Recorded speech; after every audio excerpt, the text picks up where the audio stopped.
Nan Zhi returned from the culinary world, only to discover that her body had been overtaken by a soul from another realm. This otherworldly soul referred to itself as the Conqueror, asserting that this world was merely a romantic narrative set in the entertainment industry. Her son, within this tale, was the dark and ruthless genius antagonist, while she was the antagonist's tragically short-lived mother. The Conqueror harbored a deep disdain for the antagonist and thus subjected her son to relentless cruelty, resulting in a severely strained mother-son relationship. Meanwhile, she donned Nan Zhi's beautiful visage to infiltrate the entertainment industry, aiming to captivate a mysterious mogul depicted in the narrative. Ultimately, she squandered her advantageous position and became a widely criticized, superficial starlet. With no choice left, Nan Zhi resolved to roll up her sleeves, alter the storyline, and rescue her misbegotten son. To her astonishment, the very mogul she sought to conquer turned out to be her former boyfriend and her son's biological father. Chapter 1. I'm the antagonist's tragically short-lived mother. She found herself in a dream. In this dream, she followed the self-proclaimed conqueror into a world of romantic narratives set in the entertainment industry. The target of conquest was a mysterious mogul who had once shown kindness to the male protagonist, while the conqueror assumed the role of the genius antagonist's mother. The conqueror was aware that this bogus son would eventually evolve into a paranoid, merciless, and bloodthirsty villain. She both detested and scorned him, only begrudgingly raising him out of fear that abandoning the child would lead to trouble. However, the care she provided was far from adequate. Her treatment was akin to that of a neglected pet, rife with verbal abuse and corporal punishment. In the long term, psychological torment left an indelible mark on the child. Yet, the conqueror failed to recognize this as abuse. Instead, she fancied herself as guiding him toward redemption. Concurrently, in order to approach her objective, the conqueror entered the entertainment industry as a minor actress. She believed that with the original owner's striking beauty, she would effortlessly rise to fame. However, her laziness and arrogance prevented her from starting from humble beginnings, as she dreamt of instantaneous stardom. The reality was that after years of effort, she remained at the bottom tier, accumulating a reputation for wooden acting, deceit, and an unprofessional demeanor, resulting in a dismal public image.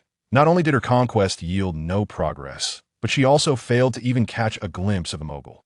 In her attempts to project an image of a caring mother, her son's resentment led to a complete lack of cooperation, causing her to botch the promotional video. Observant viewers detected the palpable distance and coldness between mother and son, disapproving of the mother's hypocrisy and arrogance, and equally disliking the son's brooding eccentricity, which incited a torrent of criticism against both. Eventually, the conqueror reached a breaking point. An explosive argument erupted between her and her son, during which she screamed at him, labeling him a monster, and even resorted to choking him. The typically quiet and reserved child, instead of enduring the abuse, retaliated by pushing her away. The conqueror lost her balance and fell, striking her head against the corner of the bedside table, rendering her unconscious. In her last moments of consciousness, she frantically called for the system to take her away. Did you not see the look in his eyes when he pushed me? It was terrifying. No wonder he becomes a ruthless villain. I believe he is a product of antisocial personality, a born miscreant. I cannot bear to remain here for another moment. No matter how beautiful this body is, it's of no use. A sickly being cannot survive long. I have made my decision. The panicked voice pierced through the chaos of Nan Zhi's mind. As the light broke, she opened her eyes, feeling waves of nausea and cold sweat pouring from her pores. Struggling to rise, she relied on muscle memory to locate the bathroom, where she leaned over the toilet and retched until the world spun. Gradually recovering, Nan Zhi surveyed her unfamiliar surroundings, momentarily stunned. Where was she? Supporting herself against the wall, she stood up and gazed into the mirror, only to find a face that felt utterly alien. Her features were still hers, yet they were obscured by layers of thick foundation, exaggerated blue-purple eye makeup, and sunburned blush, all applied with such poor skill that it appeared grotesque. The revealing outfit she donned starkly contrasted with her usual style, tightly wrapped in scant fabric that dug painfully into her bones. Moreover, Nan Zhi felt a throbbing pain at the back of her head and instinctively raised her hand to discover blood. Fortunately, the wound was not deep and the bleeding was minimal. This situation felt oddly familiar. Suddenly, a torrent of unfamiliar memories flooded her mind. Her son, Nani, was indeed the infamous antagonist, and she was the antagonist's tragically short-lived mother. Now, with the conqueror occupying her body, Had Nanya's circumstances improved? Not at all. In fact, they had worsened. Contemplating the whereabouts of the conqueror, Nan Zhi's expression grew increasingly cold, her mind fixated on one thought. I want her dead. A sudden sound broke the silence behind her. Unprepared, she locked eyes with a pair of stubborn, wolf-like eyes at the door. That was Nan Zhi rushed forward. Just as she exited the bathroom, she witnessed the frail figure trip over ill-fitting slippers, crashing to the floor. Without a second thought, she instinctively lunged forward to catch the child, serving as a cushion for his fall. Hiss! A wave of dizziness washed over Nan Zhi. The wound on the back of her head seemed to split open, warm liquid trickling down her neck. She paid it no mind, focused instead on the stiffness of the child in her arms. Where did you hurt yourself? Let me see. However, before she could inspect, her outstretched wrist was bitten fiercely. The pain shot through her, yet she refused to release her grip. Instead, she used her other hand to gently stroke the back of the child's neck. Gradually, Nani loosened his bite and lifted his wary eyes, allowing Nan Zhi to take in his appearance. He was a remarkably beautiful child, with smooth and delicate features, his skin possessing a pallor that spoke of prolonged neglect. Yet, he was alarmingly thin, his hair tinged with yellow, and his cheeks devoid of baby fat, appearing malnourished. At just 4.5 years old, he looked scarcely older than a frail kitten. More striking were the bruises on his skin and the vivid red finger marks crisscrossing his slender neck. Nan Zhi's heart was a tumult of emotions. Suddenly, she heard Nani's soft, raspy voice. His sunken cheeks framed eyes that felt like bottomless voids, gradually merging with the conqueror's memories of the villain. Yet, Nan Zhi simply tightened her embrace around him, feeling the small body tremble with uncontainable fear. I won't hit you, I promise. After a pause, she added, if I say I'm not the same mother as before, would you believe me? Nani's face, etched with a chilling aura, clearly conveyed his disbelief. Nan Zhi struggled to articulate the bizarre circumstance of her body being usurped by the conqueror. Observing the resistance and resentment etched on Nani's face, she recognized the disparity between him and her memories of a chubby, cheerful boy who had laughed readily. Her myriad sighs coalesced into a single question. Are you hungry? Would you like something to eat? I'm not hungry. Yet the next moment, Nani's stomach grumbled audibly. He immediately flushed with embarrassment and glared at his uncooperative belly. Nan Zhi couldn't help but smile silently. That a new story begins. Welcome to Join the Journey. As an established author, I promise quality. A tale of dual childhood sweethearts, without disparaging the original protagonists, all presented in a lighthearted and enjoyable manner. This is a reimagining of a previous narrative, with the main characters retaining their core identities, albeit with minor adjustments. Chapter 2. Balance. 666. Nan Zhi released her hold and was about to rise when Nani seized the opportunity, nimbly leaping up and darting into the room like a whirlwind. With a loud bang, he forcefully shut the door.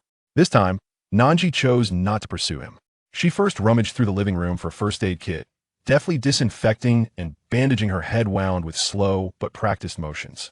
Following that, she made her way to the bathroom to cleanse her face of the garish makeup. Once again, she found herself in the wardrobe, sifting through a mountain of flamboyant, sultry garments, until she discovered a modest yet relatively thick pure gray knitted long dress that was somewhat pleasing to the eye. As she shed her clothes, her reflection in the nearby mirror revealed a gaunt figure. No, it was not merely slender, it was emaciated, bordering on the grotesque. The strategist had shown a blatant disregard for the sanctity of another's body, sacrificing health for the sake of appearing photogenic. Standing at a height of 1.7 meters, her weight barely grazed 40 kilograms.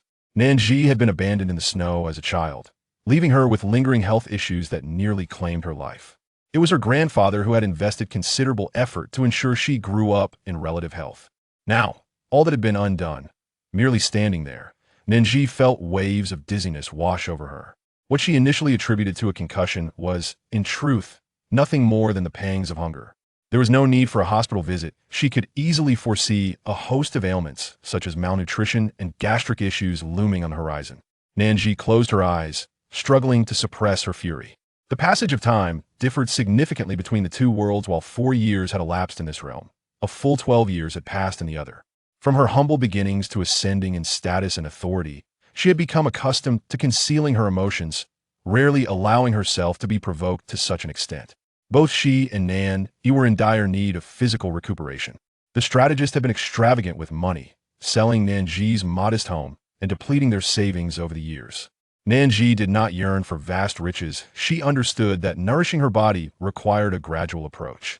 Expensive herbs like ginseng would be counterproductive for them. So initially, she sought only affordable, warming ingredients. Upon checking her bank balance, which read 666, she snapped her hand over the screen to shield her eyes from the harsh reality. As she exited the room, she noticed the door to the opposite bedroom remained firmly shut. With a brief pause, she made her way to the kitchen. In no time, the sounds of chopsticks stirring eggs and plates clinking filled the air. A subtle aroma of food began to waft through the warmth, seeping into the adjacent room. With a click, she turned the doorknob. A pair of inky black eyes concealed in the shadows peered through the gap, stealthily observing. That woman was cooking?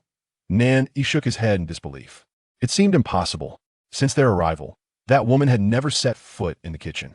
He vividly recalled the time she had left for a shoot, forgetting he was locked inside without any food or water, leaving him to endure 3 days and nights of hunger, surviving solely on tap water.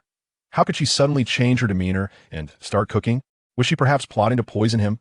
His mind raced with wild thoughts. Yet, the enticing aroma of freshly prepared food was too alluring to resist. Having lived on bread and cold water for so long, Nan Zhi found it hard to resist the temptation. He swallowed hard and glanced into the kitchen, confirming that the woman was oblivious to his presence. He leaned over and slurped a mouthful from the bowl. Hot, scalding. Yet, this did not diminish the delightful fragrance of rice that danced on his palate. For the first time, Nan Zhi realized how delicious plain congee could be. Just as he was eager for a second sip, an unexpected voice crashed down from above. Who told you to drink now? Nan Zhi's back stiffened. In the next moment, he instinctively raised his hands to protect his head, bracing for the impending blows, his unwilling gaze fixated on the bowl of congee from which he had barely taken a sip. Nan Zhi sighed, placing the plate of egg pancakes down, and gently pulled Nan Zhi closer. Let me see if you burned yourself. Nan Zhi stared at her, a wounded creature caught between the fear of harming his mother and the intoxicating warmth she emanated. No, wait. He quickly shook his head, suppressing the faint desire blooming within, baring his white teeth in a threatening manner. Nan Zhi seized the opportunity to pinch his mouth shut, bending down to inspect. Fortunately, it's just a bit red.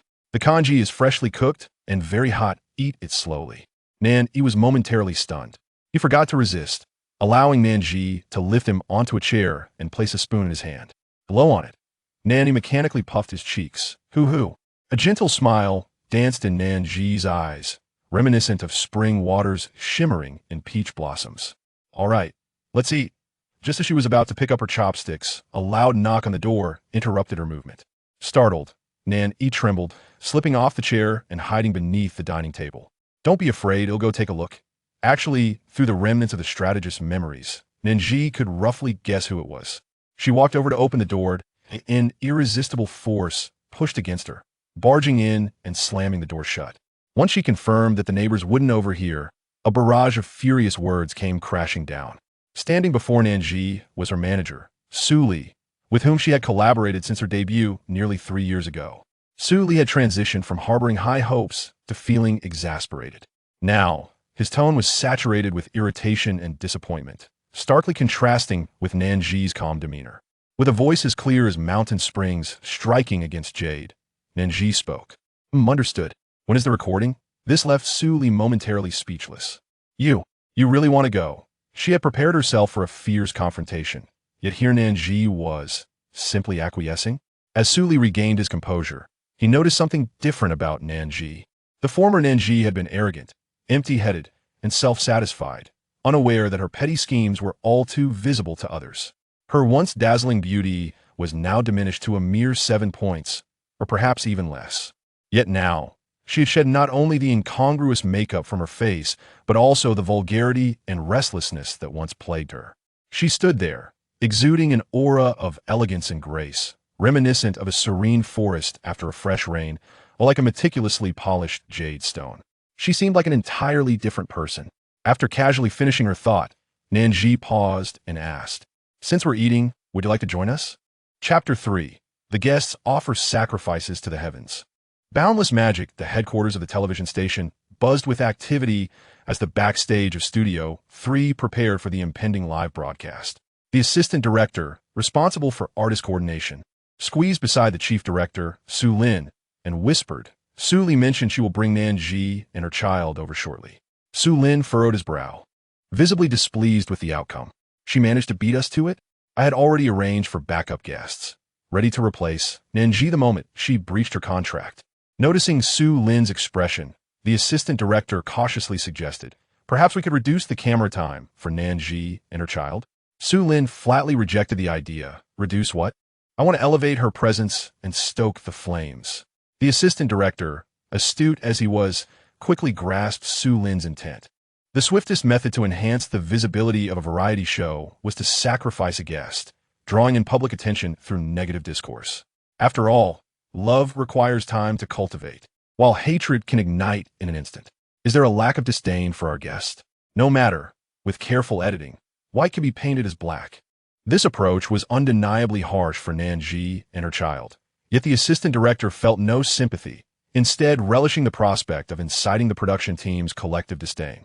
To attract such animosity in a brief period was, in itself, a remarkable feat following his orders. The assistant director promptly instructed the live broadcast team to guide the comments at the appropriate moment. His colleague sighed, "Do we really need a guide?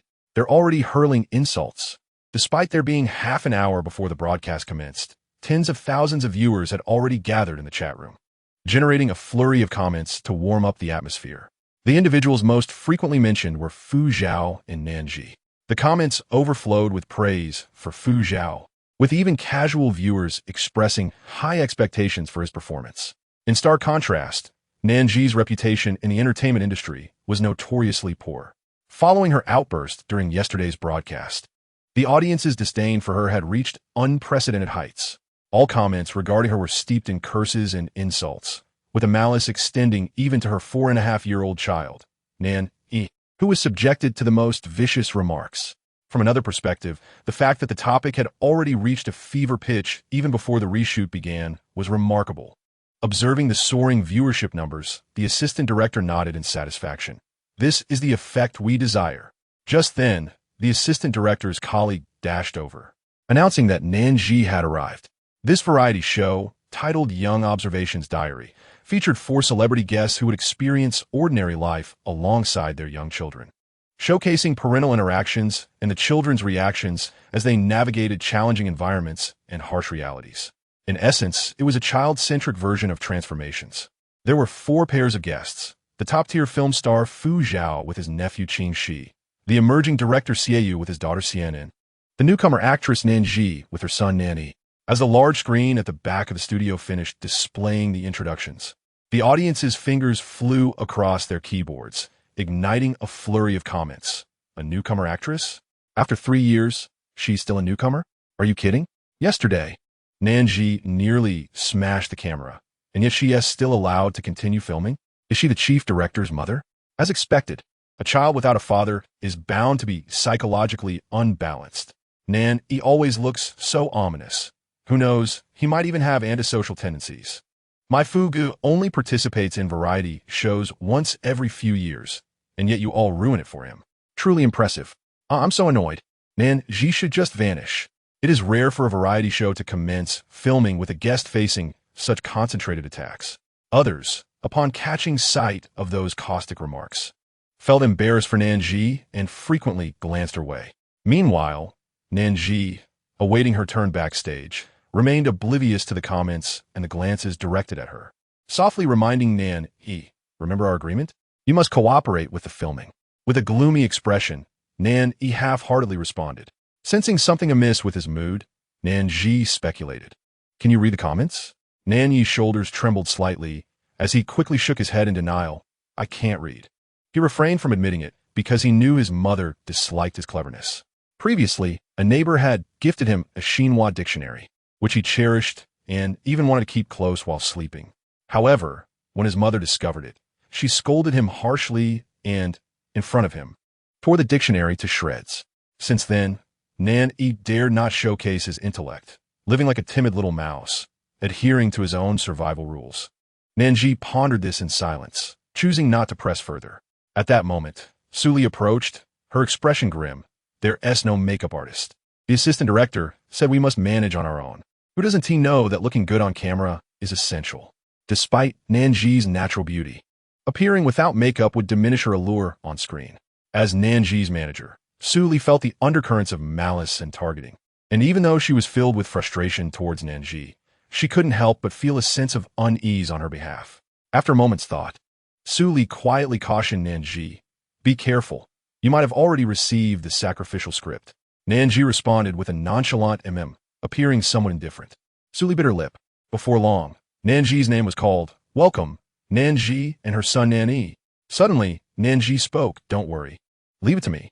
Su Li was momentarily taken aback. Watching the composed figure depart, her inner turmoil was unexpectedly soothed. How could one person exhibit such a drastic transformation? Had she been possessed by a different spirit? Su Li suppressed this peculiar thought, recalling the plain porridge and egg scallion pancakes she had eaten that morning, and found herself lost in reverie. Meanwhile, Nan Zhi had already stepped onto the stage with Nan Yi. They were now reshooting the pilot episode, and Nan Zhi and Nan Yi were the final pair. The first 3 pairs of guests had already made their appearances, and under the host's guiding questions, the atmosphere in the studio was lighthearted and amusing, filled with laughter. However, when Nan Zhi and Nan Yi took the stage, the mood abruptly shifted. Chapter 4. I don't have a father. As they took the stage, Nan Zhi attempted to hold Nan Yi's hand, but he subtly evaded her grasp. Once they were fully in the spotlight, the comments fell silent for a few seconds. Then, they began to appear. Is Nan Zhi really this beautiful without makeup? I must admit, this mother and son duo is quite striking. My goodness, what has Nan Zhi done to her face in the past? Seriously, do you think beauty matters for a woman with a wicked heart? Damn it, I almost fell for it. Looks like Nan Zhi plans to adopt the pitiful little flower persona. With those skinny arms and legs, I doubt they would last a day. Perfect timing to switch out. The host, responsible for the interviews, steadied her nerves and put on a standard fake smile. Our comments are quite enthusiastic. It seems everyone is welcoming Nan Zhi and Nan Yi. The audience retorted. Is this what you call welcoming? Are you blind? Thus, the insults intensified. Unfazed, Nan Zhi replied, "Thank you. Do you both have confidence in your upcoming experiences?" Nan Zhi responded affirmatively, "Yes." Nan Yi, however, interjected, "No." Their lack of synchronicity created an awkward atmosphere. The host quickly shifted the focus to Nan Yi. It appears that the little one and his mother have differing opinions. Why the lack of confidence? Do you not trust your mother? Nan Zhi cast a deep glance at the host. Strangely, the experienced host felt an inexplicable chill run down her spine. Fortunately, Nan Zhi chose not to interject. Nan Yi's expression remained largely unchanged, and he succinctly replied, "No." The host pressed on. "If you were to grade your mother out of 10, what score would you give her?" 10. What do you think of your mother's career as an actress? It's okay. Despite several subtly probing questions, Nan Yi remained stoic, his demeanor cool as a frozen glutinous rice ball. The audience disapproved, criticizing him in the comments. This child is too mature for his age. He seems to have a lot of schemes. It would have been better if I had simply remained silent this time. What were they even saying? From start to finish, it exuded one word: falsehood. In truth, due to the haste of the journey, Nani had not rehearsed at all and was relying solely on her improvisation. The host grew somewhat impatient and posed a pointed question. Does your darling ever think of her father? The studio fell into a hush. Who does not know that Nan Zhi is a single mother raising her child alone? What was the host implying? Nan Zhi, who had been rather reticent, felt a chill in her gaze and shielded the microphone, stating, "If you do not wish to answer, then do not." Nani discreetly pouted. Then, with her large, dark eyes fixed on the host, she inquired, "Do you have a father?" The host seemingly discerned the mockery in Nani's eyes, instinctively nodding. "Of course I do." I don't." Nani candidly exposed the host's malice, adding, "I thought the uncle was unaware, so I made it a point to inform you." Nanji couldn't help but smile, affectionately patting Nani on the back of her head. Nani's back stiffened completely, yet her expression remained indifferent, so subtle that no one noticed any change. In a live broadcast room, someone finally spoke up for justice. It's really gone too far. After all, Nani is only 4.5 years old. Is it necessary to unearth past scars in front of the child? I also come from a single-parent family. When someone asked me such a question, I slapped them so hard they were left searching for their teeth. Criticizing Nan Zhi is one thing, but let us show some decency towards the child. Unfortunately, Those who defended the mother and child were, but a minority, soon drowned out by a chorus of scorn. The interview reached its conclusion. The host announced, "Inside this box are 4 different identity cards, some relatively favorable and others particularly dire. To ensure fairness, we will determine the outcome by drawing lots. The content drawn will dictate your subsequent living standards. Therefore, choose wisely." The atmosphere became palpably tense. Even the audience lost their inclination to berate Nan Zhi, rallying behind their favored guests instead. Following the order of appearance, Nan Zhi was the last to draw. As her hand delved into the box, she felt the only card within. Fairness? A subtle smile flickered across Nan Zhi's lips. She understood that regardless of her position in the drawing, she would only grasp this card. The host instructed, "Please keep your identity cards safe. Exchanging results is prohibited. Audience friends, do not leave. We will reveal the answers in 2 hours." As the words hung in the air, the camera shut off and the live broadcast was temporarily suspended. Nan Zhi flipped over her identity card, Night Market Snack Stall owner. She raised her brows slightly, surprised, then smiled gently. The joy that spread across her features resembled a blooming epiphyllum. With 2 hours remaining until the next broadcast, Nan Zhi observed the 3 guests conversing with their children in the backstage lounge, deliberately disregarding her and Nani. She chose not to approach them to avoid embarrassment and felt no offense at their behavior. After all, yesterday they had extended goodwill, and it was Nan Zhi who had displayed a markedly different attitude towards the most famous guest, Fu Zhao, compared to the others, thus provoking their disdain and rejection. According to the memories of the strategist, this novel titled Ding Lu Fu Qi narrates the story of a film emperor male lead and a popular flower female lead who become intertwined through a child reality show, subsequently experiencing lows before reuniting at the peak of their careers, falling sweetly in love. Meanwhile, the formidable antagonist, Nani, is characterized by a gloomy temperament, marked by obsession and malice, harboring an unrequited love for the female lead. It is indeed a fervent love story. However, Chapter 5 reveals that the mysterious overlord is an ex-boyfriend. Nan Zhi led Nani to a secluded corner, seated and awaiting the staff to notify them of the change in filming location. Shortly after settling in, Nani furtively furrowed her brows, her legs shifting uncomfortably. Nan Zhi was initially engrossed in her phone. Out of the corner of her eye, she quickly deduced, "Do you want to go to the restroom?" "No." Nani remained obstinately silent as ever. Grasping his small hand, Nan Zhi stood up, saying, "If you want to go, then let us go. I'll accompany you." After several experiences, Nani no longer resisted Nan Zhi as much as at the beginning, obediently rising to her side. The restroom was just a right turn from the lounge, not far away. Nan Zhi escorted Nani to the entrance of the men's restroom, softly imparting a few reminders. Nani seemed to have never felt a mother's concern.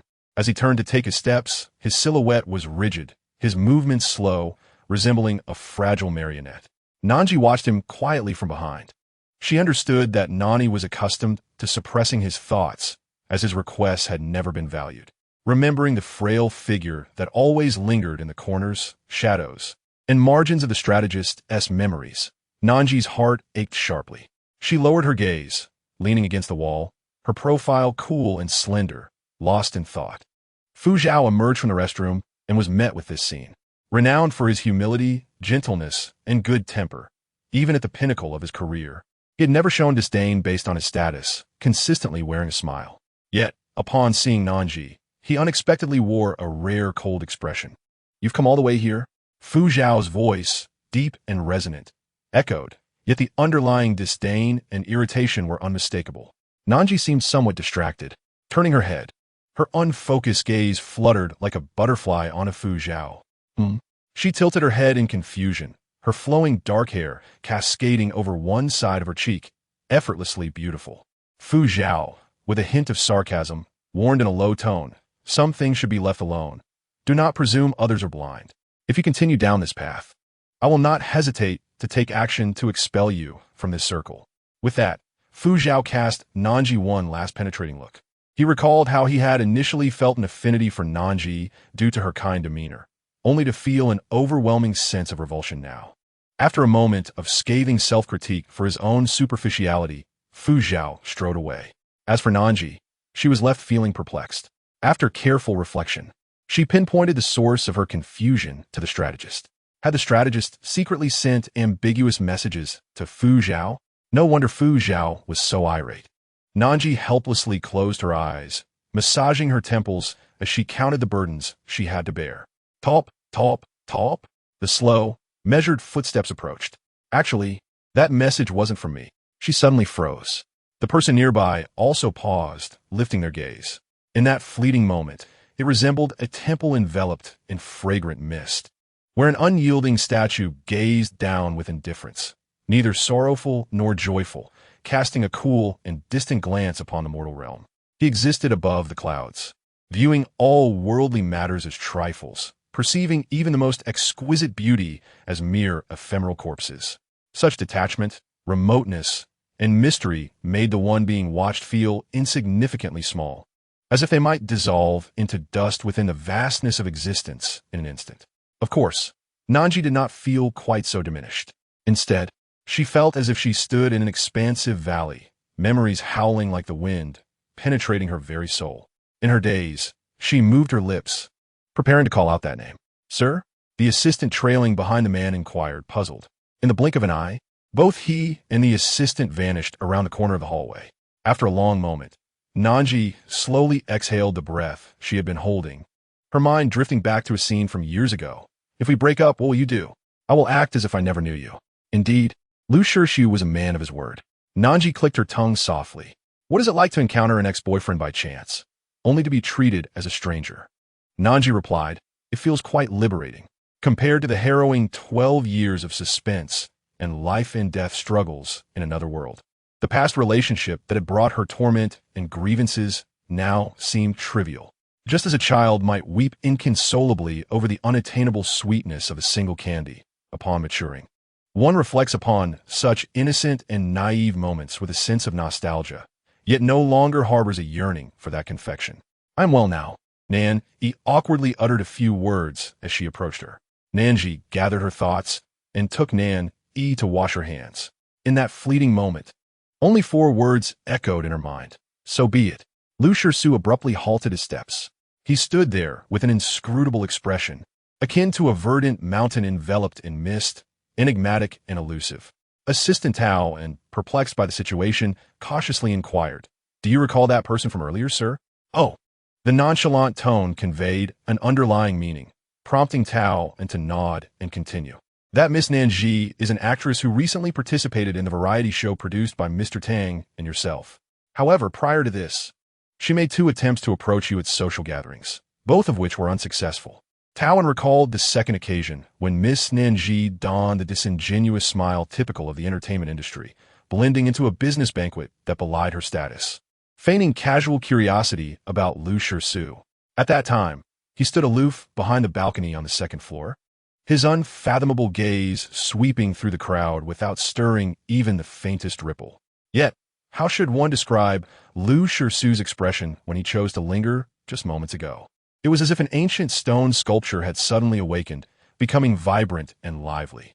A sharp clap echoed as Tao swiftly silenced himself, well aware that Lu Shirshu was rarely in good spirits when he caressed the string of sandalwood beads. However, Tao was oblivious to the fact that Lu Shirshu's discontent ran deeper than mere melancholy.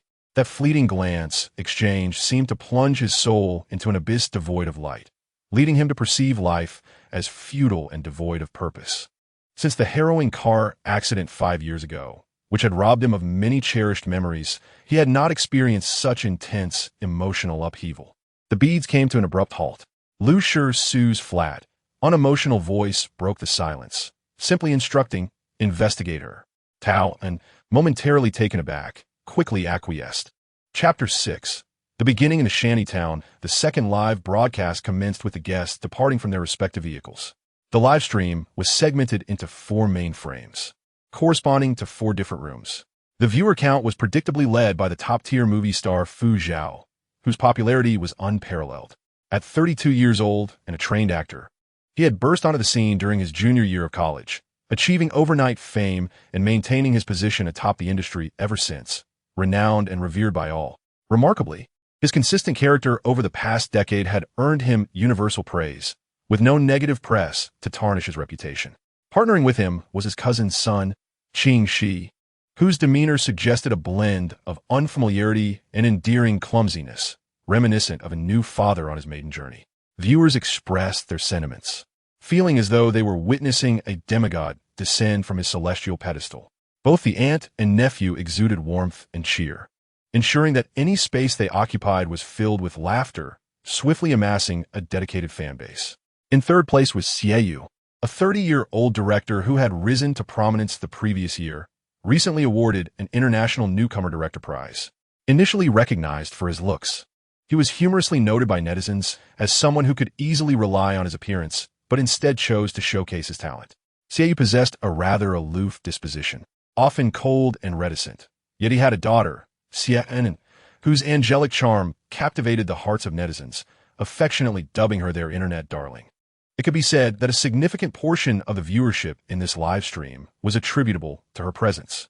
Lastly, there were Nan Zhi and Nan Zhi, whose circumstances required no elaboration. The audience tuning into this live stream was primarily there to criticize the mother and son duo, fearing that their vitriol might be too excessive. They worried about the broadcast being shut down. For others, this onslaught of online vitriol might have been unbearable. Yet, Nan Zhi remained composed, not even casting a glance at the screen, inciting viewers' ire as they grumbled about her audacity. Criticism aside, the viewer count continued to rise steadily. Finally, the vehicles arrived at their accommodations. The four groups of guests, based on their drawn identities, found themselves in vastly differing environments. After the arrival of the other three groups, their identities and family backgrounds were subsequently revealed. The mother-son pair of Nan Zhi and Nan Zhi were the last to arrive. At that moment, the viewership surged dramatically, not for any other reason, primarily to witness the spectacle. Here, for the drama. It seems the other three identities aren't particularly favorable. Could it be that the best has fallen into the hands of that eccentric Nan Zhi? I've already readied my keyboard to unleash my wrath. The director responsible for following Nan Zhi and Nan Zhi led them to a chaotic shantytown. This was to be their dwelling. Nan Zhi's ink-dark eyes quietly surveyed the grim surroundings. Dilapidated buildings stood shoulder to shoulder, their walls peeling and moldy, roofs primarily constructed of tiles or makeshift steel. Narrow alleyways cluttered with various debris, sewage flowing on the ground, and trash strewn about, occasionally disturbed by the scurrying of rats or cockroaches. The stark contrast between this shantytown and her previous life was striking. Nan Zhi remained silent, taking a few steps forward before pushing open a partially ajar door. A gust of dust mingled with a musty odor enveloped her, revealing a small studio apartment of barely 10 square meters. The furnishings were relatively intact: wardrobe, bed, sofa, small table, and a makeshift kitchen in the corner. Yet, it was evident that no one had resided here for quite some time, as a thick layer of dust coated every surface. The wardrobe door hung precariously, suggesting that it might collapse upon the slightest tug. The single bed, measuring just 1.2 meters, was barely sturdy, lacking a mattress.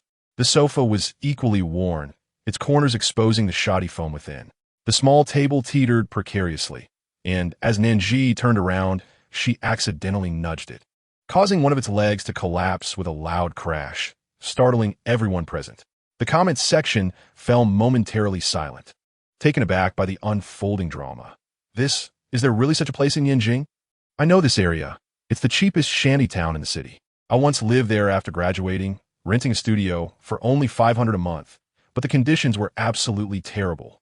I moved out after saving for 3 months. I used to dislike Nan Zhi, but seeing this, I feel a twinge of sympathy. At least the other guests have normal living conditions. Exactly. Perhaps this place is merely for filming. After the broadcast, they retreat to a luxurious hotel. Wow, that is a possibility. I can't believe I felt sorry for Nan Zhi for 3 seconds. I'm guilty. Let us hope she goes mad and declares they won't film anymore. Initially, the comments displayed a hint of compassion. Most viewers instinctively believed this was merely a filming location, not a genuine residence. The following director's eyes remained fixed on Nan Zhi, eagerly anticipating her reaction. Yet after surveying the surroundings, Nan Zhi pondered aloud, "It's passable. One could live here." The director nearly dropped his jaw in disbelief. He blurted out, Are you sure?" Nan Zhi smiled lightly, casting a sidelong glance at him. "What? Do you think this place is uninhabitable?" Thus, he swiftly changed the subject, speaking rapidly. Well then, please commence your survival experience. Chapter 7. Two individuals, entirely distinct. To ensure the guests experience total immersion, there would be no camera operators following them during filming. Instead, covert filming and fixed cameras would be employed.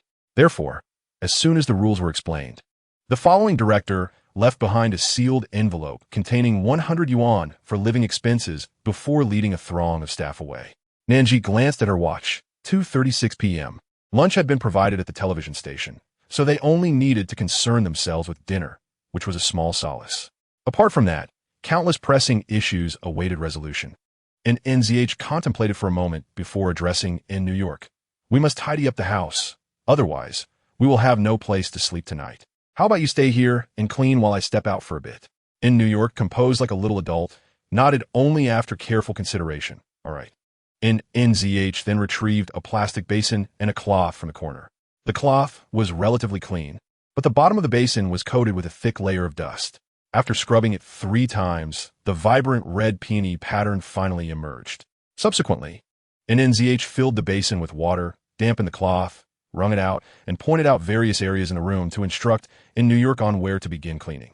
Typically, in New York would not obediently heed in NZH's words, especially after their fierce disagreement the previous day. However, the pressing issue of survival outside compelled even in New York to restrain his rebellious nature and listen quietly, occasionally nodding in agreement. The viewers in the live stream scoffed, questioning how one could expect a 4.5-year-old to comprehend such instructions. They were determined to witness the comical misadventures of the mother-son duo. Thus, the audience numbers continued to swell, slowly but steadily, without any decline. After NZH succinctly reiterated her instructions to in New York, she exited the room without disclosing her destination. The production team was caught off guard, and by the time they realized it, NZH's slender silhouette had vanished beyond the doorway. Consequently, only the little in New York remained busily engaged both inside and outside the room. The audience anticipated that once NZH departed, in New York would unleash his wildness like an unbridled dog. Yet, to their astonishment, in New York indeed picked up the cloth and began cleaning in the order NZH had indicated. His small hands struggled to grasp the large cloth, so he meticulously folded it into a square, holding it with both hands, and swiftly wiped away the dust. And NZH had been gone for about 10 minutes. Throughout this time, in New York did not slack off for a second nor spoke to the camera. He diligently cleaned in silence, resembling an indefatigable little robot. Even the most critical viewers were rendered speechless. Some began to reconsider their initial impressions of the child, while others pointed out that the mother seemed to bear greater faults. Observers noted that in New York was quite handsome, even claiming he was the most aesthetically pleasing among the 4 children. As the audience continued to debate, a keen-eyed viewer discerned the underlying truth. NZH had never intended to conceal her identity and certainly would not alter her methods for a petty thief. This body truly belonged to her. However, despite their wild imaginations, few could fathom the concept of soul transmigration, even as some viewers raised doubts. The vast majority still believed in NZH was merely acting. She grasped a long wooden plank in her right hand and carried an old cloth bag in her left, squatting beside a tilted small table to skillfully retrieve tools and begin repairing the table leg. Not only the table leg, but also the sagging cabinet door, the bedpost with a missing corner, the immovable window, and even the sofa that exposed its sponge were all in need of her attention. Initially, in New York diligently pursued his cleaning efforts, but soon his focus wavered, his gaze frequently drifting toward an NZH, and the cloth lay untouched for a considerable time. Noticing his distraction, NZH smiled and beckoned him over. Why? Come take a look? Her voice was cool yet gentle, imbued with an inexplicable allure. New York clenched his fists, determined not to be swayed by her. Would you like to try? NZH offered a small hammer. The resolute defiance in New York's eyes rapidly softened. If he must try, then perhaps it wouldn't be so bad after all. Moments later. New York held the small hammer and joyfully tapped it against the spot NZH indicated. Despite his attempts to appear composed and mature, he remained, at heart, a curious 4.5-year-old.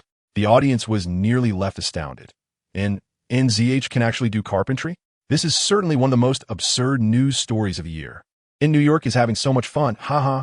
I used to love following my dad around playing with these things. It's just like playing house, so much fun.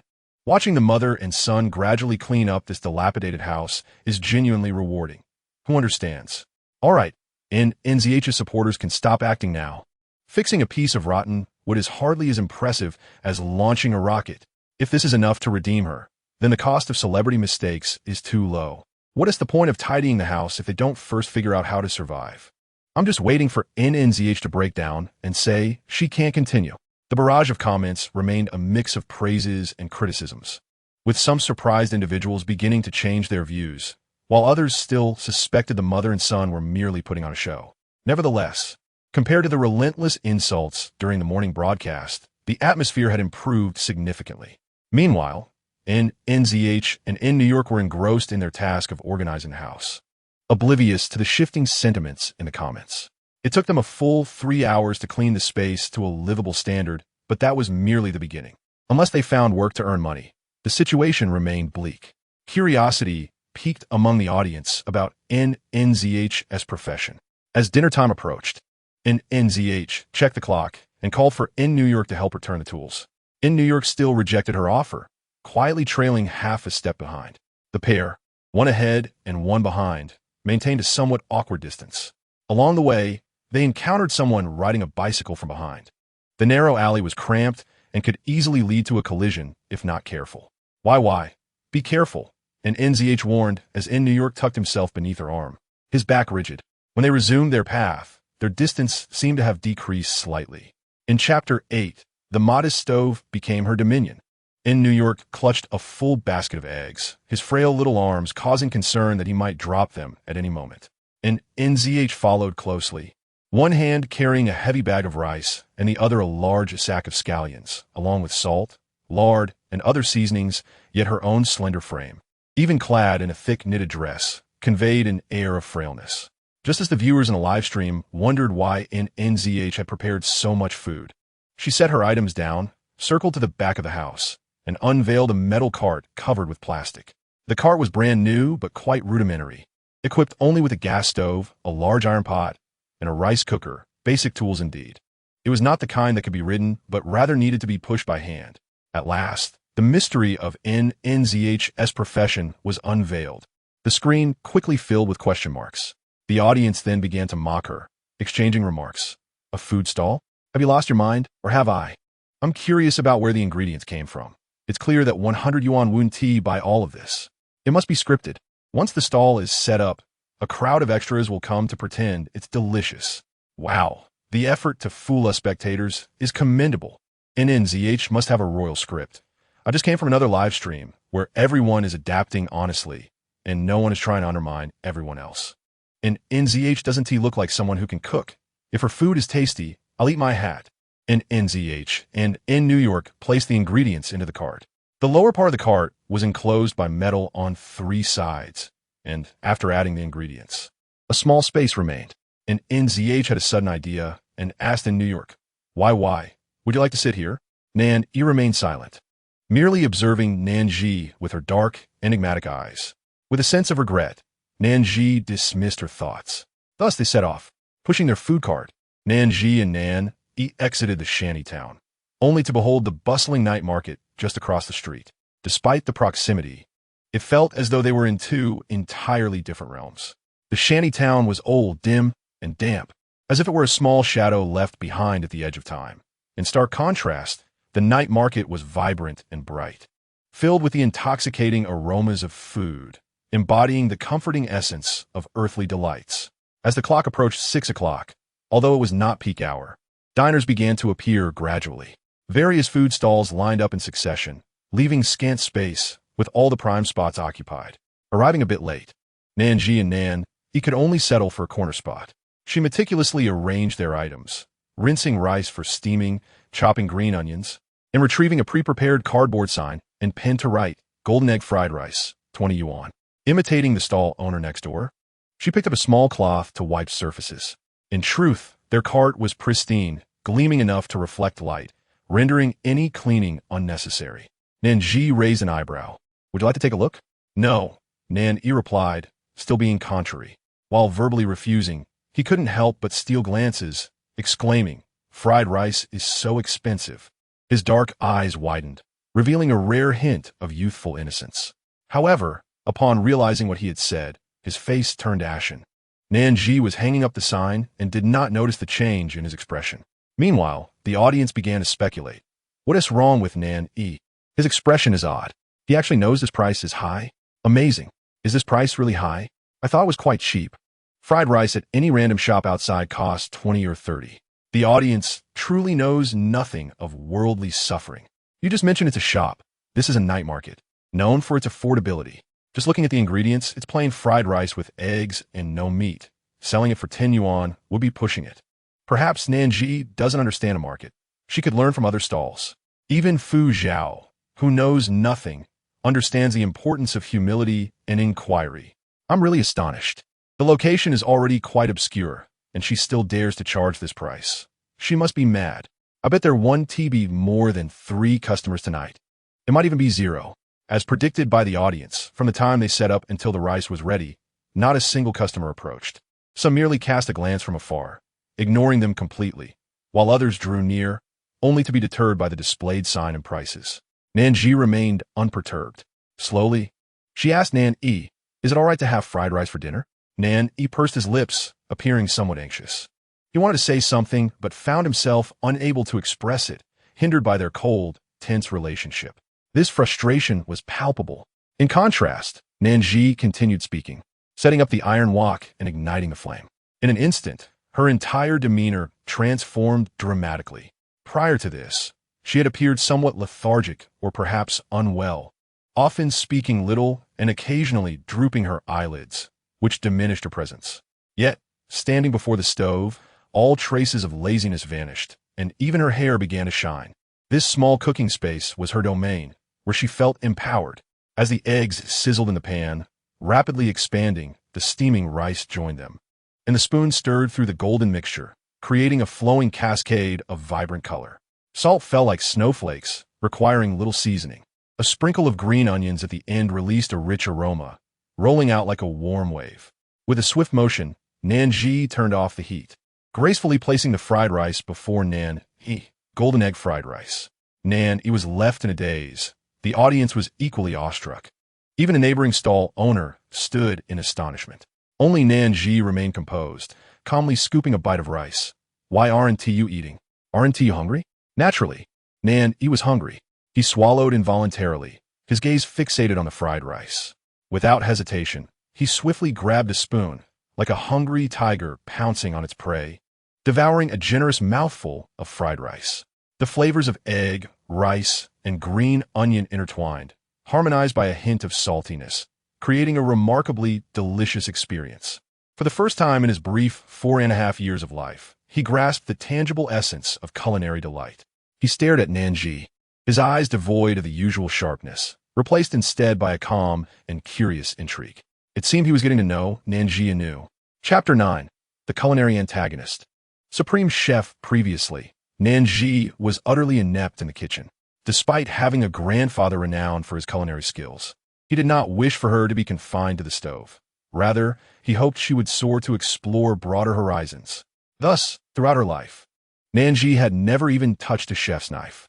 Until 4 years ago, when she went out as usual to purchase some goods, she suddenly stumbled into a void and, upon reopening her eyes, found herself transported to ancient times, bound to a system. The system informed her that she had entered a world of passionate culinary adventures, where the male protagonist journeyed through various challenges, learning and making friends to ultimately defeat the antagonist and ascend as a legendary chef. And she was cast in the role of the antagonist. Manipulating hearts through culinary prowess, she became an invisible ruler of the nation. Nan Zhi found this notion absurd. She couldn't even steam an egg custard. Her identity in this new world was merely that of a lowly maid in a royal household.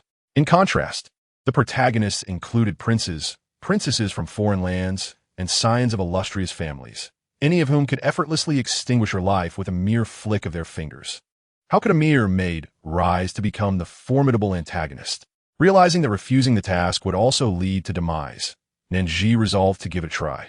When she arrived in this world, The male protagonist was only 10 years old. Hence, Nan Zhi transformed into a master of time management, ardently dedicating herself to learning culinary skills, embarking on a journey from a maid to the world's greatest chef, while secretly empowering the protagonist with advantages, hoping he would mature swiftly and complete the main storyline. She toiled for a full 12 years. Eventually, even the system found her perseverance and composure remarkable. Finally, Nan Zhi awaited the pinnacle confrontation with the protagonist.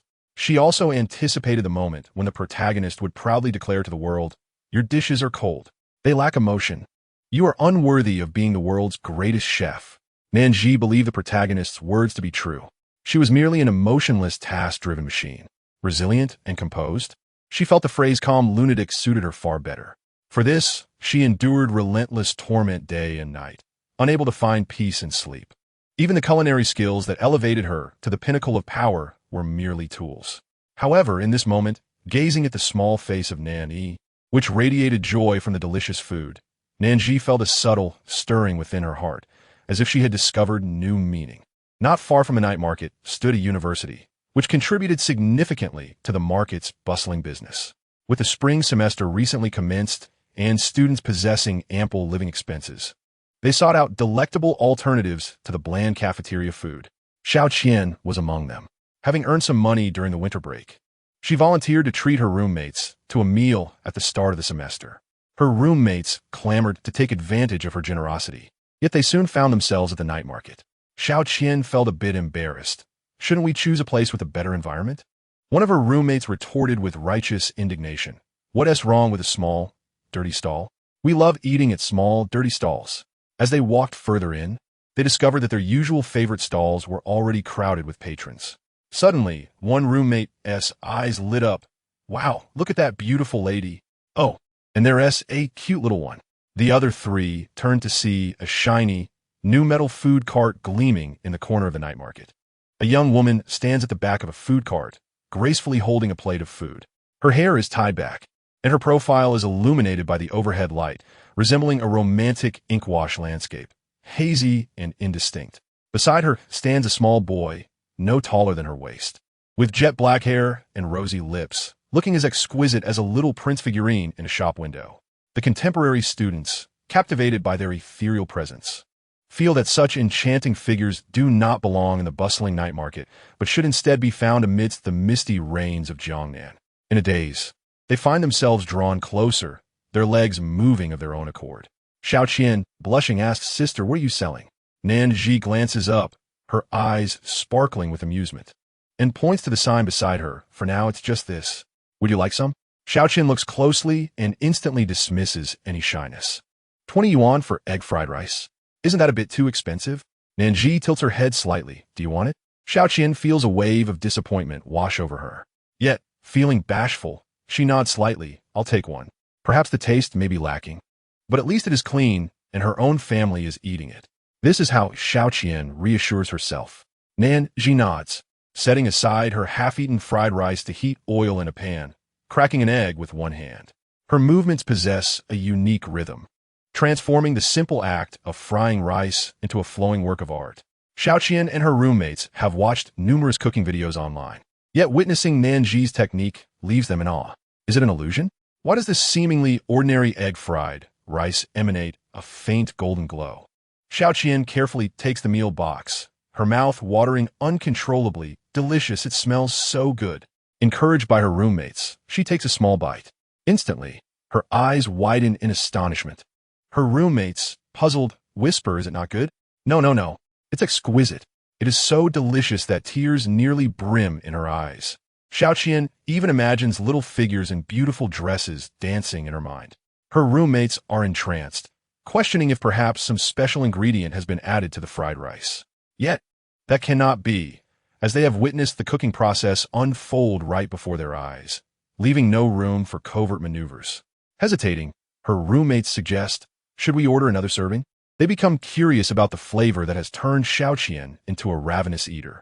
Immersed in the deliciousness, Xiao Qian briefly regains her composure. No. Her roommates respond with surprise. What? Xiao Qian gazes eagerly at Nan Zhi. "Sister, not one, but 3 servings. Oh no, for servings of egg fried rice." I want to eat too. Nan Zhi is momentarily taken aback. All right. It seems she has rediscovered the pure joy that culinary arts can bring. Nan Zhi's actions are swift. In just a few minutes, 4 servings of egg fried rice are ready simultaneously. Meanwhile, the portion in Xiaoqian's hands has nearly vanished, seamlessly transitioning into her second serving, her face beaming with delight. Initially, her roommates think Xiaoqian is overreacting, but once they each take a bite, they are instantly captivated. In unison, they exclaim, "We want another serving too." Unbeknownst to them, the scene of them eating with tears of joy has been entirely captured by hidden cameras. Chapter 10. It must be all extras. The barrage of comments in the live stream was momentarily speechless. I was actually worried they wouldn't sell out. Haha, almost forgot they were following a royal script. They're willing to fool me like this. Truly, I could cry. Am I the only one who thinks this egg fried rice looks quite appetizing, right? Judging by Nan Yi's reaction, it must taste good. He is only 4.5, so he wouldn't lie, right? Who says children can't lie? I could deceive my parents into buying me toys when I was 3.5. Exactly. Nan Yi doesn't look like a simple-minded child. The comments directed at Nan Yi, initially quieted by previous interviews, have resurfaced. They believe that at such a young age, he is being led astray, deceiving alongside his mother. Yet, Nan Yi remains blissfully unaware, or perhaps he simply does not care. For just moments ago, Nan Zhi entrusted him with an exceptionally important task. I collect the money? Nan Yi's delicate features brim with disbelief. Nan Zhi nods lightly. Yes, didn't we agree on dividing our responsibilities? Naturally gifted and fiercely proud, Nan Yi has become sensitive due to past mistreatment, like a little hedgehog, wary of the outside world. Thus, Nan Zhi believes it is essential to show him appropriate respect and trust. Remembering how he circled around her like a little puppy while she was cooking, it dawns on her that he simply craved something to do. Understanding his intent, she decides to assign him the task of collecting payments. As she speaks, Nan Zhi slips the 160 yuan she just received into Nan Yi's small pocket. He instinctively puffs out his chest, his usually frosty face glowing with excitement. Though not one for words and preferring not to speak with Nan Zhi, he finds this moment rare and softly promises, "I will do well." Nan Zhi responds with a warm smile. Soon after, several more customers arrive, and their reactions are remarkably uniform, surprised by the prices but utterly enchanted by the flavors. The live stream fills with comments, deriding the reactions of these extras, claiming they are as formulaic as the performances of today's young actors.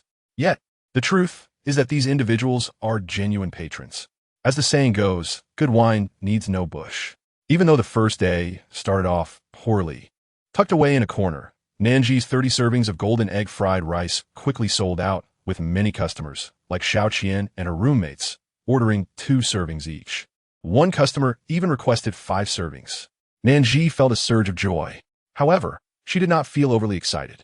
She had witnessed countless people nearly losing themselves in the delight of her culinary skills. Some discerning gourmets had starved for 3 days just to savor her meal, eating with tears of joy, wishing to kneel and call her mother. Naturally, Nan Zhi had declined, as that elderly gentleman could easily have been her grandfather. Compared to her past experiences, this little scene felt insignificant. As Nan Zhi and Nan Yi pushed their food car through the night market, she thought ahead, planning to enjoy those 3 servings tomorrow for breakfast, lunch, and dinner. Perhaps that isn't quite enough. What if she has 1 serving for breakfast, 2 for lunch, and then returns to the night market for more fried rice? Old Zhang hummed a cheerful tune, when suddenly his wife's voice rang out behind him. "What are you doing?" Old Zhang quickly turned away, attempting to conceal the refrigerator. Nothing. His wife was not convinced, her temper flaring. "I can smell it. Did you go to the night market again? Have you forgotten the doctor's orders about your health?" Old Zhang shrunk under her barrage and reluctantly revealed the fried rice from the refrigerator. His wife prepared to toss the fried rice into the trash. Always fearing his wife, Old Zhang hurriedly interjected, No. This egg fried rice is delicious. Truly, it's the best I've ever had." His wife remained unmoved, forcing him to shout out, "It's 20 yuan per serving." Her hand paused, eyebrows raised. "Are you a fool? Spending 20 on such lousy fried rice?" As she opened the box, 3 servings? 60? Old Zhang dared not hide the truth. "I bought 5 servings." His wife laughed in disbelief. "I must see for myself how good it really is." With that, she disregarded her recent diet plan, seated herself at the dining table, and casually opened the food box. Although nearly half an hour had passed, the rich aroma of the fried rice still wafted enticingly. Unbeknownst to her, she was quietly swallowing her saliva. Lao Zhang wore a broad smile. "Isn't it fragrant?" His wife did not respond, but picked up a spoon and took a bite. In that instant, the aroma surged to her very soul, as if her essence had been struck by a divine force. The tender egg enveloped the grains of rice, each distinct and glistening without being greasy. Scallions were perfectly sprinkled, serving as the finishing touch. Such a simple egg fried rice brought her the purest joy. Lao Zhang, grinning, inquired, "How is it? Delicious, right?" His wife remained silent, engrossed in her meal. Lao Zhang's smile faded, and he lamented in despair, "Wait, that was meant for my breakfast and lunch tomorrow." At the headquarters of the production team, everyone exchanged glances in astonishment. The chief director, Su Lin, intended to make things difficult for Nan Zhi and Nan Yi, hoping that the mother and son would realize their predicament and withdraw voluntarily, a fact that was no longer a secret among them. Even the choice of having a night market snack vendor was meticulously planned, preparing for the possibility of Nan Zhi abruptly quitting the shoot. Yet, they were genuinely taken aback. Who would have thought that Nan Zhi could cook? The transformation she underwent in a single day was astonishing. Had she experienced a split personality? Perhaps she feared financial loss. After all, were there not numerous celebrities with dual personas in the industry? Suddenly, someone suggested, why not send someone to frighten her in the slums? Slap! Su Lin, who had just walked by and overheard, swiftly delivered a reprimanding slap to the back of the speaker's head. "What do you think we are? Thugs?" The proposer looked sheepish. Su Lin sternly remarked, "That suggestion holds some merit." "Then, Director Su, what should we do?" Su Lin narrowed his eyes, already devising a new plan. Chapter 11. Do you love me? Upon returning to her home in the slums, Nan Zhi's first action was to inspect the keyhole. To be cautious, she had placed a strand of hair in the keyhole before leaving. Now, that hair remained undisturbed. In such a mixed and chaotic area, the greatest concern was not the dismal environment, but the omnipresent dangers. Having faced life and death, Nan Zhi was unflinching in her darker thoughts about humanity. Perhaps it was simply to avoid trouble. Regardless, it was far easier to manage everything. Nan Zhi maintained a calm demeanor, concealing her thoughts. She beckoned Nan Yi to enter the house while she wheeled the food cart to the back, organizing the items before turning off the live stream. As she switched off the camera, she inadvertently glanced at the screen. What? The viewer count had reached an astonishing 160,000. She recalled that the number had barely surpassed 10,000 at the start of the broadcast. However, Nan Zhi did not dwell on it, decisively pressing the switch. With the prying eyes of others no longer upon her, the tension that had gripped her all day began to ease. She half closed her eyes, leaning against the sofa, the warm yellow light casting a delicate silhouette of her frail figure. The fatigue of a busy day washed over her like a tide, rendering her so weary that even her fingertips felt too heavy to move. Cooking was a laborious task, and preparing 30 portions of fried rice was no small feat. Yet her current physical state was deplorable. If there was one thing Nan Zhi missed about her previous life, it was undoubtedly the healthy body provided by the system. Suddenly, she jolted awake at a sound, turning to see Nan Yi struggling with a suitcase. The case was filled with belongings for both mother and son, making it quite hefty, nearly matching Nan Yi's height. Observing Nan Yi's pretty little face turning crimson as he exerted himself, she instinctively rose to assist. Nan Yi evaded her outstretched hand, his body adopting a defensive posture as he pursed his lips, stating, "I can manage." Once again, Nan Zhi sensed his wariness and distance. He had seemed perfectly fine during the shoot. Not wishing for further misunderstandings, she gently inquired, "Is something wrong?" Nan Yi lowered his head, making it impossible for her to see his expression, and muttered, "It's already finished." In that instant, an unbelievable thought crossed Nan Zhi's mind. "Do you think I'm being nice to you just for the filming?" Nan Yi's voice was muffled. "Isn't that so?" Nan Zhi despised him, often calling him a burden and a drag. This time, he wouldn't be fooled again. Nan Zhi was momentarily taken aback. Choosing not to say more, they remained silent, washing up and changing clothes together. When it was time to sleep, Nan Yi instinctively headed towards the sofa. Nan Zhi helplessly pulled him back, saying, "There aren't enough blankets." Nan Yi hesitated. "I'm small enough to cover myself." Without further discussion, Nan Zhi picked him up and tucked him into bed. Nan Zhi attempted to rise again, but she pressed him down repeatedly. After several rounds, she firmly held his shoulder, sleeping on the outer side, completely blocking his escape. Sleep well. Both mother and son were frail, and a 1-2-meter single bed was sufficient for them. Yet they inevitably found themselves huddled closely. A strange, fragrant aroma wafted from beside him. Nan Zhi lay stiffly, like a small piece of wood, unsure of how to react. He always maintained a stubborn silence, akin to a small beast, bristling with defenses over his minuscule territory. It was rare for him to exhibit such awkward childishness. A smile flickered in Nan Zhi's eyes as she gently patted him through the blanket. Sleep now. Nan Zhi remained quiet for an extended time, so long that Nan Zhi thought he had fallen asleep. Suddenly, unable to contain his curiosity, he asked, "Who is he?" He had been called this all day, yet only now expressed genuine confusion. The soft moonlight poured through the small window beside them, casting a gentle shadow on Nan Zhi as she lowered her lashes. E is your nickname, unique and singular. Being young, Nan Zhi did not grasp the significance of this to her. Nan Zhi endeavored to keep her tone soothing. The year you were born, your great-grandfather, my grandfather, passed away. He was my only family. In that moment, I felt as though the world had collapsed, yet you appeared. In the darkness, Nan Zhi bit his lip, a multitude of questions swirling in his mind. Then why do you dislike me? Do you regret giving birth to me? Do you love me? He could not voice these questions, so he turned away, exposing his frail back, revealing his bony outline beneath the skin. Through the darkness, Nan Zhi gazed at him. Both mother and son harbored unspoken thoughts, staying awake late into the night.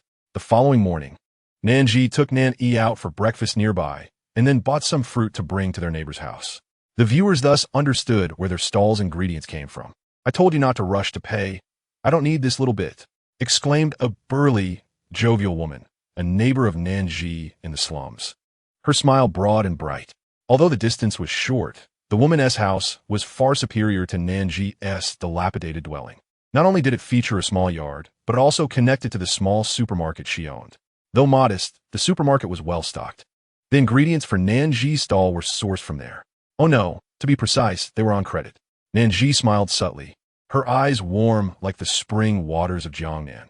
"If I wish to continue purchasing from you, I must settle the accounts." The woman beamed even more brightly. "Thank you, Auntie." Nan Zhi nodded slightly. Since the morning broadcast, the viewer count had accumulated to tens of thousands. While still not comparable to the popularity of other guests, it was steadily increasing. No wonder one can buy so much for just 100 yuan. It turns out to be a no-cost transaction. Deceiving the elderly? Truly despicable. Isn't it normal these days to receive the goods first and pay later? Perhaps not. I used to live here. The woman is the landlord. Though in the slums, she truly lacked for nothing. So are you suggesting that Nan Zhi conquered her with charm? Do you believe that, or think I am Qin Shi Huang? The barrage of comments erupted with skepticism. Nan Zhi paid no heed, focusing solely on finalizing her purchases with the woman. Chapter 12. The unmistakable flavor. Nan Zhi brought more than just the ingredients for her evening stall. She also acquired various items to adorn their humble abode. The electric frying pan, though not large, was ample for the mother and son to prepare their meals within the confines of their home. The light green tablecloth perfectly concealed the pockmarked surface of the coffee table, rejuvenating its appearance. The pure white lace curtains shielded the rusted security bars, softening the harsh sunlight that filtered through. A large landscape painting hung on the wall, camouflaging the wall's blemishes and instantly elevating the aesthetic of the entire room. Additionally, a rough pottery jar filled with wildflowers infused the space with vibrant life. The audience was astonished, exclaiming, "They truly know how to live." Almost everything here was either half-sold or given away. That kind-hearted lady clearly had no intention of keeping that electric frying pan, and she generously gifted it to Nan Zhi. This is a stark contrast to the dilapidated house we saw yesterday. One must admit, Nan Zhi has exquisite taste. All right, it's all an act. Despite their stubborn words, the viewers could not deny that they sensed the tranquility of life for the imagery before them. They were critical, yet captivated, berating while indulging in the show, completely forgetting that they had initially only intended to casually browse Nan Zhi's livestream. As lunchtime approached, Nan Zhi announced, "Let's keep our meal simple." Nan Zhi nodded in agreement. The wariness and resistance he exhibited after the camera was turned off appeared to be merely an illusion of Nan Zhi's. He seemed exceptionally well behaved, maintaining a constant silence, and minimizing his presence. However, Nan Zhi was aware that some barriers remained, hidden beneath the surface like an invisible iceberg. Fortunately, she possessed ample patience and pretended not to notice, beginning to prepare lunch. She first cooked a pot of red date and yam porridge, bringing it to a boil before adding rice, and after second boiling, included the yam, red dates, and rock sugar, allowing it to simmer until the rice soup thickened. Considering a child's palate, she prepared a dish of tomato fish tofu using the purchased fish, deboning and filleting it, then mashing it into a paste mixed with scallion and ginger water, Shaoxing wine, egg white, and starch, forming fish balls that were boiled until cooked. She then stir-fried the tomatoes, seasoning them, and after bringing the broth to a boil, added the fish balls. Finally, to balance the meal, she blanched some vibrant spinach and stir-fried it lightly with just a pinch of salt. Out of habit, Nan Zhi meticulously arranged each dish. Even though the utensils were merely ordinary white porcelain borrowed from a neighbor, they transformed into elegant culinary presentations in her capable hands. "All right, let us dine," she said, placing the meal on the table adorned with a tablecloth. Nan dragged a small stool to sit opposite her. Upon seeing the lunch spread, he paused for 2 seconds. A rare occurrence. Nan Zhi keenly observed, "What is wrong?" With difficulty, Nanny replied, "It's quite sumptuous." Nan Zhi was genuinely surprised, exclaiming, "Is it? I thought it was rather simple." The audience reacted, "How can you call this simple? I suddenly feel like I'm eating swill." Smiling, this isn't merely creating a persona. When did Nan Zhi hide such culinary skills? I wonder when phone manufacturers will produce devices that can detect flavors. Perhaps it might not taste good. It could just be for show. Judging by Nan Yi's reaction, it must be absolutely delectable. No, it was not merely delectable. It transcended the realm of understanding, embodying the essence of culinary perfection. Nan Yi first sipped the porridge, finding it soft, smooth, and fragrant. Then he tasted a fish ball, which was sweet and sour, delicate and flavorful, the fish meat tender as tofu. After just a small taste, he began to devour the meal voraciously. "Slow down," Nan Zhi gently reminded him. She had long noticed his astonishing obsession with food. Perhaps due to past hunger, the sight of a delicious meal now compelled him to consume as much as possible. Nan Yi subtly hesitated, mumbling an acknowledgement, yet his speed showed no sign of diminishing. Nan Zhi, feeling helpless, chose not to enforce a slowdown, silently noting this observation. After a brief post-lunch rest, they began preparations for the evening's business. She planned to arrive early at the night market, departing shortly after 4, nearly 2 hours earlier than the previous day. Upon their arrival at the night market, both Nan Zhi and Nan Yi were taken aback. Their usual spot had been claimed by another food truck, a fried rice stall. Unlike Nan Zhi's sole offering of egg fried rice, this new stall had an extensive menu, boasting a dazzling array of options such as Yangzhou fried rice, sausage fried rice, and shredded meat fried rice. The most prominent sign displayed the enticing words "golden egg fried rice." What is this? They must have seen our business thriving and decided to sabotage us. How despicable. Furious. The competition among these small stalls is incredibly fierce, I know from experience. But one cannot blame others. It's a fair competition, and diners have the right to choose. Is this what you call fair competition? Perhaps the viewers had not realized that an increasing number of them began to empathize with Nan Zhi, defending the mother and son. Yet Nan Zhi herself remained remarkably composed. She gently patted Nan Yi's shoulder, saying, "Let's find another spot." Nan Yi hesitated, his small fists clenched tightly, his cheeks puffing in frustration. His clear, expressive eyes widened, seemingly ready to charge at the fried rice stall for a confrontation. "What is the matter?" Nan Zhi chuckled at his pouting face, asking, "Are you very angry?" Nan Yi's expression tightened as he articulated, "They are copying us."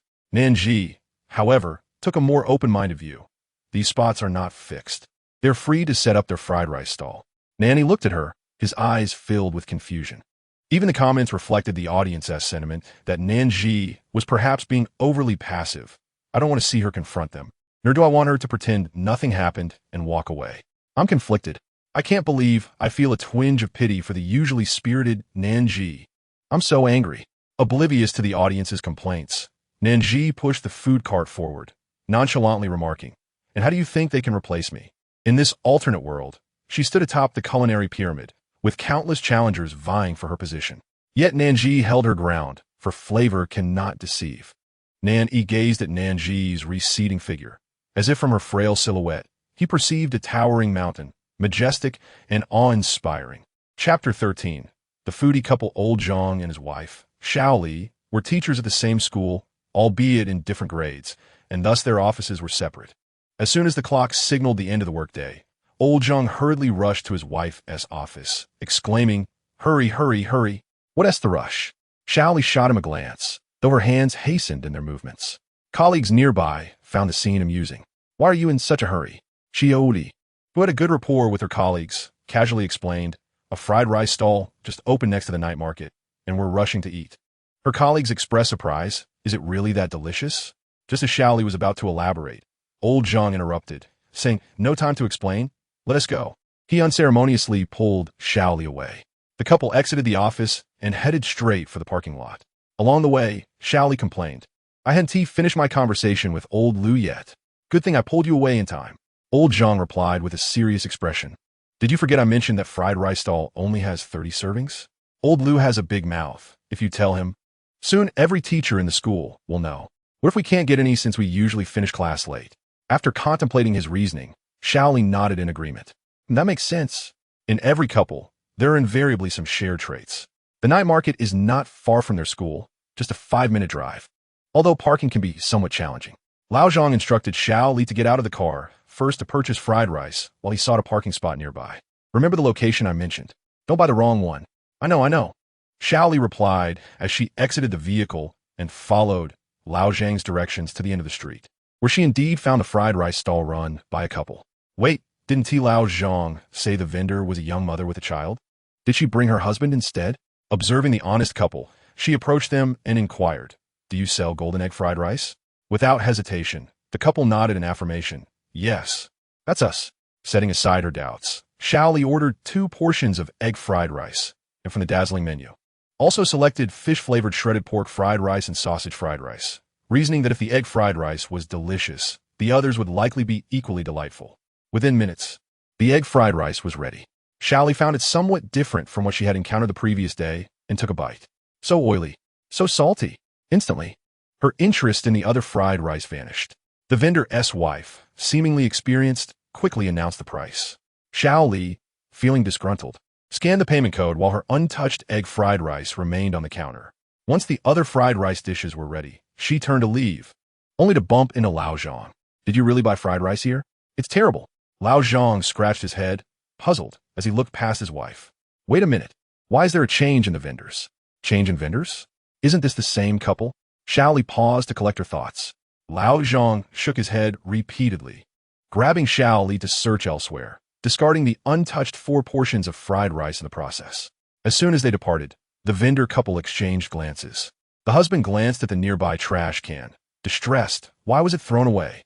The wife mirrored his displeasure. "What's wrong with our fried rice? It's rich and plentiful. Isn't it better than that little girl's fried rice? What unappreciative customers." The husband sighed. "What can we do? Several customers came specifically for her, and they were dissatisfied with our fried rice." The wife shot him a glare. "Who cares, as long as we make money?" Delighted, she calculated the day's earnings, looking forward to continuing the trend in the days to come. Meanwhile, Lao Zhang and Xiao Li meandered through a circuitous route, finally spotting Nan Zhi's fried rice stall in a corner. Lao Zhang sighed in relief, his face beaming with a smile. "Boss, you scared me. I thought you weren't selling anymore." Nan Zhi, with a serene demeanor and a voice as gentle as a mountain stream, replied, "We merely changed locations." She refrained from explaining that their previous spot had been taken. Lao Zhang, not one to be fooled, could infer the situation but chose not to comment, instead ordering 4 portions of egg-fried noodles. "What's wrong?" Xiao Li stared at Nan Zhi, her cheeks flushing after a moment. Leaning closer to Lao Zhang, she whispered, "Why didn't you mention the boss is so beautiful?" Lao Zhang scratched the back of his head. "Really? I think you're more beautiful, my dear. Get lost." Xiao Li, aware of her own charm, felt pleased nonetheless. "I feel like I've seen this boss somewhere, perhaps in a TV drama." Lao Zhang joviali zima. Good-looking people all tend to look alike. Our egg fried rice is ready." Xiao Li, momentarily distracted, followed along, eager to taste the fried rice. The familiar aroma enveloped her senses. Oh no, the freshly cooked fried rice was infinitely more delectable than yesterday's portion. It was worlds apart from the fried rice she had just consumed. Overcome with emotion, Xiaoli nearly shed tears. "It's so delicious, boss. So delicious." Nan Zhi, standing behind the food cart, was bathed in the warm glow of the streetlight, smiling softly. "I'm glad you like it." After finishing her meal, Xiaoli belatedly realized she hadn't paid and felt somewhat embarrassed. Glancing at Lao Zhang, she was astonished to see him already devouring his second portion. Flushing with embarrassment, she reached for her phone. "Boss, how much do I owe you?" A somewhat aloof, youthful voice replied. 80 yuan. Thank you for your patronage." Xiaoli lowered her head to see a small boy with delicate features emerging from behind the cart. Though he was shorter than the cart itself, he handled the transactions with remarkable poise. Impressed by the child of such a beautiful parent, Xiaoli scanned the payment code hanging from the boy's chest. "You're really clever, managing to keep track of all the orders so easily." Nan Zhi, pleased with the new influx of income, subtly smiled. Upon hearing the compliment, he quickly suppressed a grin, his expression turning cold. "No." Xiaoli attempted to say something, but inadvertently glanced aside. "You actually finished all 3 portions without leaving me a single bite. Are you a pig?" Furious, Xiaoli felt like she could explode. If it weren't for the bustling crowd around them, she would have loved to give her husband a good thrashing. Lao Zhang chuckled, gesturing to Nan Zhi. "Let us have 4 more portions." Despite Xiaoli's grumbling, she willingly transferred the funds again, eagerly awaiting the new batch of egg fried rice. Their commotion attracted many food enthusiasts, curious about the fried rice that could satiate a towering man like Lao Zhang.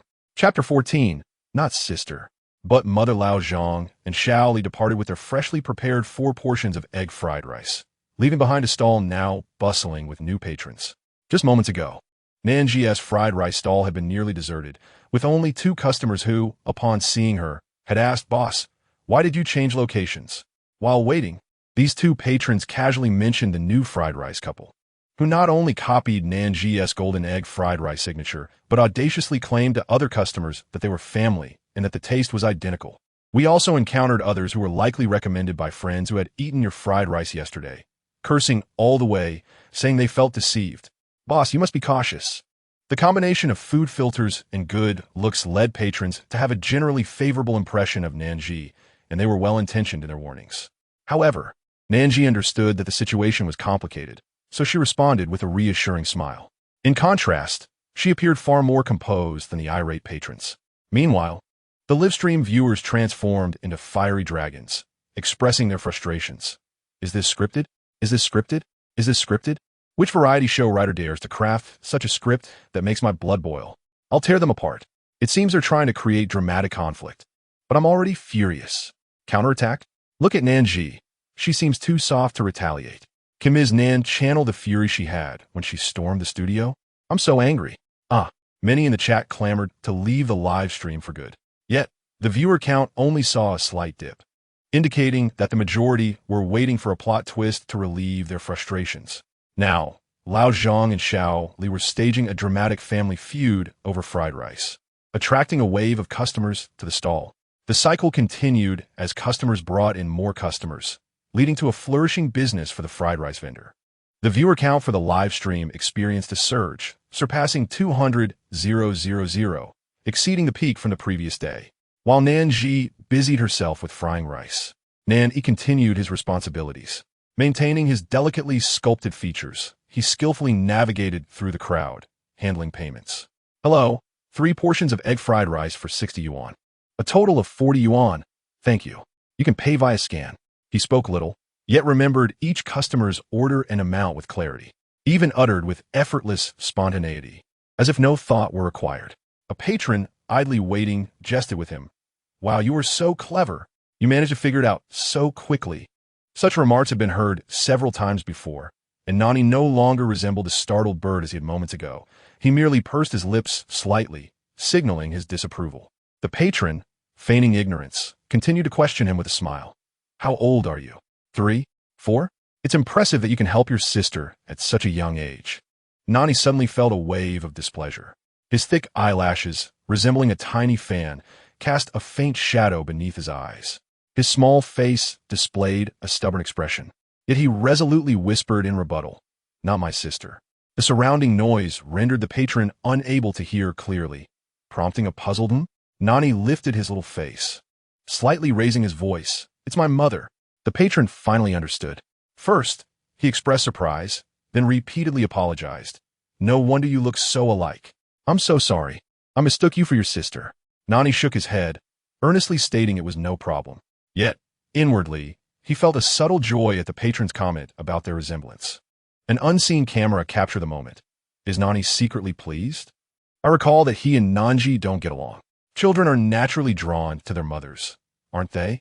Seeing their business thrive brings me a sense of relief. Am I the only one who thinks Nani is quite intelligent? He mostly does mental calculations, and his speed is astonishing. I wasn't fond of Nani's quiet demeanor before, but now it seems rather mature. At least he can help share the burdens at home. Nani remained oblivious to the many compliments being directed at him through the commentary. Suddenly, his little face grew serious. It was the peak hour for customers, and approximately 5 or 6 people crowded around the fried rice stall, blocking the small food cart. Therefore, when a man quietly slipped to the edge of the crowd, preparing to leave, he did not attract much attention. Some even moved aside to give him passage. In the blink of an eye, the man squeezed through the throng and swiftly blended into the new flow of people. Without a second thought, Nani bolted after the agile figure weaving through the crowd. The man walked briskly, his long legs covering ground quickly, and within moments had traversed half a street. Nani gritted his teeth and sprinted, finally catching up to him and decisively tugging at the hem of his garment. "What are you doing, kid?" The voice drew the attention of several passers-by. Breathless, Nani lifted his stubborn little face, his dark eyes glinting as if concealing a blade. He pressed his lips tightly, one hand firmly clutching the man's clothing while the other brandished the payment code hanging from his chest. "Pay up, $60. The man was taken aback. Instinctively, he glanced at the fried rice bag he was carrying. The onlookers began to ponder. Did this person buy something and run without paying? He seems rather refined. How would he do such a thing? TSK. Hey, buddy, hurry and give the kid the money. How old are you to be doing this? Yeah, what era is this? Still trying to dine and dash. The cacophony of discussions erupted around them. As disdainful and scornful gazes fell upon him, the man did not, as expected, admit defeat and leave in shame. Instead, he frowned, appearing quite troubled, and spoke amiably. "Little one, I believe you are mistaken. I already paid earlier. It was exactly 60, right?" Nani's eyes widened in indignation. "You didn't?" The man shook his head, adopting a demeanor of exasperation. Children your age often have poor memories. It's common to confuse people. Perhaps the uncle who didn't pay was wearing the same clothes as me? Or you could check the payment records on your phone. Nani immediately reached for his pocket, his face turning pale. It dawned on him that his phone was with Nan Zhi. The man inwardly triumphed, yet maintained a sincere politeness on the surface. "Can't find it?" Nani stubbornly bit his tongue, his tiny hands clenched into fists. The man sighed softly, speaking with earnest gravity. "Uncle is a teacher at a nearby elementary school, and I often encounter children like you. You must understand, making mistakes is not frightening. What is truly concerning is the refusal to acknowledge them. Do you understand?" Nani opened his mouth. Clearly, it was your mistake, yet he had no way to refute it. As the man said, he possessed no evidence. Frustration and resentment intertwined in his tender heart, giving rise to an endless shadow of negativity, causing the deep darkness in his eyes to swell with a storm of suffocating malice. The man found himself unnerved under the gaze of those eyes, devoid of the innocence and clumsiness typical of a child. How could a child's gaze be so terrifying? The man's heart raced, leaving him momentarily stunned, until someone nearby exclaimed, "Teacher Wong." The man finally snapped back to reality. "Ah, yes, it's me." The person stepped closer. "Teacher Wong, what are you doing here? Came to grab a meal?" "Indeed, I intended to buy some food, but I was misunderstood." The surrounding crowd, initially skeptical, appeared astonished. So this man was indeed a teacher? Not just a fabrication. As if a dividing line had been drawn, the spectator's attitude shifted abruptly. Perhaps it was the societal reverence for teachers that influenced their perception, while the other party was merely a child who appeared no older than 3 or 4. Furthermore, throughout the confrontation, the man had consistently behaved with civility and composure, whereas Nani struggled to provide evidence or articulate a defense. The balance began to tip quietly. Surely, a teacher wouldn't lack for money, to the point of causing such a commotion over $60, right? Perhaps the child had simply mistaken him for someone else. "Oh dear, One shouldn't wrong others without cause. Little one, why don't you apologize first? In these times, unruly children abound, and this man was truly unfortunate. Indeed, initially, there was speculation and persuasion. Then came malicious conjecture and labeling. The crowd engaged in a chorus of accusations, leaving little room for Nani to defend himself. Meanwhile, the man took the opportunity to feign a pitiful smile. I came to help this mother and child selling fried rice. How unfortunate to encounter such a situation. Good deeds often go unrewarded, but as a teacher, my role is to educate and guide. The man was enveloped by the crowd's sympathy. In stark contrast, the shadows of the throng loomed over Nani. The fragmented, jarring voices pierced through his eardrums, evoking memories of the past. It was he who even his own mother neglected. Pitiful indeed. Pitiful for what? He seemed anything but a normal child, perpetually lacking a smile, his eyes resembling those of a wolf cub. Frightening. Indeed, just the other day, I took a few empty mineral water bottles from him. The look in his eyes was so fierce, it felt as though he would devour me whole. I nearly had nightmares that night. Some children, it seems, are simply born to be troublemakers, deserving of their mother's neglect. The malicious thoughts gnawed at Nani's heart, slowly devouring it. At that moment, Nan Zhi waded through the throngs of people, reaching Nani's side. Her soft, warm hand gently rested on his shoulder, feeling the subtle tremors beneath her palm. Nan Zhi was moved and glanced down at him, then spoke soothingly, "Do not worry. I am here." Nani's heart was profoundly touched. The innocent soul, trapped in the abyss, had believed it would only be consumed by shadows and darkness. Yet, suddenly, the impenetrable gloom above him was pried open, allowing a slender but warm ray of light to penetrate. "You are here?" Nani lifted his gaze, watching as the sharp claws of resentment and malice receded like a tide. Nan Zhi persistently nodded and repeated, "Yes, I am here." Nani's lips moved slightly, forming what seemed to be two words, yet he ultimately remained silent, his emotions stabilizing significantly. The man, striving to conceal his awe-inspiring expression, maintained a gentle and polite demeanor. "Hello, you must be this child's mother. We had a minor misunderstanding earlier, but it is all right. He just needs to apologize to me." Nan Zhi, who was somewhat fatigued from cooking fried rice, possessed little patience, especially when faced with a fool who bullied her child. She raised her eyelids and asked directly, "Why should my son apologize?" The onlookers were astonished, leading to a flurry of discussions. The live stream was also abuzz with activity. "I knew it. Nan Zhi is indeed still you. I thought you had changed, but it seems your true nature is hard to alter. Why does this feel refreshing? Have they been stifled by reality for too long? Some people genuinely have distorted values. How can they feel exhilarated by Nan Zhi's actions? Wasn't Nani the one who was wronged? Why do unruly children exist? It's due to irresponsible parents like Nan Zhi. Wait, isn't the situation still unclear? How can they be so certain that Nani was in the wrong?" Nan Zhi shared the same sentiment. Facing the multitude of astonished expressions, she spoke slowly, without confirming the evidence. "On what grounds can you claim my son wronged you?" "Here, the payment record is right here." The man flinched, yet he forced himself to maintain composure, checking his phone alongside Nan Zhi. The result, of course, revealed no corresponding payment record. The crowd, including the viewers in the live stream, was left bewildered. After all this, the supposedly thick-browed, big-eyed man had indeed not paid? Chapter 16. An unprecedented kindness. The man reacted swiftly, feigning surprise, and awkwardly apologized. "No, I'm sorry. I must have made a mistake. I thought I had already paid. I distinctly remember scanning the payment code. Perhaps a network issue caused the payment to fail." His hastened speech, urgent demeanor, and embarrassed expression seemed to convey that it was merely a misunderstanding. As he bowed and apologized profusely, he pulled out 60 yuan in cash to offer to Nan Zhi. Many onlookers assumed the matter had concluded and prepared to disperse. "Wait." Nan Zhi avoided the money the man offered, not even glancing at him. She tightened her grip on Nani's shoulder, providing him with silent support. "Is this uncle truly careless?" "No, he did it intentionally." The innocent voice resonated firmly, causing the crowd to halt once more. Was this matter not yet resolved? The man, no longer exuding confidence, wore an exceptionally grim expression. "As a teacher, would I really tarnish my reputation over 60 yuan? Nan Zhi looked at him meaningfully, her delicate, ethereal visage subtly revealing sharpness. Indeed. What kind of teacher would ruin their own reputation? Her words, seemingly in agreement, were laced with sarcasm. Realizing the situation would not conclude easily, the man's face flushed with anger. What do you want then? Nan Zhi retrieved her phone. Let's call the police. The man stammered in loud protest. No. You have no evidence. Why are you slandering me? Nan Zhi replied calmly. Whether it is slander or not, the police can clarify. Nani, rarely in sync with Nan Zhi, vigorously nodded in agreement. Nan Zhi chuckled at Nani's little head and gently ruffled his hair.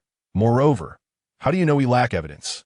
Unbeknownst to the crowd, she was acutely aware that every moment at the fried rice stall had been recorded, including the man's every action. When the police arrived, whether he was wronged or not would be evident upon reviewing the footage. The truth would soon be revealed. Nan Zhi's unwavering confidence made the man question whether he had inadvertently left a mark, sending him into a complete panic. The surrounding chatter erupted once more. This mother and son claim it's not a misunderstanding. That man is deliberately dining and dashing and wants to call the police. Could it be that there was indeed evidence? The man's expression seemed quite off. Oh my, what a twist. Isn't this man a primary school teacher? How would he behave this way? Indeed, one must not judge a book by its cover. Perhaps his identity as a teacher was fabricated. Now, the one who had been verbally assaulted was no longer Nani, but the man. While the man was indeed a primary school teacher, he also had a penchant for petty theft. Once the police investigated and the truth emerged, the news would spread, leaving him utterly humiliated before his wife, child, relatives, and colleagues. The man's eyes suddenly turned fierce. Without a moment's thought, he charged straight at Nan Zhi. Although she dodged just in time, he still brushed against her shoulder, causing her frail body to sway dangerously close to falling. Mom. Nan Zhi steadied herself, her heart racing with a mix of fear and delight upon hearing the endearing address. She barely noticed as the man forcefully pushed through several people, breaking through the crowd of onlookers and swiftly fleeing. What did you just call me? Nani's face bore a faint blush, akin to shyness, as he turned away, avoiding Nan Zhi's gaze. Nan Zhi refrained from pressing him, but she couldn't help but bend down and embrace him tightly. Suddenly, a cacophony of commotion erupted. Nan Zhi turned towards the source of the noise. The man was trapped like a frail chick, desperately shrinking his neck, his eyes darting around in panic, looking utterly disheveled. The crowd, witnessing his demeanor, quickly grasped the situation. Soon the police arrived. Without needing Nan Zhi to speak, the enthusiastic bystanders recounted the entire sequence of events. We all witnessed it. We are all witnesses. Someone who steals fried rice should not be a teacher. They must be reported to their institution. We were deceived earlier, believing this little friend had made a mistake. I apologize, little one. It was the aunt who was confused. Here, have some chocolate, your favorite. You are impressive, little friend, for helping your mother catch a thief. You will be remarkable when you grow up. Nani appeared somewhat flustered. In his short life, he had grown accustomed to disdainful glances and contempt. Being bullied had become the norm, and kindness was a rarity. Yet now, so many people were apologizing to him. Some smiled, others offered him candy, and many gave him thumbs up and praise. It felt as if he was not the most detestable child in the world, but rather a cherished and adored little darling. The shell he had built around himself began to crack, revealing a rare sense of confusion and childlike innocence. He seemed a bit foolish. Nan Zhi smiled and patted the top of his head. The two police officers who had arrived were beginning to comprehend the situation. However, the man still insisted he had not dined and dashed, claiming it was all a misunderstanding. The police, feeling helpless, had no choice but to inquire if Nan Zhi possessed any evidence. Just as Nan Zhi was about to nod, Nani interjected, I do. Nan Zhi was curious, wondering if Nani had arrived at the same conclusion as her. Nani declared, I saw it. The police found it amusing. But upon noticing that Nani was merely a small child, barely reaching an adult's waist, they gently replied, Little one, it's insufficient for only you to have witnessed this. Nani did not elaborate, but articulated each word with clarity. When he arrived, I happened to check the time. It was 1947. He ordered 3 servings of egg fried rice, and there were 5 more servings before that. He stood beside his sister in a red dress, bumped into her shoulder without apologizing, and she shot him a glare. He never once asked me to scan the payment. Chapter 17. The Strongest Mind Filming Site? A profound silence enveloped the room. Everyone seemed to be captivated by Nani's vivid account, visualizing scenes akin to a cinematic experience. The clarity of logic, the distinct organization, and the precision of language were entirely beyond the expressive capacity of a 4.5-year-old child. At that moment, some in the audience could not help but wonder if the child's words had been coached by his parents. Yet, Nani promptly stated, "The people I just mentioned are right here." Then, before the hidden cameras and all present, he identified a total of 5 individuals, including the sister in the red dress and a brother with a blue backpack. His observational skills were nothing short of astonishing.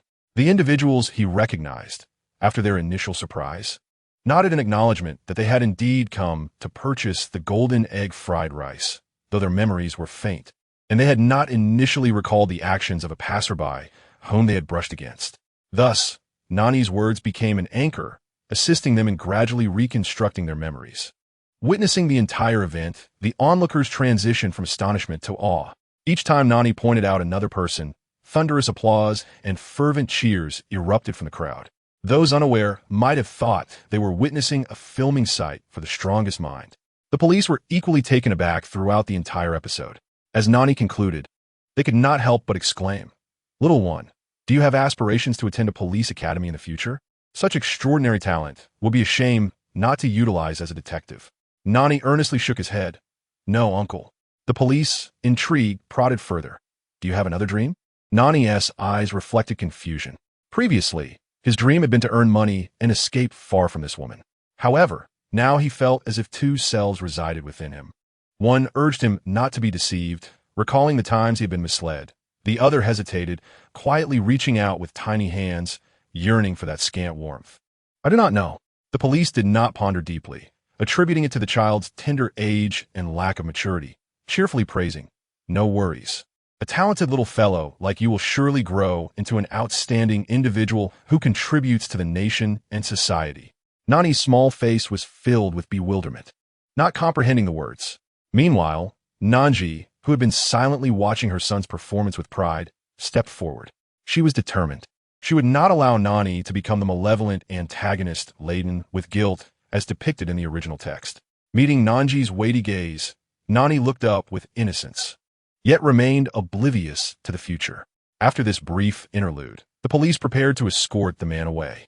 With 5 eyewitnesses present, his denials were futile, and he was bound to face a few days of education behind bars, considering that Nan Zhi and her son needed to continue their business.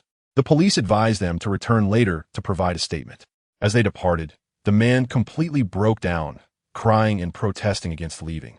Ultimately, 2 tall officers forcibly assisted him into the police vehicle. Meanwhile, the cameraman captured every moment, including the man's reluctant ascent into the police car. However, the dramatic unfolding of Nani's theft capture and his display of extraordinary intellect truly captivated attention. The live broadcast triggered a significant uproar, with viewership rapidly escalating. The barrage of comments almost drowned out the atmosphere. Indeed, a new mind is incredibly useful. I suddenly feel as if I'm merely a placeholder in this world.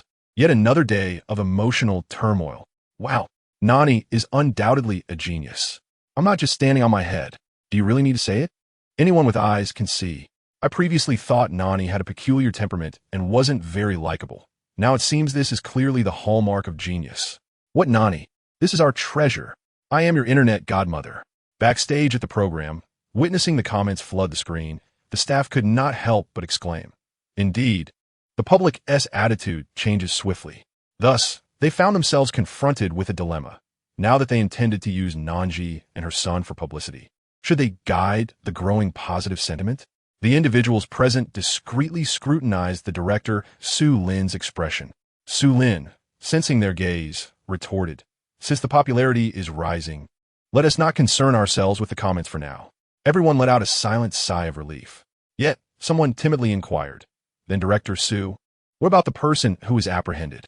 Su Lin, bewildered, replied, "What apprehended person? What does it have to do with me? You don't think I sent that thief to cause trouble, do you?" The majority of those present wore expressions that seemed to suggest that the case. It was evident that many harbored this assumption. Su Lin exploded in anger. "What do you take me for? I never engage in illegal activities." The reprimanded crowd shrank back, their expressions sheepish, yet they whispered among themselves. "Didn't you mention a new plan?" Su Lin, recalling this, hastily defended. "I meant to say, forget it. This matter has nothing to do with me.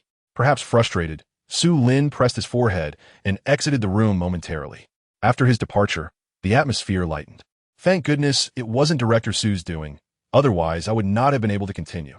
We would have had to send the producer and director off to sing songs of lamentation behind bars. Suddenly, a rich aroma wafted throughout the room, leaving everyone in a daze. Where did that delightful scent come from? A group of individuals exchanged glances before quickly identifying the source. The intern in the corner nearly cried. I just wanted to taste the golden egg fried rice. The program's temporary headquarters was not far from the night market, and the other guests were also mostly dispersed around the central point. Seizing the opportunity while running errands, it was not difficult to stop by and grab a portion of fried rice. Someone swallowed audibly, the sound loud enough for nearby individuals to hear. Why don't we go buy a serving? Let us try what Xiaoho has. All right. Xiaoho tearfully contributed his late-night snack. How could there exist such an exquisite fried rice? In truth, I believe Nan Zhi isn't that bad. She just has a bit of a temper, which is understandable. Xiaoho dashed off to fetch 20 servings of fried rice. In a corner unbeknownst to Su Lin, his subordinates had already easily defected. Chapter 18. Mother-son relationship. Thawing. Nan Zhi's fried rice stall exploded in popularity. Following the theft incident, as the crowd gradually dispersed, some individuals became curious about what made the egg fried rice so delectable that someone would dare to steal 3 servings. Before they had the chance to voice their thoughts, they were already captivated by the intense aroma released when the hot oil met the eggs. Gazing at the golden fried rice, rolling like a golden river, with each grain distinct, many could not help but swallow. At merely 20 yuan, why not give it a try? Therefore, just as Nan Zhi completed her accumulated orders, a new wave of requests flooded in. The once modest fried rice stall became inundated with customers. Nani's hands grew numb from counting the money, particularly among these patrons. Many had witnessed the earlier filming of The Strongest Mind and were eager to test Nani's mathematical prowess. They frequently inquire about the sum of 1 to 100, the price for 6 servings of fried rice, and the classic riddle of chickens and rabbits in the same pen, where there are 35 heads and 49 feet. Nani responds without hesitation, his expression shifting from initial impatience to subsequent numbness. The barrage of comments echoes in astonishment. So impressive. Truly a genius. Isn't Nani only just starting kindergarten? Are children today receiving such advanced education? It's a waste if he doesn't become a scientist with such innate mathematical ability. Could this be scripted performance? If a 4.5-year-old can memorize such a lengthy script, I find that quite remarkable. Nan Zhi must nurture Nani well from the start. Suddenly, I'm very concerned about Nani's future. Unbeknownst to Nan Zhi, she is about to inherit the dubious title of a mother to a prodigy. She immerses herself in the preparation of fried rice. Although she repeats the motions dozens of times, she finds it far from tedious. Rather, it serves as a continual review of her 12 years in another world, allowing her body to transition from unfamiliarity to gradual acclimatization.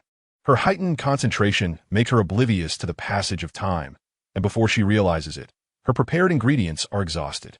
After selling 30 servings of fried rice yesterday, she prepared double that amount today, yet finished even earlier than the day before. This surprises Nan Zhi as well. While tidying up the food cart, she regretfully informs the waiting customers of the situation. The disappointed patrons must reluctantly leave, as a chef cannot cook without ingredients, and they repeatedly confirm whether Nan Zhi will set up her stall again tomorrow. Once the last customer departs, Nan Zhi swiftly and skillfully finishes packing up her cart. Next door, a female vendor sells grilled sausages, and many customers enjoy purchasing a sausage alongside their fried rice, leading to a modest uptick in her business. With no conflict, the female vendor naturally holds a favorable impression of Nan Zhi, and as she prepares to leave, she quietly advises her to be cautious of a couple who set up stalls like hers, warning that they are not to be trifled with. Nan Zhi is taken aback at first, but quickly expresses her gratitude without probing further. After organizing her stall tools, an overwhelming fatigue washes over her. She promptly turns off the camera, intending to wash up and retire early. Is there something on your mind? Nani shakes his head. His tender, fragile face reveals a complex array of emotions. Amidst his vigilance and wariness, there lies a yearning and brightness he is yet to recognize. It is as if he has been hurt many times, yet still shows his soft underbelly to his mother. Nani asks, "Why don't you scold me?" Nan Zhi tilts her head slightly, her hair cascading over her shoulder with a poetic gentleness. After a moment of thought, she sincerely praises him. You performed exceptionally well today. My dear, I am so proud of you. Nani emits a soft hum, more akin to a display of affection than disdain. The dim light does not reveal the redness at the corners of his eyes, but Nan Zhi possesses an acute intuition. She softens her tone further, asking, "What's wrong?" Gathering his courage, Nani replies, "Why don't you scold me? You used to always scold me." His straightforward statement, infused with genuine curiosity, brings a pang to Nan Zhi's heart. She crouches down to meet Nani's gaze. "Do you remember what I said? I am not the same person as your previous mother." This declaration is not a lie. Nani gazes blankly at Nan Zhi, beginning to truly believe this fairy tale-like assertion. Late at night, the mother and son drift into slumber within their dilapidated little home. They face each other, bodies drawn closer, resulting in a more peaceful sleep. Not everyone can fall asleep soundly at night. For many, sleep is an effortless endeavor. Yet for Lu Shixiu, slumber is a luxury. Each time he closes his eyes, vengeful eyes emerge alongside raging flames, cursing him to a life of loneliness and a bad end. He opens his eyes. In the quiet of the night, the brilliant lamps illuminate the courtyard, rendering it as translucent as crystal, reminiscent of a celestial palace from legend. Magnificent yet devoid of vitality, even Lu Shixiu, residing in the depths of this heavenly realm, appears merely as a lifeless statue. Strangely, at this moment, he recalls the live stream he had watched earlier that evening. His assistant had thoroughly investigated, confirming that this woman named Nan Zhi had no ties to his past. "Old Lu, what is wrong with you calling me in the middle of the night?" His friend Tang Ji's boisterous voice emanates from the phone, accompanied by the pulsating rhythm of dance music in the background. Lu Shixiu pinches the bridge of his nose, dismissing the absurdity swelling within, and asks in a low voice, "Do you know a woman named Nan Zhi?" There's a slight pause in Tang Ji's response. It is subtle, akin to a momentary signal interruption. Then he casually denies, "I don't know her." "Why? Have you finally met someone who stirs your heart?" Lu Shixiu abruptly hangs up the phone. He places the device on the bedside and rubs his temples, as if to self-warn. Enough of this. He extinguishes those bizarre, illogical thoughts. Such notions have no place in his rational and orderly world. He shuts his eyes, surrendering to the heavy, sticky darkness enveloping him, continuing his companionship with the abyss. Chapter 19. 3 generations know the taste of food. It seems that the human body is capable of creating miracles even in adverse conditions. Nan Zhi believes that given the poor state of her body, after yesterday's overwhelming orders, she would likely be too exhausted to lift her hands the following day. Yet, surprisingly, she feels even lighter than the day before. Is this adaptation? Regardless of the reason, Nan Zhi is in high spirits. Thus, she rises early, taking Nani along, and prepares to explore the nearby market. The cameraman discreetly follows, the lens capturing the bustling atmosphere of the market. It's 6 a.m. again. I'm getting up to exercise and catch a live stream, feeling quite pleased. Nan Zhi is truly punctual. She may not have much else to say, but her diligence in rising early every day sets her apart from the other guests. "Today, what will you be preparing?" "Nan Zhi, just something simple." Smiles. "How long has it been since I've seen a market like this? I usually go to the supermarket. Perhaps I should visit a market more often." Living a monotonous work life, seeing such a morning suddenly reignites my motivation to live. The atmosphere of the comments is unprecedentedly harmonious. It is noteworthy that yesterday, Nani had put on a splendid performance, even changing the audience's perception, while Nan Zhi, who had long been criticized as a useless mother, received a reprieve. It seems that the early hour has kept those who dislike Nan Zhi from waking up yet. Nan Zhi has long since accustomed herself to ignoring the live stream, treating the present moment as mundane life. Therefore, today called for something special. Even Nan Zhi's mention of something special stirs anticipation among the viewers. She halts in front of a fresh meat stall, bending down to observe closely. Nani mimics her actions, eyes wide with focus. Nan Zhi chuckles at the sight and begins to explain. The essence of deliciousness lies in the ingredients. The better the ingredients, the better the dish as flavor. For instance, this meat, which hasn't undergone freezing, boasts a lustrous color, a light red cross-section, moist yet not sticky, indicating a superior quality. When I select pork belly, I look for even fat distribution, firm texture without any sour odor, and it should spring back quickly when pressed.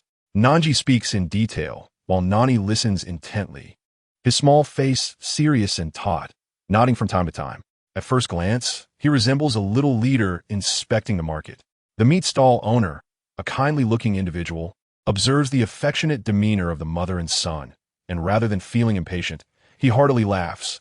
Rest assured, our meat is definitely the freshest in the market. It was just delivered from the slaughterhouse this morning. Nan Zhi nods in acknowledgement. Her gaze, honed through countless trials, was remarkably sharp, allowing her to instantly identify this particular butcher shop among many others. The exceptional quality of the meat, as the proprietor claimed, was indeed fresh and of the finest caliber, unmatched in the market. She nodded, pointing to one of the finest cuts. The owner, observing her demeanor, recognized that this delicate and beautiful young lady was a connoisseur, possessing hidden depths of knowledge. He swiftly began to slice the meat while gesturing with his fingers, exclaiming, "Your eye is keen?"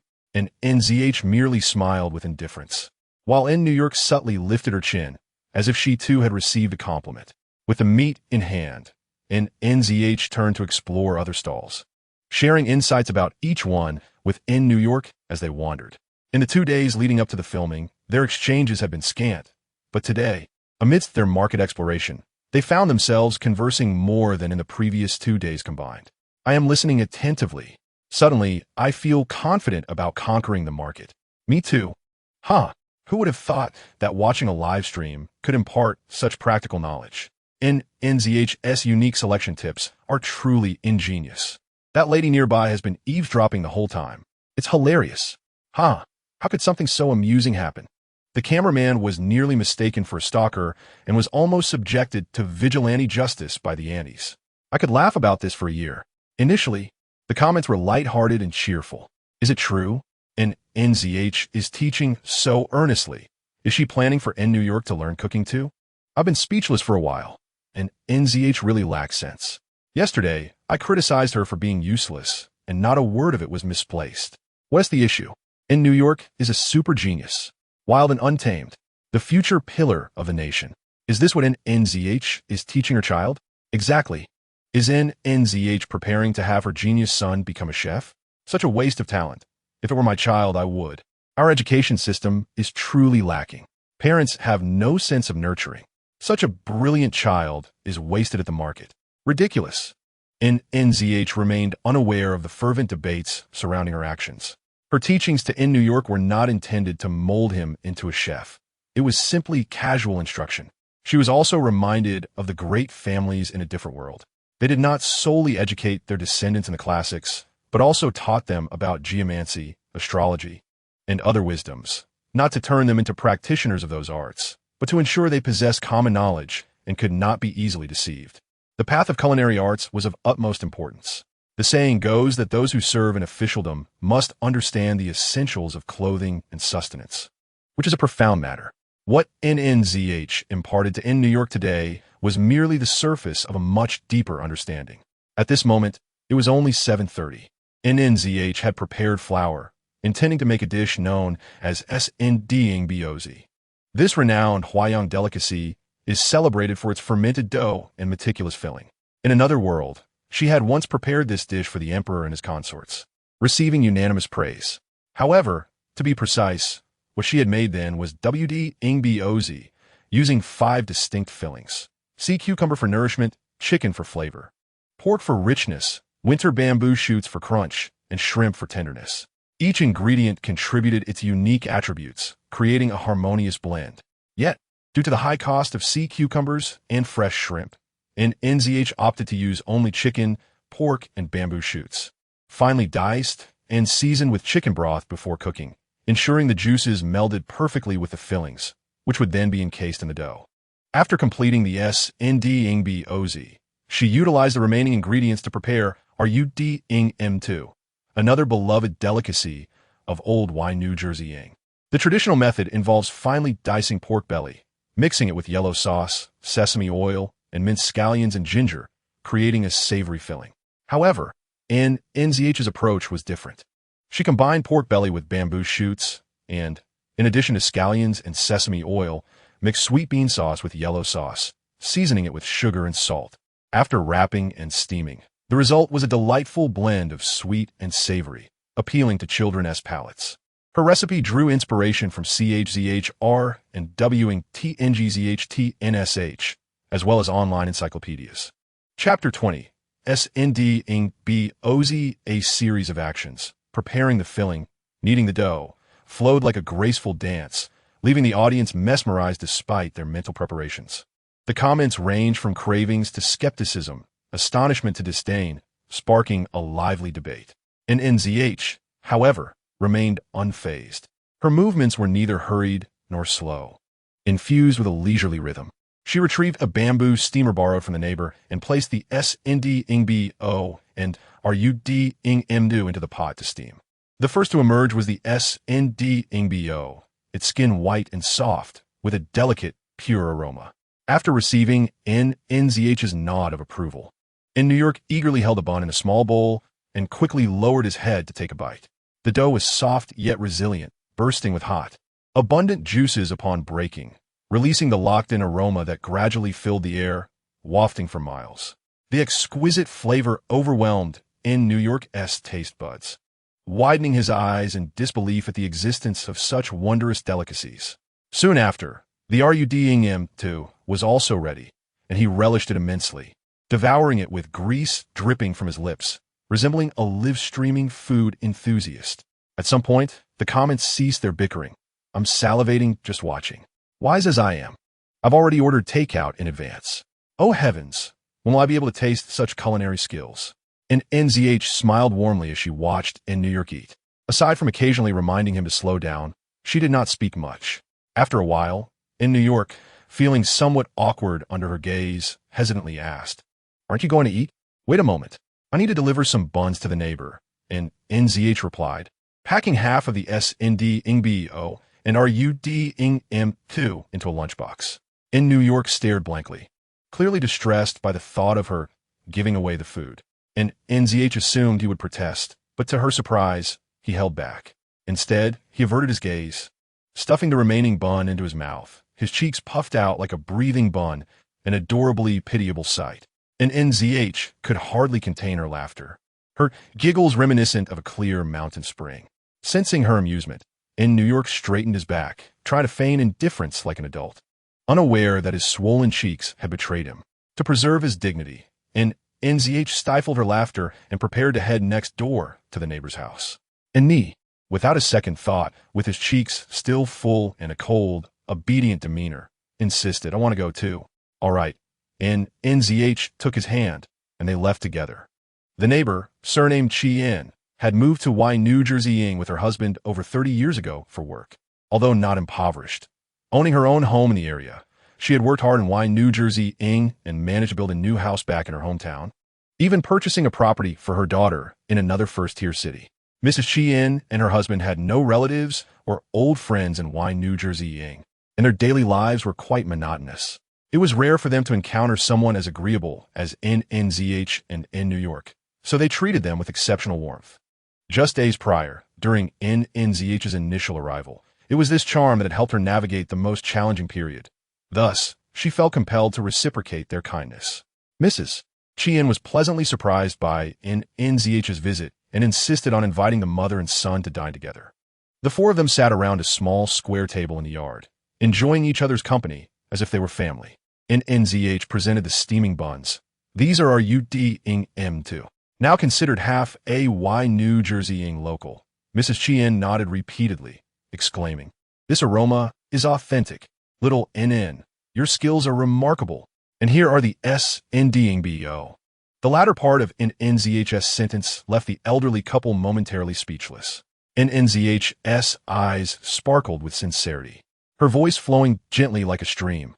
"From your accent, I gather you are from Jiangnan. I wonder if these SNDingBO suit your taste." Typically straightforward and capable, Mrs. Chi-In found herself stammering, "A little NN, you've put in so much thought." Li Dage was equally apprehensive and insisted on declining. They seldom received such cherished attention, which made them even more astonished. Nan Zhi smiled in silence, merely pushing the plate forward. The elderly couple, filled with emotions, each picked up a sanding baozi with their chopsticks and took a bite. In that moment, their souls were profoundly touched. Memories, once dulled by the grind of life, began to blossom anew, vibrant and vivid. The scent of their hometown seeped out from the corners, ultimately converging into flavors dancing on their tongues. Emotionally overwhelmed, Aunt Qian's tears began to flow. Li Dage, slightly more reserved, also felt his eyes redden. Startled, Nan Zhi hurriedly inquired if the taste was amiss. Aunt Qian shook her head, tears mingling with her smile, and said, "It's nothing. I just miss home." After a brief pause, she chewed thoughtfully, her voice slightly choked. "It's so delicious, just like what I used to eat back home." Nan Zhi gazed intently at Aunt Qian's seemingly joyful yet weathered face.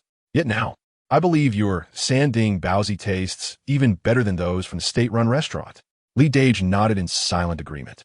For the elderly couple, this was not merely a dish of sanding baozi. It was the embodiment of over 30 years of nostalgia. As memories flooded back, Nan Zhi also recalled that little town, that quaint courtyard, and the elderly man who would rise with the sun, feeling the stirrings of his heart and wandering into the tea house. Dried tofu shreds, flavored cakes, crab shell yellow, layered cakes, jade dumplings, sanding baozi, clear soup noodles, crispy fire-baked bread. The fragrance of Longjing tea wafted through the air. Aunt Qian suddenly began to hum an old folk song from Jiangnan, her voice lilting and melodious. Li Dage put down his chopsticks, his smile causing the wrinkles on his face to soften. Nan Zhi appeared indifferent, yet her legs under the table swayed joyfully. Early spring was slightly cold, yet the sun shone brightly. The jujube tree in the yard rustled in the breeze. The scene shifted to a drone, capturing the view from above. This picturesque moment, reminiscent of spring, was entirely documented. After years of working away from home, a sudden longing for home arose. Without further ado, Nan Zhi was genuinely sincere, and the elderly neighbors were visibly taken aback upon hearing she had prepared hometown delicacies. Indeed, their perception of Nan Zhi shifted. They initially thought she was merely exploiting the neighbors and felt some resentment. She was truly attentive. Had it been me, I would have been moved to tears. Surely not. Do you really believe in scripts? I have discerning eyes, you know. If Nan Zhi's acting was that exceptional, she wouldn't be receiving criticism in the entertainment industry today. Huh, that is hilarious. I can't believe you find that so reasonable. If it were scripted, I would still accept it. At the very least, I was genuinely touched and pleased. Chapter 21. It is an exquisite treasure. It must be cherished and revered. Xiao Qian had just finished her club activities and, while packing her things, overheard her friends discussing a trip to the nearby night market for food. She thought to herself, how about fried rice? Sound great. The one who nodded in agreement was Fei Fei, who shared the closest bond with Xiao Qian. Coming from a well-off family and possessing beauty, she was regarded as a goddess at school. With her approval, the others readily concurred. The group promptly set off for the night market and arrived shortly thereafter. Although they were not late, the scene before them left them in awe. Was this fried rice stall newly opened? How could business be so good? The accompanying boy was so astonished that his glasses nearly slipped off. They were regulars at the night market and had missed the gathering only yesterday. They were well aware of which stalls thrived. Had the night market changed so dramatically in just a day or two? At that moment, amidst the throng of people, a gap appeared. A figure, cool and ethereal like an ink wash painting, emerged from behind the food cart. Some gasped audibly. Others murmured, "No wonder business is so good." That's not it. Xiao Qian, who had led the group, turned crimson with anger and loudly retorted, "It's because the owner is skilled. Don't make wild assumptions." Passers-by couldn't help but glance over repeatedly. The one who spoke felt embarrassed, unable to express himself further with Fei Fei present. "I was just joking, no offense meant." Xiao Qian was still agitated. Fei Fei comforted her and gently pulled her towards the stall. "Come on, today, it's my treat." Fearing that Fei Fei might not believe her, Xiao Qian earnestly stated, "This fried rice is truly exceptional, absolutely the best in the world." Fei Fei smiled, though she wasn't entirely convinced. Her family background was far superior to what her classmates knew. She had experienced the true heights of luxury. She had dined at the renowned Yanjing old establishments listed among the finest in a Michelin-like culinary guide. When it came to fried rice, even the dishes prepared by state banquet chefs were similar in taste, not particularly extraordinary. But Fei Fei, being kind-hearted, decided to indulge Xiao Qian and prepared to sample the fried rice from the night market. The fried rice cooked quickly, and the line moved swiftly. Soon, It was Xiao Qian and Fei Fei's turn. Spotting Nan Zhi, Xiao Qian rushed over. Boss, I'm back. Behind a food cart, Nan Zhi lifted her eyelids, her youthful, warm face coming into view. She immediately smiled. It's you? Xiao Qian was thrilled. Boss, do you remember me? Of course. I owe you my gratitude for helping with business on the first day. Thank you. In fact, Xiao Qian was the very first customer. Oh, it was nothing. Delighted. Xiao Qian became dizzy with excitement, losing her sense of direction. Fei Fei, feeling quite helpless, turned her head and suddenly locked eyes with Nan Zhi. Her cheeks flushed slightly, and she felt an unexpected shyness. Fei Fei, who was used to being adored everywhere she went, found herself drawn to Nan Zhi's presence. It is said that beauty lies in one's essence rather than mere appearance. Perhaps it was because the owner, though appearing somewhat frail, possessed an alluring grace and charm. While Fei Fei pondered this, she heard a melodious voice ask her, "Would you like to eat? Is it just fried rice?" After receiving a positive response, Fei Fei ordered 6 portions according to the number of companions. Nan Zhi nodded, coming right up. She swiftly ignited the stove, executing a series of fluid, artistic movements. Before long, the fried rice was ready. Xiao Qian quickly grabbed her order, pulling Fei Fei along to make way for other customers. Shouldn't we find a place to sit? Turning around, Xiao Qian had already opened her portion and begun eating. Fei Fei couldn't contain her laughter and decided to mimic her. Seeing this, none of the others dared to hesitate. After all, this was Fei Fei's thoughtful gesture. Thus, when all 6 of them held their fried rice and took a bite, "Wow!" An exclamation escaped someone first. Immediately, fervent praises erupted. "I suddenly feel that all the fried rice I've eaten before was like pig food. Heavens! Who is this divine owner? Don't eat in that manner. Huh? It must be cherished and revered. It makes perfect sense. This is indeed an exquisite treasure." The friends who had previously expressed skepticism towards the fried rice were now utterly silenced. It was so delicious. How could it be this good? Even Fei Fei's mind echoed this thought. She had tasted many renowned establishments and top-tier ingredients, yet none compared to this bowl of fried rice before her. Having been accustomed to savoring her food slowly, she found herself wishing to devour it all at once. Burp. Turning her head, Fei Fei noticed Xiao Qian's bowl was already empty. That sound of satisfaction came from Xiao Qian. "You." Xiao Qian rubbed her stomach, smiling shyly. "I may have eaten a bit too quickly." Before Fei Fei could respond, Xiao Qian dashed back to the fried rice stall, eager to buy another serving. Fei Fei stopped her. "Why didn't you order more earlier? I thought it would help the owner gain more popularity if I waited in line longer." Xiao Qian felt particularly embarrassed. Then Fei Fei suggested, "Let's go together." Although the indulgence in excessive carbohydrates is deemed sinful, their delectable nature renders their caloric content negligible. We must partake. Our companions are encouraged to join as well, forming a longer queue than before. While awaiting our turn, a young man in our group uttered a sound of surprise. When questioned, he scratched his head, stating that the individual he had just spotted resembled a food vlogger he followed. Curiosity piqued, the others began to tiptoe and scan the crowd for this intriguing figure. They soon identified a somewhat furtive silhouette among the throng. Xiao Qian, ever vigilant, speculated, "What is that person up to? Are they planning something untoward?" A hush fell over the group, captivated by her imaginative leap. The boy who had initially recognized the figure opened his app and discovered that the vlogger was indeed live streaming.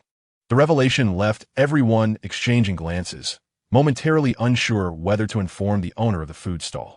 In the brief moment of their indecision, the enigmatic food vlogger had already reached the front of the line, addressing Nan Zhi with, "Hello, I would like an order of fried rice." Without lifting her head, Nan Zhi skillfully ignited the stove to prepare the dish. Meanwhile, Nan Yi, perched on a small stool assisting with packaging, detected an unusual aura emanating from the customer. Her bright, keen eyes swiftly locked onto the young man, who was indeed the food vlogger. The young man, recognizing her as a vlogger, chuckled amiably. In response, Nanny leaned back slightly, her face betraying her disdain. Chapter 22, The Fried Rice Enchantress. As soon as the customer departed, Nan Yi tugged at Nan Zhi's sleeve, declaring, "That person was rather peculiar." Her small face bore a serious expression, with dark, piercing eyes that held an air of authority. "He bears some resemblance to that individual." Nan Zhi, momentarily distracted, maintained her composure and patiently inquired, what was peculiar about him? Unable to articulate her thoughts, Nan Yi relied on her instinctual perception. sensing an air of scrutiny and discomfort from the man, yet lacking any tangible evidence. After a moment of contemplation, she sighed, "I don't know," her tone slightly petulant. She had not realized that in the past, she would have resisted and avoided conflict, never daring to act out against Nan Zhi. Such defiance was a privilege reserved for those cherished. Nan Zhi noticed the shift, her smile softening. "It's all right, let us observe a bit longer." Surprised, Nan Zhi tilted her head up. Just as the mother and son were whispering, Xiao Qian navigated through the crowd, hastily relaying the news that the individual was indeed a food vlogger. Nan Zhi's initial response was not one of caution, but rather, "Wow, you truly have a keen eye." Nan Zhi, straining to keep a serious face, could not suppress a flicker of pride. Nan Zhi's smile deepened as she thanked Xiao Qian, pondering the implications. The man had not purchased anything else. He had come directly for a fried rice stall. Could it be that Nan Zhi's intuition was correct? The young man's name was Yang Nike, though it was merely his online pseudonym. As a well-known food vlogger, Yang Nike had assumed this was yet another publicity stunt in the culinary world. Habitually equipped with a mini camera, he began live streaming, merely informing his followers that a friend had recommended a fried rice stall. Upon spotting the bustling food cart, Yang Nike's thoughts mirrored those of his fans. Ah, yet another aesthetically pleasing internet sensation. However, as the adage goes, to each their own. Though skeptical, Yang Nike expertly conveyed his anticipation to his audience. Yet, the viewers were less than kind. Another fried rice enchantress? Did old Yang take the bait? It was a friend's recommendation. Old Yang probably doesn't even know. He can be quite earnest as a vlogger. I doubt the woman is genuinely focused on the culinary arts. She likely aims to leverage her looks for fame. I must admit, this brother-sister duo is quite striking. What? Their mother and son? Since Yang Nike's livestream was on a different platform than the one featuring the young cub's observation diary, and considering that Nan Zhi had long since surpassed the conventional image of a food vendor, the viewers on both sides remained blissfully unaware of the connection. Disguised as a regular customer, Yang Nike purchased the fried rice. Along the way, he overheard other patrons extolling the dish's extraordinary flavor. "My sister, even if you're hiring actors, don't be so blatant. It feels like a performance." Concerned about his reputation, he felt compelled to express a hint of skepticism. "Is the fried rice really that good? I find it hard to believe. This certainly raises my expectations." As the viewers exchanged playful jabs, Yang Nike had already settled at a communal table in the night market. He opened his food container, ready to share his thoughts. The evening breeze carried the rich aroma of fried rice, momentarily stunning him as he instinctively swallowed. "This smells quite delightful. Let me taste it." He quickly retrieved his chopsticks and took a generous bite. Having sampled numerous culinary delights across alleys and streets, he had yet to encounter a fried rice dish that could rival the one before him in sheer impact. Yang Nike's dormant passion for food rekindled. He animatedly gestured to the camera. "This is absolutely delicious. I swear I'm not deceiving you. Fluffy yet cohesive, rich yet not greasy. Each grain of rice enveloped in egg. The aesthetic brilliance is almost luminescent. No wonder it is called golden fried rice. It's no wonder they claim it to be extraordinary." I genuinely felt my mind blanking out, a euphoric sensation enveloping me. After proclaiming his enthusiasm, he once again buried his face in the dish, completely immersed in the experience. "Really? I don't believe it. So exaggerated? Surely, he must be exaggerating. As a longtime fan, it's been ages since I've seen old Yang this delighted. The flavor must be exceptional. I must admit, you have piqued my interest. This night market is quite close to my home. The presentation of the fried rice is commendable. Perhaps it truly is delicious? Wow, I'm salivating."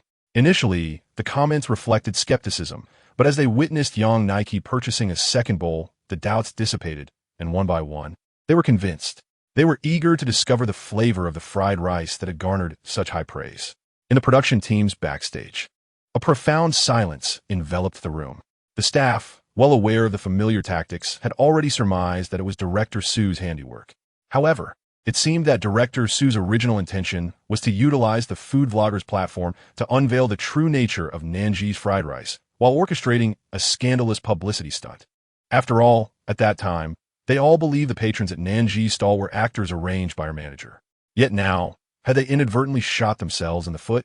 Perhaps, as the saying goes, an unintentional act may yield favorable results. Did Yang Nike remain unaware of the truth?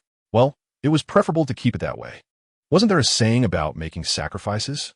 Su Lin, with an impassive expression, interjected, I can hear you.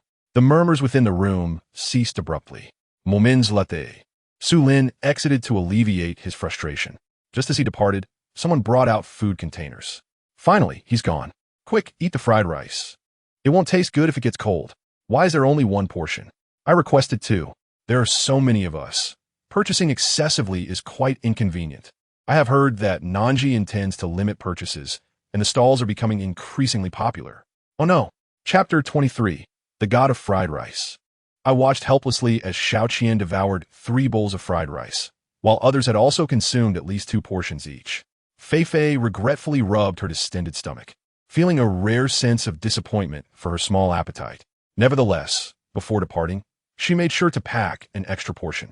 Her home is located in an old villa district in Yanjing. From the outside, it resembles a charming park filled with the sounds of birds and fragrant flowers. Only upon finding the hidden entrance can one glimpse the scattered villas amidst the lush greenery. Only those in the know understand that the residents here are truly either exceedingly wealthy or of noble birth, and the properties in this community seldom circulate on the market. Fei is the only daughter in her family and has always enjoyed a good relationship with her parents. Thus, upon entering, when she heard the nanny mention that her father was in the tea room on the 2nd floor, she rushed over without a second thought. Carrying a warm meal box in her hand, she announced her presence before even arriving. Dad, I had the best egg fried rice at the night market next to school tonight. Uncle Zhu, upon noticing the gentleman in his 60s seated across from her father, Fei quickly composed herself and resumed her graceful demeanor. She held a lasting impression of this gentleman named Zhu Jin, besides being a modest yet immensely wealthy individual. He is also a renowned gourmet and a former editor-in-chief of the prestigious culinary magazine Zhen Kai Mei Xian, currently serving as a judge for Zhen Xiaolu and the chef rankings. Thanks to Uncle Zhu, Fei has been exposed to countless culinary delights since childhood, fostering both respect and admiration for him. Zhu Jin, having watched Fei grow up, felt a sense of closeness with his niece. Thus, upon seeing her, he teased, bringing supper for your father? Fei nodded and generously offered the fried rice. Here, it's still warm. If Uncle Zhu doesn't mind, would you like to share? Zhu Jin readily agreed. Once Fei departed, her father shook his head helplessly, opening the meal box while saying, This girl has such a nature. Don't take it to heart.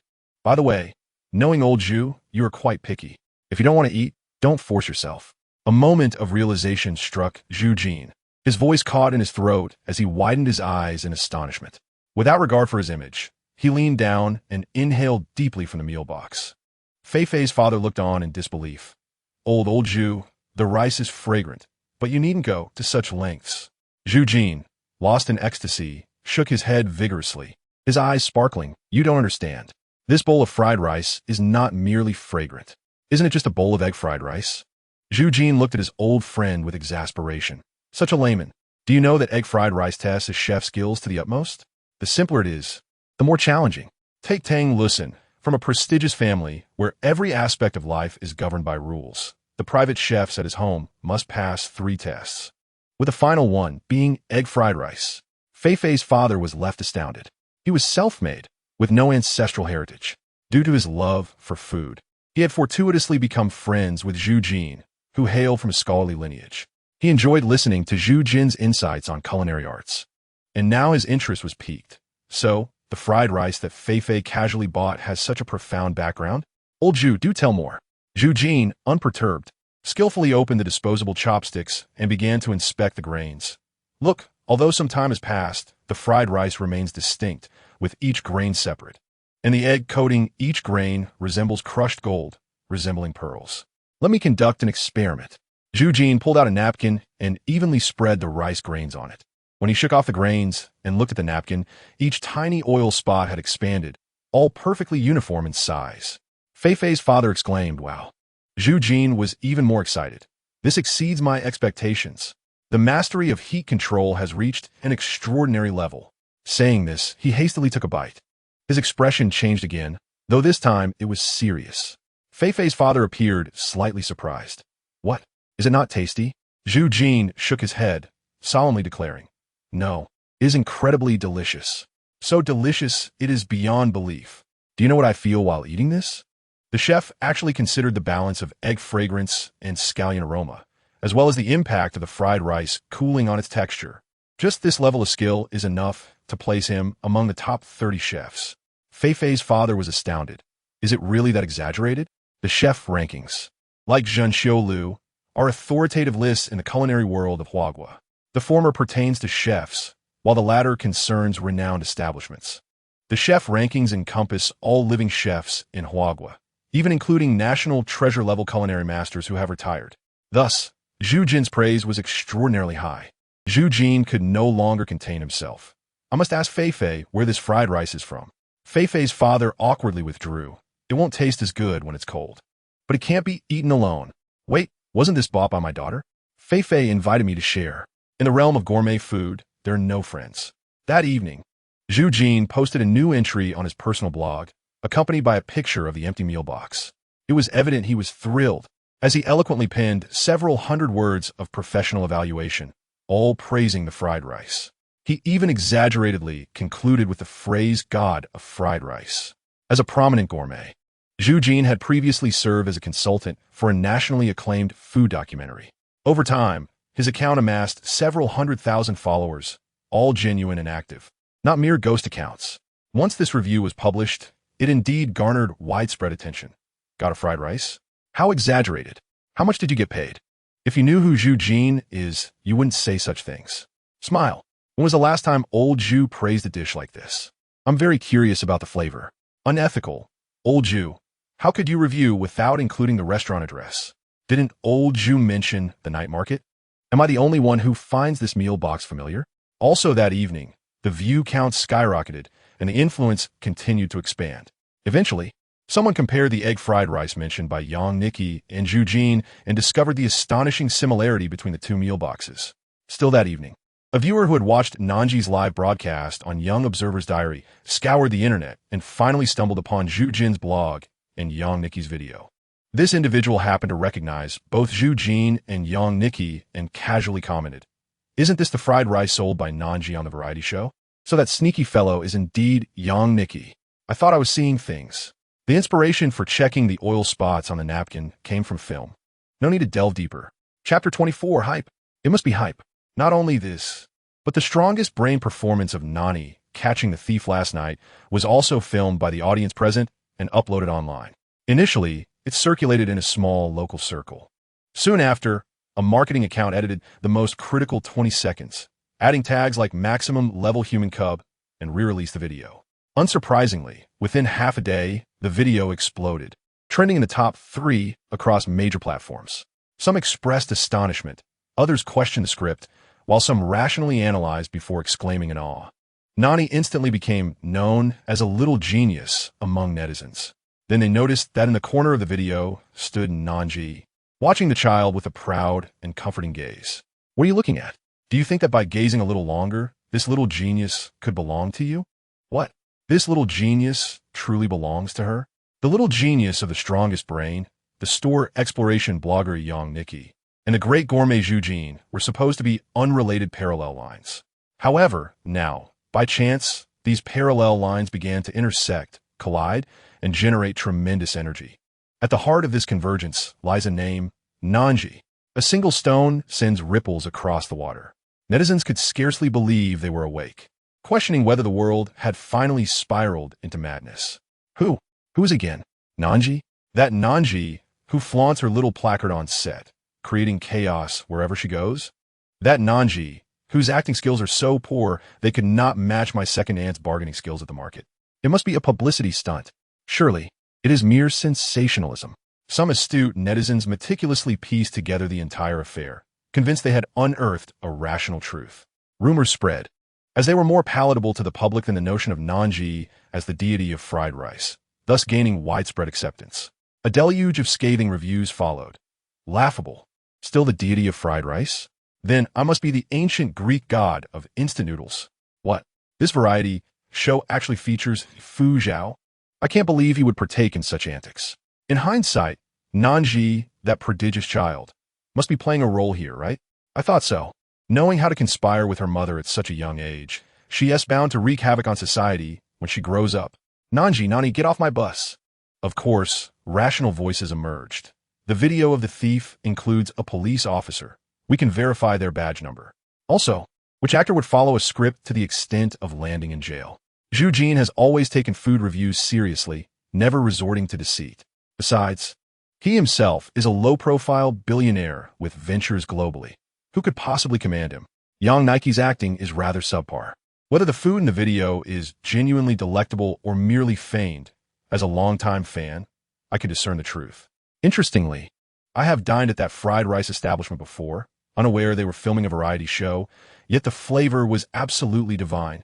Many patrons came forth, yet the majority of netizens remained unmoved. Patrons? Who could tell if they were genuine diners or hired commenters? Yang Nike? What of it if he acts convincingly for money? Zhu Jin? Perhaps Nan Zhi's benefactor is acquainted with Zhu Jin. The police? Oh, so it turns out Nan Zhi's benefactor wields such considerable influence. How imaginative. This narrative thread is woven together more skillfully than we scriptwriters could manage. How could I not have thought of this? I shall incorporate it into my melodramatic script. So does this count as a successful sacrifice to the heavens? Perhaps it does. What shall we do next? In that moment, all eyes turned to the chief director. Su Lin. Su Lin let out a deep sigh and ultimately decided it would be best to find someone to communicate with Nan Zhi. He, with his back to the crowd, did not notice that upon his decision, everyone else, except him, breathed a sigh of relief. So what must I do? The moonlight was cool and gentle, cascading upon Nan Zhi's fragile shoulders. She donned a knitted sweater, languidly leaning against the weathered metal doorframe. Perhaps roused abruptly, weariness adorned her face, and she yawned mid-sentence. As she raised her hand to cover her mouth, her sleeve slipped, revealing a delicate arm as white as tender lotus root. The young girl standing opposite Nan Zhi felt her cheeks flush. The girl was one of the executive directors of Young Observation Diary, dispatched to discuss matters with Nan Zhi. Although not particularly old, she was efficient, clearly articulating the evening's escalating public sentiment in just a few words. Even after Nan Zhi was informed, she maintained an unsettling calm. Clearing her throat, the girl spoke in a tone sweet enough to drip honey. Nan Zhi cast a puzzled glance at her. What was this about? The girl's cheeks reddened further. And awkwardly clearing her throat, she whispered, "Your egg-fried rice is exceptionally delicious." Nan Zhi replied, "I see." A faint smile flickered in her eyes as she adjusted her slipping sweater, her tone notably softer. "Then I shall trouble you." The girl could not help but call out to her, "Miss Nan Zhi, are you not worried?" Worried? Nan Zhi tilted her head slightly, her eyes sparkling with a steadfast smile. She reiterated a phrase she had previously shared with Nani. The flavor cannot deceive. Chapter 25. When I grow up, I will sell fried rice to support you. She casually switched on the light. Why aren't you still asleep? Are you hungry? There is a hunger that arises when your mother thinks you might be hungry. Ever since witnessing Nani's excessive obsession with food, Nan Zhi sought opportunities to feed him. Nani hesitated for 2 seconds before shaking his head. "I am not hungry." After a pause, he added, "I heard you talking." Nan Zhi remained composed and unruffled, tilting her head. "Is that so? No need to worry. It's just a small matter." Nani tightly pursed his lips. This was his habitual gesture. When displeased, he would press his lips together. Seeing this, Nan Zhi gently explained, "It truly is a trivial issue. Look, I'm not bothered at all." Nani raised his stubbornly dark eyes, his voice slightly elevated. "I am not a child. Do not deceive me." He did not comprehend what the earlier person had said, yet he sensed the gravity in their tone. Thus, he knew that something significant had transpired tonight. Nan Zhi could not contain herself and chuckled at Nani's earnestness. Nani stared in astonishment, his eyes wide with indignation. I am being serious." Out of frustration, his cheeks puffed slightly. It appeared that he had been eating well these past few days, as his previously gaunt face was starting to fill out. Nan Zhi, pleased, pinched his soft cheek, but released it before Nani could protest. "I am not deceiving you. I genuinely do not care about what they say. They are unrelated to me. Why should I waste my time and energy on them? After weathering many storms, being criticized is truly inconsequential." Nani observed her intently, and once he confirmed that Nan Zhi was indeed unconcerned, he quietly exhaled. He huffed. "Then what about me? You shall be in charge of collecting the money," Nani declared with a proud tilt of his chin, adopting a begrudging expression. Nan Zhi felt an overwhelming joy, warm and sweet, though she feigned distress. Collecting money seems somewhat exhausting. Nani was momentarily tricked, pondering carefully, realizing it was indeed true. Then, shall I fry rice and collect the money while you sit? That is acceptable. Nan Zhi fought to suppress her urge to burst into laughter as she rose to head to the kitchen. Nani instinctively called out to her, "Where are you going?" "To make you a late-night snack, to reward the future breadwinner." Nan Zhi raised an eyebrow.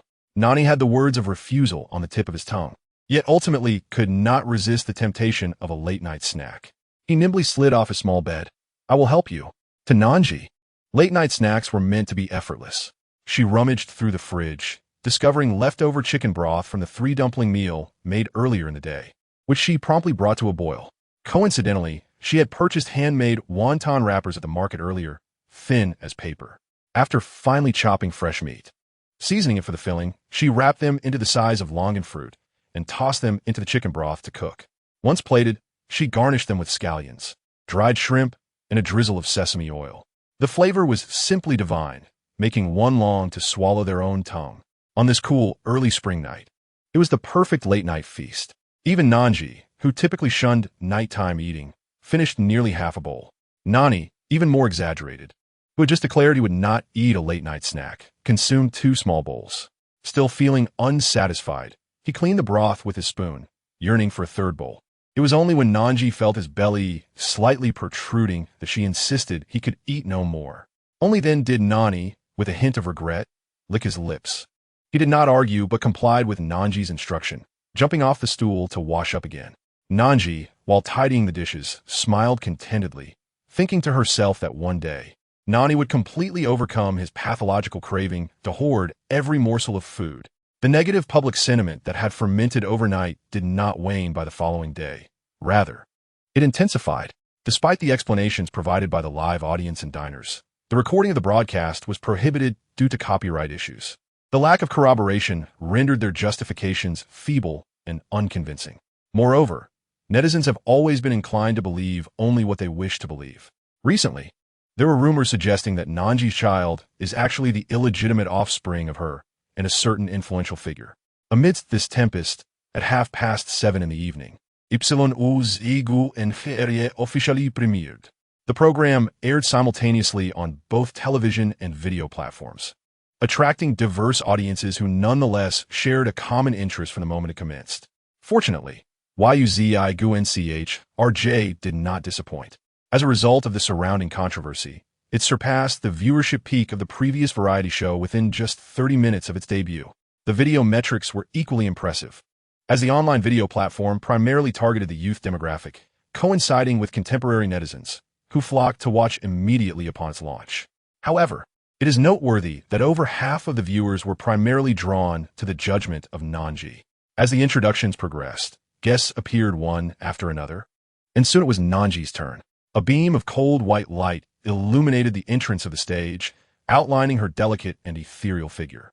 At that moment, everyone was left pondering, who is Nan Zhi? She was merely devoid of makeup, had altered her attire, and significantly restrained her demeanor. Yet, she appeared as if she had undergone a complete transformation, almost as if she were a different person altogether. The tone of the program shifted dramatically thereafter. The audience observed Nan Zhi and Nani responding to interviews with nonchalance, witnessing the mother and son draw the least favorable lot, yet remain composed. Seeing them residing in a shanty town, yet striving to improve their surroundings through their own efforts. Watching them push a food cart, selling fried rice at the night market like ordinary individuals. Chapter 26. This variety show is quite captivating. Before the first episode of RJ concluded, Nan Zhi's beauty began to quietly ascend the trending charts. With discussions fueled solely by organic chatter, comment emerged such as, "This woman is vicious yet undeniably beautiful. Was Nan Zhi always this stunning? She must have undergone surgery. I can guarantee it. Her features remain unchanged. It's merely her aura that has shifted. I am curious about what she has experienced. Has she been reborn? Ha ha. Previously, I found Nan Zhi utterly irritating, a person I genuinely despised. Yet, I have no such feelings toward her now. Who understands? I know why. In the past, Nan Zhi's gaze was condescending, radiating an air of superiority. That arrogance has vanished. Exactly. Beauty is the primary currency of influence.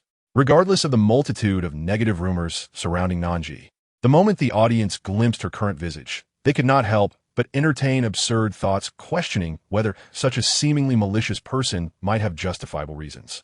They criticized while simultaneously harboring curiosity about Nan Zhi's performance, unable to tear themselves away from the screen after their initial outbursts. They soon discovered that this variety show was indeed quite enthralling.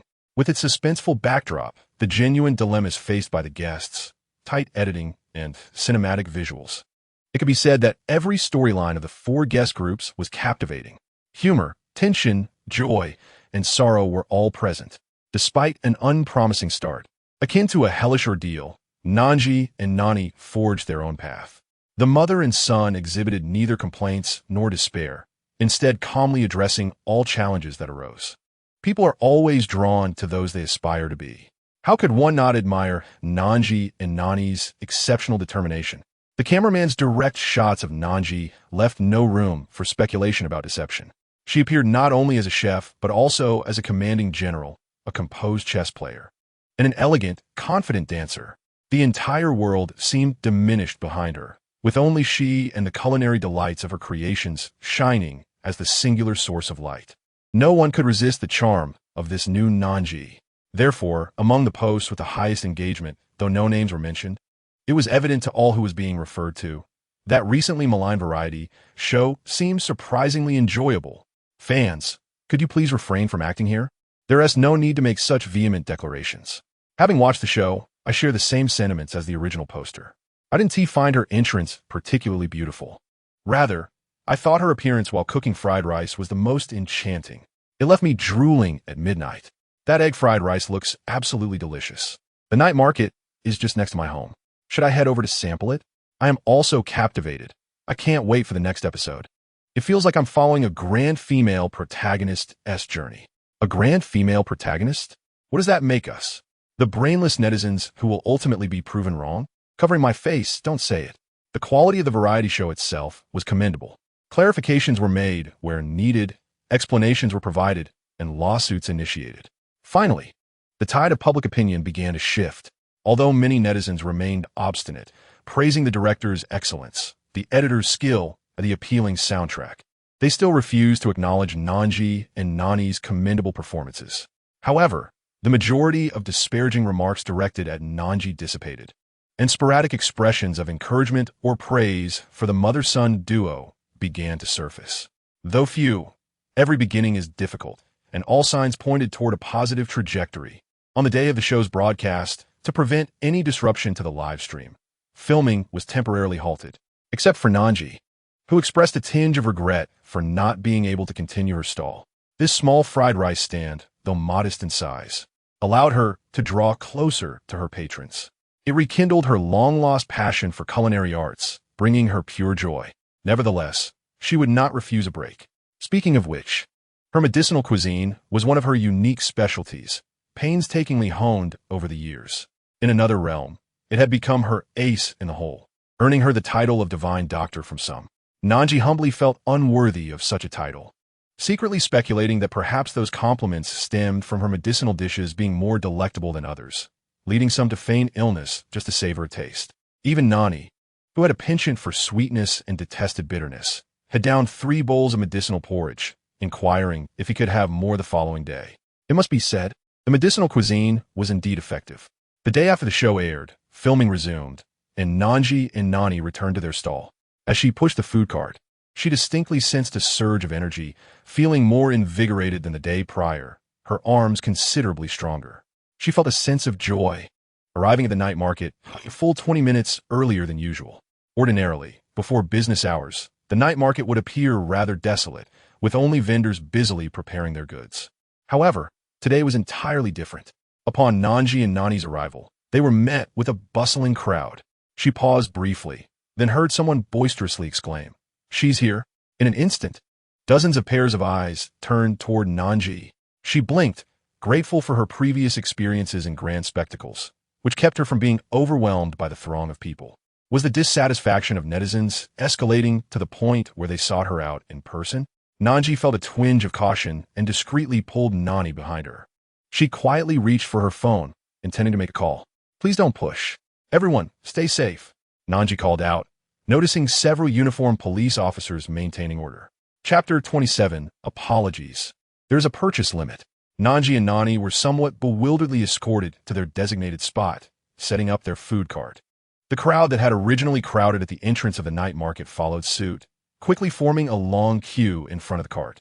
They exchanged snippets of conversation, their fragmented voices drifting into Nan Zhi's ears. Did you watch the variety show? I did too. What are you doing here? Me? I just happened to pass by and saw so many people in line. I was curious to join the excitement. Haha. Please don't let me down. I traveled for an hour by subway to get here. Oh, it appears that some peculiar individuals have infiltrated the scene. These people are clearly drawn by the allure of her exquisite Huangjin Dan Chao fan, having seen it featured on a variety show. Thus far, Nan Zhi has never ventured online. She possesses no inclination towards self-deprecation, fully aware of the dismal circumstances left by the strategists, yet she still eagerly subjects herself to scorn. Consequently, she has missed the fervor surrounding her Huangjin Dan Chao fan online, which has become a sensational topic of discussion. This is not solely due to the visually captivating production of the variety show, which is transformed into a culinary documentary akin to the flavors of Huahua, tantalizing the taste buds of many. Behind this success lies the contributions of Zhu Jin and Yang Nike. One is celebrated gourmet with countless admirers, and the other a prominent influencer with over 1 million followers. Their professional prowess has undoubtedly unlocked the secret to viral success. At this moment, a young girl positioned at the front of the line, suppressing her excitement, inquired of Nan Zhi, "Boss, when will you commence operations?" Nan Zhi replied nonchalantly, "Now." The flames licked the bottom of the pan, and the golden-hued fried rice exuded an intoxicating aroma. As the breeze wafted, the fragrance spread, creating an immediate sensory delight. In the lengthy queue, countless individuals inhaled deeply, their mouths watering in anticipation. Merely catching a whiff of the aroma confirmed that their visit was worthwhile. This fried rice was not only visually appealing, but also genuinely delectable. The murmurs of impatience echoed through the crowd. How much longer until it's my turn? The waiting was an agonizing ordeal. Fortunately, Nan Zhi worked with remarkable speed. The menu featured only Huangjin Dan Chao fan, allowing her to cook a maximum of 3 portions at once, significantly enhancing efficiency. A young man shouted, "Boss, I'd like 10 portions." This proclamation drew many incredulous glares his way. He instinctively recoiled, but, after a moment, gathered his resolve and nodded, repeating, "Yes, 10 portions." The people behind him grew anxious, fearing they might miss out. Before they could voice their frustrations, Nan Zhi calmly pointed above, stating, "I'm sorry, but there's a purchase limit." The young man's eyes widened as he finally noticed the small print on the Huangjin Dan Chao fan sign. Limit of 2 portions per person per day. He immediately lamented, "Please, boss, I beg you." Yet, Nan Zhi remained resolute as ever. Laughter erupted among those waiting. However, when it was their turn, the laughter subsided, replaced by desperate pleas. "Boss, could you sell me 1 extra portion? Just 1. But Nan Zhi continued to shake her head, and the patrons left disheartened. Soon, as more people savored the Huangjin Dan Chao fan, their spirits lifted, filled anew with the joy of good food. With the first bite, many were moved to tears of joy. Delicious. Absolutely divine. In that moment, I felt my life was complete. Good heavens, what had I been eating before? Pig slop? What will I do if I can't have Huangjin Dan Chao fan in the future? My beautiful, kind soul will be utterly ruined.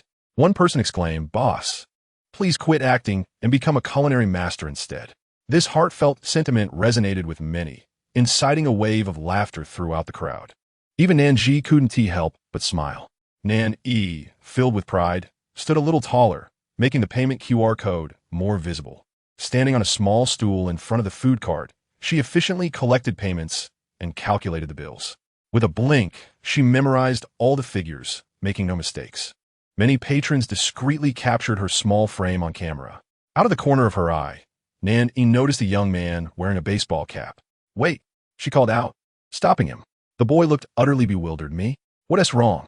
With a serious expression, Nan E stated, "Brother, you already purchased once." The boy's face stiffened as he stammered, "I didn't tea." Nan E pointed to the toy charm on his back. "You're the one who wanted 10 portions earlier. I recognize you." Despite his change of attire and the cap, she identified him instantly. Others in the crowd began to recognize him too, confirming, "Yes, that's him. I remember." Little one has a great memory.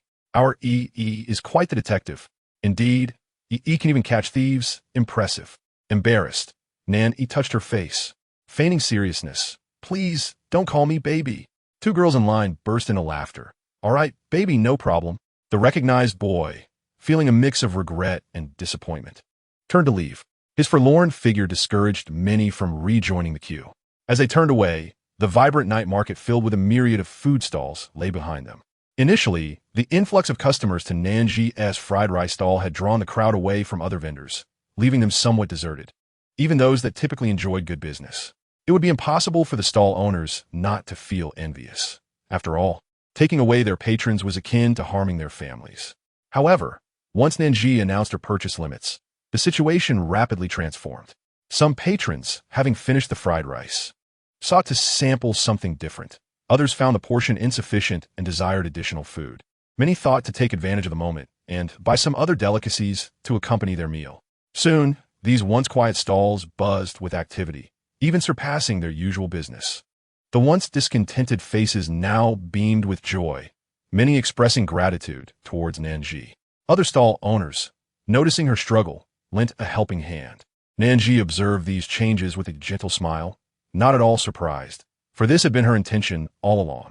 Chapter 28, Breaking Out of the Circle. Before today, only a handful of patrons had come to Nan Zhi's defense online, as most who had tasted the fried rice were unaware of her filming. Not everyone follows entertainment news closely enough to catch a show that had yet to break into the mainstream, merely enjoying moderate popularity. However, after today, the narrative would shift dramatically. At least for tonight, the vast majority of patrons had come after viewing the variety show. Furthermore, more than half were contemporary young people with fast internet access, eager to engage in social sharing. After tasting Nan Zhi's fried rice, what would they do? Naturally, they would take photos and post them online. Consequently, platforms like Douyin, and Xiaohongshu flooded with new posts. Among the earliest to gain traction was a post titled, "I want to try the rumored Huangjin Dan Chow fan," and it left me feeling particularly terrible. I knew that troublesome woman couldn't possibly cook. Watching Nan Zhi's hypocritical facade being torn away is so satisfying. Does she still have the audacity to complain? She has the thickest skin. These unfriendly comments were quickly met with ridicule. The poster is just clickbaiting us. Huh, who got the satisfaction? It's me. It turned out that the subsequent content of this post revealed. So, it was the sister who claimed to go test the waters yesterday. I'm curious. Is it really that delicious? I know it's good, but you're exaggerating. It's just fried rice. I can vouch for what the poster said. I'm a college student nearby, and I also went to eat the fried rice tonight. It was absolutely amazing. One guy even shouted for the boss to switch careers to cooking. Being a star has no future, haha. I saw feedback from diners elsewhere, and it seems somewhat credible. Shocking. I was prepared for Nan Zhi to flop today. Is Nan Zhi perhaps a hidden heir of a royal chef, burdened with the blood-soaked vendetta of her family? She initially intended to leverage the entertainment industry to achieve fame and execute a grand revenge. But unexpectedly, her culinary skills allowed her to break through the fray and turn the tables, embodying the quintessential female lead in a delightful narrative. I have even thought of a title. The royal chef's heir goes crazy with culinary delights on the children's variety show. The pen is yours. You shall write it. Alas, we have unwittingly become the brainless netizens who follow the trends of the female protagonist. Beyond the amusement seekers, there are genuine patrons who sincerely share their thoughts. They penned several hundred words, each line imbued with heartfelt emotion, praising the dish in diverse ways. The unanimous acclaim awarded to this golden fried rice was the highest praise. This is the best fried rice I have ever tasted. Such elevated accolades piqued the curiosity even of those initially uninterested. Some who visited the site proceeded to upload videos online. Although the visuals lacked the polish of a variety show, the authenticity of these recordings resonated with contemporary netizens, spreading rapidly across the internet, achieving view counts surpassing 100. Before the variety show could gain traction, Nan Zhi's golden fried rice had already made its mark. Unbeknownst to Nan Zhi, a wave of food enthusiasts was eagerly awaiting her. After completing the day's business, despite having her body initially conditioned by medicinal cuisine, she felt somewhat exhausted. Fortunately, both she and Nan enjoyed a sound sleep that night. Upon rising the following day, the mother and son were vibrant and full of energy as they set out with a small cart to the market. The previous day's record earnings replenished their once-empty little treasury after purchasing herbs. Little financial enthusiast Nan Zhi was particularly exhilarated. Typically, he resembled a stoic iceberg, aloof and reserved, seldom engaging with anyone outside of Nan Zhi. Yet today, he unexpectedly greeted Aunt Qian from next door with a smile, prompting her to exclaim in surprise and hand him a bright red apple. Nan Zhi quickly pressed his lips together but accepted the apple. Exiting the shanty town, he placed a large apple into Nan Zhi's arms, saying, "Here for you." Nan Zhi paused. "This is from Grandma Qian," with the demeanor of a little adult. Nan Zhi replied calmly, "You were too tired yesterday. Have the apple." He pondered for a moment before adding, "I don't like apples anyway." The apple, gifted by Aunt Qian, was of excellent quality, exuding a subtle fragrance that even Nan Zhi found refreshing, let alone the typically picky Nan Zhi. Yet, he chose to keep the apple for himself. Nan Zhi lowered her gaze, catching sight of the two whorls atop Nan Zhi's head. It is said that those with two whorls tend to be quite stubborn. Indeed, Nan Zhi was obstinate, yet he possessed a unique gentleness. While Nan Zhi contemplated her plans, she accepted the apple and tucked it into her canvas bag. Nan Zhi, noticing this, allowed a faint smile to escape.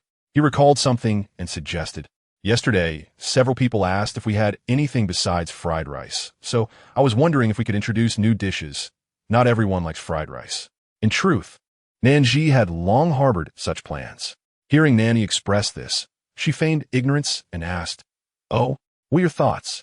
With the initial acceptance of his suggestion, Nan Zhi subtly revealed his delight and began to ponder his words. At that moment, Nan Zhi halted her steps, squinting slightly as she gazed ahead at a man with gentle and refined features, dressed in a crumpled shirt and carrying a supermarket shopping bag. His hair was slightly disheveled, creating a stark contrast between his starry demeanor and the earthy essence of everyday life. He stood at the fish stall, bent over as if selecting a fish, when suddenly, a fish's tail splashed water all over him. Chapter 29. Fu Zhao and Qing Shi. Fu Zhao found himself utterly drenched, the fishy odor enveloping him like a shroud. He felt like a walking fish tank, stiffening in place. He was on the brink of losing his composure. Yet, his good upbringing prevented him from reacting with anger. As the stall owner awkwardly apologized, he managed to force out a polite, "It's all right," through gritted teeth. A worried, youthful voice then piped up, "Uncle." Fu Zhao looked down, yearning to comfort his nephew. However, the little one gazed at him with concern and sighed. "Can we still have fish soup?" Fu Zhao could not muster a smile. Suddenly, laughter erupted. Fu Zhao initially thought someone recognized him and turned with a perfect polite smile, only to realize it was Miss Nan. His expression quickly soured. Yet, most onlookers assumed Fu Zhao was merely upset about his soiled clothes and did not dwell on it, focusing instead on the unfolding drama with excitement in Nan Zhi's livestream comments. Fortunately, Fu Zhao maintained clarity of mind. Although his impression of Nan Zhi was exceedingly poor, he would not stoop to harsh words against a young girl in public. He quickly composed himself and adopted a courteous yet distant tone. "Are you also shopping at the market?" attempting to ease the atmosphere. But Nan Zhi seemed oblivious to his coldness. She leisurely approached with Nan Zhi, first surveying Fu Zhao from head to toe before countering with a question. "Perhaps you need a bit of help?" "No need." Fu Zhao instantly refused without a second thought. Realizing his abruptness, he added, "What I mean is that I can handle such trivial matters myself." Before Nan Zhi could respond, his little nephew Qing Shi chimed in, "But uncle, you have no money and no clothes." Qing Shi gazed at his uncle with innocent, wide eyes, puzzled by his hand over his mouth. Fu Zhao coughed, attempting to redirect the conversation. "This is my little nephew Qing Shi. He is 5 years old." Nan Zhi nodded, resting her hand on Nan Yi's shoulder. "My son Nan Yi is 4.5. Although they had seen each other in the studio before, Nan Zhi had little interaction with the other guests and was not familiar with the children. Thus, today marked the first formal encounter between the two little ones. Nan Zhi and Qing Shi exchanged glances, one cautious and the other curious, observing each other. They were merely half a year apart in age. But due to Nan Yi's malnutrition, he appeared considerably smaller and younger than Qing Shi. Qing Shi was delighted, as the only child in his family. He dreamed of having a brother or sister. He boldly pushed aside his uncle's hand and stepped in front of Nan Zhi. "Hello, brother. I am your big brother." Nan Zhi awkwardly turned away, not responding. Nan Zhi did not press him, merely smiling as she explained to Qing Shi, "He is a bit shy." Fortunately, She was not the type of child to throw tantrums. Instead, he nodded understandingly. It's all right, pretty aunt. It's our first day meeting. By the way, is E his nickname? Can I also call him E? Nan Zhi's eyes sparkled with genuine warmth. You should ask him yourself. Sure, came Nan Yi's quiet voice. She beamed, calling out, brother. Nan Yi, perceptive to the world around him, could discern the intentions of others. Recognizing that she was not the type to bully him. He relaxed his guarded demeanor and offered the bag containing the meat buns he had just purchased with Nan Zhi. Would you like some? She's gaze fixated on the offering. As Nan Zhi and Nan Yi approached, his attention was irresistibly drawn to the fragrant meat buns. It was precisely this observation that prompted Nan Yi to offer the meat bun to share with Shi. Watching from the side, Nan Zhi felt a sense of gratification. Meanwhile, Fu Zhao was also observing her, his expression a blend of confusion and inquiry. Uncle, Shi stifled his saliva, wanting to first seek Fu Zhao's opinion. He initially intended to tug at Fu Zhao's sleeve, raising his arm but halting midway, letting it drop. Can I eat? Fu Zhao, well aware of Shi's disdain for his fishy odor, could hardly suppress his laughter. His heart softened abruptly, and he could only nod in acquiescence. Go ahead. Shi cheered and joyfully prepared to grasp the large meat bun with his hands. That's dirty, exclaimed Nanny. Wash your hands first, Fu Zhao added. How about using a napkin? Suggested Nan Zhi, and surprisingly, the three spoke in unison. Shi paused, glancing between his uncle, the beautiful aunt, and his younger brother. Ultimately, they opted for Nan Zhi's suggestion, allowing Shi to grasp the bun with a napkin. Without overthinking, he devoured it ravenously. Fu Zhao felt increasingly uncomfortable. Perhaps his expression led Nan Zhi to misinterpret the situation. Why don't you have a couple as well? Fu Zhao firmly shook his head. I'm not hungry. At that moment, both Nan Zhi and Fu Zhao looked down at the rumbling sound emanating from Fu Zhao's stomach. Uncle's tummy is rumbling. She exclaimed, embodying the essence of his uncle. Nan Yi looked at Fu Zhao with curiosity. In an instant, Fu Zhao's face flushed crimson, despite having faced numerous grand occasions. He found himself overwhelmed with a desire to disappear into the ground. Nan Zhi stifled a laugh, saying, just eat. With a growling stomach, Fu Zhao resigned himself, grabbing a meat bun with a napkin, assuring them, I'll repay you. Half an hour later, Fu Zhao stood in a modest yet cozy shack in a dilapidated housing area, holding new clothes, perplexed as to how the situation had escalated to this point. The barrage of comments in the live stream was becoming increasingly chaotic. So you plan to exploit my brother until the end? No more. Nan Zhi is done for. Perhaps these are merely coincidences? You talk about coincidences on a variety show? Who believes that? Fu Zhao sighed. Chapter 30. Is everything just a misunderstanding? For the moment, Fu Zhao was unaware that his fans were fervently defending him in the live stream. Had he known, he would likely have stepped forward to clarify, it's truly a coincidence. The reason he accepted Nan Zhi's assistance, borrowed money for new clothes, and came to change was simply due to his obsessive cleanliness and the proximity of the location. Fu Zhao was thoroughly infused with the fishy odor.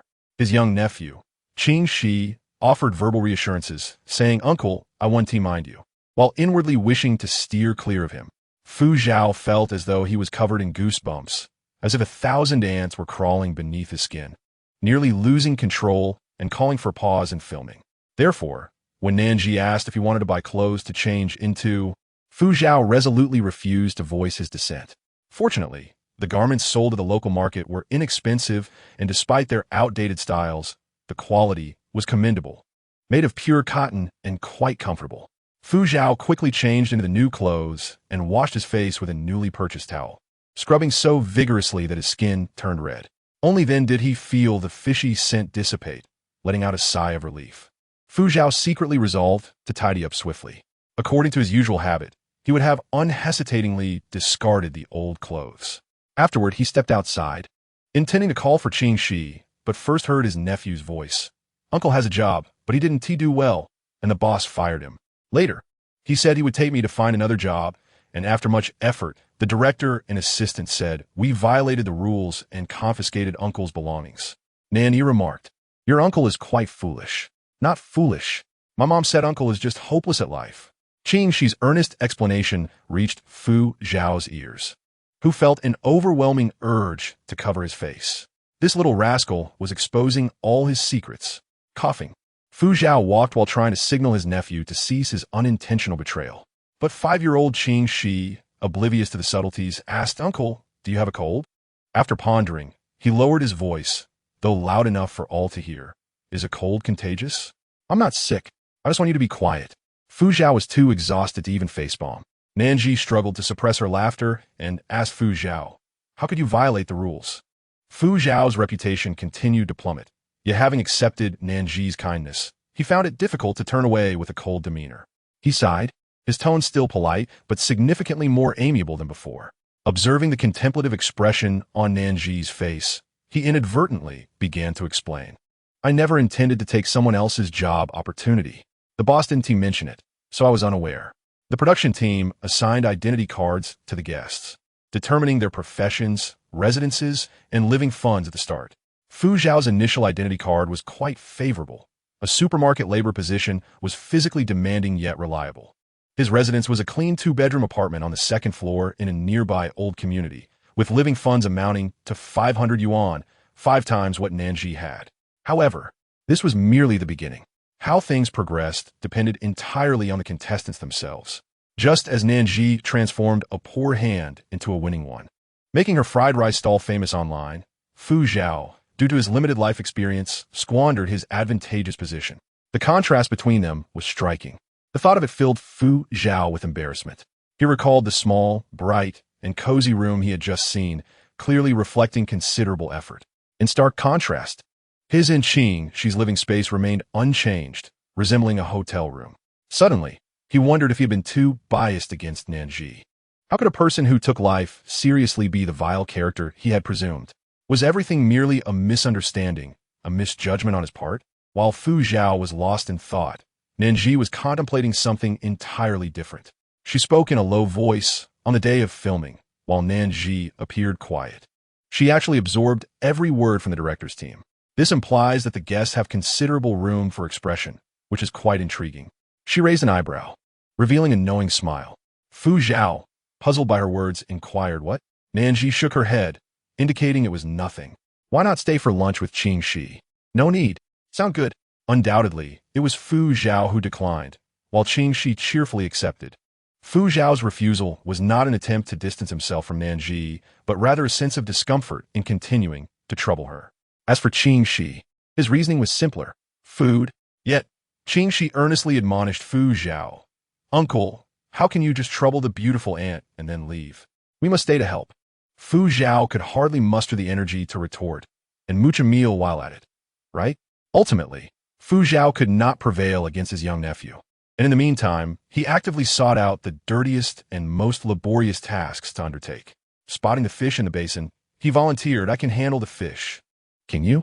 Nan Zhi raised an eyebrow slightly. She had already noticed Fu Zhao's cleanliness obsession.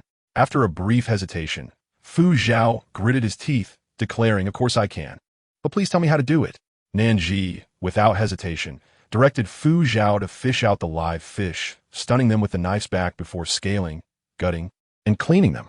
Though Fu Zhao's pace was slow, he was diligent, beads of sweat forming on his forehead, his lips pale as he pressed on. Observing him, Nan Zhi began to reassess her view of Fu Zhao. It should be noted that her kindness towards Fu Zhao and Qing Shi was not solely due to her inherent benevolence. Upon reflecting on the arch-villain Nan Yi, his life, which has slid into the abyss, has never encountered a soul to assist him. Nan Zhi cannot guarantee that she will remain by Nan Yi's side forever. Thus, she harbors the hope that this meager act of kindness today may one day become the hand that reaches out to save him. Chapter 31. Fish head soup and candied apples. Nan Zhi and Fu Zhao collaborated to prepare the ingredients, while Nan Yi and Qing Shi relished the freshly purchased candied hawthorns. The scene exuded warmth and harmony, so much so that even a live stream audience could not pinpoint any faults. Especially now, as the two groups of guests merged in the live broadcast, all the comments were visible to one another, eliminating the barrage of insults directed at Nan Zhi, and instead fostering a lively exchange. It's quite heartwarming, reminiscent of a family bustling about. "Don't lump Nan Zhi together with my Fu Ge." Huh. If it weren't for Nan Zhi, your Fu Ge would still be wandering the streets reeking of fish. How ungrateful. Nan Zhi is borrowing money for clothes, treating them to meals, and yet still gets scolded by fans? So people really go too far. Who knows if she has ulterior motives? Perhaps aiming to climb the social ladder with my Fugo? Alright, let us tone it down. Fugo has already expressed his gratitude to Nan Zhi. As fans, we shouldn't sing a different tune. Indeed, it's rare to find someone who offers help in times of need. Given Fu Ji's current situation, Nan Zhi has truly been a great aid. Let us not get upset over the extreme remarks of a few fans. Most of us are very thankful to Nan Zhi. Although Fu Chao's fan circle was rife with conflict, there were still many discerning individuals. Regardless of the reality outside, the dynamics between Nan Zhi and Fu Chao in the variety show were crystal clear. Had it not been for Nan Zhi's assistance, Fu Chao and his little nephew Qing, she might have gone hungry. Consequently, most fans of Fu Chao wisely chose to remain silent, while some genuinely praised and expressed gratitude towards Nan Zhi. The atmosphere in the live stream gradually shifted towards a friendlier tone. In the modest kitchen, as Nan Zhi observed Fu Chao skillfully handling the chores, she gestured for him to step aside, saying, "Leave the rest to me." Fu Chao had been busy for a while, transitioning from clumsiness to proficiency, and was now drenched in sweat. He didn't find it burdensome. Rather, he felt a sense of accomplishment. "Is there nothing else? I can assist you." Seeing the man before her so eager to help, Nan Zhi subtly suggested, "Why don't you check on the children?" Fu Chao turned to where the two little ones were huddled together, whispering. Naturally, it was mostly Qing she speaking, with Nan Zhi occasionally chiming in. They had placed the artwork and candied hawthorns Nan Zhi had bought before them, crunching away. What need was there for his presence as the superfluous adult? Fu Chao decisively declared, "I'll stay here to assist." Nan Zhi felt somewhat helpless. Must she explicitly state that the esteemed actor Fu Chao's efficiency was lacking, and his presence was more of an impediment? Unable to help it, she chose to act as if Fu Chao was non-existent, focusing on preparing the fish before her. The first dish of the day was fish head soup, inspired by Qing Shi. For this, the best choice was the Hu Li In fish, known for its plump and firm flesh, shimmering scales, and almost no muddy taste, a true delicacy. Simply boiling the fish head would not suffice. The tail should be braised and the body made into fish balls, ensuring every part of the fish was utilized to its fullest potential. Nan Zhi's knife skills shone through here. With a large chef's knife in her hand, she wielded it effortlessly, slicing through the fish flesh with precision, twisting and pulling to remove the entire fish bone. Fu Kao watched Inao, as if witnessing a culinary master at work, and this was merely the beginning. Nan Zhi heated an iron pot, adding lard, scallions, and ginger, then searing the fish head until golden and crispy. She splashed in cooking wine along the pot's edge, followed by boiling water, bringing it to a vigorous boil. While the fish soup simmered, she swiftly took the fish body and, using the same large knife, scraped the flesh into a fine paste, mixing it by hand into a dough for fish balls. By the time the fish soup was nearly ready, she used the broth to cook the fish balls, adding shiitake mushrooms and greens while seasoning. The fish head soup and fish balls emerged in succession, followed by a dish of braised fishtail. Her movements were efficient and deft. Pots, bowls, and utensils became her obedient soldiers, maneuvered with ease.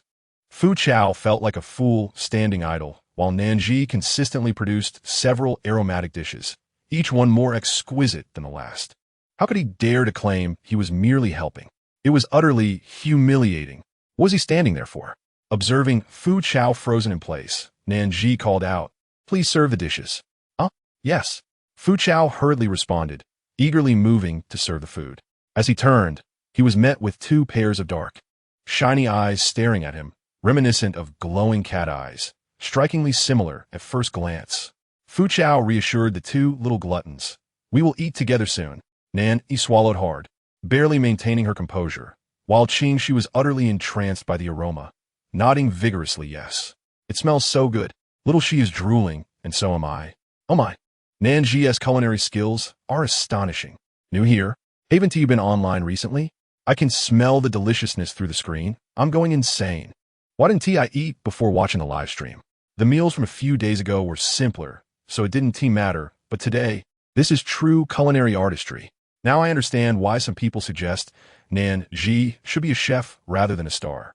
As Fu Chao carried the dishes away, creating space, Nan Zhi retrieved the apples Nan Zhi had given her earlier in the day, preparing to create a dessert.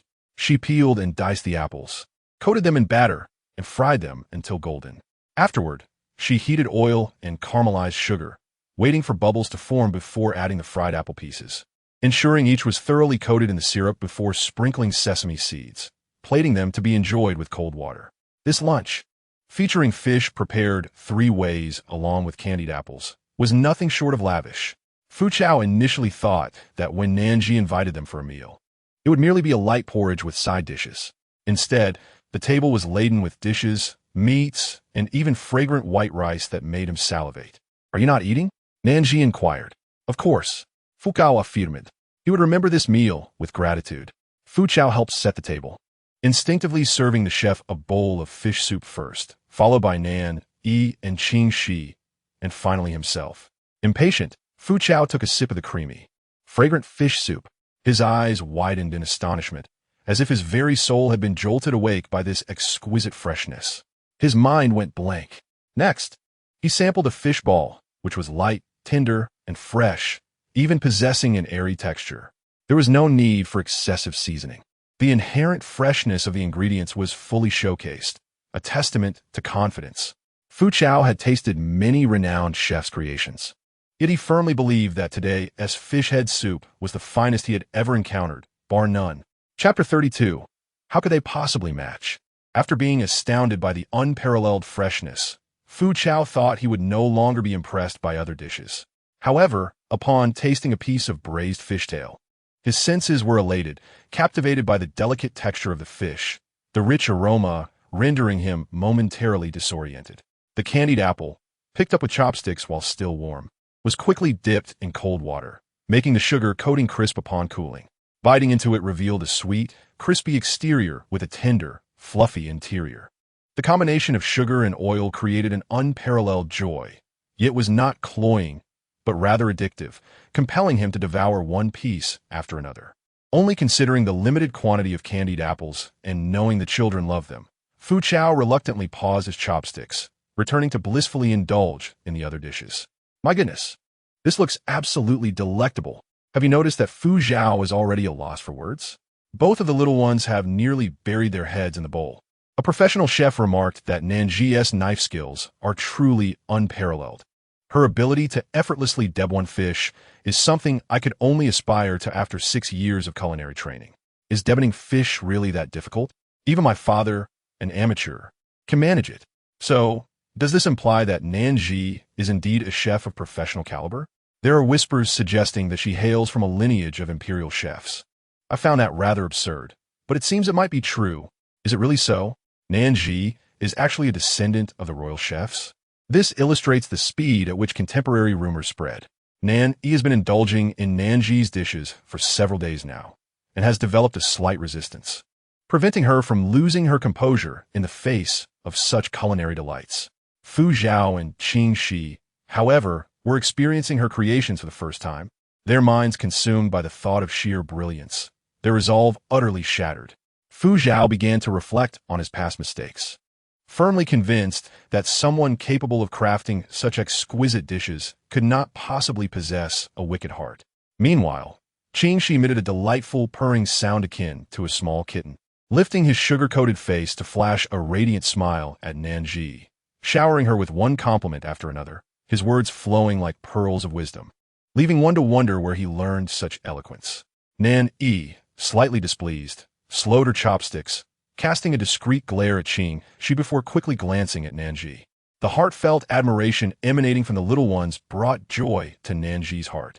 However, she remained humble, expressing regret. It's a pity that it's lacking in flavor. Lacking? Fu Zhao nearly thought he had misheard. Nan Zhi nodded, explaining, everything requires proper pairing, and the essence of this fish head soup lies in the strips of Jinhua ham, which can be considered its flavor's soul, providing a finishing touch. Unfortunately, it is too expensive, and here it is simply unavailable. Fu Zhao gulped down the fish soup, unable to imagine how delightful the perfect version Nan Zhi described could be. Nevertheless, he did not forget to praise her. "It tastes wonderful as it is. I have dined at many renowned establishments, yet none compare to your culinary prowess." Nan Zhi smiled joyfully, this time not shying away from her pride. In the realm of culinary arts, she had every reason to be proud. By the end of the meal, even the remnants of the soup were thoroughly mixed with rice and devoured by Fu Zhao.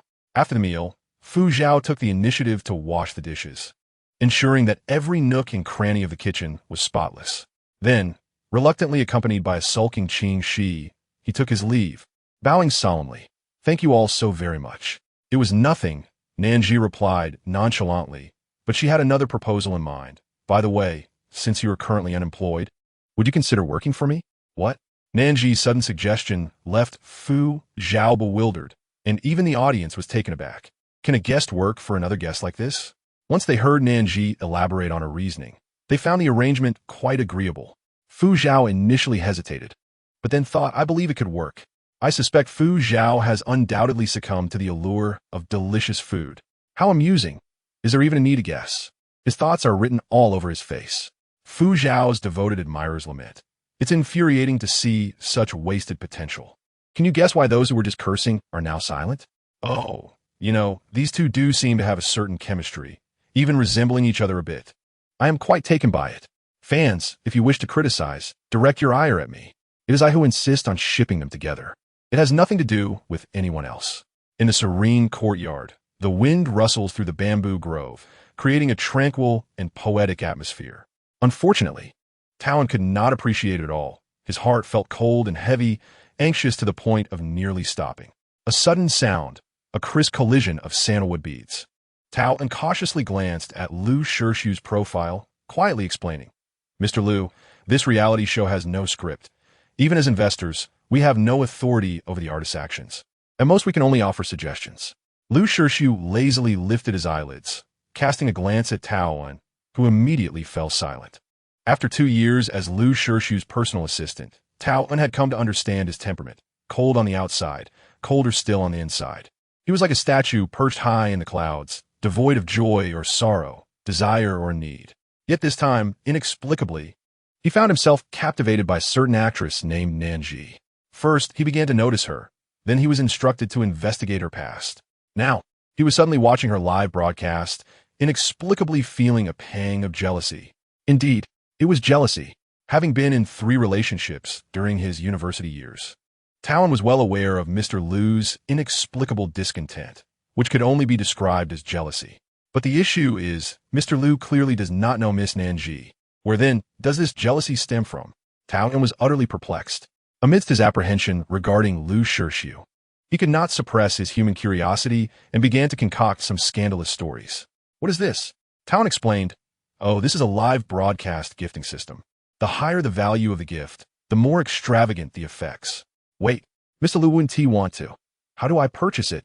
Suddenly, Talon felt as if Lu Shirshu had stepped down from the clouds, unwittingly mingling with the earthly realm. What should he do if he wanted to laugh? However, outwardly, Talon maintained his professionalism, calmly nodding. "No problem, sir. I will handle it." Talon swiftly set up the payment method and completed the purchase of the props. Subsequently, a dazzling array of fireworks erupted on the screen, with a backdrop of the vast starry sky, swirling magnificently. A line of bright golden characters floated before all the viewers. How could they be a match? Chapter 33. The bruise on the shoulder in any case. Their home was not far away, merely a 10-minute walk. There was ample time, more than enough for a nap to rejuvenate for the evening's events. This was Nan Zhi's plan. Thus, she temporarily closed the live stream and lay down on the small bed with Nanny. She quickly fell asleep. Upon waking about an hour later, she found the space beside her empty, with no sign of Nanny. All traces of her drowsiness vanished as she sat up. Quickly scanning the room, no one. Nan Zhi's face turned pale, her heart racing as if gripped by a vice. In a rush, she leaped out of bed, attempting to steady herself in her slippers, only to find her legs numb, causing her to stumble to the ground. Careful, as she pushed the door open, her right foot seemed injured, causing her to walk with a slight limp.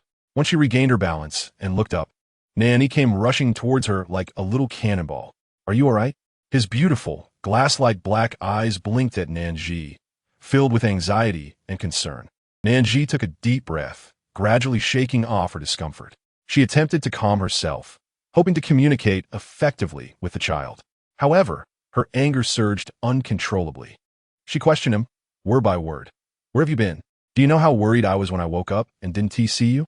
I even thought my return was just a dream. Nanny instinctively took a step back, feeling the weight of Nan Zhi's constrained emotions. Memories of past scoldings swirling in his mind, compelling him to instinctively protect himself by hugging his arms. His small body trembled uncontrollably like a startled bird.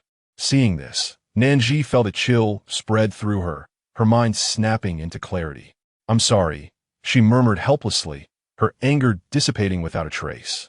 In front of her, he lowered his head, concealing all his emotions in the shadows, not responding.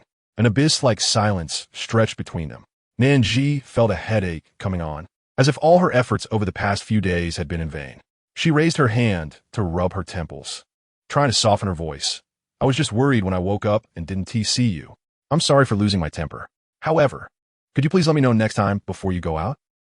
He cautiously lifted his head. The pair of pitch black and keen eyes seemed to be observing and assessing. After a while, a soft antenna cautiously emerged from the snail's shell. Yes, I apologize. Nan Zhi responded with a gentle. Following this, although there was no animosity between the mother and son, an air of awkwardness lingered. In quiet understanding, they divided their tasks to set up the live broadcast, tidy the room, and prepare the ingredients before heading to the night market ahead of schedule. The audience in the live stream remained oblivious to the subtle tension between the two. Online shareholders were eager and ready for business. Curiosity arose about the new menu for the evening. Some viewers noted a slight silence from the mother and son, wondering if something had occurred. Others recalled their usual reticence. One viewer expressed interest in the individual who had been showering stars during the midday broadcast, intrigued by the extravagant gestures. Nan Zhi and Nan Yi pushed the food cart to the entrance of the night market, where they spotted Fu Zhao wearing a cap, holding hands with Qing Shi. Qing Shi joyfully waved and ran over, exclaiming, "Brother, pretty aunt." A faint smile appeared on Nan Zhi's face, and Nan Yi's expression softened considerably. "Slow down, don't fall." Fu Zhao cautioned his nephew as he quickly approached to take over the cart. Nan Zhi did not refuse, recognizing that they would be working together, akin to a temporary employer and employee. "Follow me," she instructed, leading the way. Qing Shi clung to the somewhat quiet Nan Yi, staying close to her side, while Fu Zhao brought up the rear, pushing the cart. Fu Zhao noticed the cart was brimming with ingredients. "Is there this much? Will we sell it all?" Nan Zhi paused, her expression peculiar. Fu Zhao awkwardly cleared his throat, and she teasingly replied, "You will find out soon enough." His curiosity piqued, but he refrained from pressing further. They arrived at the spot where Nan Zhi had set up shop the previous day. The area was empty, devoid of any incidents of early occupation. However, Nan Zhi soon realized that it was not merely empty, but rather that such occurrences had been prevented. "Xiao Nan, you've come." The older sister from the neighboring stall beamed brightly upon seeing Nan Zhi. This was undoubtedly due to the substantial increase in her business from Nan Zhi's fried rice. The older sister approached with a grin, whispering, "Do you remember the couple who tried to sell fried rice like you? They wanted to take the spot today, but we stopped them. Rest assured, this will be your permanent stall, and we'll protect it for you." Unaware of these developments, Nan Zhi was momentarily taken aback, then sincerely expressed her gratitude. "I truly appreciate your help." The older sister waved her hands dismissively. "Not at all. Thanks to your fried rice, the night market's business has significantly improved. I look forward to your continued support." She then handed Nan Zhi 2 steaming hot sausages. After observing for a while, Fu Zhao quietly asked, "Is your fried rice business really that good?" It seemed a foolish question. Could he really question Nan Zhi's culinary skills? "Yes," she replied absently, lowering her gaze as she handed him a sausage, her thoughts drifting to that couple. Yet, a limit to her patience existed, and a fleeting glint of coldness flickered in her eyes. Fu Zhao bit into the sausage, suddenly feeling a chill run down his spine. Just then, Qing Shi rushed over. "I need to go to the restroom." "Uncle, you're hogging the food." Fu Zhao quickly stuffed the remaining half of the sausage into Qing Shi's mouth to silence him. He then inquired of the slowly following Nan Yi, "Would you like some sausage?" Nan Yi shook her head. "Then do you need to use the restroom?" After a moment's hesitation, Nan Yi nodded. Fu Zhao informed Nan Zhi and led the 2 children toward the public restroom in the night market. On their way, a boisterous little boy ran by, accidentally bumping into Nan Yi's shoulder. "Ouch!" Nan Yi exclaimed. Fu Zhao intended to check if she was hurt, but lowered his head to see a small bruise on her frail shoulder. His expression turned icy in an instant. Chapter 34. It was you who did this, wasn't it? Fu Zhao quickly masked his emotions, maintaining his composure in front of the camera. In truth, his mind was in turmoil. He recalled the unusual atmosphere he had sensed earlier between Nan Zhi and Nan Yi, but had not contemplated its significance.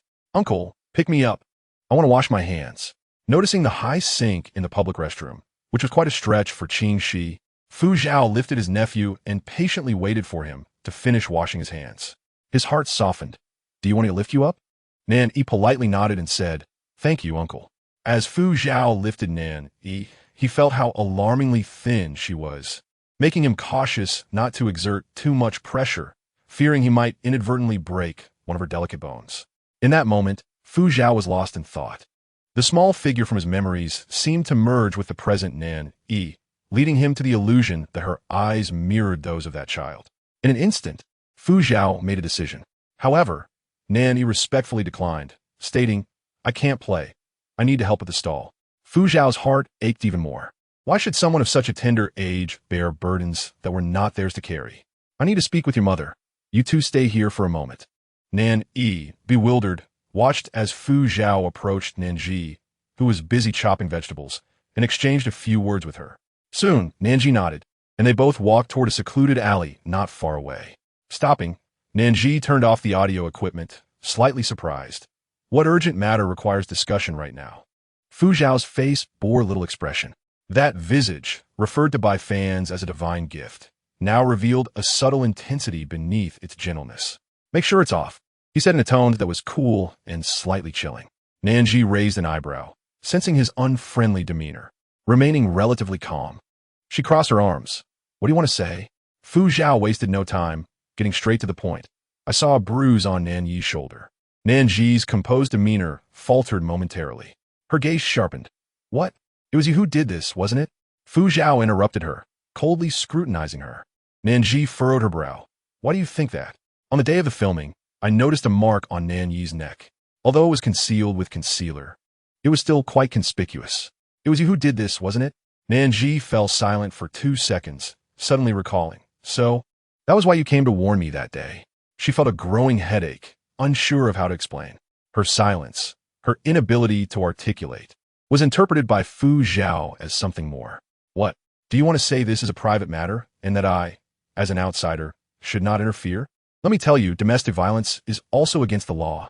Children are not your possessions to be struck or scolded at will. I've previously mentioned that some matters should be approached with restraint, and if you continue this way, I won't hesitate to expel you from this circle." The rapport built over dinner was instantly shattered. Nan Zhi felt as though she was confronted once again by the Fu Zhao who had initially harbored disdain for her. The Fu Zhao of today, who was amiable and down-to-earth while washing vegetables and dishes, seemed more like a mirage. She could not reproach Fu Zhao, for his actions and words stemmed from concern for Nan Yi. Yet, she could not divulge the truth either as it pertained to her crossing over, her strategies, and so forth. No one would believe her if she spoke. In the end, all Nan Zhi could say was, "In any case, it is all a misunderstanding. I would never lay a hand on Nan Yi. As for the bruise you saw, I am also unaware of the specifics. He went out for a while at noon, and something might have happened then. In any case, I did not see any bruise when Nan Yi changed clothes this morning." She is now more eager than ever to uncover the truth behind NNY's situation. Her intuition suggests that the matter is far from simple, and she turns to find NNY. FHO firmly grips her arm and questions, "Wait, what do you intend to do? Are you going to find YY and have him lie to cover this up?" And Enish, exasperated, replies, "Of course not. I am going to," but before she can finish her sentence, a flustered figure rushes into the alley. "Stop, stop. The live stream is still on. Everything has been heard." And NZH's expression darkens, and FZHO instinctively releases her arm. An invisible tempest is brewing, poised to engulf them entirely. In a hospital in YNJing, a young girl lies in a hospital bed, her raven hair and fair skin accentuating her sweet and charming appearance. Unfortunately, this beauty is marred by a hint of arrogance in her eyes. She complains to the void system, "Is this what you call a perfect vessel? A carefree little princess from a wealthy family? My mother passed away long ago, and my father is surrounded by mistresses and illegitimate children. Did I expend so many points just to continue suffering?" At this rate, when will I ever be able to win over the big boss? I want to switch bodies. A cold, unfeeling electronic voice resonates in the emptiness, audible only to the girl. Host points are insufficient. This is your last opportunity. Failure will result in eradication punishment. The girl recoils in fear but feigns indifference, saying understood, always threatening me with eradication, just to scare me. And NZH must have already died, right? So, has NNY been sent to an orphanage? This troublesome little villain is always a potential hazard. Shouldn't I resolve him before he grows up? She has already devised several plans in her mind. With a clap of her hands, her eyes sparkle with malicious delight. What if I adopt him? Keep him under my watchful eye? The system, evidently fed up with her foolishness, coldly reminds her. The original host has awakened and is participating in the variety show young observational diary with NNY. What? The girl's expression shifts dramatically. She pulls out her phone and searches for NNZH's name. The first result that appears features a picture of NNZH and FZHO. The cheerful scene undoubtedly pierces her heart. She cannot help but scream, how can they be together? How can they possibly be together? Previously, no matter how she tried to please FZHO, he remained indifferent, even showing signs of disdain. Why does everything change when it comes to the original host? Could it be that this is what they call a sibling bond? In the program's headquarters, chaos ensues. All live broadcasts have been halted. Director Sue, it's a call from a deputy director. An advertiser just called, stating that if the situation is true, they will withdraw funding and demand compensation. Reporter Lou, we are verifying the situation, but the truth is certainly not as it seems. What mother would abuse her own child? An interview? Not right now, but I will arrange it for you later. This is truly a misunderstanding. You media can't spread false news. The sound of sharp, discordant mobile phone rings fills the air. Meanwhile, Sue L.'s expression darkens ominously.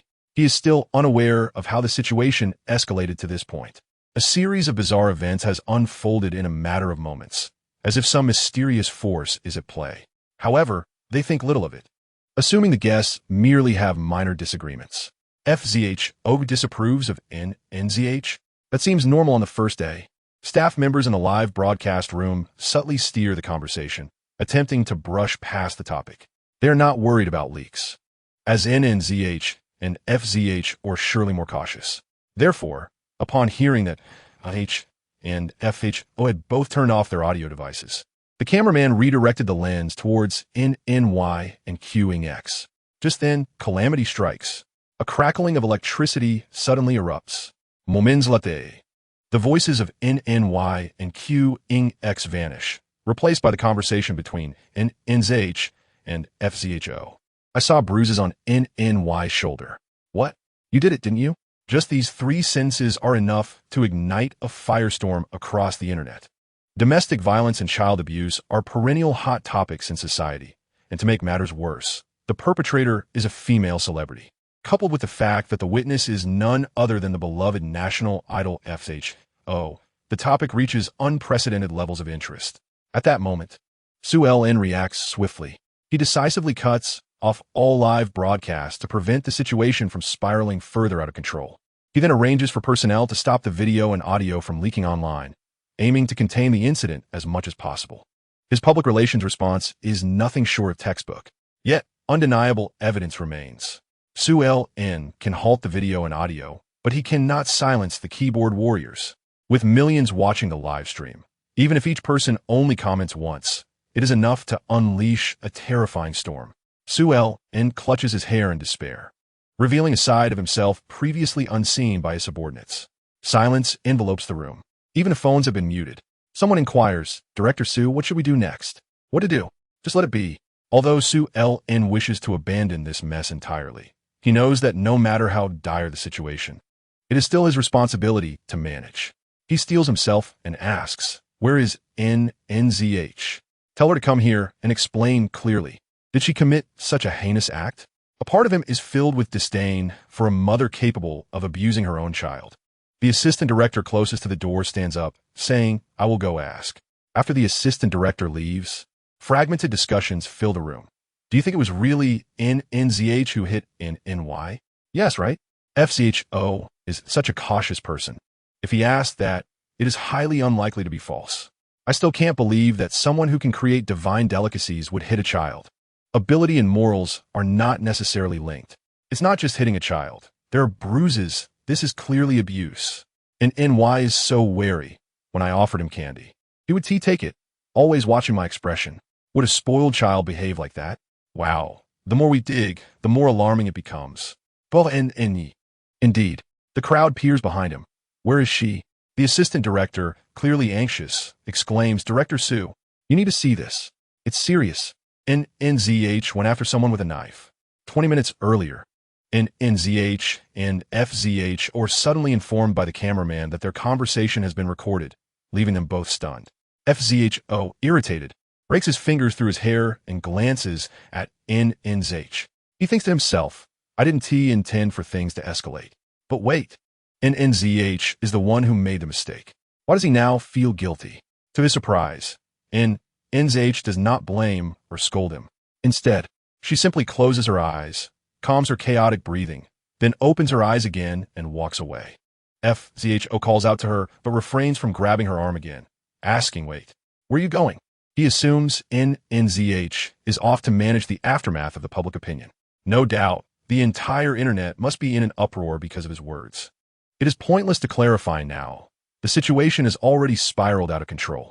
The best course of action would be for her to acknowledge her wrongdoing, apologize to the child, and rectify her behavior, then trace back the cause to address the underlying issues. Is it childhood trauma?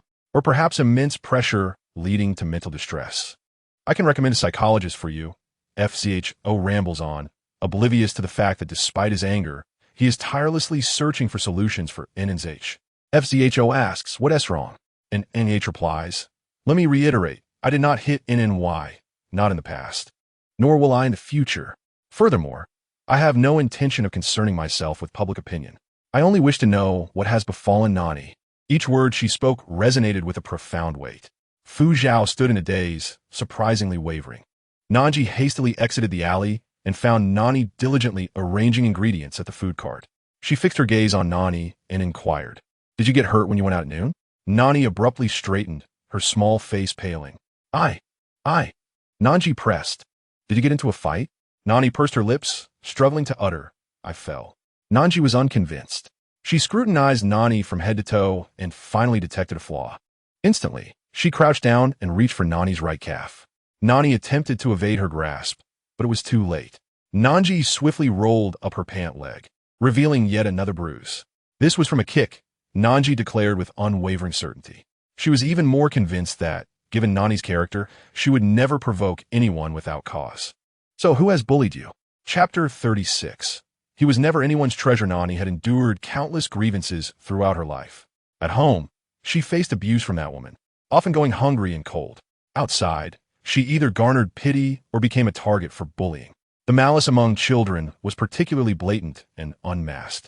It's him, an illegitimate child without a father. Ha ha ha. Why are you crying? Fool.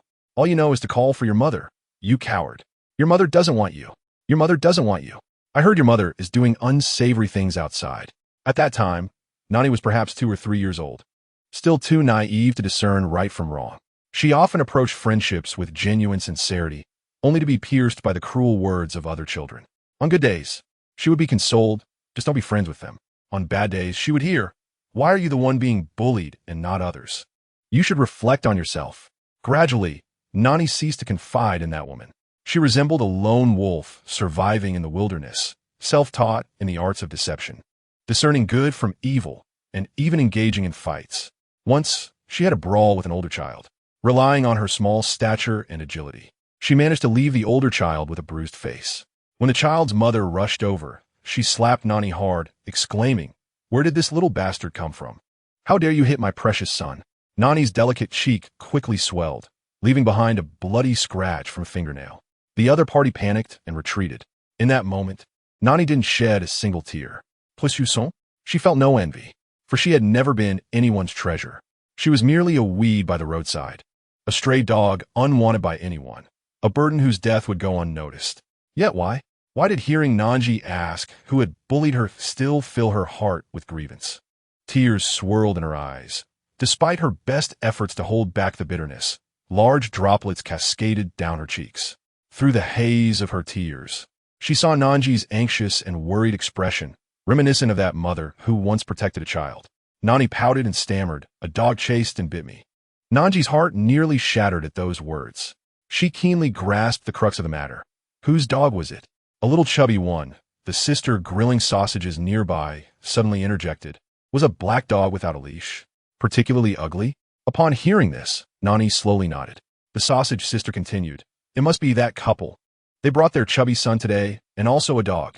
It looks both ugly and fierce. I told them to leash their dog, and they curse me for being nosy. Could it be that they can't compete with your fried rice stall and are secretly bullying your child? In an instant, Nan Zhi's mind cleared. Her gaze grew dark and her demeanor stern. Without further ado, she seized the kitchen knife from the counter and took Nani by the hand. Let's confront them. Fu Zhao, initially filled with concern and worry, instinctively intervened upon witnessing this shift. Wait. If there's a problem, we should call the police. Don't go wielding a knife. We don't want any trouble. I know how to handle this. First courtesy, then force, Nan Zhi replied calmly, pushing past the obstructive Fu Zhao. The glint of a knife stunned Fu Zhao into silence. After a few moments, he regained his composure. What do you mean by courtesy first? Is this your idea of courtesy? He muttered as he chased after her. Nan Zhi moved with greater speed, her demeanor fierce. Along the way, when they encountered other vendors who wished to greet her, they were intimidated by her fierce presence and quickly realized something serious was unfolding, following her discreetly. Thus, when Nan Zhi arrived at the couple's fried rice stall, a crowd had already gathered nearby. The couple was absent, leaving only their chubby son and the black dog to guard the stall. The chubby boy, approximately 6 or 7 years old, was dark and plump, with a face full of baby fat and a pair of slanted eyes. His gaze was murky, likely spoiled by his elders, and he was clearly not an amiable child. Perhaps having encountered too many similar situations, the little black chubby boy showed no fear upon seeing Nani with her parent approaching. Instead, he laughed derisively. You lost the fight, and now you're bringing your parents? How embarrassing. Nani stubbornly bit her lip, remaining silent. Nan Zhi, unwilling to waste words on a child, coldly demanded, Where are your adults? Call them over. The black chubby boy, initially perceiving Nan Zhi as frail and lacking in intimidation, was taken aback by her icy gaze. His calves involuntarily quivered, instinctively sensing fear. However, being used to being domineering, he quickly regained his bravado, spinning around and shouting black. Go! The feisty black dog, responding to the command, bared its teeth and lunged forward with a growl. A chorus of gasps arose from the crowd, fearing a scene of bloodshed. At that moment, Fu Zhao also arrived, his pupils dilated in shock. Nan Zhi, without a moment's thought, he prepared to rush forward. Unfazed, Nan Zhi calmly faced the vicious dog, brandishing the kitchen knife concealed at her side. Originally intended for self-defense, it had now become a necessity. In her previous life, she had been a head chef, skilled in handling rare ingredients from across the lands. The emperor's desires knew no bounds, disregarding any wildlife protection laws. Flavor was secondary, rarity was paramount. She had even used her knife skills to carve through the bones of a mountain forest tiger at a banquet. Having faced living beasts, how could Nan Zhi fear a mere black dog? Such creatures were inherently perceptive. With one glance, the black dog sensed danger and instinctively slowed its pace. Its aggressive charge was abruptly interrupted, and regaining momentum became a challenge. The black dog, feeling the pressure of Nan Zhi's stare, suddenly halted and whimpered. Its owner, the little black chubby boy, was experiencing this for the first time. Furious, he cursed, "Useless dog, afraid of a woman." With that, he kicked the dog hard in the stomach. The dog, reacting instinctively, bit down on his ankle. The cries of pain now came from the black chubby boy. Mom, help me," he wailed, tears streaming down his face. Nani observed the once mighty little black chubby boy reduced to such a pitiful state and couldn't help but chuckle, scoffing. Serves you right. Chapter 37. United against a common foe. Though the little black chubby boy was utterly detestable, he was still merely a child. Observing his pitiful cries, someone took a stick and struck the black dog on the head, albeit a bit too forcefully. The dog yelped in pain, collapsing to the ground and unable to rise, continuing to whimper. The black chubby boy was no better off, clutching his leg and crying inconsolably. Fu Zhao stood protectively in front of Nan Zhi and Nani, slightly turning his head to say, "Don't go over there. It's not your concern." "Do I look that benevolent?" Nan Zhi replied nonchalantly. There was not a shred of guilt in his heart. Fu Zhao opened his eyes wide in astonishment, then couldn't help but laugh again. No, this was wrong. How could one laugh when a child was hurt? Nan Zhi shot him a glance. Are you having a muscle spasm in your face? One moment you're laughing, the next you're holding it in. Your facial muscles are about to knot up. Fu Zhao composed himself. It's nothing. So, do you believe me now? Nan Zhi recalled Fu Zhao's earlier cold and fierce demeanor when he questioned her, thinking he would completely sever ties with her, this wicked mother, and never associate with her again. Yet, in the blink of an eye, he had come over to help them. What was he really thinking? Nan Zhi speculated with great interest. Fu Zhao said seriously, we must stand united against outsiders. Nan Zhi wanted to laugh. Were they not already allies? Suddenly, she glanced sideways. Ah, the outsiders are here. Before they arrived, their voices were already heard. The Lei couple, seeing their stall surrounded by people and hearing their darling son's cries mingled with the howls of their black dog, felt a jolt of alarm, knowing something had gone awry. Who dares to bully my son and strike my dog? Boss Zhao Shumi pushed through the crowd, storming in like a wrathful deity. At first glance, she did not spot Nan Zhi or Nan Yi, but she did see the man wielding a stick. Zhao Shumi narrowed her eyes. You wretch! How dare you hit my dog? The man, displeased by her accusation, slammed the stick to the ground. Your dog bit your son.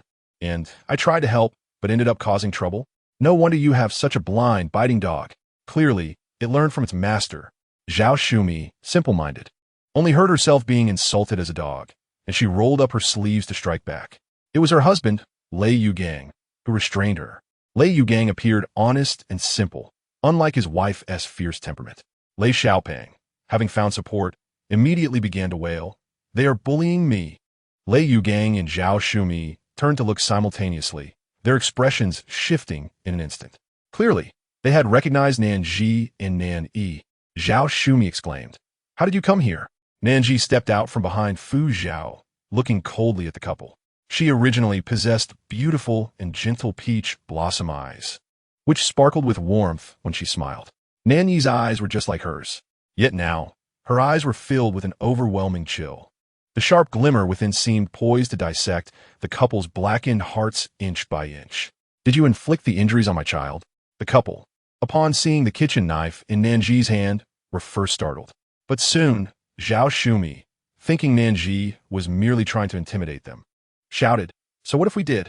Who told your child not to keep his eyes open and bully my dog? What? Do you intend to kill us with that knife? Come on, do it. Nan Zhi remained expressionless, taking another step forward, her imposing presence palpable. Zhao Shumi instinctively recoiled.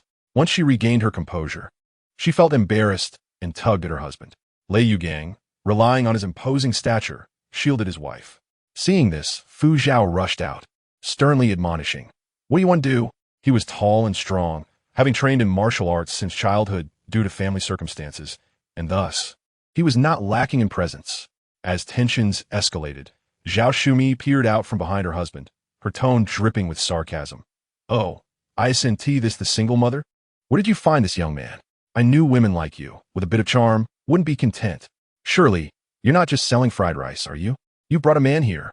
Aren't you afraid your son might follow in your footsteps when he grows up? Nan Zhi paid no heed to her words. She had heard far worse, and the current insults were merely a minor annoyance. However, she detested the buzzing of a foul fly in her ear, so she casually threw the knife. Amidst the rising screams and gasps, her kitchen knife slipped from her hand, sweeping past the sign that read Couple-S Fried Rice, grazing the terrified faces of the couple, and finally embedding itself into the wooden chopping board behind them. It was a precise strike. The blade quivered ominously. Crack! The paper sign split in two. Ah! Zhao Shumi let out another piercing scream, collapsing to the ground. Lei Yugang fared little better, his face paling considerably. Their son, Lei Xiaopeng, could no longer boast, the faint scent of urine now emanating from him. He was so frightened he wet himself. Disgusted, Fu Zhao quickly closed his mouth, which had unconsciously dropped open. He tugged at Nan Zhi's sleeve. This is so dangerous. Nan Zhi leisurely offered a half-hearted apology. My bad. I slipped. Who would believe that? Whispers rippled through the crowd. Nan Zhi paid them no mind, lowering her head to meet Nan Yi's sparkling eyes. It was the first time she had seen Nan Yi so spirited, as if even his hair was celebrating. The little quarrel from earlier had vanished without a trace. Nanny exclaimed, "Wow, that was amazing. Do you think I could throw with my eyes closed?" "I believe you. Of course, I believe you."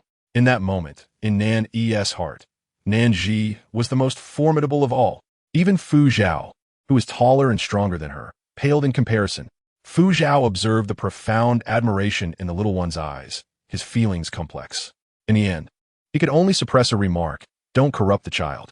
Nan Zhi clicked her tongue. Not far away, still shaken, Zhao Shumi had already wrapped her arms around her son, wailing, "Oh my heavens, they're killing people. Call the police quickly." Someone shouted, "The police are here." Two uniformed officers pushed through the crowd. Listening to the murmurs of the onlookers, their faces turned pale. A knife was drawn. This was a serious case. The older officer barked. Who wielded the knife?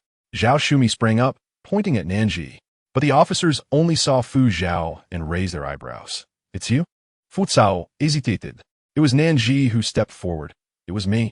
Upon seeing such a frail and delicate figure as the assailant, the officer's demeanor shifted. They sternly admonished, "How can you file a false report?" Zhao Shumi was dumbfounded. She had hoped the police would deliver justice, preferably arresting Nan Zhi. Yet, they did not believe Nan Zhi intended to commit murder. Meanwhile, Nan Zhi tucked a stray hair behind her ear, allowing her sleeve to slip down, revealing her slender wrist, which looked as if it would break with the slightest breeze. She spoke slowly. "Their child, accompanied by a dog, bullied my son. I sought them out for a discussion and ended up being bitten back, which made me a bit angry. I took the kitchen knife, but I never intended to kill anyone." The officers, upon hearing this, glanced at the frail yet obedient Nan Zhi, then at the sturdy and fierce Lei Xiaoping. Suddenly enlightened, they realized, so that is what happened. They had thought an actual stabbing incident had occurred. Instead, it was merely a child-esque quarrel leading to a dispute between parents. This was all too common. Of course, they still needed to mediate. The elder officer began to counsel. If there are conflicts, shouldn't they be resolved properly? How can you argue in the street like this? It's so detrimental. The younger officer, however, cast several puzzled glances at Nan Zhi. Then, recalling something, he leaned in to whisper to his senior. The elder officer suddenly remembered. "Oh, this is the little hero who caught the thief a few days ago." He had heard his colleagues speak highly of this child, lamenting that the team needed such investigative talent. Naturally, this left him with a good impression of Nan Zhi's words. Zhao Shumi, witnessing the police downplaying the incident, felt her head spin, blood rushing to her brain.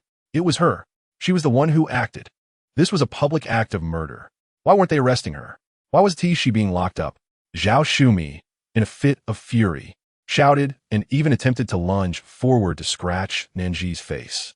Fu Zhao swiftly stepped in to shield Nan Zhi, who appropriately retreated behind him, her brow slightly furrowed.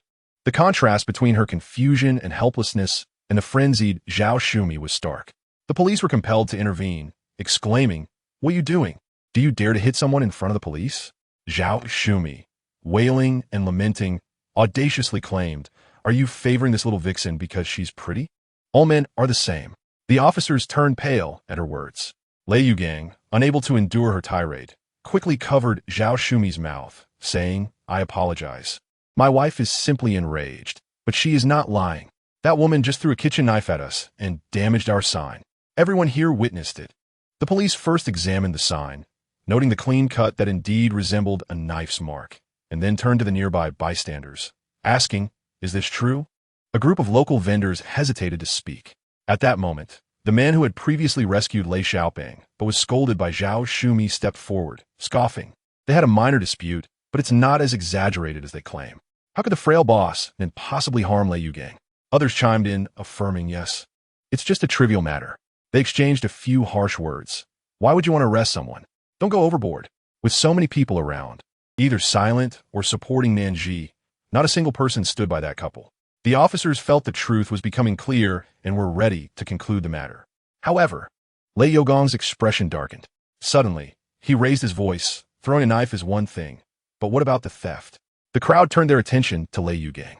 Nan Zhi frowned, sensing an ominous premonition. As expected, Lei Yugang pointed at Nan Zhi, declaring, "My son, Xiaoping, would never bully anyone.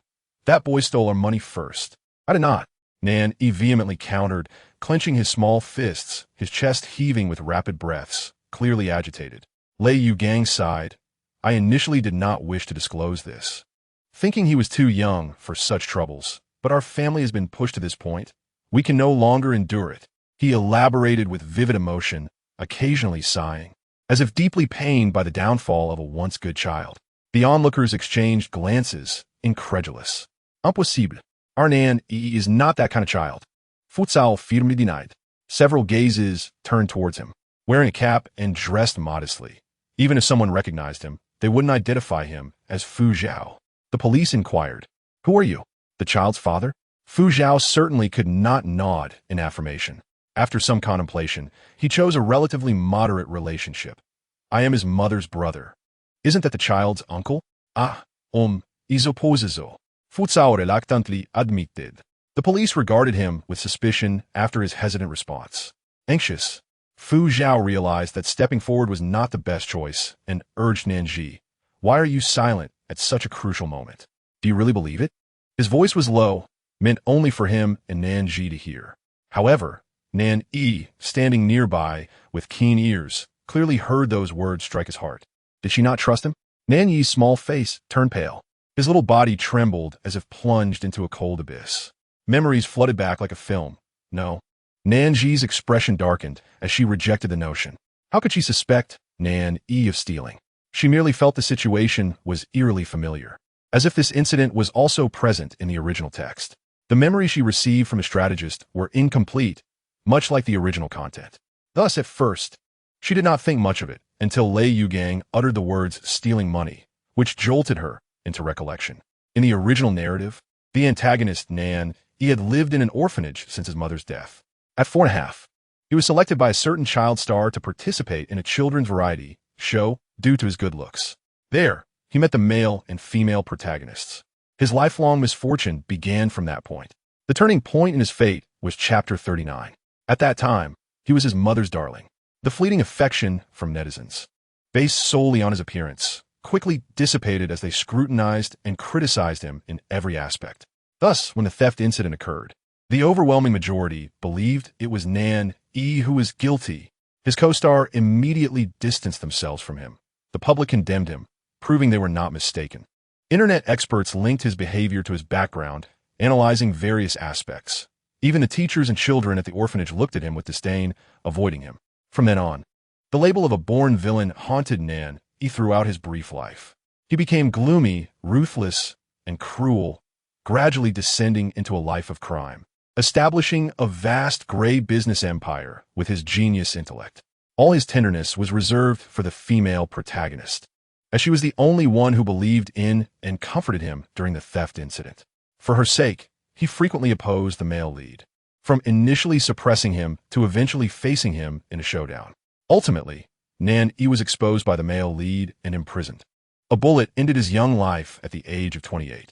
Just contemplating the direction of the original text made Nan Zhi feel a suffocating pain. Yet why did the theft incident still occur? The location and characters had evidently changed. In a mystical sense, Nan Zhi felt an overwhelming malice lurking in the darkness, quietly observing them, always prepared to pounce and devour them. Moreover, she sensed that she was overlooking something. No, it was still different. Nan Zhi muttered to herself. Fu Zhao tilted his head. What? Nothing. Steadying her thoughts, Nan Zhi embraced Nan Yi protectively and, with a calm demeanor, addressed Lei Yugang. You claim my child stole money? Do you have any evidence? The police nodded in agreement. Yes, you can't just accuse a child of theft without proof. Can you? Where's the evidence? Lei Yugang, unperturbed, pointed at Nan Yi. I certainly have evidence. It's right on him. At the same time, he subtly signaled to his son. However, Lei Xiaopeng, feeling embarrassed, was distracted and missed the cue from his father. Lei Yugang then winked at his wife. Zhao Shumi was fixated on Nan Zhi, not even sparing a glance at her husband. Frustrated, Lei Yugang nearly blurted out the words fool in public. With no other choice, he had to take matters into his own hands. The money must be on the child. If you don't believe me, search him. The police helplessly asked Nan Zhi. Can we search? Instead of answering, Nan Zhi inquired about Nan Yi's thoughts. Nan Yi was still in a daze, filled with delight and excitement at his mother's trust in him. Hearing the adults mention a search, he stubbornly pressed his lips together and raised his head. Go ahead and search. I have the confidence of having someone backing me. Fu Zhao leaned in and whispered, we can't search. That guy will definitely pull something. Nan Zhi forced a smile, but still respected Nan Yi's opinion, allowing the police to search his pockets. The police reported, "There's no money here." Lei Yugano insisted. "Check other places, like the cap pocket." Nan, he was wearing a hooded sweatshirt. The police obliged and reached into the pocket, hesitating slightly. "Well, there actually is." They then pulled out a neatly folded stack of cash from Nan Yi's hood pocket. The crowd erupted in astonishment. Lei Yugang raised his eyebrows triumphantly. "See? I told you there was something. He is a thief." Fu Zhao, who had been feeling uneasy for some time, could no longer bear it. "You are lying. This money is tightly packed. Can my 4.5-year-old child possess such strength?" Lei Yugang, feeling triumphant, glanced at Nan Zhi and Fu Zhao. Perhaps it was a collaboration between an adult and a child to steal money? Zhao Shumi seized the opportunity, joining the fray with her scathing accusations. Yet, Nan Zhi remained composed. This scene, of course, had transpired in the original narrative. Why did everyone suspect Nan Yi of theft? It was precisely because the lost money was found on Nan Yi during the search. Thus, she anticipated that this moment would unfold similarly. Since Lei Yugang dared to point fingers, he must have manipulated the situation. However, the significant difference between reality and the original story was her presence here. With an arched brow and a light laugh, Nan Zhi challenged, "You claim this money is yours? Where is your evidence?" Lei Yugang felt something was amiss. Only Fu Zhao's eyes brightened. "Indeed, whoever asserts must provide proof. This money merely happened to be in my child's pocket. Why should it be assumed that my child stole it? I could just as easily claim that you placed it there deliberately." Lei Yugang frowned. "You are merely arguing. This is my lost money." Nan Zhi, unhurried, continued her line of questioning. "How could you pinpoint the pocket so accurately? The money is tightly folded and hasn't been opened. How can you be certain it is exactly 1,000 yuan? If this money were stolen, why didn't we keep it at home? It has been a full afternoon since lunch." Her reasoning was clear, each statement striking at the vulnerabilities in his claims. Onlookers began to murmur among themselves. Lei Yugang visibly panicked. I guess it was hidden in the pocket. He attempted to defend himself, but Nan Zhi would not grant him that opportunity. She declared, 1,000 yuan meets the threshold for theft. Why not conduct a fingerprint analysis to see if our fingerprints are on this money? If they are not, I will sue you for defamation. Her tone shifted from light to severe, from slow to urgent, perfectly timed to shatter Lei Yugang's psychological defenses. Lei Yugang faltered, The experienced older officer made a judgment and calmly remarked, "Fao chumei, fraiten, repeatedly denied, no defamation. That is not our money. We were mistaken. My husband cannot go to jail." Lei Yugang, infuriated, ripped off the facade of innocence and slapped his wife harshly. "Fool, how could you give us away?" Zhao Shumi covered her face, stunned. Just moments ago, Lei Xiaopeng had been reveling in his triumph. Now he burst into tears. The farce came to a close. A dejected Lei Yugang and his family were escorted away by the police for reprimand and education. Nan Zhi declined to take the 1,000 yuan, deeming it dirty, and requested the police to take it away. She squatted before Nan Yi, gazing deeply into his eyes. "Remember, no matter what happens, I will always stand by your side. Therefore, do not lose hope in this world." Nan Yi wanted to smile, but as laughter emerged, tears filled his eyes. I know, he was no longer a weed, a stray dog, or a burden, but rather his mother's treasure. Chapter 40. The first time calling mom, Su Lin arrived late, accompanied by a group of strong young men. Breathless from their efforts. "Where are the people?" they inquired, pushing against the crowd, each dripping with sweat. Their tardiness was partly due to having searched in the wrong location, making unnecessary rounds through the night market. If not, they would not have taken so long to find anyone. Fu Zhao, observing Su Lin's imposing entrance with several followers behind him, remarked, "Director Su, are you preparing for a brawl?" Su Lin, slightly embarrassed, replied, "I heard someone was bullying Nanny." Initially, upon hearing about Nan Zhi wielding a kitchen knife, his mind buzzed, and without thinking, he rushed out. After a few steps, he heard the assistant director explain that someone had bullied Nan Yi, and Nan Zhi was seeking retribution. Su Lin paused, setting aside other concerns. He couldn't afford to lose face. Fu Zhao's perception of Su Lin began to shift. While Su Lin was a competent director, he was also notoriously self-serving in the industry. Fu Zhao had never preferred mingling with such individuals, Yet he was surprised to see Su Lin exhibit a protective side. Just as he was about to speak, Su Lin interjected. If this escalates and gets filmed, what will happen if it spreads online? Su Lin approached Nan Zhi. His demeanor less than cordial. Do you realize? He suddenly felt a chill down his spine and looked down to see Nan Zhi tightly pressed against Nan Zhi's side. His beautiful face full of affection and reliance on her, while also brimming with suspicion toward Su Lin. Su Lin had no choice but to change his tone. Let us find a place to talk. All right. Nan Zhi was hardly surprised, given the malfunctioning audio equipment. This colossal blunder would surely unleash a storm online. At this moment, Su Lin must have been seething with anger. Just then, Qing Shi, entrusted to an assistant by Fu Zhao, was brought over. The 5-year-old, unaware of the unfolding drama, was diligently enjoying his ice cream. Not only was he eating his own, but he also held an unopened ice cream cone, offering it to Nan Zhi. Let us share this good treat. Nan Zhi daged in it, his animalistic instinct compelling him to clutch Nan Zhi's pant leg, unwilling to let her go. Nan Zhi reassured him, it's fine, I'll be back soon. She then turned to Fu Zhao, her nonchalant demeanor suggesting she did not perceive this conversation as a significant matter. Su Lin was infuriated, his eyes wide with fury. He had intended to scold someone. Fu Zhao nodded, attempting to take hold of Nan Zhi, but Nan Zhi became anxious. Mom? He blurted out this long-forgotten title. He dashed forward, positioning himself protectively in front of Nan Zhi, glaring defiantly at the unfriendly Su Lin. You are not allowed to bully my mom. Su Lin fell into a peculiar silence. Nan Zhi was momentarily stunned.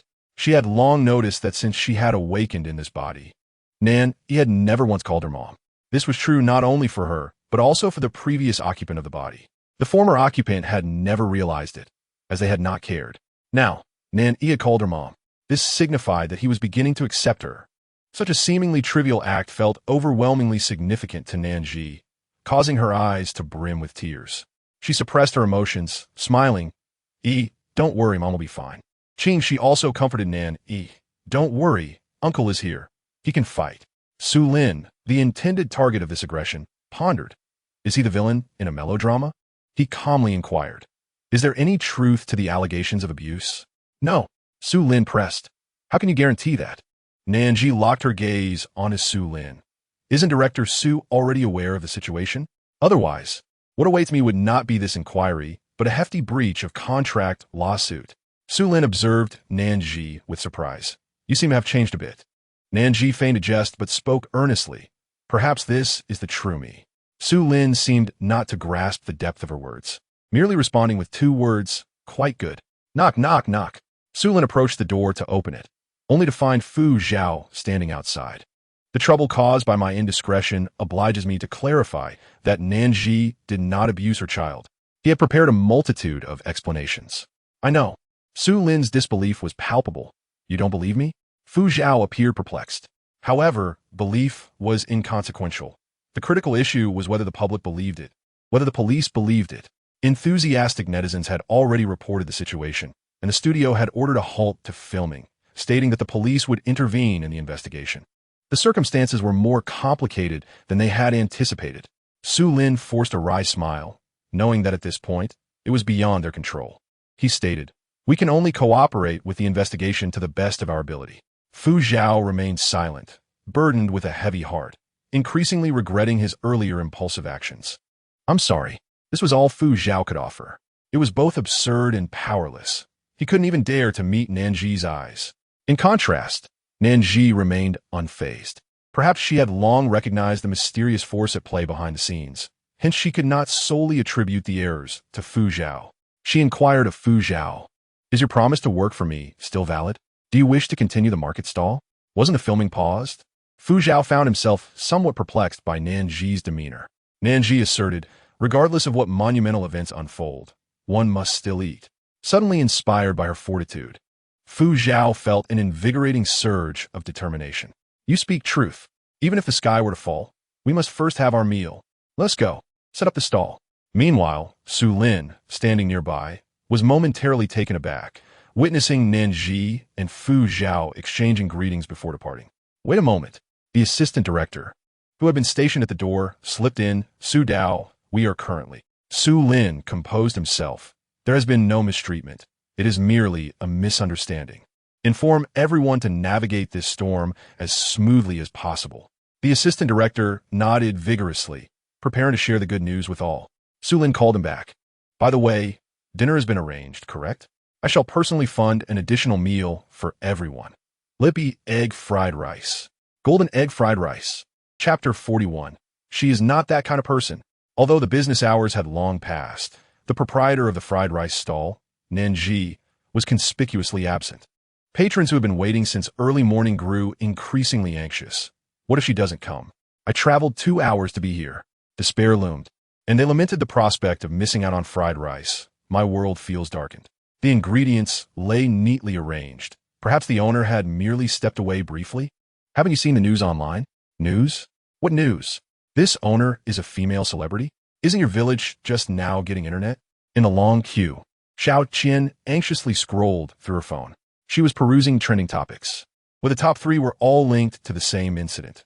Nan Zhi's alleged mistreatment of her son, explosive. Fu Zhao and Nan Zhi's recorded conversation, explosive.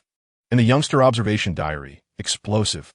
Besides these 3 glaring headlines, other trending topics included insinuations about Nan Zhi's temperament and her son's lineage, with a substantial number of discussions accompanying them.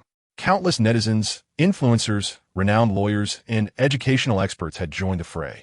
It seemed no one had anticipated that the first true scandal to elevate this variety show into the limelight would be the alleged abuse by Nan Zhi. Presently, over 90% of the public was vociferously denouncing her.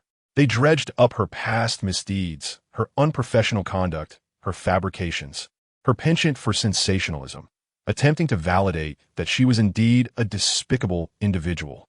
Thus, it was hardly surprising she would engage in child abuse. As Xiao Qian casually opened a comment section on a trending post, the remarks were overwhelmingly harsh.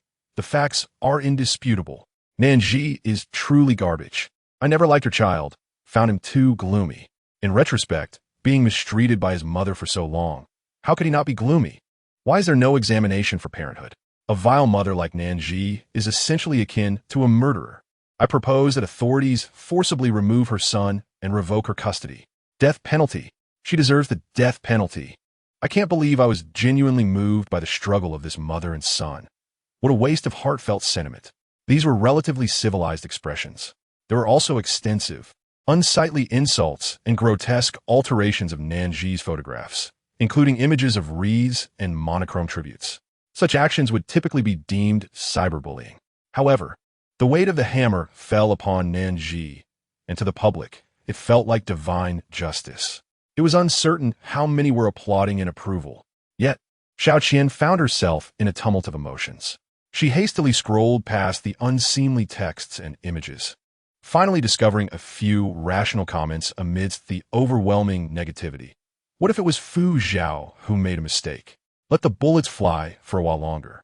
Indeed, there was no evidence as of yet. Why should Nan Zhi be presumed guilty? Xiao Qian thought bitterly to herself. Xiao Qian, how is Fei Fei? Is your uncle still coming? Fei Fei hesitated, shaking her head. Dad said my uncle has a sudden matter to attend to and won't be coming. Xiao Qian felt a wave of disappointment, muttering, could it be that your uncle believes the online rumors and has chosen not to partake in the egg fried rice? Xiao Qian was aware that Fei Fei's uncle was the illustrious food critic Zhu Jin. A couple of days prior, she had stumbled upon Zhu Jin's culinary reviews online and had shared her discovery with Fei Fei, eager to showcase her discerning taste and extol the virtues of her beloved golden egg fried rice. Fei Fei teasingly remarked that it was thanks to Xiao Qian that Zhu, the esteemed food critic, would be indulging in fried rice. Xiao Qian was both surprised and elated. She urged Fei Fei to encourage the food critic to visit the stall multiple times and leave glowing reviews, reminiscent of a devoted fan fervently advocating for their idol. At that moment, Fei Fei had readily agreed, and Xiao Qian's jubilant excitement remained vivid in her memory. However, the fried rice stall circumstances had since shifted dramatically, leaving the future of the stall itself in question. Xiao Qian felt utterly dejected and implored Fei Fei. I have interacted with the owner several times. She truly is not that sort of person. Please persuade your uncle. That's not for me to decide. Fei Fei herself held doubts about the rumors swirling around. Just then, someone in the queue cried out, "Is it true? I knew it. The owner is not that kind of person. I can finally enjoy my egg fried rice in peace.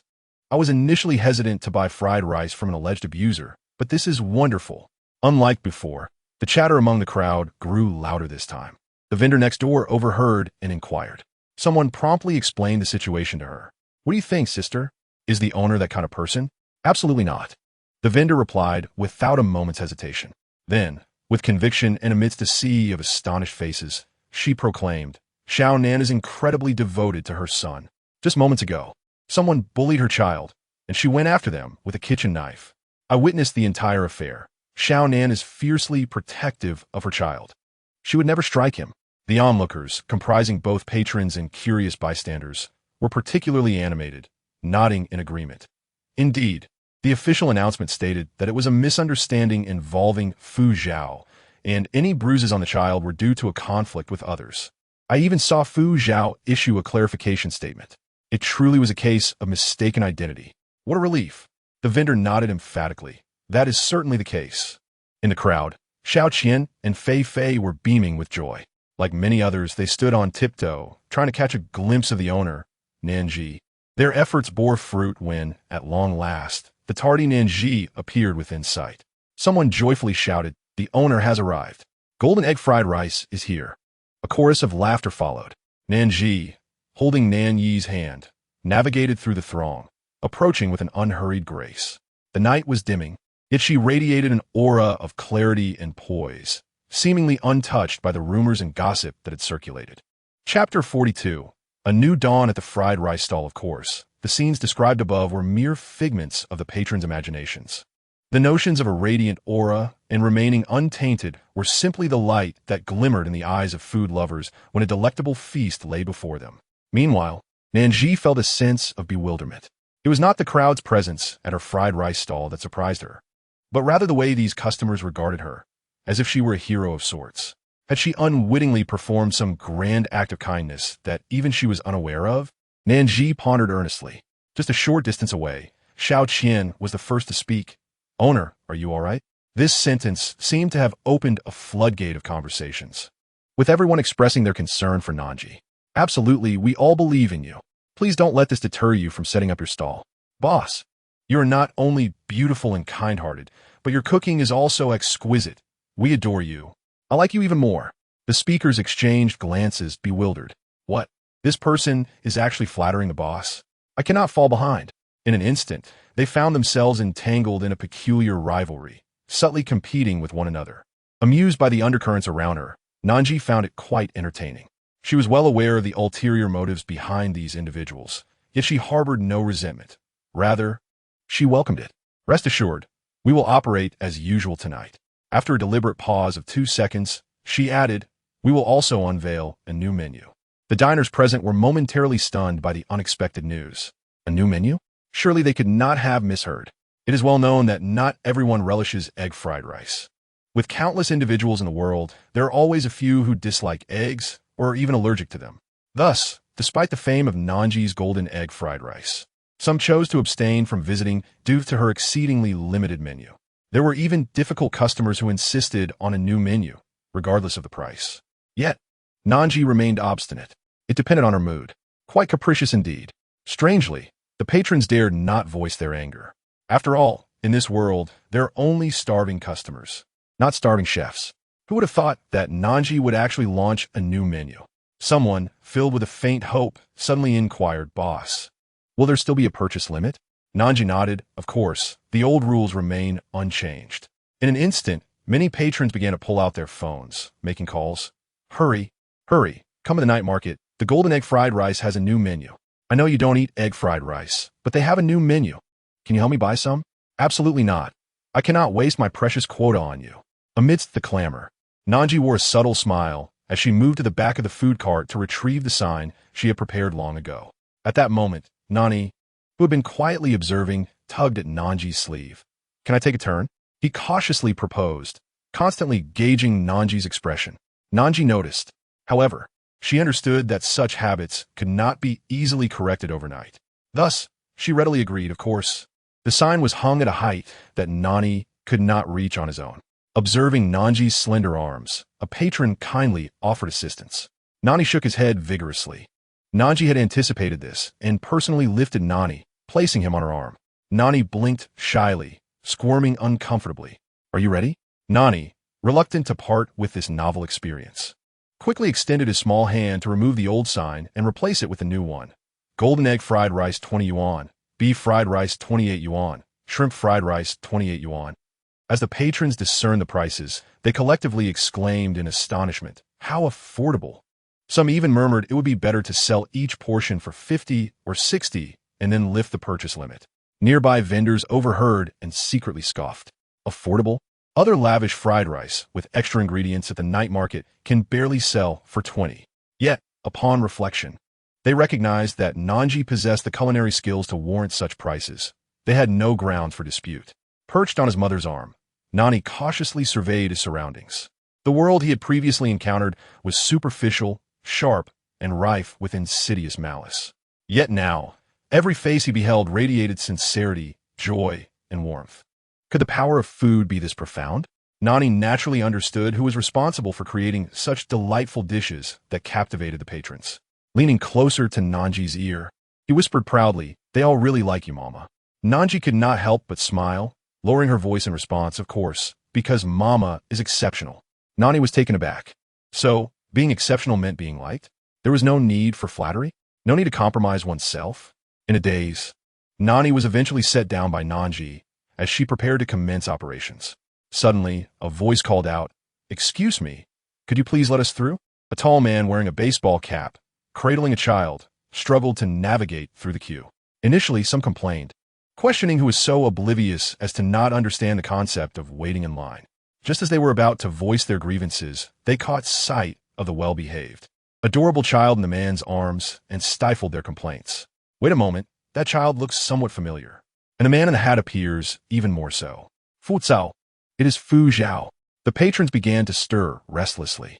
Some instinctively attempted to move closer to catch a glimpse of Fu Zhao, eager for photographs and autographs. The scene grew somewhat chaotic. Nan Zhi, scanning the crowd, raised her voice just enough to be heard. "Customers wishing to purchase fried rice, please adhere to the queue." Those who had been momentarily dazzled by Fu Zhao's celebrity aura and intended to abandon their place in line suddenly snapped back to reality. They had queued for so long. They could not let it all go to waste now. What a blow to their pride that would be. Spotting Fu Zhao, Nan Zhi raised an eyebrow slightly. "You have arrived?" Fu Zhao nodded, but suddenly felt something was amiss. "Did you think I wouldn't come?" Nan Zhi had not anticipated his perceptiveness. "Circumstances beyond my control." Earlier, as they were en route, they encountered Fu Zhao's manager, who called him over. Fu Zhao had instructed Nan Zhi and Nani to go ahead, assuring them he would follow shortly. Yet, the wariness and scrutiny in the manager's eyes led Nan Zhi to suspect that Fu Zhao would most likely not return. Eventually, Fu Zhao's absence seemed to confirm her suspicions. Chapter 43, Beef Fried Rice and Shrimp Fried Rice. Fu Zhao spoke lightly, smiling. "How could that be? Since I promised you, I would overcome any obstacles to be here." He bent down to sort through the vegetables, concealing a flicker of depth in his eyes. Indeed, Nan Zhi had guessed correctly. His manager had advised him to steer clear of this matter.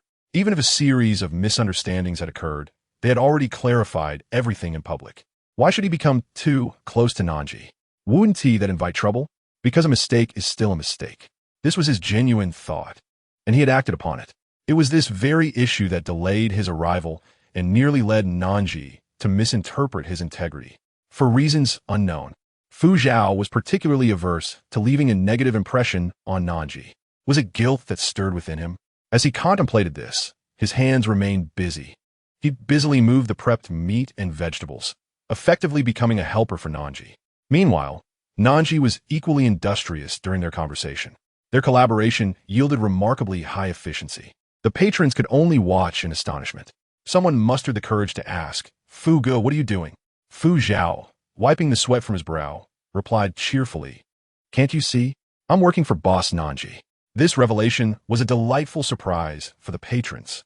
They cheered with enthusiasm, eagerly hoping Nan Zhi would take their orders immediately. Me too. Me too." The nearly overlooked Qingxi, determined not to be outdone, bounced in place, insisting that the younger brother find him something to do. Nani, though small, possessed a keen mind.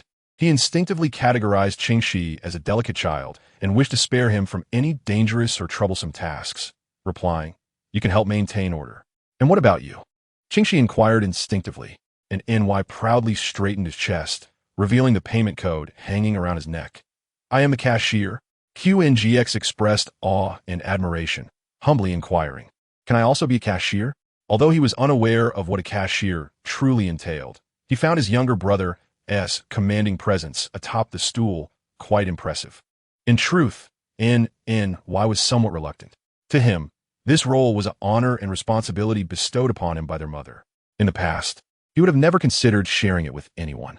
However, this was QNGX, the first peer to show him kindness. Furthermore, he did not wish to appear miserly in front of their mother. After much hesitation, he finally nodded with some reluctance. "All right, you can help me with the money. But remember to ask me often." QNGX beamed with joy. The diners waiting for their orders were thoroughly entertained by the interaction between the two little ones. Meanwhile, FZO, busy behind the food cart, quietly approached. "H, are you really at ease?" And NH did not lift her head. YY is very capable. He has never made a mistake. FZO was instantly taken aback, incredulous. Yet, and NZH paid no mind, finishing up the last few details as all preparations were made. Then she set the pot, lit the fire, and with a gentle tap of the spatula, a crisp sound echoed. "Let's start business." Countless enthusiastic customers surged forth. Even FZO was taken aback. Immediately flustered. "What do you want?" Okay, I'll remember shrimp fried rice, right? So that has 2 portions or 3. FHO became dizzy in the face of the escalating orders. Thankfully, NZH provided orderly reminders. The dazed FHO exclaimed, "You call this easy?" Fortunately, within NZH's occasional guidance, FHO gradually found his footing and began to acclimate to his role as an assistant. He memorized the order quantities and promptly reminded NZH of the next steps as soon as the wok was empty. He kept a vigilant eye on the ingredients, immediately replenishing them when supplies ran low, and he instinctively learned to observe NZH's condition, slowing the order pace when she appeared fatigued, engaging with customers to alleviate their anxiety while waiting. FZHO even thought that with this experience, should he ever step back to serve plates, he would surely excel compared to others. Oh, how absurd! After a moment of self-deprecation, FZHO immersed himself back into the fervent work. And then there was QNGX. Though his intellect did not match that of NNY, he was still quite clever, adept at drawing inferences from what he learned, occasionally making minor errors. He quickly corrected them with NNY's guidance. Before long, QNGX had become an invaluable aid to NNY. It could be said that the arrival of FZHO and QNGX had significantly lightened the workload for NNZH and NNY at their fried rice stall. Soon, each portion of fried rice was served to eager diners. The golden egg fried rice, having continuously captured attention over several days, had solidified its position as the undisputed champion. However, the rule was a limit of 2 portions per person. Consequently, while most patrons steadfastly opted for the egg fried rice, many also chose to sample the newly introduced fried rice. As the saying goes, they simply had to try a variety of flavors. Nevertheless, their trust in NZH's culinary skills was unwavering. If she could execute the fundamental egg fried rice so flawlessly, surely the other fried rice dishes would not disappoint. Everyone thought this way. Yet, they could hardly anticipate that the new menu items exceeded mere deliciousness. They were truly divine. The beef fried rice, featuring the classic combination of green peppers and tender beef, was succulent and flavorful, while the crisp and slightly spicy green peppers complemented the dish perfectly, with each grain of rice distinct and flavorful. In comparison to the relatively mild egg fried rice, the beef fried rice offered a bolder taste, yet it was balanced exquisitely, with a hint of charred aroma elevating the dish. Meanwhile, the shrimp fried rice was even more refreshing, combining fresh shrimp with diced carrots, peas, and various vegetables. It was not only visually appealing, but also light, sweet, and aromatic. This fried rice could easily be overshadowed by the beef and egg varieties. Yet, NNZH was determined to reshape everyone's perception, allowing the unique fragrance of the shrimp fried rice to carve out its own niche. Diners who had the opportunity to taste it were left with lasting impressions. With each bite, they exclaimed in disbelief, "The chef is truly remarkable." Previously, some had claimed that the chef only knew how to make egg fried rice, how they were proven wrong.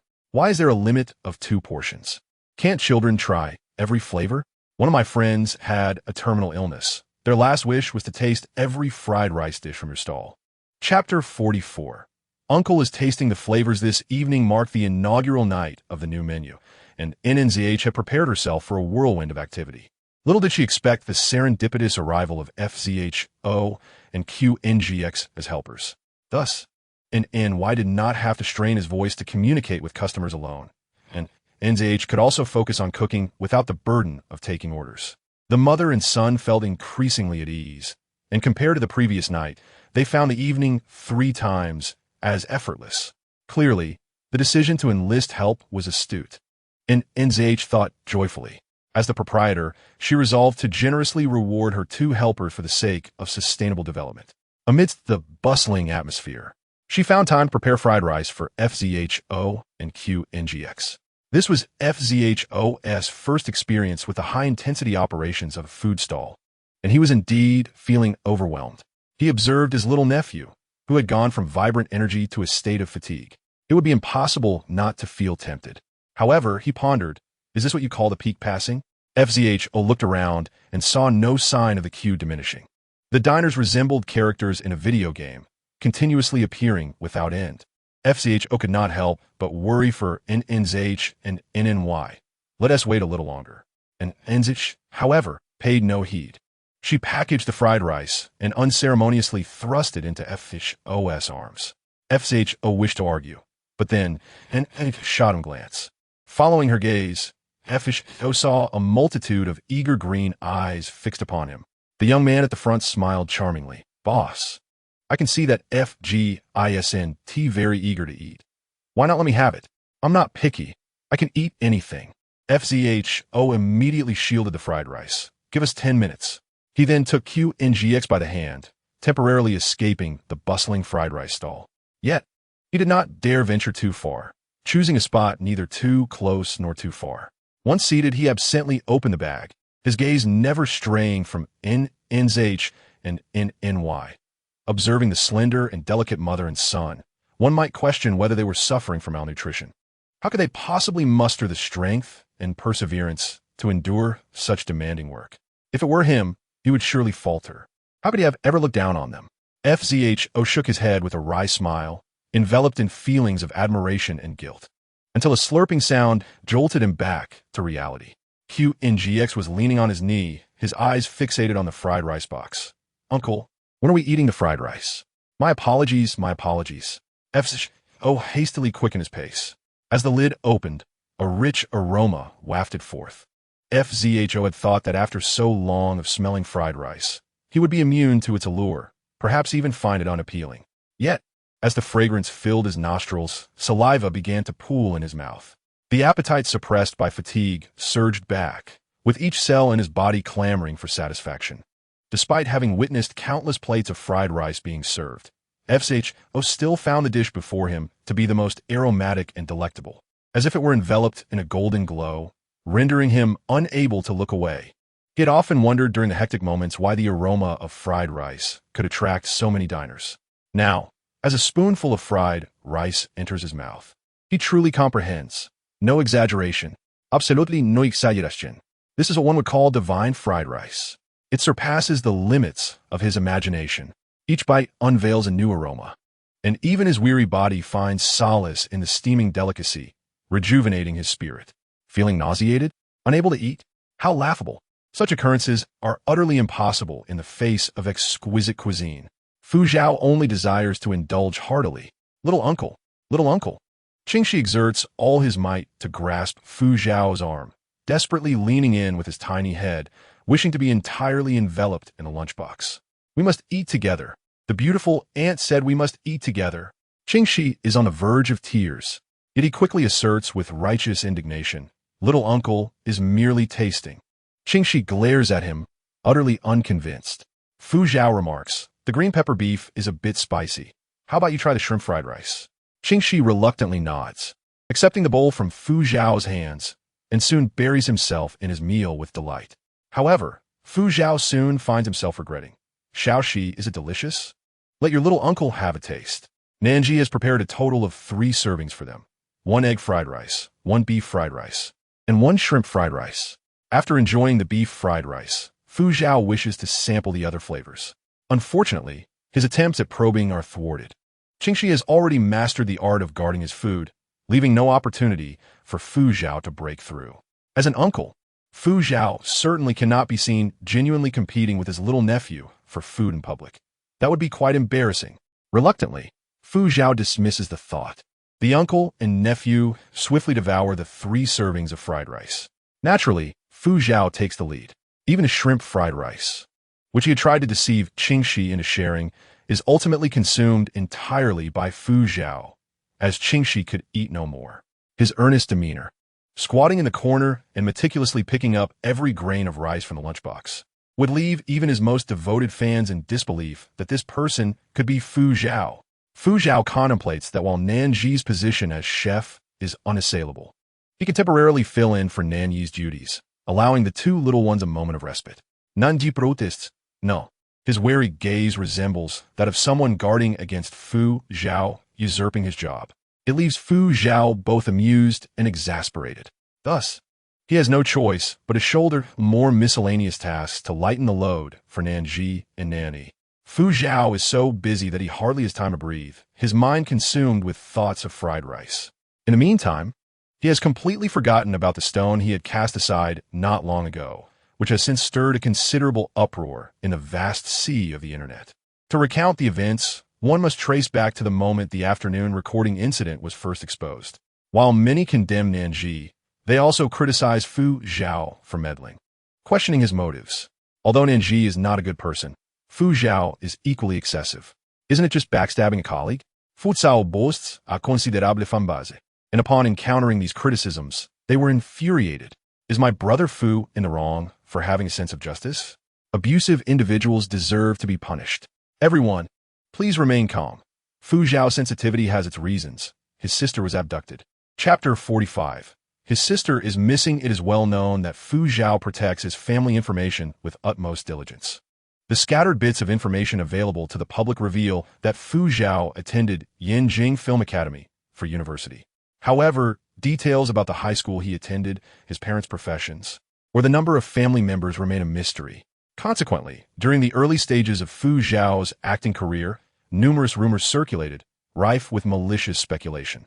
Some claimed that Fu Zhao's parents were criminals still serving time in prison, which is why he refrains from disclosing such information. Others suggested that Fu Zhao is the illegitimate child of a high-ranking official, and that his resources stem from this connection. Yet others claimed he had secretly married during his university years, with the spouse being the daughter of an affluent conglomerate. In summary, the conjectures were wildly varied, each more absurd than the last, yet none held any water. However, one particular instance emerged from an early charity event Fu Zhao participated in, where he was interviewed. At that time, upon seeing a pair of impoverished siblings who had lost their parents and were relying on each other, he broke down in tears and voluntarily offered to support them. When questioned by the reporter about his emotional reaction, he disclosed that it reminded him of his own plight. As his sister had gone missing when he was 3, a burden he has yet to relinquish. One of his motivations for entering the entertainment industry was to reach a wider audience, in hopes that his lost sister might see him. Fu Zhao's fans, upon witnessing this, automatically associated his background with the siblings he sponsored, fostering a sense of admiration and empathy towards him. This matter, having occurred a long time ago, had dwindled in discussion. Yet now, through the efforts of Fu Zhao's fans, the past slowly resurfaced, astonishing even the onlookers. Oh my, who would have thought that Fu Zhao, appearing so optimistic, has endured such hardship? Of course he has. Then why doesn't Fu Zhao search for her? Now that he possesses wealth, resources, and fame, finding his sister should be easy. I heard he was only 6 when she disappeared, meaning over 20 years have passed. How could that be simple? How truly lamentable. All human traffickers deserve to perish. Due to this old story, the criticisms aimed at Fu Zhao diminished significantly, further solidifying his image as a champion of justice. Not only could Fu Zhao's fans not accept this swift shift, but even the public found it difficult to adjust. How ridiculous! How absurd! Do they think the public is composed of fools? Let's not rush to conclusions. I have already reported this to the police, so everyone await the official announcement. I seriously suspect that Fu Zhao's post wasn't authored by him at all. Perhaps it was ghostwritten by his agency. Is the studio dead? How could they allow Fu Zhi's account to publish such content? But I saw someone took a photo claiming that Nan Zhi was selling goods while Fu Zhao was helping out, and the atmosphere seemed harmonious. Oh, are the internet trolls here? How much do they pay per post? Count me in. Fu Zhao is genuinely pitiful, without connections. Even an award-winning actor can't compete with those with resources. He has to continue acting in this situation. Fu fan must be heartbroken. Nan Zhi is a lifelong enemy. Many voices were raised in dissent, particularly among Fu Zhao's fans, who were the most vocal in their outrage. Some irrational individuals even went so far as to unearth Nan Zhi's private number, bombarding her with text messages filled with curses, images of obituaries, and lengthy tirades of insults. After all, Fu Ge belongs solely to us. Just then, Fu Zhao released a new post. This time, it was not text but a video. It was evident that the backdrop was an empty room, and the recording seemed hastily done, with a hint of fatigue evident on Fu Zhao's face. He began with a sincere bow, apologizing for the afternoon's live-stream incident. He then recounted the entire affair in detail, stating, "Ultimately, this incident arose from my recklessness. I hastily questioned Miss Nan Zhi without clarifying the truth. I was narrow-minded, short-sighted, and excessively prejudiced, resulting in a series of subsequent events that caused harm to Miss Nan Zhi. Therefore, I sincerely apologize here and hope that my fans and all who view this video will cease their attacks on her." He then bowed deeply once more. Given that the majority had assumed Fu Zhao's earlier post was made under duress, his heartfelt apology delivered in person shattered that narrative. Initially, the comments were quite mild. Strictly speaking, Fu Ge didn't intend to question Nan Zhi in front of everyone. Who could have anticipated that the recording equipment would malfunction? Recognizing one's mistakes and striving for improvement is commendable. You are indeed the Fu Zhao I initially knew, and I believe in you. I apologize for criticizing Miss Nan Zhi. I have deleted all related comments across platforms and hope she can forgive me. Regardless, I will follow Fu Ge unconditionally. Whatever he says goes. However, not everyone could grasp this. Is this all an act? Fu Zhao, if you've been kidnapped, just blink. You have truly disappointed me. Fans have fought for you, and this is how you repay us? My heart has grown cold indeed. I have supported Fu Zhao for 5 years, and for the first time, I feel the urge to unfollow. Just 10 minutes ago, I was expressing sympathy for you, yet you have turned me into a laughingstock. What will you offer as recompense? Those impulsive and extreme fans, including several prominent ones, have been provoked by Fu Zhao's video. Initially, they adamantly insisted that it was a fabrication or that Fu Zhao was coerced. However, as professionals confirmed the authenticity of the video, these extreme fans began to crumble. They erupted in curses, directing their anger towards Nan Zhi as well as Fu Zhao.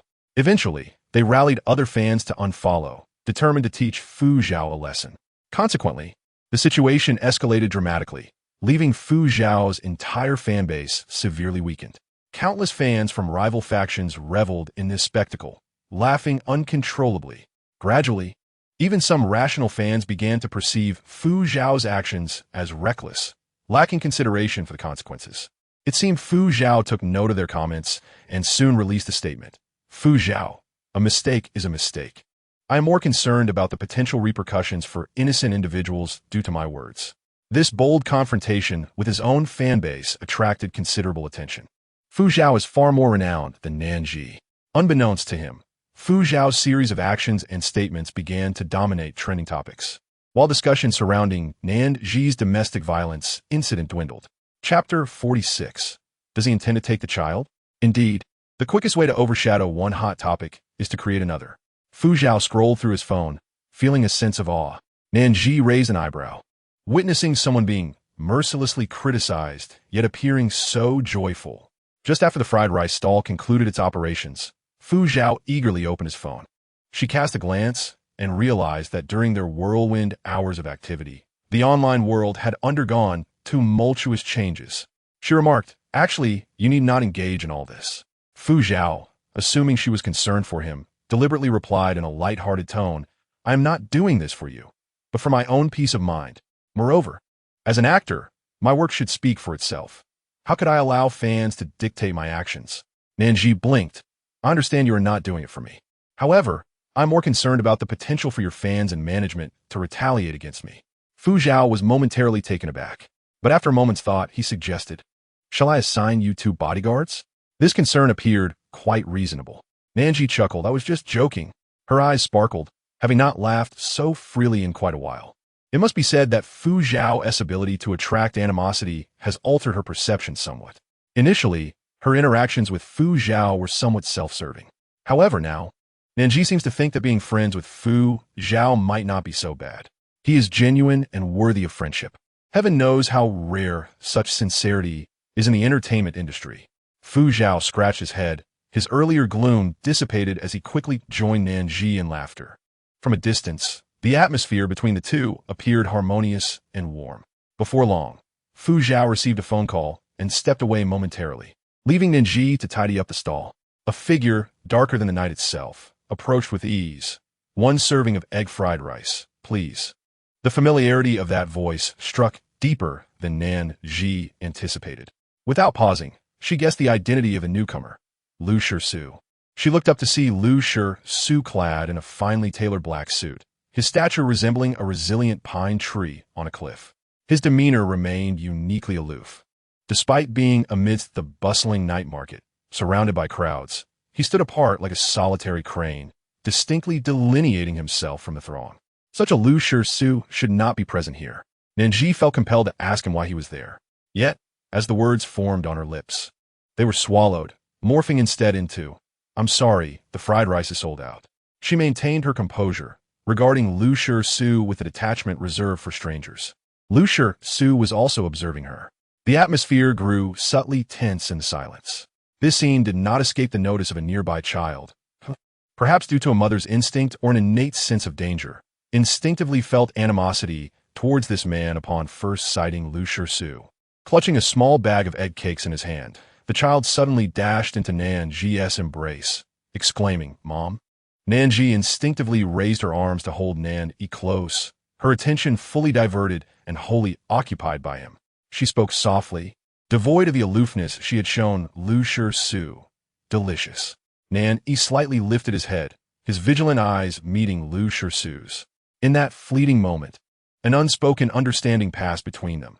The apex predator and the developing young wolf, an encounter rife with tension. In that instant, both recognized each other's essence.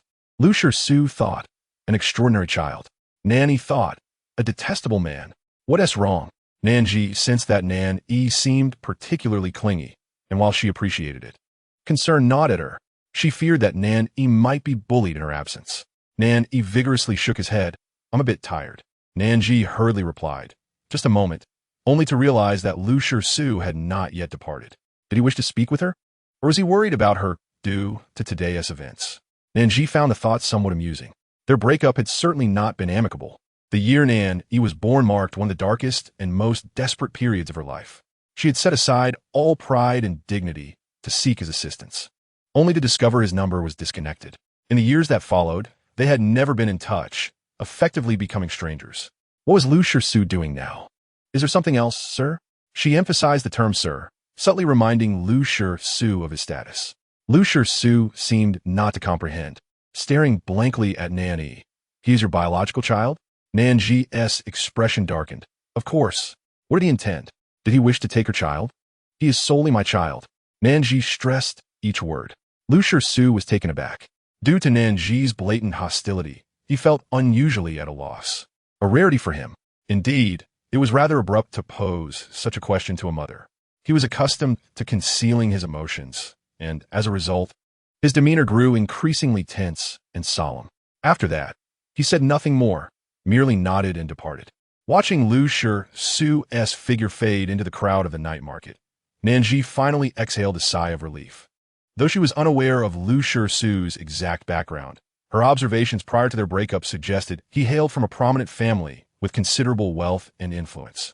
She, however, was no longer the renowned chef revered by many, but rather an ordinary mother raising her child alone.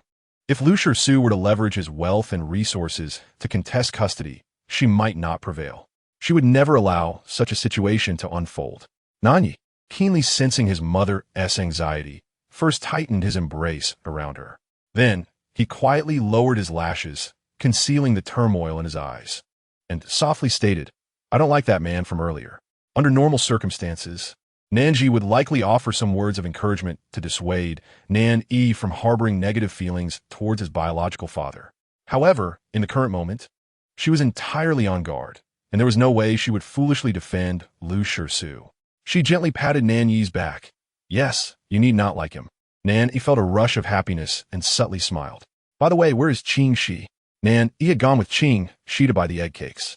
A shadow of disappointment crossed Nan Yi's face. "He must be in the back." Nan Zhi, oblivious to his small mood, leaned forward to look. At last, she spotted Qing Shi, biting his finger and drooling in front of a cotton candy cart.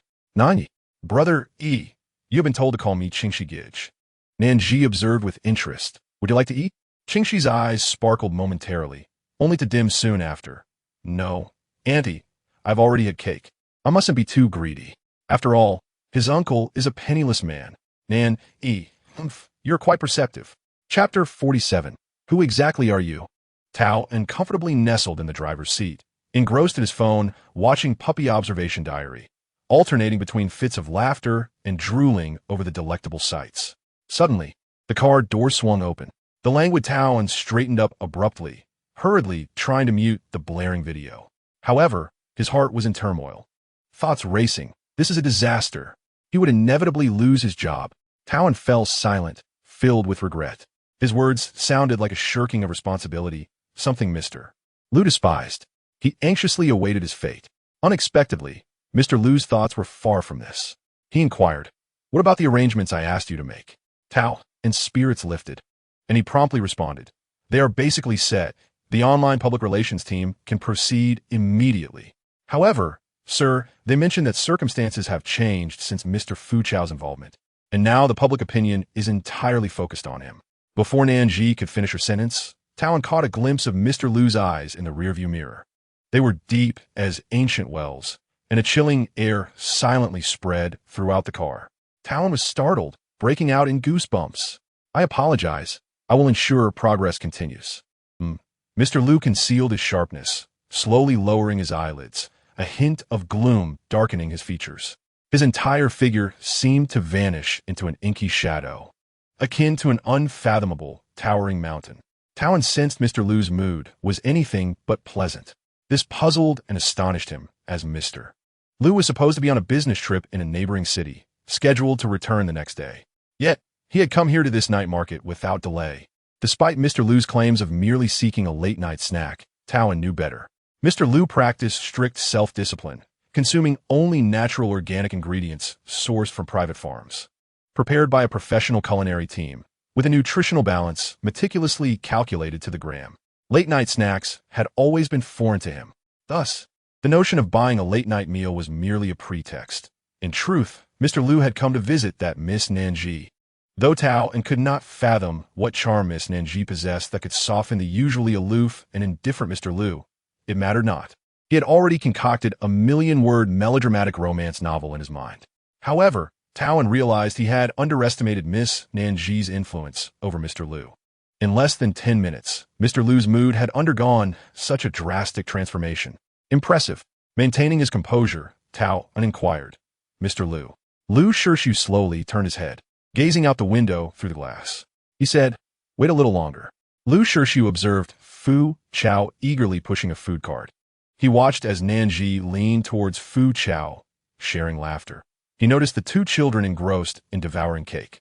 The atmosphere was so joyful and blissful, illuminated by the warm glow of streetlights, resembling a painting filled with love and warmth, evoking smiles from all who beheld it, all except Lu Shirshu. He found the scene exceedingly irksome. It felt as if a thick, suffocating gloom was gradually spreading from every corner of his being.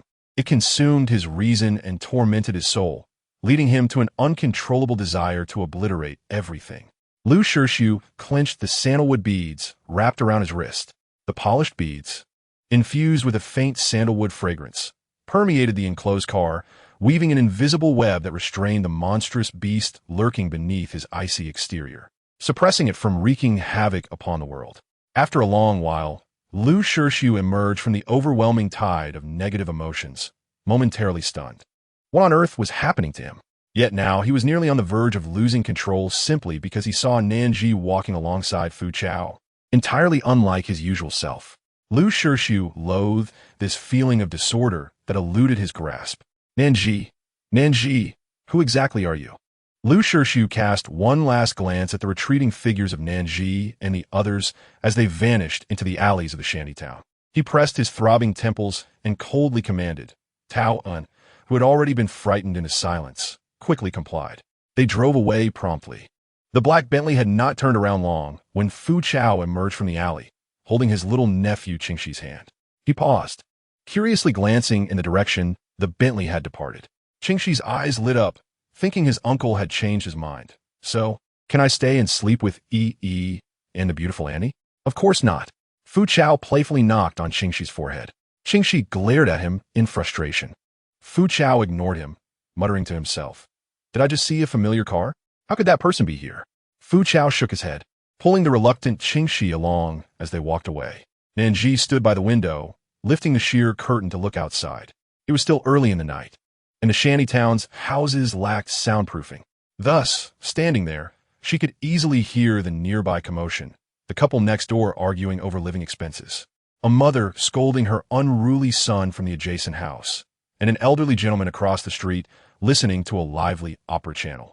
But Lu Shirshu was not present. As he left, Mama, Nan Zhi suddenly appeared from behind. He had become increasingly adept at calling for his mother. Perhaps curious about what she was watching, he tiptoed over, attempting to peer closer to the window. Nan Zhi shut the curtain and turned to scoop him up. It's nothing. No need to look. Are you tired? Nan Zhi, having his attention diverted, replied, Not tired. Although he was enveloped in his mother's warm embrace, he felt both uncomfortable and shy. Yet, he feigned nonchalance, unaware of the tension in his back. Mama is more tired. This sentiment echoed genuinely in Nan Zhi's heart. Nan Zhi felt a wave of warmth wash over her. Chapter 48. You are the only one he trusts and relies upon the next day. Filming remained suspended. Su Lin was responsible for their reception. He initially intended to say a few pleasant words to bridge the gap, but soon realized, given the other party's aloof demeanor, it would likely be futile. The studio leader pulled Su Lin aside, lowering his voice to issue a warning. Are you certain Nan Zhi is not abusing child? If she lies or conceals the truth, we will all be dragged down. Su Lin, feeling helpless, replied, Haven't I already explained? Even Fu Chao acknowledged it was a misunderstanding. The leader interjected, I know. It's just that we must avoid attracting trouble. The director is about to be promoted, and now is precisely the time we cannot afford to make mistakes, lest someone seizes upon our weaknesses. Do you understand? Su Lin certainly comprehended. Although well regarded by his superiors and having achieved remarkable results, he was not without envy from others. I assure you, Nan Zhi is not that kind of person. The leader, seeing Su Lin's earnest declaration, sighed in relief. Unfortunately, what the leader didn't realize was that Su Lin's heart was racing with anxiety as well. After a while, personnel from the police arrived, stating that their accompanying psychological expert wished to meet Nan Zhi. Su Lin, I will have someone call them over right away. Once he dispatched someone, the leader quietly informed Su Lin. The police conducted inquiries yesterday and found no issues. Hence, it now hinges on the expert's assessment of Nan Zhi. Why are you sweating? Su Lin wiped his forehead. I am merely concerned that the expert may not be reliable. He cast a glance at the renowned psychological expert not far away, whose demeanor was remarkably gentle and unassuming.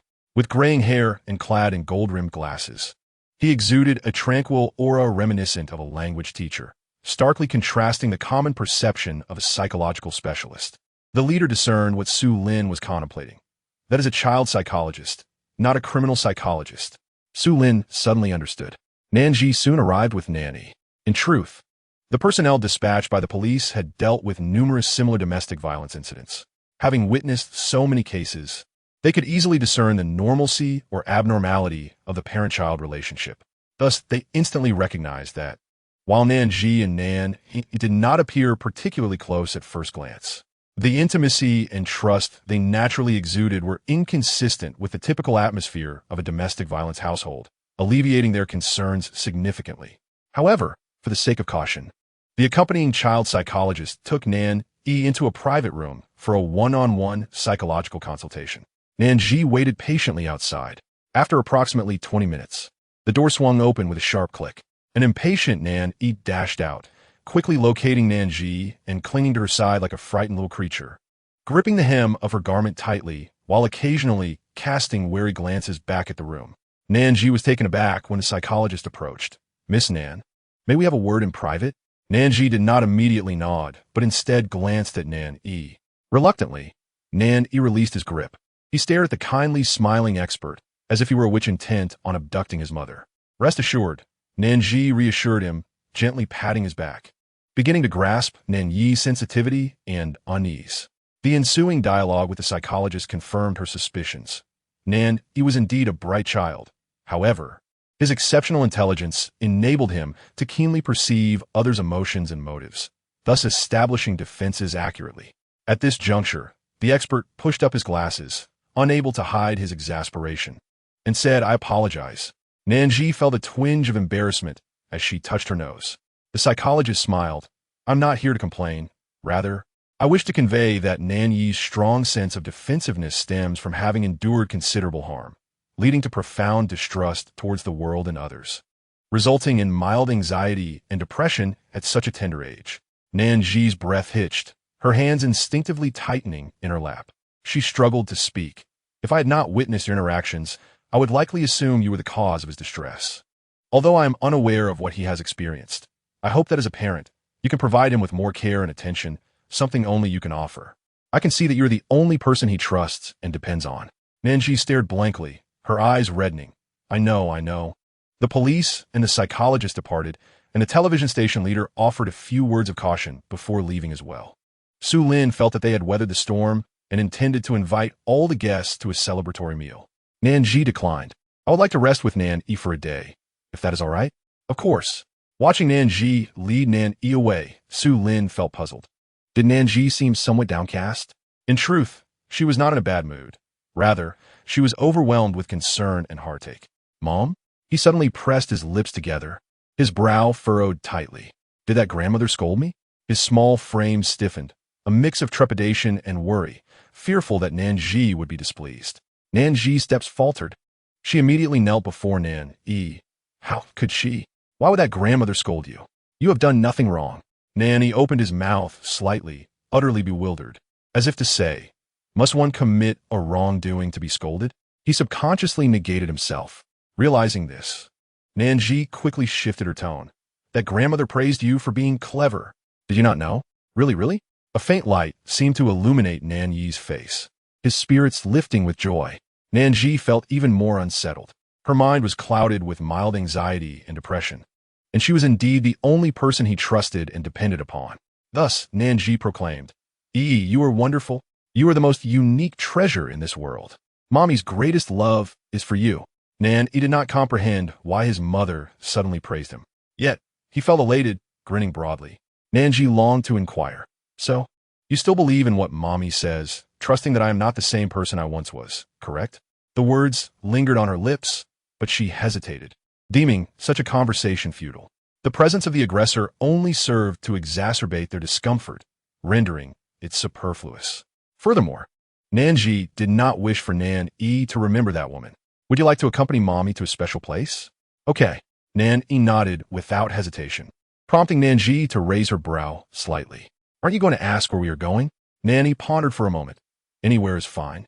Subsequently, the mother and son boarded a bus, heading straight to the amusement park. Chapter 49. The Amusement Park and the Little Moneymaker.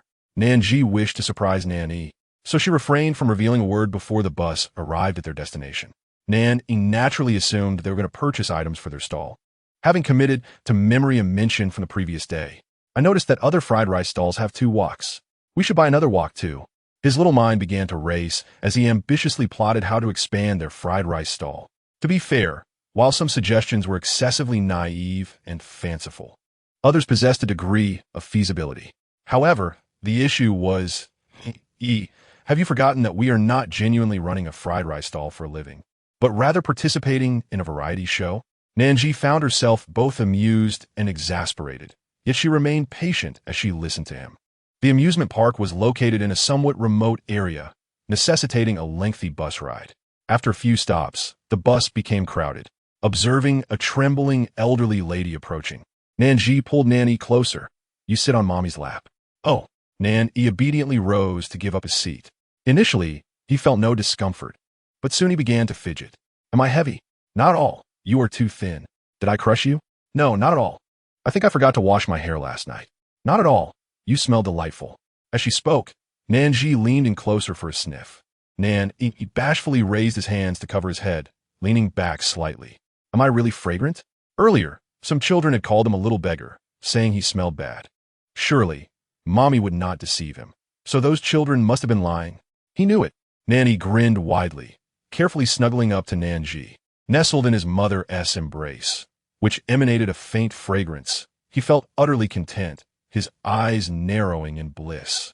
The elderly lady seated beside them beamed and remarked, "Your child is truly well behaved." Nan Zhi naturally responded, not forgetting to boast. "Indeed, he is very understanding and often helps me with chores." The elderly lady chuckled. "It seems he will grow up to be a filial child." Nan Zhi nodded earnestly. "Yes, I believe so." Nan made a conscious effort to keep a serious expression, suppressing a smile. However, this did not prevent him from feeling as sweet as if he had consumed honey. "I'm not that good. At most, I'm just average." Nan remained blissfully unaware that his perspective had undergone a profound transformation. After nearly 40 minutes on the bus, Nan Yi's legs grew weary. He was less concerned for himself and more worried about Nan Zhi. Upon arriving at their destination, he hurriedly darted around her, asking if she was tired and offering to massage her legs, entirely oblivious to where they had arrived. Nan Zhi grasped a small hand. Look. Before them stood a vividly colored castle reminiscent of a fairy tale, an otherworldly structure that abruptly intruded upon his barren and desolate little world. Nan immediately matched it with a certain word in his memory, murmuring, "You, amusement park." He had never been there before, having only heard other children mention it. In their words, the amusement park was the happiest place in the world. Just listening to them made Nan envious to the point of drooling. He had tried to express his wishes to that woman before. She had readily agreed, saying she would take him on a weekend. Overjoyed, he had begun preparing snacks and drinks days in advance, even seeking advice from other children to formulate a perfect plan. However, on the day itself, that woman did not take him to the amusement park, but led him to a small park instead, making him wear a thick down jacket in the summer to pose as a child model for a photographer from a certain business. That day was also his birthday. He had thought the amusement park was a birthday gift from that woman, only to be left profoundly disappointed. The feeling of hopes dashed was too tormenting for him, and he no longer dared to dream. Unexpectedly, today, his mother brought him to the amusement park. He was as joyful as if he were dreaming. Nan Zhi quickly purchased the tickets. On a non-peak day, the adult full price was $299, while children under 2 meters tall could enter for free. Nan was smaller than most children and did not meet the height requirement, successfully obtaining a free ticket. However, he still grimaced at the cost. So expensive. Having spent the previous days in a shanty town where people had little money and low expenses, the $299 price felt exorbitant to him. Observing his pained expression, Nan Zhi seriously suspected that had she revealed the price before purchasing, Nan would have undoubtedly dragged her away. Amused yet sympathetic, Nan Zhi remarked, "That's just the price of 10 servings of fried rice." Nan, of course, understood the math and nodded vigorously. "Yes, that's 10 servings of fried rice." Unable to resist, Nan Zhi pinched his cheek. Little money-obsessed boy. Nan scrunched his nose, feeling no offense, but rather enjoying this silent, affectionate gesture. Hand in hand, the mother and son entered the amusement circle joyfully. Due to his small stature, many amusement rides were beyond his reach. Thus, he sent Nan Zhi to the gate, reminding her like a little adult. "Mom, you go have fun." Nan Zhi asked, "And you?" "I will watch you." Saying this, Nan requested Nan Zhi to hand him her coat and water bottle, diligently acting like a little steward. There were quite a few people queuing nearby, many of whom were adults accompanying children, who looked on enviously. This child is so well behaved.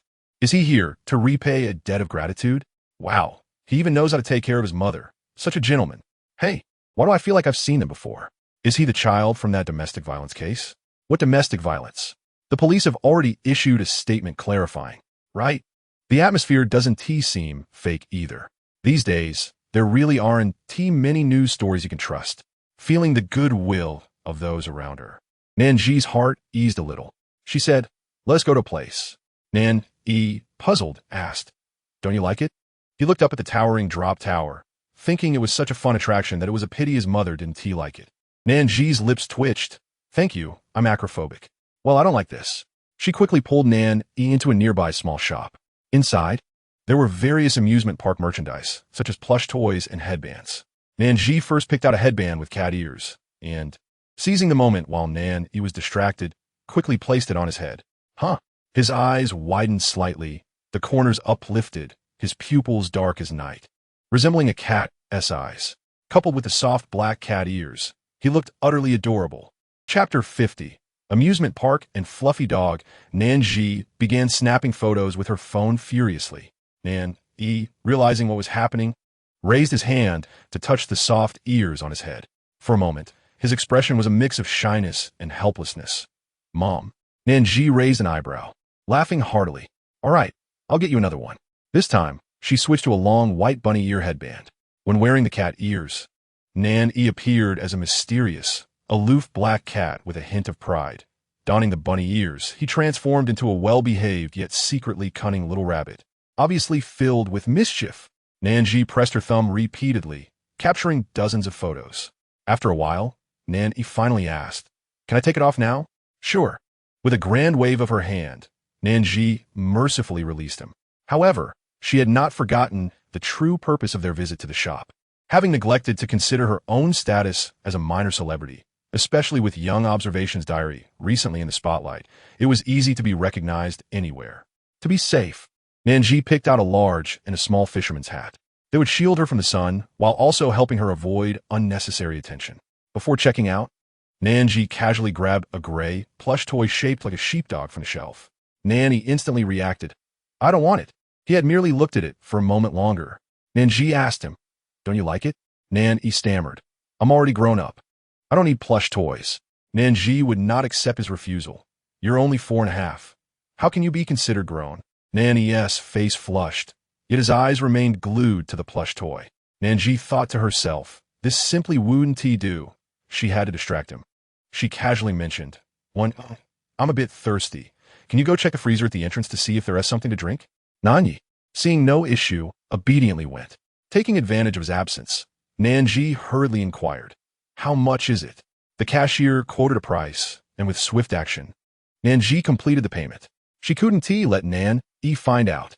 Wearing her hat, Nan Zhi exited the shop to find Nan still squatting at the entrance, meticulously selecting drinks. Upon seeing her, Nan exclaimed, "Mom, how come you're out? Did you pay? How much was the fluffy dog?" They're selling egg roll ice cream over there. Mom wants to eat some." Nan Zhi's eyes suddenly lit up as she pointed at a nearby dessert cart. Naturally, Nan was diverted, swallowing hard. "Then, shall we buy one? What child does not adore ice cream?"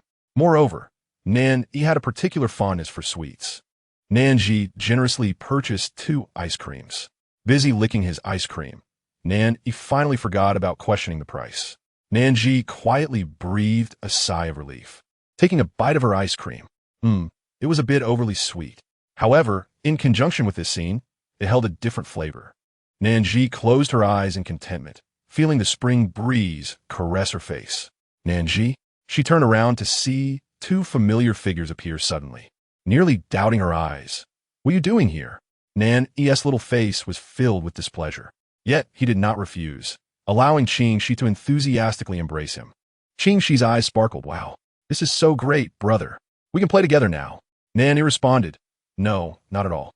He pursed his lips, feeling that his precious time alone with his mother had been interrupted, leaving him rather unhappy. Nan Zhi seemed to sense his subtle emotions and soothingly patted his back. When Fu Zhao approached, she curiously asked, "Did you know we would be here?"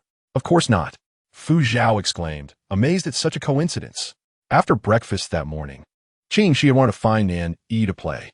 This was Fu Zhao's first time witnessing Qing Shi show such enthusiasm for a particular child. Without a phone number, the uncle and nephew had simply come looking for them, only to learn from the neighbor, Aunt Qian, that the mother and son had gone out. Where did they go? I don't know.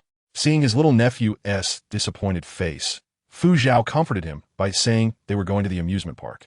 And so, they had come to this place, encountering Nan Zhi and Nan Zhi. Fu Zhao, beaming with joy, remarked, "I was looking for a nearby amusement park, and to think you would be here too. What a stroke of fate." And NZH found it somewhat serendipitous. Yet having companions along the journey was undeniably more convenient.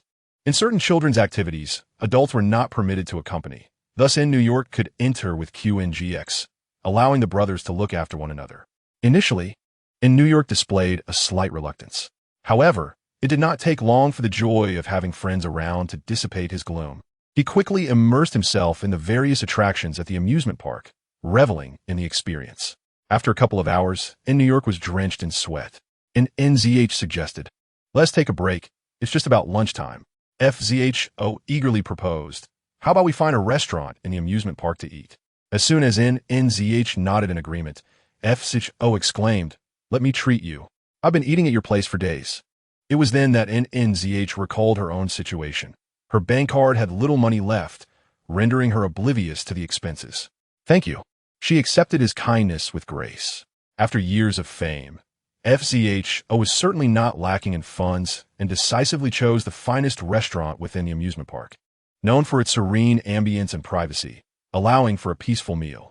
The restaurant specialized in family-friendly Western cuisine, featuring a menu predominantly filled with children's favorites such as pizza and chicken wings. Although NZH was not well-versed in the intricacies of Western cuisine, she was an expert in the art of eating. The moment she tasted the food, she could discern the quality of the ingredients. The pizza crust was imbued with the fragrance of wheat, hand-kneaded and perfectly fermented, resulting in a texture that was soft yet resilient. Paired with sweet and tangy fruits and adorned with fresh buffalo mozzarella, the flavors were exceptionally refreshing. The pan-seared chicken wings were cooked to perfection, with a crispy exterior and tender, juicy interior, lightly infused with a hint of orange zest to balance the richness of the dish. The handmade burger, layered with mayonnaise, tomatoes, a beef patty, black truffle, and foie gras, offered a rich, multi-layered experience that delighted NZH, who found herself unable to consume anything else after finishing it. Everyone enjoyed the meal immensely, particularly in New York, who had never tasted such dishes before, found it particularly novel. Yet he still thought, Mother-S cooking is the best. FZHO and QNGX not only did not refute this sentiment, but nodded in agreement. Indeed, the waiter cast a curious glance at them, and NZH smiled gently, lowering the brim of her hat. Chapter 51. Thank you, Mother. As they approached the shantytown, the car passed through a night market, where the sounds of bustling activity mingled with the enticing aromas of food wafting through the window. In the back seat, after a long day of play, in New York, feeling drowsy, suddenly sprang up as if a switch had been flipped, fried rice. Stalls.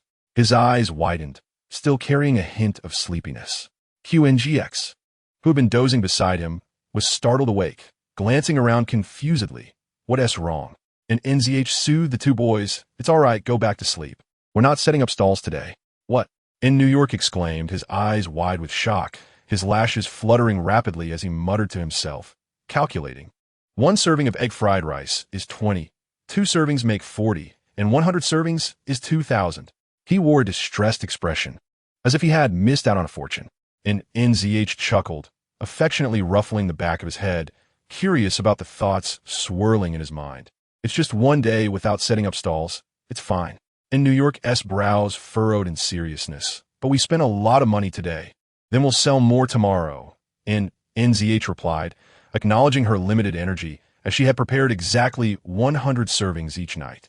To ease in New York's anxiety, it seemed she would have to muster her resolve and sell more fried rice the following day. Fortunately, after a few days of medicinal meals, her health had improved slightly, though she was wary of overexerting herself. FZHO, driving, took an interest in observing the interaction between the mother and son through the rearview mirror. He shook his head in exasperation at the naive expression of his little nephew, who was biting his finger. Upon reaching the outskirts of the shantytown, FZHO parked the car. The alley is too narrow. The car won't fit, so you'll have to walk from here. Not a problem. And NZH thanked him, taking in New York by the hand to exit the vehicle. FZHO called out hastily, boss. Will we continue our collaboration tomorrow? And NZH threw him a playful glance from the corner of her eye. Don't you want to continue? For some reason, FZHO instinctively shrank back, feeling a sense of apprehension. And no. And NZH raised an eyebrow, continuing to carry in New York as she replied, see you tomorrow. Before the door closed, her voice echoed. Come for lunch. FZHO initially intended to politely decline, but quickly reconsidered, thinking of NZH's culinary skills. Wasting such talent would surely attract misfortune, and NZH did not refuse and accepted the invitation. By the time the mother and son stepped through the door of their small home in a shantytown, night had completely fallen. Shall we wash up? And NZH smiled as she looked at New York, who was now affectionately cradling his plush dog on the sofa, murmuring sweet nothings. And NZH could faintly hear him uttering phrases like good boy and take care of you, filled with joy. Didn't you say you outgrew stuffed toys? Sensing his mother's gaze upon him, New York awkwardly cleared his throat. It's already a member of our family. I must care for it. His words were fervent and earnest. And NZH did not mock him, but nodded in agreement. Very well. Then the dog is your responsibility. New York embraced his plush toy tightly, his eyes sparkling. When it was time for bed, he hesitated before inching closer to NZH. Actually, Zhu Ingzuing also has a plush dog, and I really like it. I liked it so much that I secretly took it. And NZH listened quietly, and New York pursed his lips, clutching his own treasured plush dog. Now I have one too. Thank you, mother. No, it is I who should thank you for enduring so much pain, yet still choosing to believe in me. The depth of NZH's words eluded New York. He was more concerned with another matter. So, mother, how much did this plush dog cost? As for the turmoil surrounding NZH, it arrived swiftly and departed just as quickly. The production team executed a series of strategic measures to promptly shift the public discourse, and soon the clamor of dissent began to fade. Before long, new headlines emerged, capturing the public's attention. In no time, most would forget the incident. However, NZH still felt the repercussions.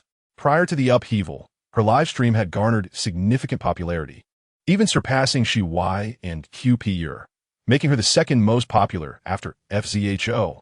Yet, following this incident, her viewer count plummeted, returning to the bottom tier.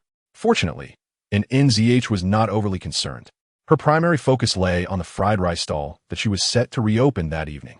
As promised to New York, she prepared a larger quantity of ingredients and arrived at the night market around 5 o'clock. Before she reached her stall, she suddenly noticed a throng of people. FZHO, filming without a hat, was pushing a food cart, curiously glancing around. NZH paused in her tracks. Indeed, those loitering at the entrance of the night market, upon spotting them, rushed towards NZH with lightning speed. Wow, boss, you dare to come today. I finally caught sight of you.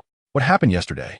FZHO hastily abandoned the food cart, scrambling to shield NZH behind him while pulling the bewildered New York and QNGX to safety. He shouted, everyone, please don't rush. Speak one at a time.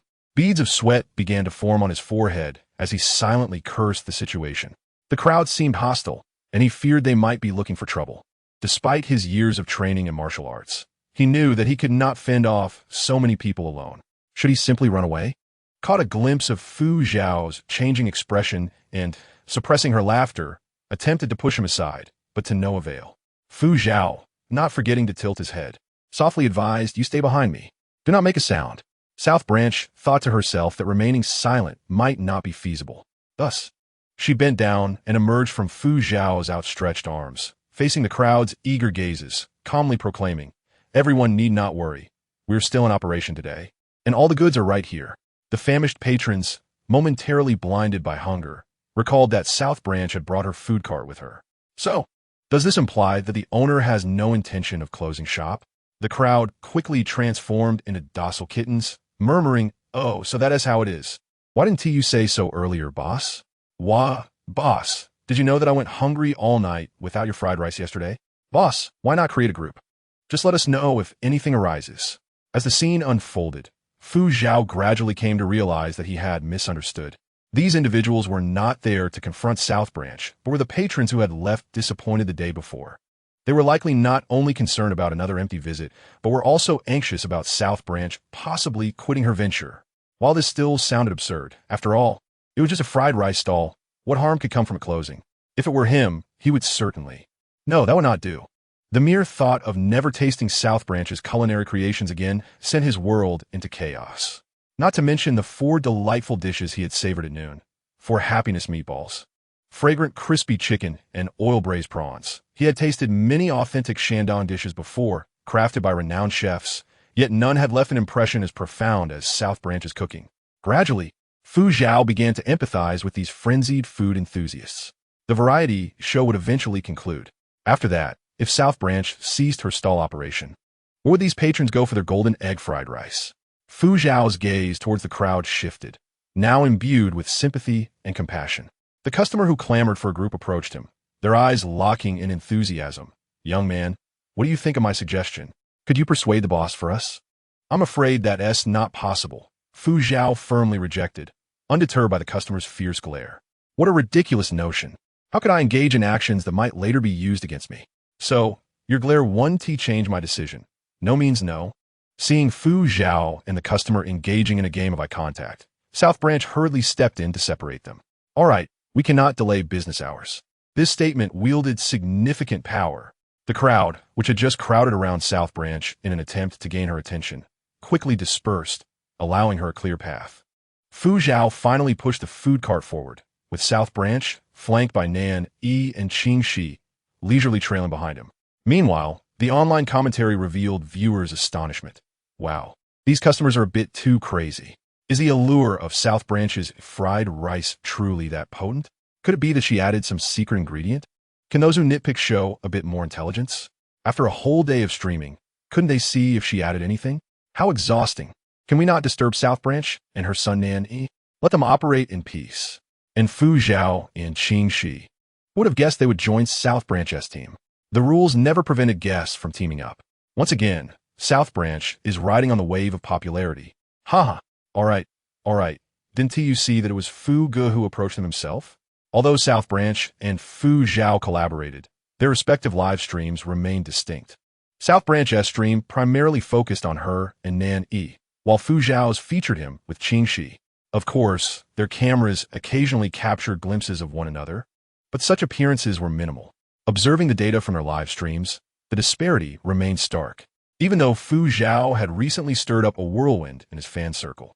With many large fans dramatically announcing their departure, it had no impact on his true fan base. The public instead perceived Fu Zhao, who was brave enough to admit his mistakes, as a responsible individual. Compliments, words of comfort, criticisms, and nitpicking created a vibrant atmosphere. Is this the place? Zhou Ling peered out from the commercial vehicle, catching sight of the bustling night market from afar. She had recently visited several night markets around the city, witnessing a variety of atmospheres, from those popular among tourists to those favored by locals, from thriving to desolate. Yet, upon seeing today's night market, she couldn't help but be captivated. How to describe it? Perhaps it was that this night market exuded a more vibrant spirit than the others. People were entering and exiting with smiles, embodying the simplest joys that food could bring. Wasn't this precisely what they were seeking? Zhou Ling felt assured about their choice and instructed the driver. All right, this is the place. Let's south find somewhere to park. After waiting for a while, the vehicle showed no signs of moving. Zhou Ling appeared puzzled. Director Zhou, it's not that I don't want to park, but the traffic here is utterly jammed. Hearing this, Zhou Ling finally registered the chaotic traffic situation she had previously overlooked. Utterly jammed? Such a term could hardly do justice. Perhaps even the planners had not anticipated that this relatively small night market could attract such a massive influx of people. The not-so-wide, somewhat aged road in front of the night market was completely blocked. Every vehicle, regardless of condition, was stalled.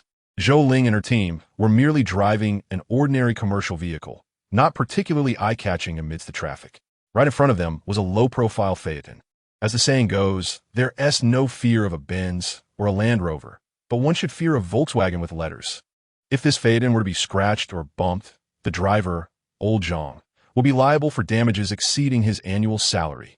Thus, Old Zhang was exceedingly cautious, maintaining a safe distance, though it hardly mattered, as everything was at a standstill. Zhou Ling sighed, signaling for the others to gather their equipment and prepare to disembark. At that moment, a man clad in slippers and pajamas emerged from the night market, cheerfully carrying a very simple food container. directly heading for the back seat of the phaeton. Zhou Ling and her companions were momentarily taken aback. If I am not mistaken, that man is carrying the famed golden egg fried rice. Could it be that so many people are here for that dish? This is unimaginable. The vehicle fell silent. Zhou Ling chuckled. Doesn't this just confirm that we didn't come here in vain? Who was it that said this was merely a product of internet hype? Although no names were mentioned, those who understood felt their faces flush with embarrassment. Indeed, they had visited once before but left empty-handed. Earlier, someone had suggested that there was a newly renowned fried rice stall in this night market, only to be met with skepticism. They had done some research, dismissing the notion that a fried rice stall run by a female celebrity could be anything special. It was merely a case of the public being misled by marketing. It was all just a publicity stunt. Zhou Ling had insisted on coming.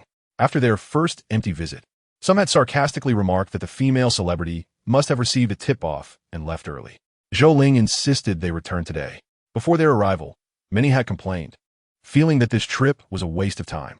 Now, witnessing the bustling scene before them, everyone was rendered speechless. This was an authenticity that could not be feigned. Capture this moment. Zhou Ling smiled as she scanned the group, aware that some were discontented with her rising status. However, she was unconcerned, stating, "What we hear may be false, but what we see is real. Aren't these all excellent materials?" Zhou Ling was a director at the main station, having participated in the production of several documentaries. She had been appointed as the executive director, with authority second only to the head director. At just over 30, she was undoubtedly a luminary in the industry.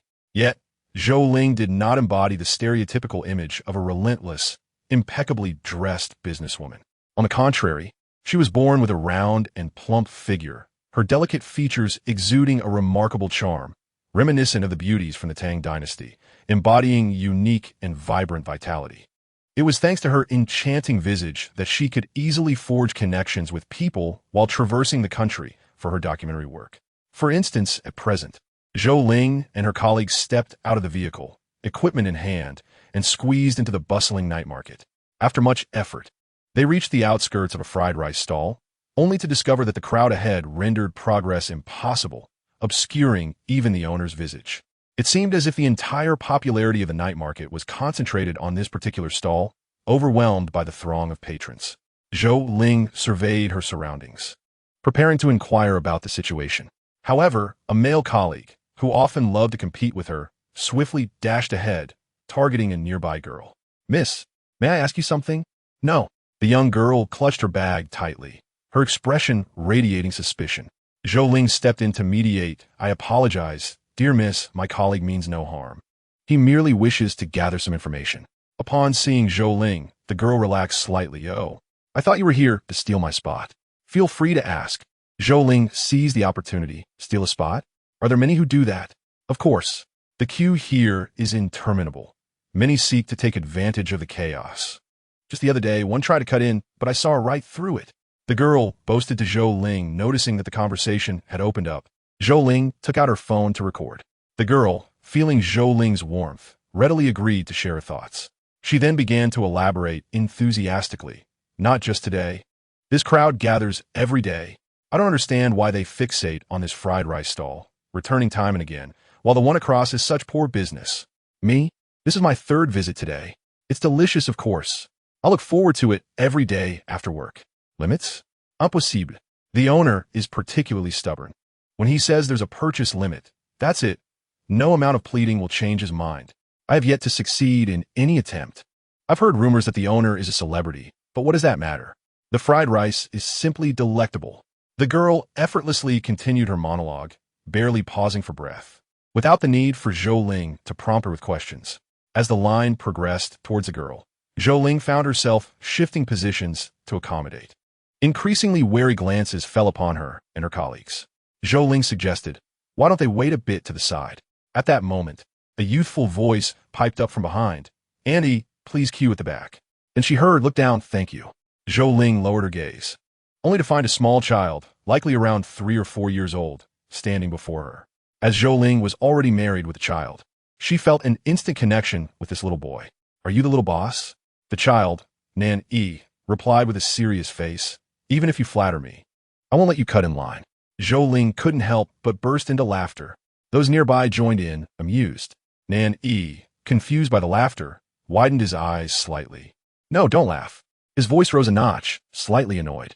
At that moment, a small cannonball of a child barreled forward, fiercely declaring, Is someone bullying you? I'm here to help. In his eagerness, he miscalculated and collided directly with Zhou Ling's leg. Zhou Ling instinctively steadied the dizzy child. Wait, this child looked familiar. She looked up, bewildered. Mommy. His face lit up with joy. Over the past few days, she had been envious of the interactions between Nan Zhi and his mother. Just moments ago, he had been lamenting how much he wanted to see his mother. Little did he expect that, in the blink of an eye, she would appear before him, as if by magic. This thrilled she, who began to bounce around Zhou Ling excitedly. He even tugged at Nan Zhi, exclaiming, "This is my mom. She's so beautiful. She can eat so much." Zhou Ling, momentarily taken aback, quickly regained her composure. She swiftly covered her son's mouth, chuckling awkwardly. Some compliments are better kept to oneself. No need to voice them. But Shi, how did you end up here? Aren't you with your uncle? Shi, with his innocent and naive eyes, pointed behind him. Uncle is here too. Zhou Ling turned to look and saw their glamorous, star-studded relative, Fu Zhao, busy at the fried rice stall, sweating profusely yet deftly managing the operations. Making one wonder if he had been running a stall for a decade. No, it couldn't be. Was this truly Fu Zhao, the pampered young master who had never known hardship? Zhou Ling was left speechless in astonishment. Her colleagues nearby gasped in surprise. Fu Zhao? Sister Ling, are you related to Fu Zhao? My goodness. Even the girl Zhou Ling had interviewed earlier approached, but not for Fu Zhao's sake. With a flattering smile, she said, Sister, you know the stall owner? Could you ask him to lift the purchase limit? Just a few more portions, please. I'm not greedy, just 5. No, 3. Zhou Ling politely declined. Since she had gathered sufficient information for her interview, she decided to move to a less crowded area with her colleagues, avoiding drawing more attention. Shi, meanwhile, pulled Nan Zhi along, happily running up to Fu Zhao and saying a few things. Fu Zhao immediately looked up. Upon seeing Zhou Ling, he too was unable to hide his surprise. Zhou Ling could only wave her hand helplessly. Fu Zhao then spoke to Nan Zhi, setting aside his work momentarily to walk over. He greeted Zhou Ling, second sister-in-law. What brings you here? Technically, Zhou Ling was Fu Zhao's cousin by marriage. Fu Zhao's mother, Qing, was the eldest daughter, and aside from Zhou Ling, there were also twin younger brothers. The second brother was Fu Zhao's uncle, with one son, Qing, who ranked second among the cousins, making him Zhou Ling's husband and Qing's father. The youngest brother was Fu Zhao's little uncle, with a daughter, Qing, who was the eldest among the cousins. As for Fu Zhao, he ended up being the third among the family. Chapter 54. Are you filming a documentary? Fu Zhao had always shared a closer bond with the relatives from his mother's side, growing up with them as if they were his own siblings. Naturally, this fostered a good relationship between Fu Zhao and his second sister-in-law, Zhou Ling. Thus, upon seeing Zhou Ling, Fu Zhao was genuinely pleased. That was until Zhou Ling inquired, Aren't you filming a variety show? Fu Zhao wiped the sweat from his brow, nodding with a light-hearted tone. Yes, we are currently live. Oh no. He suddenly turned, noticing a somewhat concealed camera above the fried rice stall, along with a photographer hidden in the crowd. Zhou Ling asked, So you're live streaming? Fu Zhao replied apologetically. He had always been adept at keeping his family identity under wraps. His lapse today was likely due to the whirlwind of activity. Thankfully, the camera had not captured Zhou Ling directly, only her side profile. However, Fu Zhao's call of second sister-in-law had been perfectly recorded, igniting a flurry of discussion in his live stream. Second sister-in-law? Did I hear that right? Fu Go has relatives? Isn't Fu Ji's backstory about losing his parents and sister left all alone? Shush, Fu Zhao has never acknowledged that. It's all media fabrication. So, is this Fu Zhao's biological brother? If he has a second brother, does that mean he has older siblings too? 3 siblings? For children in total? Am I the only one curious about Fu Ji's second sister-in-law's identity? The person next to her is still holding a camera. All right, are they part of some film crew or variety show? Facing Fu Zhao's guilt, Zhou Ling waved her hand dismissively. It's all right, if it's captured. It's no big deal. No one knows me. Only then did Fu Zhao perk up, inquiring about Zhou Ling's purpose for being there. Zhou Ling did not respond, but persistently inquired, So, the owner of this fried rice stall is your variety show partner? Is she not a professional chef? Or does she have family members who run a restaurant or are traditional cooks? I have not heard of that, Fu Zhao replied, shaking his head. Zhou Ling was left dumbfounded and exchanged glances with her colleague. This is impossible. Fu Zhao, perplexed, insisted. Nan Zhi cooks exceptionally well. I have tasted her dishes. There is nothing impossible about it. Zhou Ling scrutinized Fu Zhao, perceiving his naive and unknowledgeable demeanor. A chef's craft demands meticulous practice. It is inconceivable for someone to reach Nan Zhi's level without extensive training. On the contrary, she must have dedicated countless hours honing her fundamental skills, certainly no less than a decade's effort. Zhou Ling became increasingly intrigued, startling Fu Zhao. He was well aware of Zhou Ling's workplace, the main station. That was indeed the main station, the culinary documentary produced by the main station. The previous one being Shijian Shangdehuagua. Upon its release, this documentary became a sensation, captivating audiences across the globe and selling in over 10 countries, establishing itself as a culinary scripture among food enthusiasts. It not only broke the conventional filming format of culinary documentaries, but also set multiple viewership and streaming records in documentary history. Before its airing, the price for top-tier documentaries was 10 yuan per minute. After its release, that figure skyrocketed to 10,000 yuan, not to mention the specialties, cities, restaurants, and chefs that gained fame because of this documentary. Fu Zhao was aware that Zhou Ling had participated in the production of Shijian, albeit as one of the assistant directors. During the last family gathering, Zhou Ling mentioned her involvement in the new work of the chief director of Shijian, and she had secured a promising opportunity. Could this be it? Fu Zhao gazed at Zhou Ling incredulously. Zhou Ling smiled and blinked. The answer was evident. Fu Zhao suddenly found himself breathless. Wait, I need to ask Nan Zhi. He then dashed away, completely disregarding his composure. The livestream audience was bewildered by this turn of events. What happened? Why did Fu Zhao suddenly panic? Could it be because his sister-in-law mentioned filming a documentary? Is that really necessary? Exactly. It's not like they're filming the second season of Shijian. What's all the fuss about? Didn't Tiwi hear that director Zhong is preparing a new culinary documentary? Could it be? I think some people are just overthinking. Shijian? Director Zhong is more likely to dream than to make that happen. Fu Zhao rushed to Nan Zhi's side. His sudden appearance startled the patrons. Nan Zhi, steady in her movements, handed over the bag with calm assurance. Your fried rice is ready. The delighted customer accepted it, but, unable to suppress their curiosity, lingered to eavesdrop. The patrons behind them also refrained from urging them to leave, straining to listen. Even the livestream audience was keenly interested in what was unfolding. Fu Zhao intended to cover the microphone. However, recalling the disastrous incident from before, he had a sudden epiphany and pulled out his phone to type notes while carefully avoiding the camera. Bullet comments flashed. Let me see. Exactly. What could possibly be so important that I, a noble viewer, cannot see? Nan Zhi momentarily glanced at the phone and raised her eyebrows in surprise. Really? Of course. Seeing Nan Zhi hesitating to respond, Fu Zhao grew anxious. This is a great opportunity. I know, but have you forgotten that this filming is nearly over? As soon as Nan Zhi uttered those words, Fu Zhao was left speechless. The audience was equally stunned. The patrons were also taken aback. Fu Zhao reacted the quickest, frantically trying to cover Nan Zhi's mouth. No, you mustn't say that. Nan Zhi looked puzzled. But it is the truth. Isn't it? Even if I say it, they cannot strike me. Fu Zhao was left without a smile. Indeed, they could not harm her, but it rendered a situation quite delicate. The lingering customer who had been eavesdropping did not expect to receive such distressing news. What? You won't be running the stall anymore? Not running a stall? This cannot be true. Please no. The scene erupted with cries of dismay and lamentation.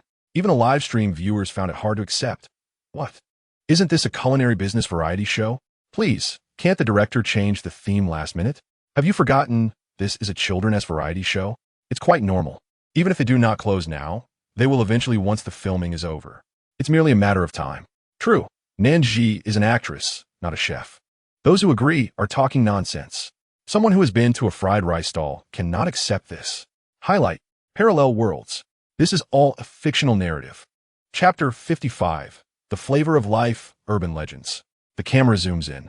Zhou Ling directed with unwavering focus on the images within the camera. As someone from the main station, who had participated in Shijin filming and is now the executive director. Zhou Ling's aesthetic sense and technical skills are exceptional. Through her lens, one can always discover varying temperatures and colors. What is a night market? Is it merely noisy clamor? Pungent cooking oil? Greasy surroundings?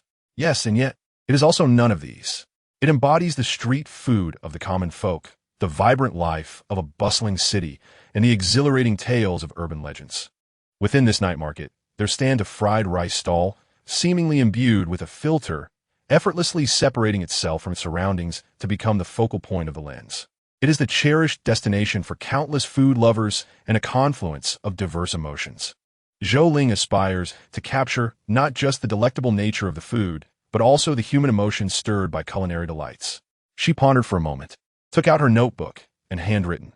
All the patrons feel sorrowful at the impending conclusion of this fried rice stall, yet the owner, Nan Zhi, remains composed, soothing their palates with her delicious fried rice, awakening their joy.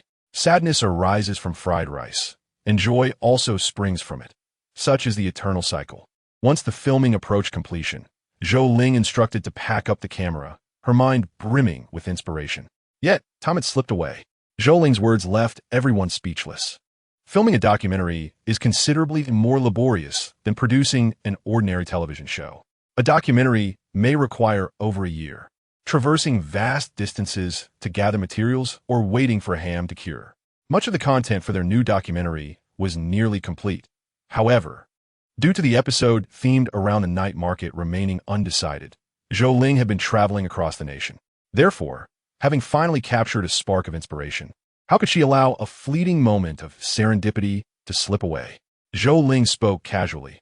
All right, when have you seen Director Zhong adhere strictly to the rules? In creative work, we must boldly transcend conventions. Otherwise, how long would we wait for the topic to be submitted, for meetings to discuss it, and for the filming plan to be slowly determined? Of course, Zhou Ling did not forget to add that she would take responsibility for any issues that arose. Only then did everyone breathe a sigh of relief. Zhou Ling glanced at her watch. The remaining individuals exchanged awkward glances. Ultimately, it was the outspoken male colleague who revealed the truth. They're craving fried rice, so they sent Xiao Xie to queue. Zhou Ling was taken aback. The others were about to offer an explanation. Then they heard Zhou Ling anxiously exclaim, "It won't due to send only Xiao Xie. Have you forgotten that the fried rice stall has a purchase limit? One person can only buy 2 portions. That will not suffice." The group responded, "So, this is your greatest concern? But wait, perhaps this worry is indeed valid." Consequently, someone immediately suggested, "Since everyone is craving it, shall we continue queuing now?" Zhou Ling shook her head with a sigh. It is too late. Her mind was already racing, contemplating whether she could leverage Fu Zhao's connections to procure a few more servings of fried rice. "Am I late, Ling Jia? Have we finished filming?" Zhou Ling eagerly inquired. "How many did you buy?" 2, just 2, Xiao Xie replied. "If I queue again now, it would be futile, Ling Jia. I'm the third from the last." And the boss mentioned they have run out of ingredients. A collective sigh of disappointment resonated among the group. Even that cantankerous male colleague occasionally cast glances at the fried rice in Xiao Xie's hands. In the face of such culinary delight, even the most acerbic individuals found themselves powerless. The only option left for Zhou Ling and her friends was to share those precious 2 servings of fried rice. A team dedicated to creating culinary documentaries. They had sampled everything from the lavish to the humble, from renowned to obscure delicacies across the expanse of Dejiang Bay. They believed that no matter how delectable a serving of fried rice might be, at the end of the day, it was merely fried rice, and its deliciousness had its limits. However, they were soon proven wrong. Upon tasting the first bite of fried rice, they could not help but be astonished. The more they savored, the more intoxicating it became. Before long, they were unable to discern any particular flavor, as the container lay empty. Even after meticulously scraping every grain of rice, a lingering emptiness remained in their stomachs. They were not inclined to seek other dishes. All they desired was fried rice. "Shall we come back tomorrow?" I feel that the footage we captured today is insufficient. We should film more." "Agreed. It will be best to arrive early." "Yes, we can film for a bit longer." Thus, a joyful decision was reached. After bidding farewell to Fu Zhao, Zhou Ling indulged in a moment of intimacy with Qing before preparing to depart. Before leaving, she made sure to see Nan Zhi, sharing The footage we captured just now was particularly splendid. Thank you for agreeing to it. Nan Zhi smiled warmly. Not at all. It's a mutually beneficial arrangement. Zhou Ling was momentarily taken aback, but as she gradually grasped the sentiment, her smile grew ever brighter. Once the variety show concludes, I will treat you all to a meal. Nan Zhi did not refuse. After Zhou Ling and her companions departed, Nan Zhi and Fu Zhao began to pack up the food cart. Not far from the night market, they turned off the live stream.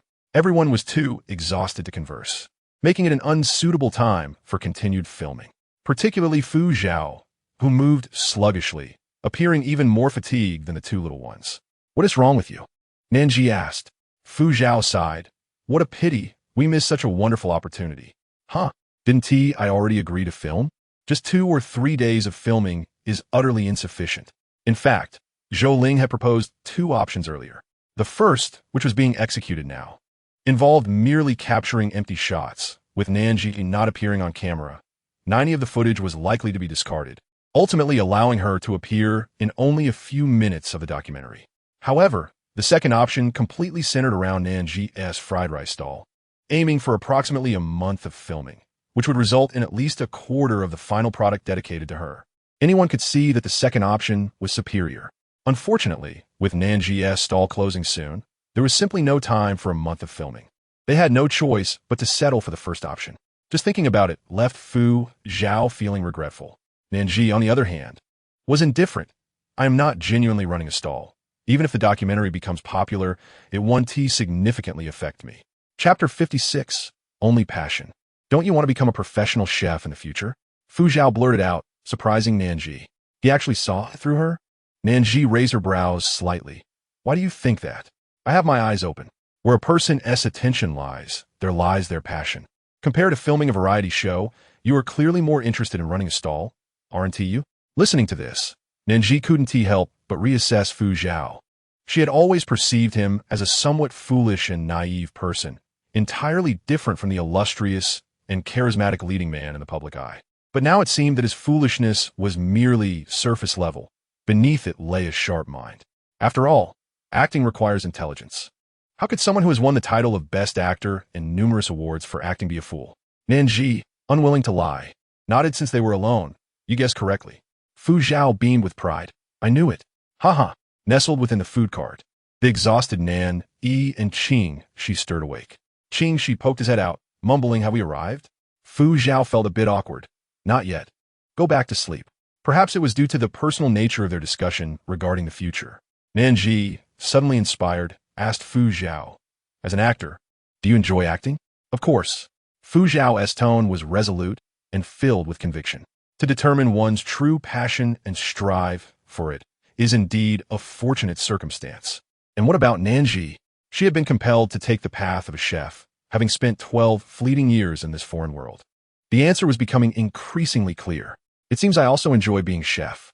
Nan Zhi smiled broadly, feeling her heart lift, as if the world had opened up before her. Upon hearing this, Fu Zhao unconsciously raised his voice. Of course, if you didn't enjoy it, how could your cooking be so delicious? Without passion, it is simply unattainable. Once again, Nan, and Qing, she were roused by the commotion. Nan, remained silent, pursing her lips, her icy demeanor regarding Fu Zhao exuding an air of pressure. Qing, she directly jabbed at Fu Zhao's heart. Uncle, you're so loud. Fu Zhao, feeling heartbroken by the disdain, obediently apologized. I'm sorry, sleep now. Go back to sleep. The following day, Fu Zhao specifically mentioned the documentary filming to Su Lin. Su Lin, intrigued, asked which documentary team. Do we know them? Fu Zhao, recalling Zhou Ling's request for confidentiality, deliberately spoke vaguely. Su Lin knows director Zhong Yu of Shengjian, but I doubt director Zhong knows you. One-sided familiarity doesn't count as knowing, right? This isn't a lie. Listening to this, Su Lin felt it was a rather vague matter. It wasn't that he held high expectations. Rather, ever since the culinary documentary Shengjian became a massive hit, similar documentaries emerged every year, numbering at least 8 to 10. Thus, Su Lin didn't take it to heart and jokingly remarked, all right, when the documentary airs, let me know, and I'll gather our entire team to help boost the viewership. That might not be necessary. Huh? What? No, you heard wrong. After passing the green light from the director, Zhou Ling and her team found filming to be much more convenient.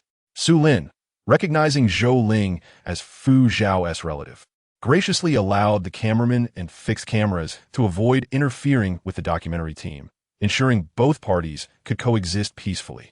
However, it was unexpected that Zhou Ling's team would film on the very last day of Nan Zhi's fried rice stall, a day earlier than anticipated.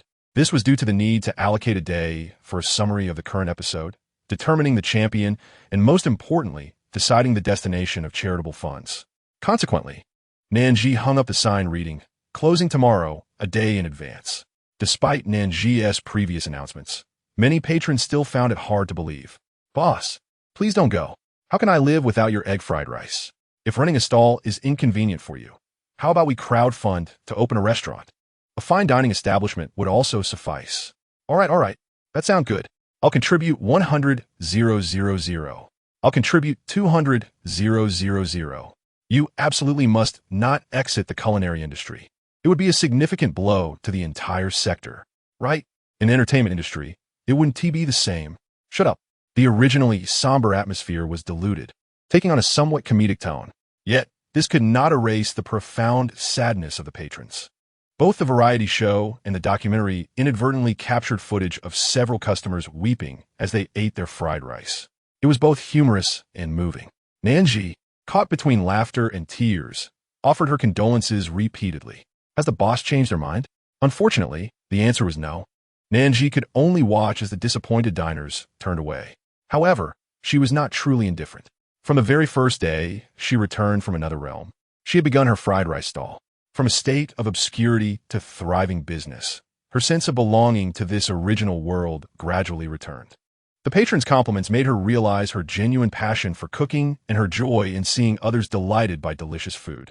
The frigid and strained relationship with her son, Nan Zhi, began to thaw amidst the bustling atmosphere of the fried rice stall, transforming into a gentle stream of warmth.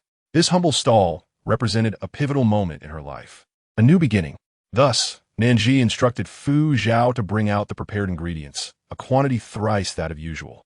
The stall would remain open until midnight with no purchase limits. Cheers erupted all around, and an increasing number of diners flocked to the scene. That night, the night market was teeming with an overwhelming crowd, resembling a popular tourist attraction during a golden week. All vendors benefited from the surge, as patrons, while holding bowls of fried rice, also indulged in various snacks like fried skewers and grilled sausages. Eventually, even the vendors were caught up in the ambience and generously provided tables and chairs for diners to sit at their leisure. A glance around revealed smiling faces everywhere. The warmth and aroma of the food became an invisible bond, bridging the gaps between people. Chapter 57, The Fried Rice Stall, the King of the Night Market. The aerial shots from the production team's drone captured a breathtaking and moving scene. The entire night market had turned into Nan Zhi's domain. Countless individuals were drawn to her. It could be said that without the need for a crown, her fried rice stall had already become the undisputed king of the night market. It was likely that many years later, the vendors would still remember the spectacle of this day. The online comments were astonished. "I suddenly regret not going to Nan Zhi's fried rice stall. I'm in Yanjing too. You still have time. It's open until midnight." "I doubt it. The ingredients are running low." Haha. Fu Zhao is still shouting about limits. It seems he is overwhelmed. Seriously, have these people never tasted fried rice? How much better can it be? To those questioning, I once thought the same before visiting the stall, but now what now? Why the silence? Off to buy fried rice, perhaps?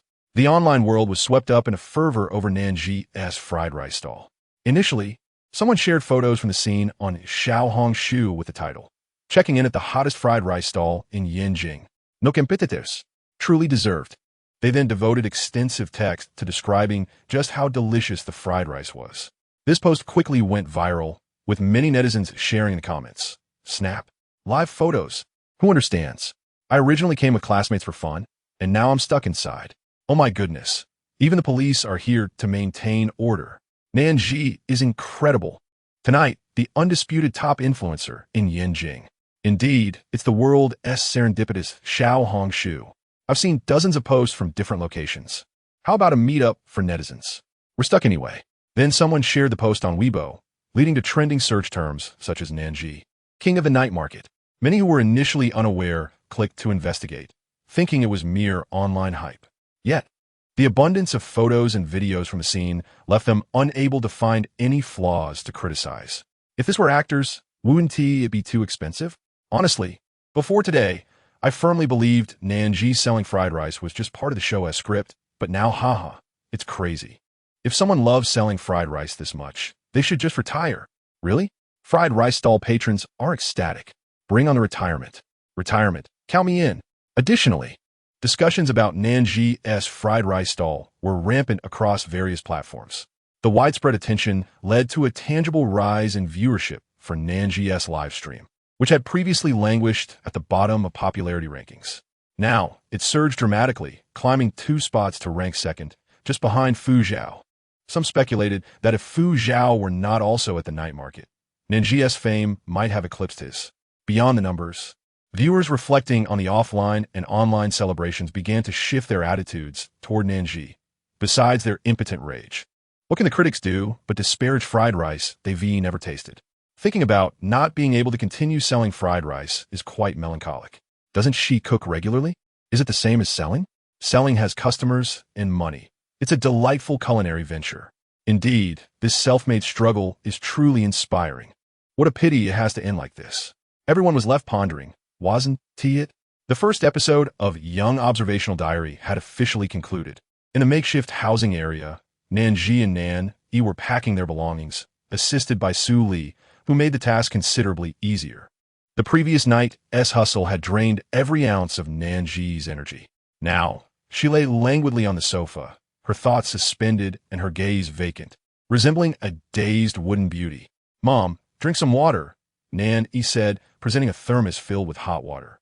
While watching Nan Zhi drink, he reminded her, "Be careful. It's hot," Su Li observed, feeling a mix of admiration and envy. The transformation of Nan Yi was striking, a far cry from the gloomy little hedgehog she had encountered days prior. As for envy, how could one bypass marriage and effortlessly have such a warm-hearted little one? Su Li cleared her throat and teased, Annie would like some water too." Without a hint of hesitation, Nan Yi pointed behind him. "The hot water is over there. You can pour it yourself, Annie." With that, he swiftly averted his gaze. Su Li nearly burst into laughter at Nan Zhi's response. As they neared completion with the packing, Su Li called for Nan Zhi to prepare to leave. Suddenly, a familiar voice rang out from outside. "Xiao Nan. Xiao Nan, are you leaving?" Nan Zhi perked up, sitting up from the sofa. "Not yet. Auntie Qian, please come in." Auntie Qian entered with a bright smile, accompanied by Uncle Li. Observing the joyful expressions on their faces, Nan Zhi inquired, "Is there good news?" "Auntie Qian." Her laughter, radiating warmth, seemed years younger, her wrinkles softened by her joy. Nan Zhi was taken aback. "Haven't you lived in the makeshift housing for 2 weeks?" Having grown close to Auntie Qian, she had received much help and heard tales of their past. Auntie Qian waved her hand. "Actually, the two of us didn't come to this realization so quickly. How could we have let go of a thought held for over a decade without a trace? The root of this change lies in the 3 ding baozi you made that day. They were so authentic and delicious that they stirred up a deep nostalgia, causing us to lose sleep, dreaming of home. With this realization, their stubbornness faded away. Xiao Nan, we owe you a great deal." Nan Zhi felt a gentle pang in her heart, stirring emotions. This plan was now destined to remain unrealized. Today's farewell likely meant they would not meet again. Yet, rather than feeling sorrow, she was genuinely happy for them. Chapter 58. Retiring can be seen as a form of termination. Su Li understood Nan Zhi's exhaustion and Nan Yi's youth. She took it upon herself to handle all the luggage. 2 suitcases, a large backpack, and 2 crossbody bags hung from either side, with several bulging plastic bags in her hands, resembling a walking luggage rack. Ding dong. The elevator doors opened. The curly-haired lady emerged, fanning herself, oblivious to Nan Zhi and Nan Yi, who were squeezed into a corner. Upon spotting Su Li, her eyes widened in astonishment. "Oh, moving, are we?" Su Li replied, unable to muster a smile. As they entered the elevator, the sound of the curly-haired lady's voice lingered in the air. Nan Zhi quietly extended her hand. "Let me help you." "No need. I can manage." Su Li gritted her teeth. Initially, Nan Zhi and Nan Yi's luggage was not excessive, but due to the overwhelming generosity of Granny Qian and her husband, who insisted on sending a plethora of homemade pickles and dried goods from relatives, they found themselves burdened. The quality of these items was unparalleled, making them impossible to refuse. Alas, it was Su Li who bore the brunt of the struggle. Fortunately, the distance from the car to their home was not too far. As they approached the entrance of Nan Zhi's residence, Su Li's spirits lifted, and a smile graced her face. Rest assured, during your 2-week absence, I will have Xiaoqi come by daily to clean. Your home will be spotless. However, as the door swung open, Su Li's voice faltered. The air quality in Yinjing was not commendable, and with the windows left open for 2 weeks, a fine layer of dust had settled on the furniture and floors. Additionally, clothes were strewn across the sofa, and the kitchen sink overflowed with unwashed pots and dishes. The interior was a chaotic mess, even more disarrayed than the humble abode Nan Zhi and Nan Yi had occupied in the shantytown. Nan Zhi's smile gradually faded, and Nan Yi took a step back in disdain. Su Li murmured, "Are they out of their minds?" A glance from Nan Zhi revealed her face darkened by a mix of frustration and anger. With her keen intellect, Nan Zhi could easily deduce that there was more to the story. Nevertheless, she feigned ignorance and suggested to Su Li, "Perhaps we should hire a cleaning lady. With just the 3 of us, we certainly won't manage to clean this mess today." Taking a deep breath to compose herself, Su Li nodded and first found a place to set down their luggage before making 2 phone calls. "These 2 ladies are acquaintances of mine. I've known them for many years. They are discreet and won't gossip, so you can rest easy." Finally, she mustered the words, "I'm sorry." Nan Zhi's heart was clear. "It has nothing to do with you." Su Li shook her head, sighing, "No. It's my philosophical differences with the company that have made you a victim in the middle." Having followed the live broadcasts of Younger Generation Observation Diary, Su Li genuinely had a newfound respect for Nan Zhi. Thus, the words that had once been difficult to articulate now flowed easily before her. Previously, Nan Zhi had been in a state of semi-neglect by her management agency. Accepting this children's variety show did not rely on company resources, but instead on the connections Su Li had built over the years. The agency had believed that having Nan Zhi appear with children on the show would only lead to criticism, so they had chosen to neglect her. Su Li had certainly lent her support, but as a junior agent, her capabilities were limited. Little did they know, Nan Zhi had weathered that storm and made a remarkable comeback. Eventually, the agency recognized Nan Zhi's potential and thought that Younger Generation Observation Diary would surely be a hit, leading them to seize the opportunity to allow her to earn more. Consequently, the head of the management department intervened and secured a plethora of engagements for Nan Zhi, including short variety shows, live broadcasts, endorsements, and advertisements, all aimed at extracting every ounce of value from her. They even had their sights set on Nan Yi. Su Li could still vividly recall her superior's shameless expression as they pounded the table, proclaiming, "Every engagement is pure money. Who wouldn't want that? Our arrangement is a sign of respect for her." What Nan Yi being a child? Do you know how many parents are willing to spend money to have their children enter the entertainment industry as child stars? Su Li grimaced in disdain and informed Nan Zhi, "I refused them then." They were displeased, and withdrawing Xiaoqi was a warning. Xiaoqi was Nan Zhi's personal assistant. Nan Zhi fell silent, contemplating. The agency she was currently affiliated with was a well-known, established company in the industry. However, the strategists only saw its glamorous facade, unaware that it was notorious for exploiting its artists with disorganized rules and poor practices. Fortunately, the agent collaborating with the strategists was Su Li, a refreshing presence within the company. However, the strategists did not share this sentiment. They deemed Su Li's approach outdated and believed that other agents could better facilitate her rise to stardom. Several times, the strategists attempted to replace her agent, but to no avail. No one showed interest in them. Ironically, Su Li, despite frequently chastising her, had continually supported her, never once considering giving up. Short-sighted and oblivious to her own fortune, Nan Zhi could only think of that phrase regarding the strategists. Nan Zhi's brief silence was misinterpreted by Su Li, who believed she was reluctant to decline the engagements. Su Li attempted to clarify, "I understand that these opportunities could rapidly enhance your popularity and provide substantial financial benefits in the short term, but in the long run, it is clearly a case of overexploitation." As Su Li spoke, her spirits suddenly plummeted, recalling how Nan Zhi had always resented her conservative approach and inability to adapt. Perhaps they were never meant to be on the same path. "Very well, if you wish for them, I will negotiate anew with the company." Su Li felt a heavy weariness settle on her shoulders. No need. I trust you, Nan Zhi replied, meeting Su Li's incredulous gaze with a gentle smile.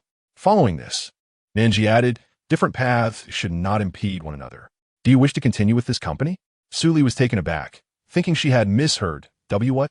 Do you intend to terminate the contract? Close enough. Exiting the industry could be considered a form of termination, right? You still have 3 years left on your contract. The penalty is a staggering 30 million. Of course, if we go to court, you wouldn't need to pay that much, but it would still be a significant sum. Not to mention it consumes a lot of time. Su Li protested verbally, while her mind honestly began calculating the cost for Nan Zhi. It was evident that she was tempted. Nan Zhi chuckled. No worries, we can take our time. I have plenty of it. As Su Li's thoughts oscillated between acceptance and rejection, the cleaning ladies arrived. True to Su Li's word, they were diligent and spoke little. Su Li instructed them to tidy the bedroom first, and without hesitation, they entered Nan Zhi's master bedroom, wiping surfaces, mopping floors, and changing bed linens. Even scrubbing the bathtub to a pristine shine. Don't you love soaking a bath?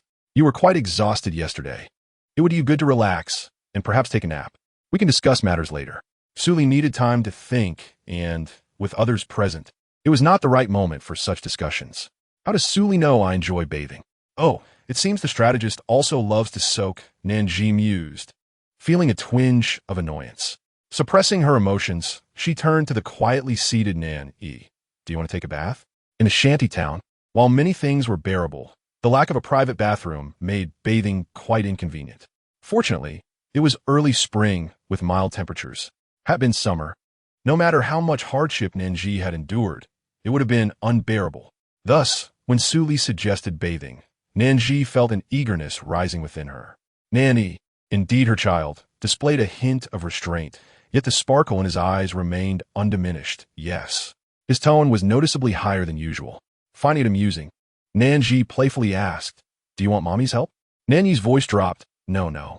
His little face flushed with embarrassment. Unable to resist, Nan Zhi pinched his cheek.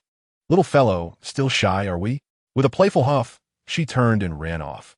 Su Li observed for a long time. Your relationship with E has improved significantly. You might as well consider the past 4 years as a time when I was mentally ill or suffering from a split personality. Su Li was left speechless, astonished that anyone could disparage themselves so. Why is the timing so precise to 4 years? Nan Zhi stepped into the impeccably clean master bathroom, recalling the location of a drawer, which was filled with bath oils, bath salt balls, and flower petals. It was splendid, with her bank card balance standing at 666, and an abundance of bath balls priced in the hundreds. Truly, one does not cherish what is not their own. Fortunately, Nan Zhi had long accepted reality. Having purchased these items, how could she not indulge herself? Thus, she lit an aromatherapy candle, filled the tub with hot water, tossed in a starry bath salt ball, added rose essential oil, and sprinkled flower petals, creating a ritualistic ambience. In truth, Nan Zhi was never one to deny herself.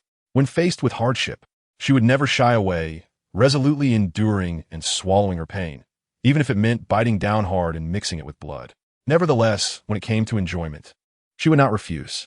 After luxuriating in the bath for half an hour, she dried her hair and donned a soft, comfortable nightgown. Upon exiting the bathroom, she felt utterly refreshed. As she casually ran her fingers through her hair, her steps faltered. Nan resembled a little dog waiting for its owner, silently curled up at the foot of the bed. Only when Nan Zhi emerged did he spring up, his eyes alight with joy, but more so with a hint of grievance. Mom, why did you take so long to wash? Feeling a twinge of guilt, Nan Zhi touched her neck. Why are you crouched at the foot of the bed and not on it? The reverse question proved to be the best distraction. Nan Yi's eyes sparkled. Can I? Nan Zhi chuckled. What is stopping you? Agile as a little monkey, Nan Yi quickly climbed onto the bed and delightedly performed a somersault. Nan Zhi followed, lifting the covers and settling in beside him. Come here. Nan Yi obediently extended his hands, allowing Nan Zhi to tuck him into the quilt. Lying right next to her. Are you ready to sleep? Nan Zhi inquired. Yet, Nanny shook his head, gazing at her with his round, dark eyes. I will sleep later, she replied, not avoiding Nan Yi as she retrieved her phone and scrolled to a resume. This was Su Li's electronic resume, which she had sent early on in their collaboration as a gesture of goodwill. However, the strategist had barely glanced at it. tossing it aside in her phone until it resurfaced now. Aside from Su Li's basic information, such as her graduation from one of the top 10 Ivy League schools and her master's degree, there was another detail: Su Li's professional experience. Rather than entering the entertainment industry as a manager post-graduation, she first joined a dining group called Ji. Before her departure, she had ascended to a senior management position within Ji. Yet, she boldly left that role to start anew in the entertainment realm, beginning as a junior manager. Nan Zhi had researched, discovering that Ji was among the top 10 dining groups in the country, renowned for its prestigious restaurant, Ji, which had been passed down since the Qing dynasty for over a century, boasting a 3-star rating in the Culinary Guide, recently ranking 21st, the so-called Michelin of the West. The Zhanxiu is the most authoritative evaluation list within the Chinese culinary system, and Ji's standing at 21st among all Chinese restaurants worldwide speaks volumes of its prestige. Interestingly, the chairman of Ji shares the surname Su. Thus, the answer becomes evident. Su Li must be connected to the Su family of Ji, likely the daughter of its chairman. It is unclear why she had a falling out with her family and ventured into the entertainment industry, which was entirely unrelated to her previous field. Nan, with curious, wide eyes, asked Mom what is wrong, as he pondered how to reel in the big fish. He swallowed hard. Is it good? Nan Zhi burst into laughter, causing Nan to shyly bury half his face in the pillow. She gently stroked his hair. Do you want to eat fish? Shall we buy some tomorrow?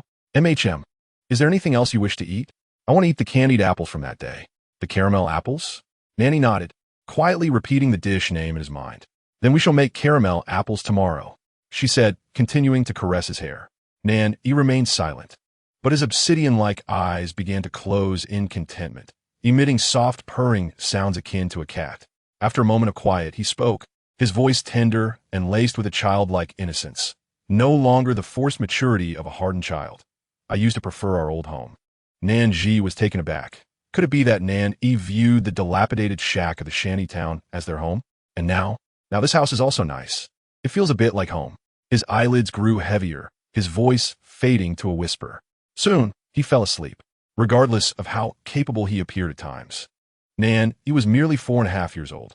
However, Nan Zhi found herself wide awake. She absent-mindedly stroked Nan Yi's hair. Her gaze lowered as she pondered for an indeterminate time. Note, Zhanxiu is fictional. It can be understood as the Chinese version of the Michelin Guide. Chapter 60, Too Easy to Handle, Little Fool Tap Tap. The door was gently knocked upon. Instinctively, Nan Zhi raised her hand to cover Nan Yi's ears. Indeed, the subtle sound startled Nan Yi, causing him to frown and grunt softly. Thanks to Nan Zhi's quick reflexes, he was not fully awakened, but merely turned over to fall back into a deep slumber. After observing for a while and confirming that Nan Yi remained undisturbed, she rose to answer the door. Su Li stood outside, lowering her voice. Auntie, the cleaning ladies have finished and left. Aren't you asleep? Upon saying this, she stepped past Nan Zhi, spotting the small bundle under the covers. Su Li immediately understood and silently gestured for them to discuss outside. Nan Zhi nodded and followed. The two cleaning ladies were remarkably efficient. Wherever Nan Zhi looked, everything appeared rejuvenated. Even the wilted plants in the corner had been replaced with fresh ones. Nan Zhi's plush dog gift to Nan Yi sat obediently on the arm of the sofa. Seeing this, Nan Zhi recognized Su Li's involvement. Thank you for your help, she expressed gratefully. Oh, it was nothing, just a small effort, Su Li replied, falling into a long silence afterward. Nan Zhi beckoned her to sit on the sofa. So, have you made a decision? Su Li bit her lip. Yes, I've decided. We will leave together. After a pause, she added, however, there is no rush. We must wait for this variety show to conclude first, but in the meantime, we can gather evidence of the company's breaches. Su Li meticulously outlined her plan, her thoughts remarkably clear. Listening, Nan Zhi mused on how such a talented manager had been underutilized these past years. What a shame. Yet, while she had her own thoughts, she refrained from rushing to share them with Su Li, waiting for a more opportune moment. Once Su Li had finished speaking and noticed Nan Zhi's lack of response, she asked, do you have any other ideas? Nan Zhi shook her head. No, I trust you. Su Li sighed in relief. Oh, by the way, I just remembered something. Recently, a few food companies have expressed interest in collaborating with you, and I want to know your thoughts. Nan Zhi assumed. Are they looking for a spokesperson? Just as she was about to decline, she noticed Su Li's somewhat conflicted expression. Well, not exactly. They want to buy your fried rice recipe. Nan Zhi raised her eyebrows slowly. Su Li tugged at the corners of her mouth. You think it's a bit absurd too, right? I suspect these companies want to ride on the coattails of your previous fried rice stall's fame. After a moment of contemplation, Nan Zhi replied, though it is somewhat outrageous, it is not entirely dismissible. As an unrecognized yet universally acknowledged culinary master, how could I lack a few secret tricks? Given my recent financial constraints, such a lucrative opportunity would be unwise to refuse. Nan Zhi inquired. The payment for the variety show 1T be received in the short term. Will it? Su Li confirmed. Yes, according to the contract. It is to be paid in 3 installments. The first has already been processed. The second will be disbursed once filming is halfway complete. Only top-tier celebrities like Fu Zhao can secure all their fees before filming begins. Given Nan Zhi's current standing, receiving payment in 3 installments is already quite commendable. Therefore, Nan Zhi should politely decline the offer, but make it clear that she is only willing to sell the formula. No other collaborations will be entertained. It is laughable to think she would support her future competitors. Understanding Nan Zhi's intentions, Su Li refrained from further comments, replying, All right, I will communicate with them. If you're financially constrained, I have some savings, Su Li offered, but Nan Zhi declined. She was not truly destitute. She still possessed several thousand yuan earned from her fried rice stall, which allowed her personal finances to remain stable and avert any fiscal crises. Su Li sighed in relief, assuring her, if you need anything, just let me know. They were now comrades on the same front, with a bond that had grown stronger than before. After a restful night, Nan Zhi and Nan Yi set out, invigorated. Nan Zhi had adapted to her changing identity, remembering to don a hat before leaving, allowing them to go unrecognized. The mother and son strolled through the market, purchasing vegetables and some home decor to spruce up their living space. Why did Nan Yi feel that their makeshift dwelling had a more homely ambience? It was because that small house, transformed from dilapidation to warmth, was crafted by the diligent hands of Nan Zhi and Nan Yi. Therefore, Nan Zhi aimed to arrange their current cold rental apartment much like they had previously done with their makeshift home. Both she and Nan Yi appeared particularly spirited, spending the better part of the day without feeling fatigued, even nearly missing Su Li's call. Su Li called to inform her that she had discussed matters with several companies. Out of the 4 approached, 3 shared Su Li's sentiment, seeking not a genuine collaboration but merely aiming to ride the wave of popularity, and promptly withdrew after Nan Zhi made her demands. However, one company expressed genuine interest in Nan Zhi's proposal, requesting a face-to-face meeting. Nan Zhi felt this opportunity was worthwhile. The company's owner, a dynamic individual, wasted no time in hurrying to meet Nan Zhi upon learning from Su Li.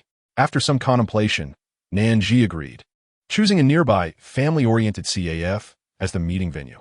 This CAF's standout feature was its vast indoor children's play area, which caught Nan Yi's attention as they passed by on their way out. Perfectly, this arrangement allowed for business discussions while also fulfilling Nan Yi's desires. Arriving first at the CAF, Nan Zhi chose a cozy corner, ordered coffee and desserts, and encouraged Nan Yi to play. Nan Yi straightened her back, declaring, I don't want to play. It's too childish. A server, pouring water, nearly spilled it in surprise. I'm sorry. No problem. Nan Zhi waved her hand, equally exasperated with Nan Yi. If only your peripheral vision would not wander towards the play area, your credibility would increase. She chuckled. But what can I do? Mommy really wants to see you play. The server paused, glancing at Nan Zhi incredulously, likely having never witnessed a mother lie to her child in such a manner. After all, how could such a young child possibly believe that? All right, Nan Yi conceded, her tone laden with reluctant affection, her face clearly expressing her exasperation. The server was astonished. Is this even allowed? Suppressing her joy, Nan Yi walked lightly towards the play area, where designated staff supervised the children.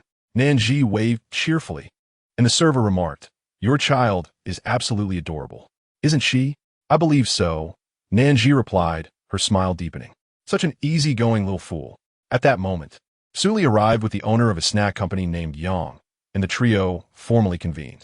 Following Su Li's introduction, Nan Zhi learned that Yang was a friend of hers, a second-generation wealthy individual unwilling to merely coast along on his parents' wealth, having ventured into entrepreneurship with their support. Su Li asserted, "Do not consider my connection. Name your price freely. This lad has no shortage of funds." Yang shot Su Li a sharp look, clearly taken aback. Yet when he turned to Nan Zhi, his demeanor was earnest and courteous. Yang owned a chain of Chinese fast food outlets, which had garnered a modest reputation over the years, but recently faced a crisis. His signature dishes had cooled in popularity, and customers criticized his menu for being stale and uninspired. The company's R&D department had been struggling to develop a cost-effective, widely recognized flagship product without success. At this critical juncture, Yang fortuitously tasted Nan Zhi's golden fried rice. "My demands are not excessive. I do not expect a perfect replication of the flavor. Just half of it would suffice," Yang implored earnestly, as if viewing Nan Zhi as his last hope. Fortunately, he did not misplace his faith. "I can provide you with a formula, guaranteeing an 80% flavor restoration," Nan Zhi offered. Yang's immediate reaction was disbelief. Why was Chinese fast food so challenging to execute? Unlike the rapid expansion of Western chains such as McDonald's and KFC. When he first embarked on his chain restaurant journey, he had ambitious plans for an IPO, but after years of setbacks, that dream had dissipated, and he merely wished to preserve his current foothold. "We have tried centralized kitchens and cold chain logistics. We have exhausted every option, yet none yielded results. Money has been invested significantly," Yang explained with a wry smile, subtly conveying the complexities of the situation to Nan Zhi. However, Nan Zhi remained unfazed, presenting a seemingly ordinary sheet of A4 paper, her handwriting soft yet sharp, mirroring her essence. The content was a fried rice recipe, not merely a list of ingredients and steps, but a meticulous guide detailing the required heat and temperature for each stage of preparation. It resembled more of a laboratory protocol than a simple recipe. Nan Zhi slid the lightweight paper toward Yang. His jaw dropped. "But I can't cook. My culinary skills are limited to scrambled eggs with tomatoes." Nan Zhi smiled confidently. "Just give it a try." After hesitating, Yang reluctantly accepted the recipe, his emotions swirling. And suddenly, he blurted out, "Aren't you afraid I might steal your formula?" Su Li, who had remained silent throughout, raised an eyebrow incredulously. "Do you think I'm a fool?" Nan Zhi chuckled as she patted Su Li's shoulder, signaling her to relax, then turned leisurely to Yang. "I can create one formula, which means I can produce hundreds more. Therefore, the choice lies with you, long-term collaboration or short-term gains." Yang felt that while Su Li's warning had startled him, Nan Zhi's statement loomed like a sword of Damocles above him, leaving him with a chilling realization. "Of course not. I didn't mean it that way," he stammered. Nan Zhi remained cheerful. "I trust you, Yang." Whether he believed her was his own concern. Overall, the collaboration proceeded smoothly. But just then, a CAF server rushed up to her, breathless and urgent. "Excuse me, ma'am, is that little boy in the sky blue sweatshirt your child? He is over there in a conflict." "Oh." Nan Zhi's smile vanished in an instant, her gaze darkening, an icy demeanor enveloping her. The seemingly frail figure now exuded an overwhelming presence, startling even Su Li into silence. "Let us go. We need to check." She strode with determination, the hem of her skirt fluttering in the breeze, swiftly arriving at the amusement park area. Nan Zhi, barefoot, stood on the ground, his meticulously arranged hair from the morning now in disarray, and even the collar of his sweatshirt was askew. More importantly, his left cheek bore a faint redness, marked by a glaring bloodstain. His eyes brimmed with tears, and his hands were clenched defiantly into fists. Upon hearing Nan Zhi's voice, Nan Zhi rushed towards her like a fledgling returning to its nest, seeking refuge. Without asking too many questions, Nan Zhi examined the wound on Nan Yi's face and immediately fixated on a nearby woman with red lips, her arms crossed, exuding an aggressive demeanor. She approached the woman, holding Nan Yi's hand, and inquired, "Did you strike my child?" The woman, accustomed to being brazen, lifted her chin and sneered. He started it. In an instant, a resounding slap landed on the woman's left cheek, rendering her momentarily stunned. The onlookers were equally astonished. The next moment, the woman erupted in a frenzied scream. "How dare you hit me? Do you know?" Another slap from Nan Zhi silenced her, leaving both her cheeks inflamed and swollen, perfectly symmetrical. The woman, now utterly deranged, charged at Nan Zhi, intent on a physical confrontation. Su Li was the first to step in front of Nan Zhi, while the spectators, jolted from their stupor, hurried to restrain the woman. She howled hysterically, "Are you all insane? It was that crazy woman who struck me. Why are you stopping me, and not her?" The crowd responded, "Of course, it's because you appear to be the one losing control. Furthermore, were you not the one who struck the child first?" They silently held their ground against her, refusing to budge. To be honest, everyone had been incensed when they witnessed the woman strike Nanny moments earlier. Although they were bystanders and felt it inappropriate to intervene, witnessing Nan Zhi confront the woman brought them a sense of relief. Nan Zhi remained calm, as if she had anticipated this scenario. She flexed her palm, still numb from the forceful reaction, and spoke, her tone remarkably composed. The onlookers couldn't help but admire her fierce demeanor as she methodically recounted the entire incident. With Nan Yi's explanation added, Nan Zhi finally grasped the situation. This woman was an acquaintance, a neighbor from their community. Chapter 62. The struggle of young beasts. As Nan Yi entered the amusement area, he climbed the rope ladder, played on the seesaw, and frolicked in the ball pit, thoroughly enjoying himself and feeling far from lonely. Even the staff responsible for supervising the children found him to be the most well-behaved and low-maintenance child they had encountered. With a delicate, doll-like face that exuded a serene, ethereal aura when he wasn't smiling, he resembled a celestial being gracing the mortal realm. Even the adults shared this sentiment, making him all the more radiant in the eyes of the children, who were predominantly visual creatures. Before long, two little girls approached, inviting Nan Yi to join their play. After a brief moment of hesitation, he nodded in agreement. This scene did not sit well, with several boys occupying a nearby slide. Just moments earlier, the boys had attempted to join the girls' playtime, but were firmly rejected. The lead boy, feeling indignant, squinted at Nan Yi and thought, he looks familiar. Wait, isn't this the infamous little stray from their neighborhood, known for scurrying around like a homeless cat? He had earned that nickname due to his dirty appearance. The boy boldly jumped from the slide and approached, blocking Nan Yi's path. "You little beggar, stop right there." He and his gang surrounded Nan Yi, frowning. Nan Yi's small face turned cold. "Move aside." The boy mockingly imitated him, and Nan Yi's eyes reddened with anger. "That's not true." "Shut up." Every piece of clothing he wore had been carefully selected by his mother. It was not stolen. The boys, disbelieving, pushed him, taunting, "You did steal it. You poor beggar. Where did you get the money for those clothes? Strip him. Beat him." Nan Yi recognized each of these boys. They lived in the same neighborhood, often playing in groups and conspiring to isolate him. Initially, he had yearned to join their ranks, to be one of them, but reality had shattered his young heart. The boys had many reasons for their disdain. His family rented rather than owned their home. He lacked parental protection. He was perpetually dirty and smelly. He was too good-looking. And, simply, there was no reason at all.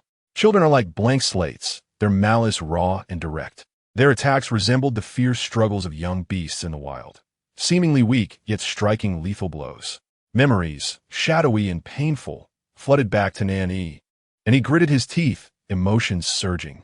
He attempted to fight back, only to incite further excitement among the boys. The girls who had initially invited him were frightened and trembled. "Don't bully him. We'll tell our moms." One chubby boy spat, "Pa, snitch. If you dare tell your mom, I'll pull your braids out." The girls, terrified, burst into tears and fled. As the physical confrontation between Nan Yi and the boys intensified, it was more than a spur-of-the-moment altercation. It was a culmination of long-standing resentment. Nan Yi desired to unleash the anger he had harbored for being bullied. Outnumbered, he knew his fists alone would not suffice. Thus, instinctively, he targeted the ringleader, lunging forward to grasp the boy's hair with fierce determination. He then bit his ear, kicked his shins, and punched his stomach. The other boys were taken aback, too stunned to intervene as Nan Yi and the ringleader rolled on the ground, leaving them powerless to intervene. In contrast, Nan Yi felt a surge of exhilaration. Initially, he had easily overpowered the boy, but then, out of nowhere, a woman charged in, raining blows upon Nan Yi. One slap landed solidly on his face, tearing through his delicate skin and leaving a glaring bloodstain. Caught off guard, Nan Yi, unable to contend with a woman who was taller and stronger than him, was momentarily dazed. In the blink of an eye, he was forcefully shoved aside, falling to the ground. The woman, protectively cradling her child, unleashed a torrent of scathing insults, hurling foul and derogatory words at him. The more Nan Yi listened, the more aggrieved he felt. Fortunately, at that moment, Nan Zhi arrived, seeing his mother protectively shield him and strike the woman with 2 resounding slaps. Nan Yi felt his pent-up frustrations dissipate, yet a twinge of guilt lingered. He knew well that fighting was wrong, a behavior unbecoming of a good child. Just as the woman had accused him, he had indeed thrown the first punch. Would his mother be angry with him? Would she scold him harshly for his actions? Nan, he felt a mix of trepidation and anticipation. To his surprise, after listening to the entire account without questioning further, Nan Zhi unhesitatingly chose to believe Nan Yi. She asserted with conviction, "My Yi has always been well-behaved and non-confrontational. If he laid hands on your son, it must be because your son provoked him first. What are you glaring at? I remember your son frequently bullying my Yi in the community. So, you only know how to bully others but cannot bear the consequences of their resistance?" The woman, once brimming with arrogance, blinked and her tone noticeably softened. You're talking nonsense. My son never bullies anyone." Nan Zhi raised an eyebrow and sneered. "Wasn't it your son who threw mud at my child in the community courtyard last month? The community surveillance usually retains footage for 3 months, and there's a camera nearby. Shall we report this and review the footage? We could also examine today's incident at the same time." The woman was acutely aware of her child's true character. To compel her to relent was no simple task. So what? With a sly smile, Nan Zhi retrieved her phone and aimed the camera at the woman, saying, "What does your family do? Speak into the lens." The woman fell silent in an instant. Despite her outward bravado, she was acutely aware of the potential consequences. If matters escalated, her family would not let her off lightly. Eventually, the woman bowed her head in apology, grumbling as she dragged her child away. While the other boys had not participated in the altercation, their parents had observed the entire incident and were fully aware of the situation. Not all parents indulge their children as that woman had. The majority would not wish to see their offspring grow into bullies. Thus, those who needed to be reprimanded were chastised, and apologies were extended to Nan Zhi and Nan Yi before they departed. Nan Zhi calmly tucked her hair behind her ear and turned to glance at the starry-eyed Nan Yi, along with the mesmerized Su Li. On the way home, Nan Yi was overjoyed. Possessing an excellent memory, he replayed in his mind the moment Nan Zhi fiercely protected him, standing her ground against the wrongdoers. At his tender age, he lacked the precise vocabulary to articulate his admiration.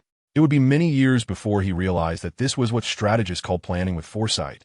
Nan Yi idolized his mother, his excitement bubbling over as he expressed his joy with exuberance. One moment he was like a cuddly puppy nestled closely against Nan Zhi, and the next he was a spirited pup, bouncing around her in circles.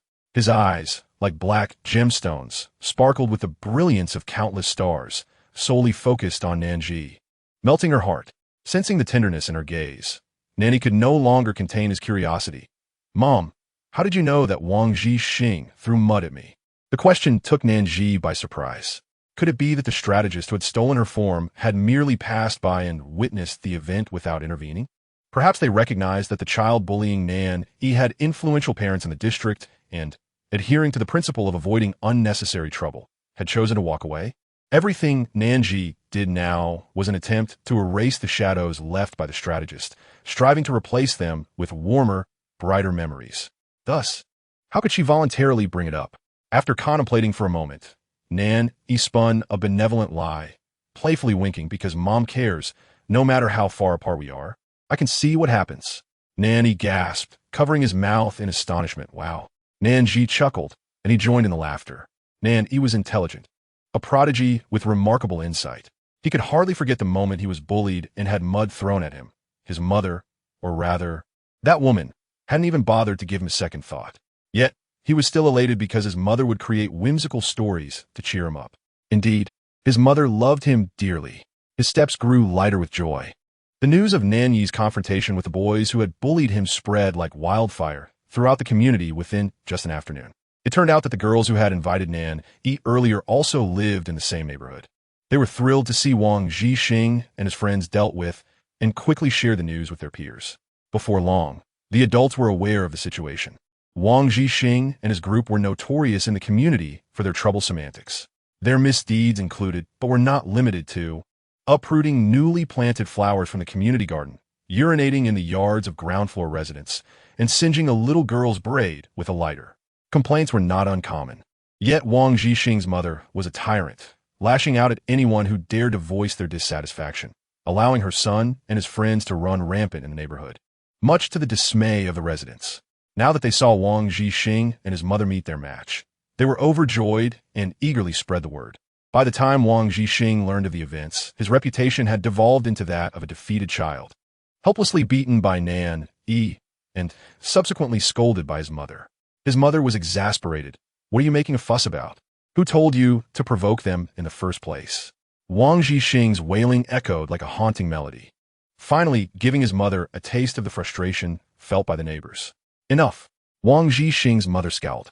Naturally, she omitted any mention of her son's unreasonable behavior, focusing instead on placing all the blame on the other party. Wang Zhixing's father was indeed furious. As a minor official in the district, he wielded power in their small corner of the world, often elevated by his subordinates. Although he generally presented a cultured and gentle demeanor, the fact that he had raised such an arrogant family spoke volumes.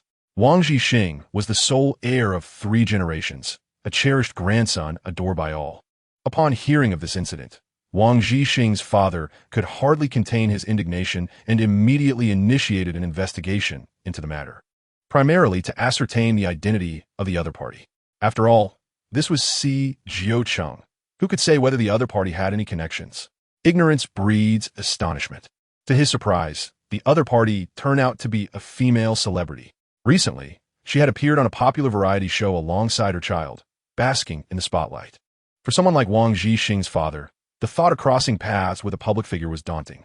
What if the situation escalated and spiraled out of control? He could not afford such scrutiny. Thus, he promptly abandoned any ill-conceived notions and explained the situation to his wife, urging her to resolve the issue amicably. Wang Zhixing's mother grumbled softly, "What is so great about a minor celebrity?" Though she spoke dismissively, her actions betrayed her as she began selecting apology gifts for Nan Zhi and Nan Zhi. While the Wang family investigated Nan Zhi, she too pondered over Wang Zhixing. However, she did not wish to dampen Nan Yi's spirits, which did not imply that the matter was resolved. Resolved? How could it be resolved? Wang Zhixing had bullied Nan Zhi countless times before. Could they simply let it go? Absolutely not. Terms like magnanimity and repaying kindness with kindness had never graced Nan Zhi's vocabulary. She firmly believed in the principle of an eye for an eye, a tooth for a tooth. Nevertheless, she understood the necessity of a measured approach. One must strike at the opportune moment. Compared to her, Nan Zhi had fewer concerns. After enjoying a sumptuous meal prepared by Nan Zhi, he swiftly cast aside thoughts of the morning's incident. Wang Zhixing? Who was that? In the afternoon, he initially wished to remain at home, reluctant to leave his cozy nest like a home-loving puppy. It was Nan Zhi who encouraged him to go outside and play. Perceiving her desire for him to interact with peers his age, he reluctantly acquiesced. As he descended, he carried his new backpack, filled to the brim with a generous lunchbox. The lunchbox was overflowing with delightful treats lovingly crafted by Nan Zhi. Indeed, as a former culinary master who had once ruled the gastronomic realm, how could she be limited to savory dishes alone? Her skills in pastry making were equally extraordinary. In less than 2 hours, she had conjured up a plethora of Chinese pastries using a home oven. The aroma wafted through the air during baking, attracting curious neighbors who inquired about the source of such delightful scents. Now, Nan Zhi packed these treats into the box for Nan Zhi to share with his friends during playtime. Nan Zhi obediently acknowledged her request. However, as soon as he turned away, he clutched the lunchbox tightly. Share with others? Absolutely not. He would leave no crumbs for anyone. He intended to devour every last morsel. In the community, Nan Zhi arrived at the children's playground, clutching his backpack. The area was bustling with activity, with adults chatting and children monopolizing the sandbox and slides.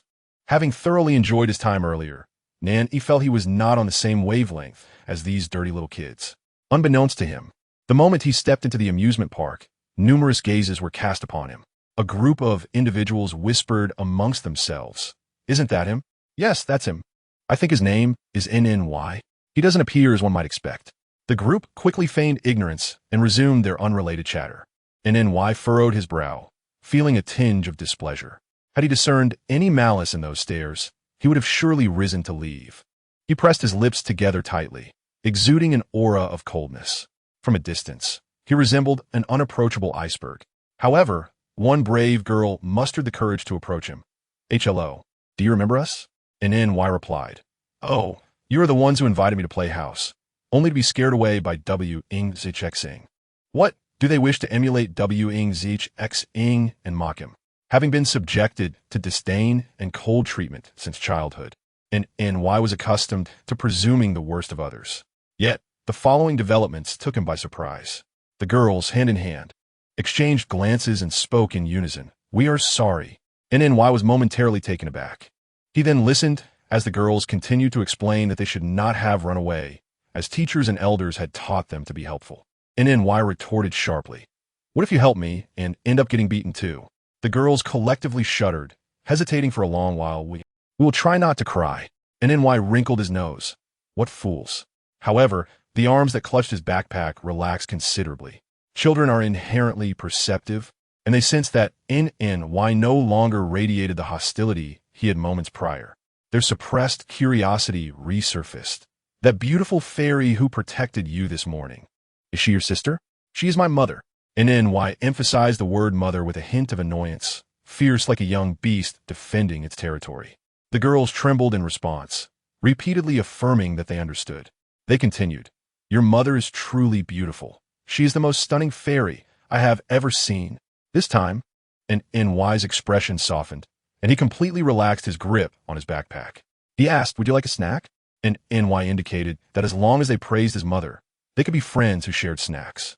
He had entirely forgotten that he had previously vowed to consume all the snacks himself, leaving none for others. The girls did not decline NY's proposal. Being children, their craving was instinctual. They watched with curiosity as NY rummaged through his backpack to reveal an enormous food container, lifting the lid. In an instant, the rich aroma of flour, butter, eggs, sugar, and other ingredients burst forth like a wave. It is no exaggeration to say that the entire children's amusement park was filled with the fragrance of the snacks made by NZH. Countless gazes were drawn to him. He lovingly scanned each item, which was beautifully arranged by color and variety, dazzling to behold. There were peach crisps, egg yolk pastries, snowflake cakes, cloud cakes, radish pancakes, and fried spring rolls. If asked which was the best, NY could not decide. In his opinion, they were all delicious, superb. The girls standing before him were utterly astonished, coming from relatively well-off families.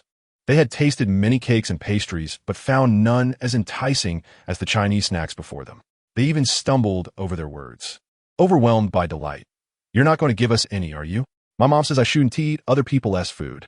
And NY awkwardly selected a peach crisp and offered it to them. "Do you want it?" "Yes." They claimed they didn't want it, yet their bodies were honest. Once the girls received the peach crisp and turned around, they found their mothers not far away. The girls exclaimed, "We didn't intend to take it, but it smells so good." Their mother swallowed, saying, "Sweetheart, may I have a taste of that peach crisp?" The girls, dazed, handed over the snack, not yet aware of what they had lost. In the blink of an eye, the entire amusement park was abuzz due to the box of snacks in NY's hands. Almost every child rushed over, salivating at the sight of NY's lunchbox, asking, "Can I have a taste? It smells amazing. Where did you buy this?" "Don't push. Those who push aren't allowed to eat." And NY huffed, "Even if you don't push, I won't give you any." He proudly raised his chin, his voice tinged with a hint of satisfaction. "These were made by my mother." Innocent, bright-eyed gazes sparkled. "Wow, your mother is amazing. I heard your mother is a fairy. Exceptionally beautiful, right? Is that true? Why don't I have a mother like that?" "Boo-hoo. I know you. You beat up WZX's kids. So it's you. How impressive. You're a hero." In an instant, even the adults joined the chorus of praise. "I heard you dealt with WZX and his mother. That is incredible. Thank you for handling the neighborhood menace. You did wonderfully." And NY, caught between the euphoria of his mother's praise and his own bewilderment at being lauded, felt a sense of confusion. Normally, wherever he went, both children and adults kept their distance, rarely offering such candid compliments. Thus, he had grown accustomed to viewing the world as a dark and treacherous jungle where survival depended on conflict and competition. Yet why, at this moment, did all the kindness and warmth in the world seem to rush toward him? What NY did not realize was that before, people did not dislike or ostracize him. They merely found him intimidating and thus kept their distance. Therefore, when he sheathed his prickly demeanor, the kindness that had been pushed away naturally drew near again. Even the heart of the seemingly unyielding NY felt a sense of giddiness. "Praise my mother? Well then, I shall reward you with fried spring rolls." Say I'm impressive? I'll reward you with cloud cakes. In no time, the entire Children's South amusement park was filled with an atmosphere of joy. All who tasted the snacks shared a singular thought. How could there be such delightful Chinese pastries in this world? Chapter 65, Good Night, Baby Afterward. It should be noted that the sales of the nearby Chinese pastry shop surged dramatically, and NZH was delighted. She had just witnessed the spectacle at the amusement park from upstairs. Regardless of age, everyone flocked around her. NNNY had clearly transformed into the new child king of the community. As for the true reasons these individuals approached him, be it for the snacks or otherwise, and NZH mused, does it truly matter? With a smile, she intended to praise NNY, only to find his little head drooping weakly, and NZH paused for a second, understanding his heartache. Fortunately, she had prepared a new stock of snacks at home, with a variety of sweet and savory flavors, sufficient to alleviate all of NNY's unhappiness and restore his smile. This method proved remarkably effective. By the time evening came, NNY no longer mentioned the snacks he had shared. Instead, he was preoccupied with another matter. Mom, can I sleep with my stuffed dog? Of course. Mom, can I sleep with the lights on? No problem. Mom, can I watch another episode of TV? NZH set down her book, her expression a blend of exasperation and affection. Though somewhat slow on the uptake, she could sense the genuine yearning underlying NNY's series of awkward behaviors. In their cramped shelter, they had shared a small bed. Now, returning home to 3 separate rooms had deprived them of that opportunity to sleep together. How could NNY not feel disappointed? Even NZH found it a bit disconcerting. She patted the blanket beside her, invitingly saying, "Come over." NNY's eyes sparkled with immense joy, yet he did not immediately dive into the bed. Instead, he turned and dashed outside, and NZH leaned slightly forward, peering out. Before long, she saw NNY returning, clutching his stuffed dog. He held it high. "It's been washed. It's dried. It smells so good. All right, I see. Come here." And NZH could never bear to refuse him, ensuring that his lovely little face did not bear the weight of disappointment. Moreover, there was a gift from her. Nestled thee under his arm and excitedly burrowed into the covers. Initially, he tossed and turned with glee and thought he would frolic for a while. In the next moment, however, a faint sound of breathing emerged. Reached out to gently take thee away, hoping to make more comfortable as he slept, only to discover that he was clutching it tightly, as if it were a treasured possession. How much does he adore it? Felt both cherished and fulfilled. Finally, she leaned down and kissed his forehead. "Good night, baby," she whispered, originally intended to drift off to sleep at that moment. Yet, just then, a phone call interrupted her. Fearing she might wake, she rose to answer the call in the living room. The caller was. He had spent the entire afternoon experimenting at home and finally managed to replicate the delicious according to the recipe provided, achieving a remarkable 80% likeness. Although this may seem like a long time, it was quite the feat for who could burn even the simplest dish like. The success of the inflated his ego, leading him to fantasize that he might possess extraordinary culinary talent, prompting him to daringly attempt other dishes, which predictably resulted in disaster. In an instant, regained his senses, realizing that this so-called culinary skill was merely an illusion granted by his recipe. Thus, the recipe, no, herself, was the true deity. Apologies for disturbing you so late, but I can hardly wait until tomorrow to discuss our collaboration. I'm begging you. After a moment of silence, was taken aback by the fervent pleading in his voice. Her silence, however, terrified, who was prepared to employ his most pitiful tactics. Fortunately, at a crucial moment, spoke up. How does wish to collaborate? What followed was a brief negotiation.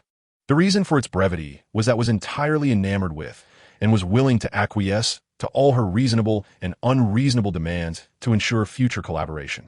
Conversely, was pragmatic, unwilling to yield what belonged to her, nor did she desire any excess that did not belong to her. Given her connection to, she had no intention of making exorbitant demands. Soon, through their earnest negotiations, and successfully finalized their collaboration, opting for profit sharing instead of outright purchasing the recipe. This meant that profits would be divided based on the sales generated from recipes in restaurants. Additionally, would pay a goodwill fee or a minimum guarantee. As there was only one recipe, although the sum was modest, it would elevate savings from 5 figures to 6. Furthermore, it was merely the first step in testing the waters. If all proceeded smoothly, They would continue to collaborate and develop additional menus. Found himself once again unable to sleep. This was hardly a novel occurrence. The rarity would be if he could sleep soundly through an entire night. For him, not sleeping equated to working. Even though work was cold and tedious, it occupied his time and kept boredom at bay. His assistant, who resided in the guest room of Sihiyuan, also rose to his feet. He silently lamented his boss's unkindness.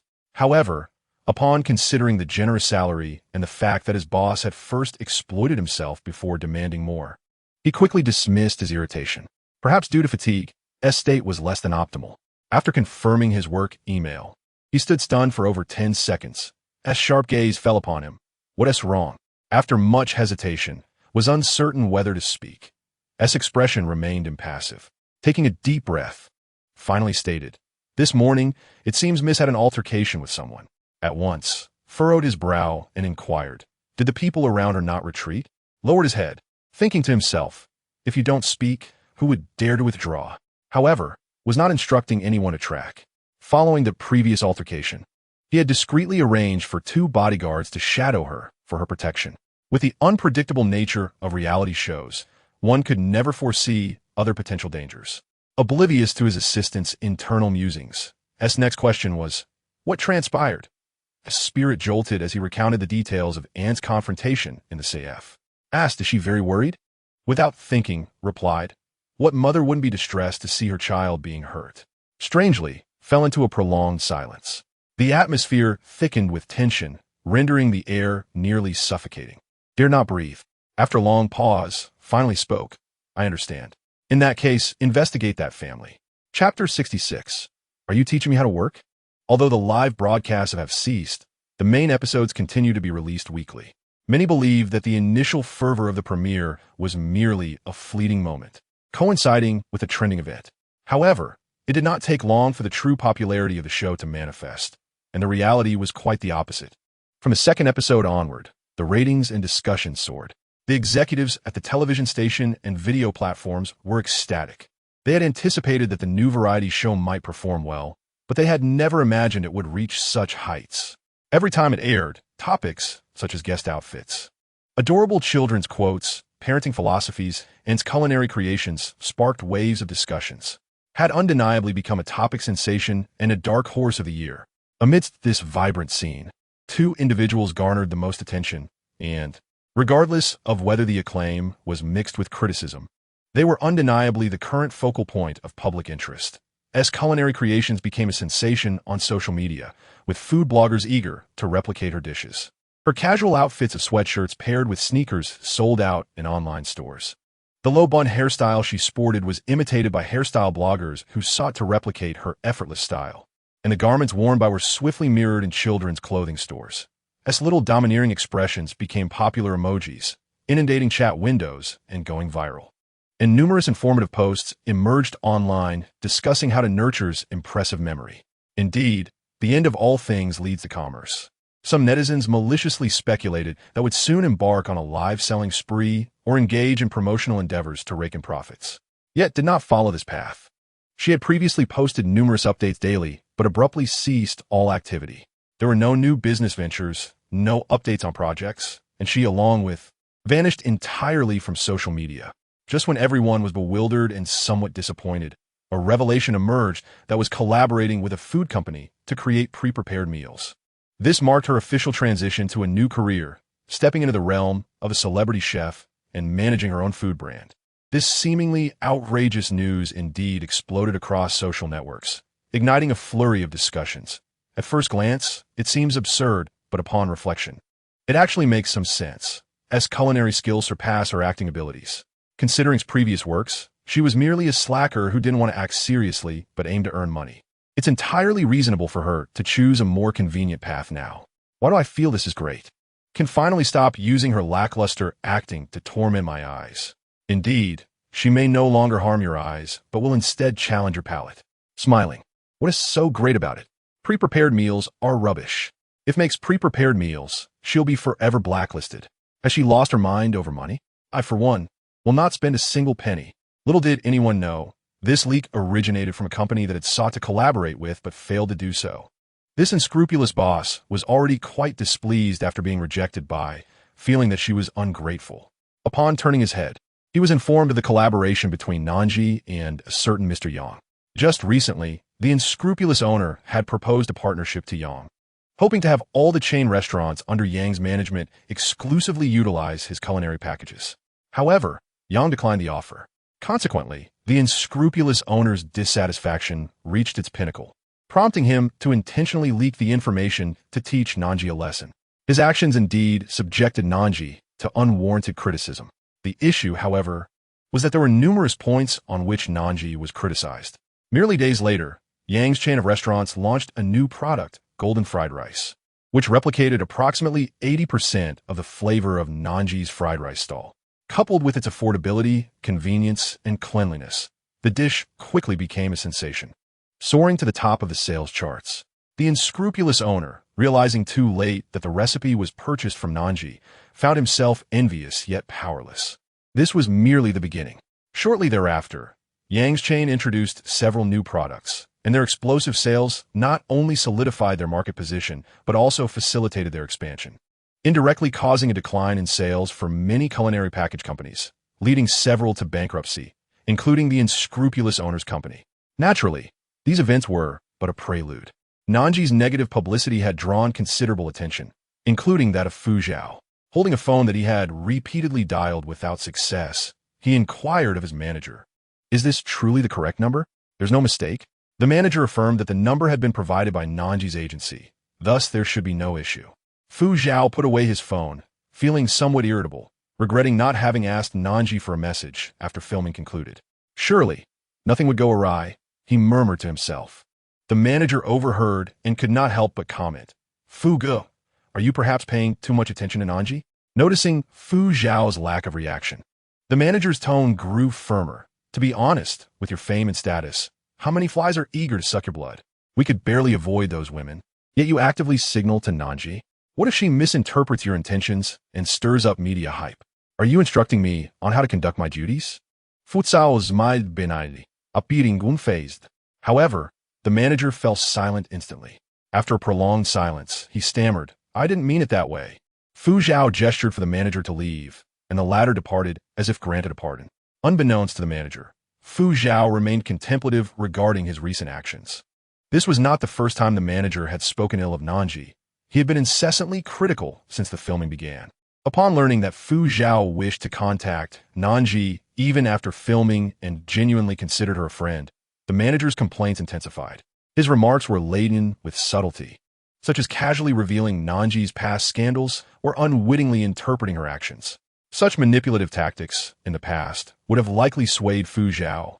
But what irked him most was the manager's biased perception of Nan Zhi, which fostered a sense of displeasure, akin to a parent witnessing their child being insulted.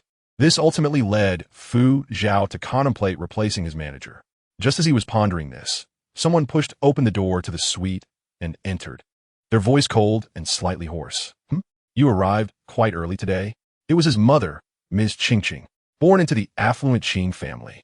Qingqing had grown up surrounded by love and attention, exhibiting exceptional intelligence. After graduating, she joined the Qing Corporation, and within a mere decade, she had earned the respect of all, successfully securing her position as the new generation's leader. Under her stewardship for over 20 years, the Qing Corporation thrived, expanding into a colossal conglomerate with deep roots in various sectors. It seemed that fate had bestowed upon her abundant blessings, leaving no doors closed to her. Even time appeared reluctant to tarnish her beauty, as she remained radiant and captivating, drawing countless admirers even as she approached 60. However, her demeanor was often too cold, and her years in a high position imbued her with an imposing presence that deterred ordinary individuals from approaching. Only in the presence of her son Fu Zhao did she exhibit a hint of warmth. "I heard you took Qingxi to record a variety show. Remember to rest well amidst the hard work." Fu Zhao, momentarily taken aback by his mother's concerned tone, felt it resembled an inquiry directed at a subordinate. He suspected she was about to launch into an elaborate discussion about future plans. He hastily shook his head to dispel the absurd imagery. He then asked, "Mom, did you happen to run into Dad on your way up? He just called, saying he was almost here. It should be around the same time as you." Qingqing's expression softened slightly as she sipped her tea. "Is that so? I didn't notice. But soon enough, your father will arrive." Fu Zhao's father, Fu Yunfeng, had experienced a life markedly different from Qingqing's. Orphaned at a young age, he was left to fend for himself when his older brother absconded with the compensation funds, leaving him to navigate life among indifferent relatives. At 14, unable to afford schooling, he walked from the countryside to town, working in a small restaurant from dawn till dusk for several years to save enough for his education. Life continued to present him with challenges, but his resilience enabled him to persevere time and again. Through diligent study and hard work, he eventually gained admission to university, where he met Qingqing. Against all odds, Fu Yunfeng built his empire from nothing in the business world. Although whispers of his success being attributed to his father-in-law's support circulated in earlier years, such claims have long since faded. Everyone now addressed him as Director Fu. Upon entering, Director Fu's first action was to apologize, his demeanor gentle and handsome, seemingly ageless. With glasses perched on his nose, he resembled a university professor more than a businessman. His voice was calm and refined. "I apologize for being late. There was some traffic." The sound of the teacup colliding with the marble table echoed sharply. Both Fu Zhao and Fu Yunfeng immediately turned their attention to Qingqing, who appeared unfazed, as though she had not been the one to place the teacup down heavily. Fu Cao sighed softly. Fu Yunfeng pursed his lips, his eyes reflecting a hint of bitterness. The atmosphere in the suite grew tense and icy, leaving everyone feeling awkward and uncomfortable. Additionally, the trio was required to take a family photo to submit to their grandparents' assistant as a form of homework, allowing the elders to check in at any time. Therefore, once his parents were seated, Fu Zhao pulled out his phone. "Let's take a selfie today." He activated the front camera. The restaurant's private room featured a large round table, with his mother, Qingqing, seated next to him and his father, Fu Yunfeng, on the opposite side. Despite Fu Zhao's long arms, he could not encompass all three in a single frame. With no other option, he suggested, "Dad, could you scoot over a bit?" Fu Yunfeng did not respond immediately, but cautiously glanced at Qingqing. Receiving no acknowledgement, he understood it to be a silent approval. He quietly pulled out the chair and sat beside Qingqing, a genuine smile gradually spreading across his face. Fu Zhao caught sight of this through the camera and smiled as well, even though Qingqing remained as cold as ice. Yet, this did not detract from the warmth that Fu Zhao and Fu Yunfeng's radiant smiles added to the family portrait. Fu Zhao felt a surge of relief, thinking, "Wonderful. My mother seems to be in a good mood today." He animatedly began to engage with his parents, embodying the role of a dutiful son. In a moment, they were recommending dishes, and in another, they were inquiring about their health, bustling about without respite. The atmosphere was initially quite harmonious, even if Qingqing did not spare a glance for Fu Yunfeng, and although Fu Yunfeng maintained a smile throughout, he scarcely spoke.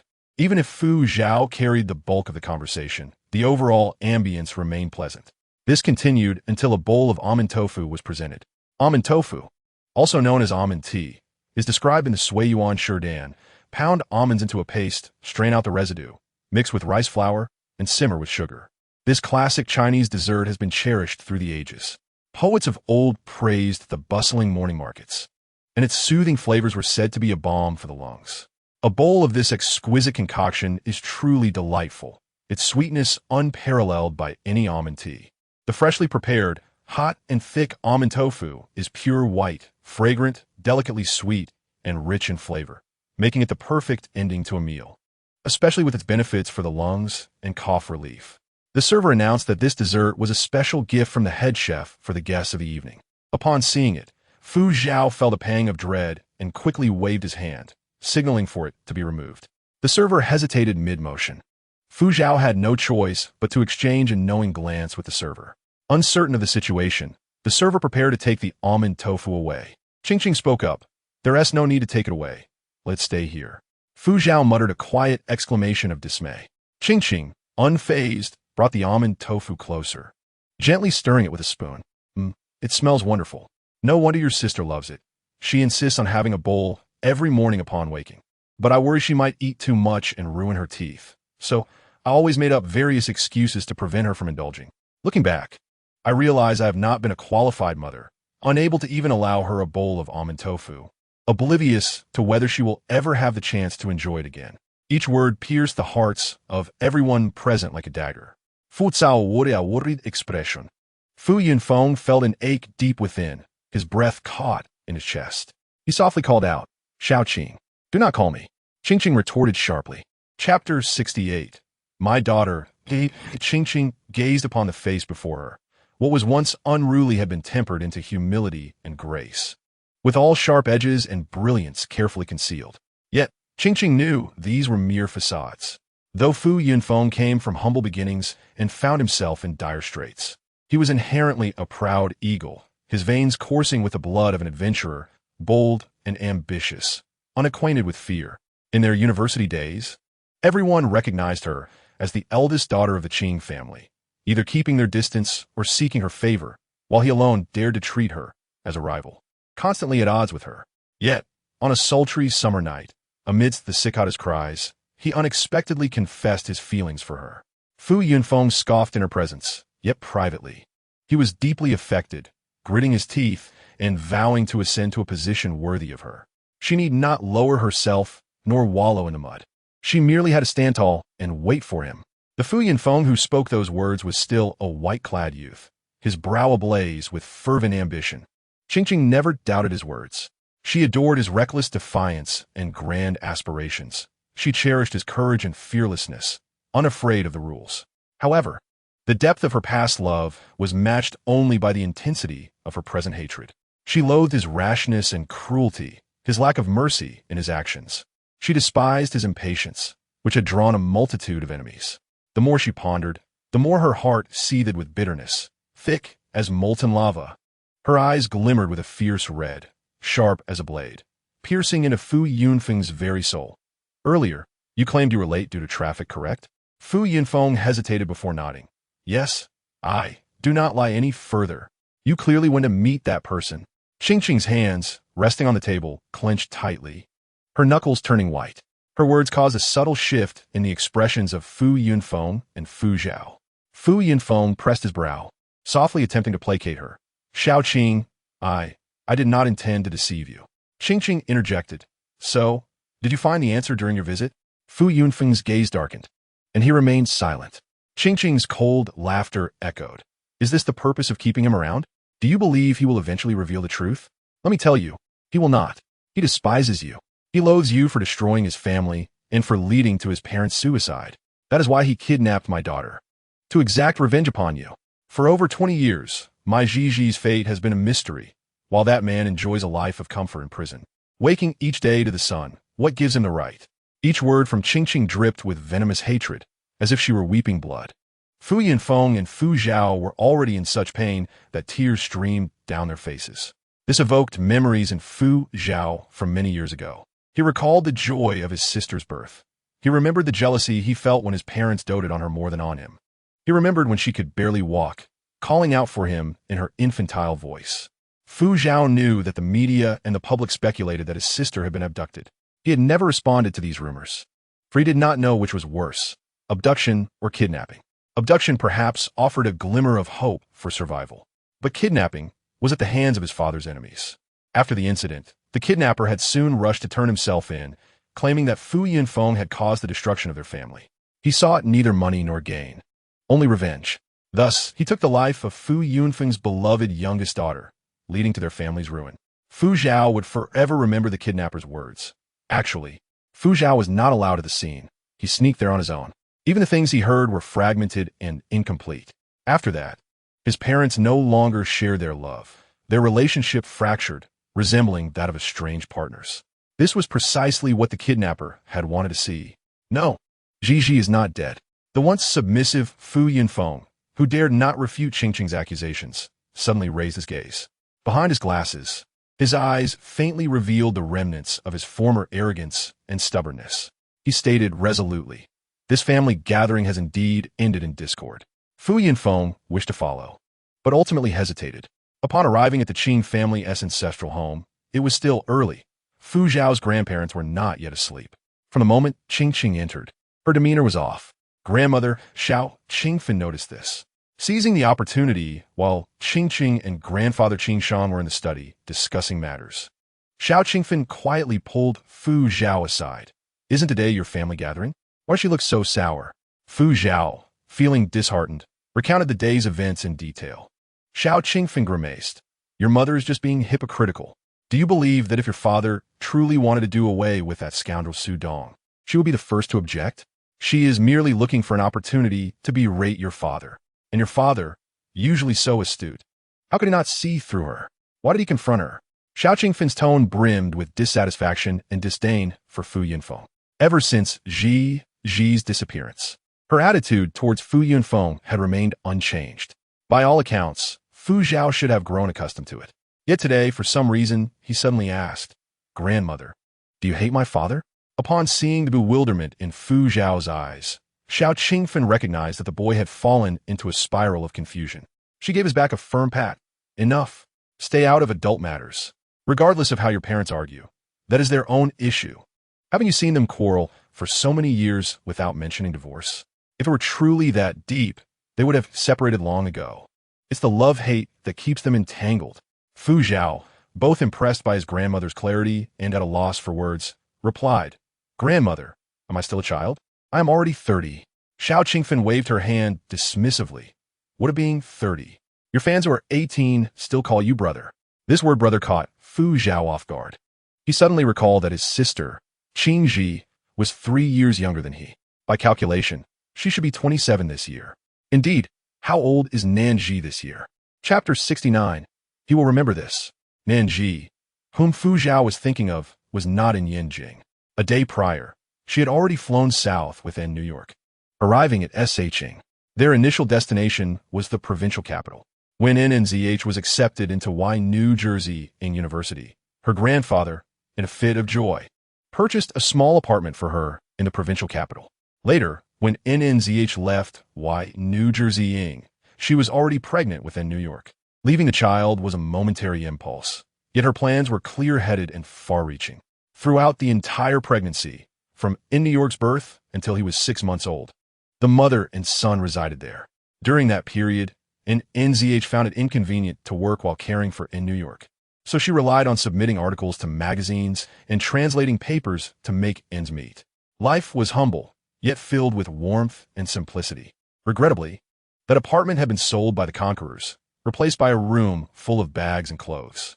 Although the house was no longer theirs, NNZH could still recount stories of New York's early days, such as her trips to the supermarket while pregnant, comparing infant formula ingredients and inadvertently causing a commotion, or taking her half-year-old child to the park where he curiously crawled on the grass and accidentally caught a grasshopper, leading to a fit of tears.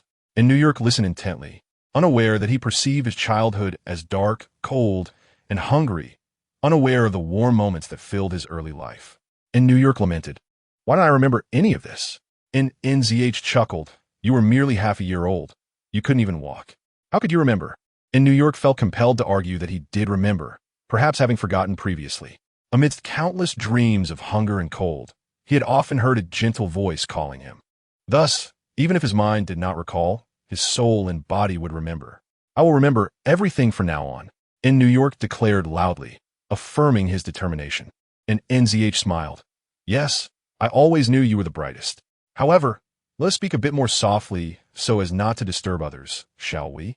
At that moment, they were seated on a bus from the provincial capital to a small town nearly filled with passengers, many of whom were asleep. NZH worried that New York's exuberance might disturb those around them.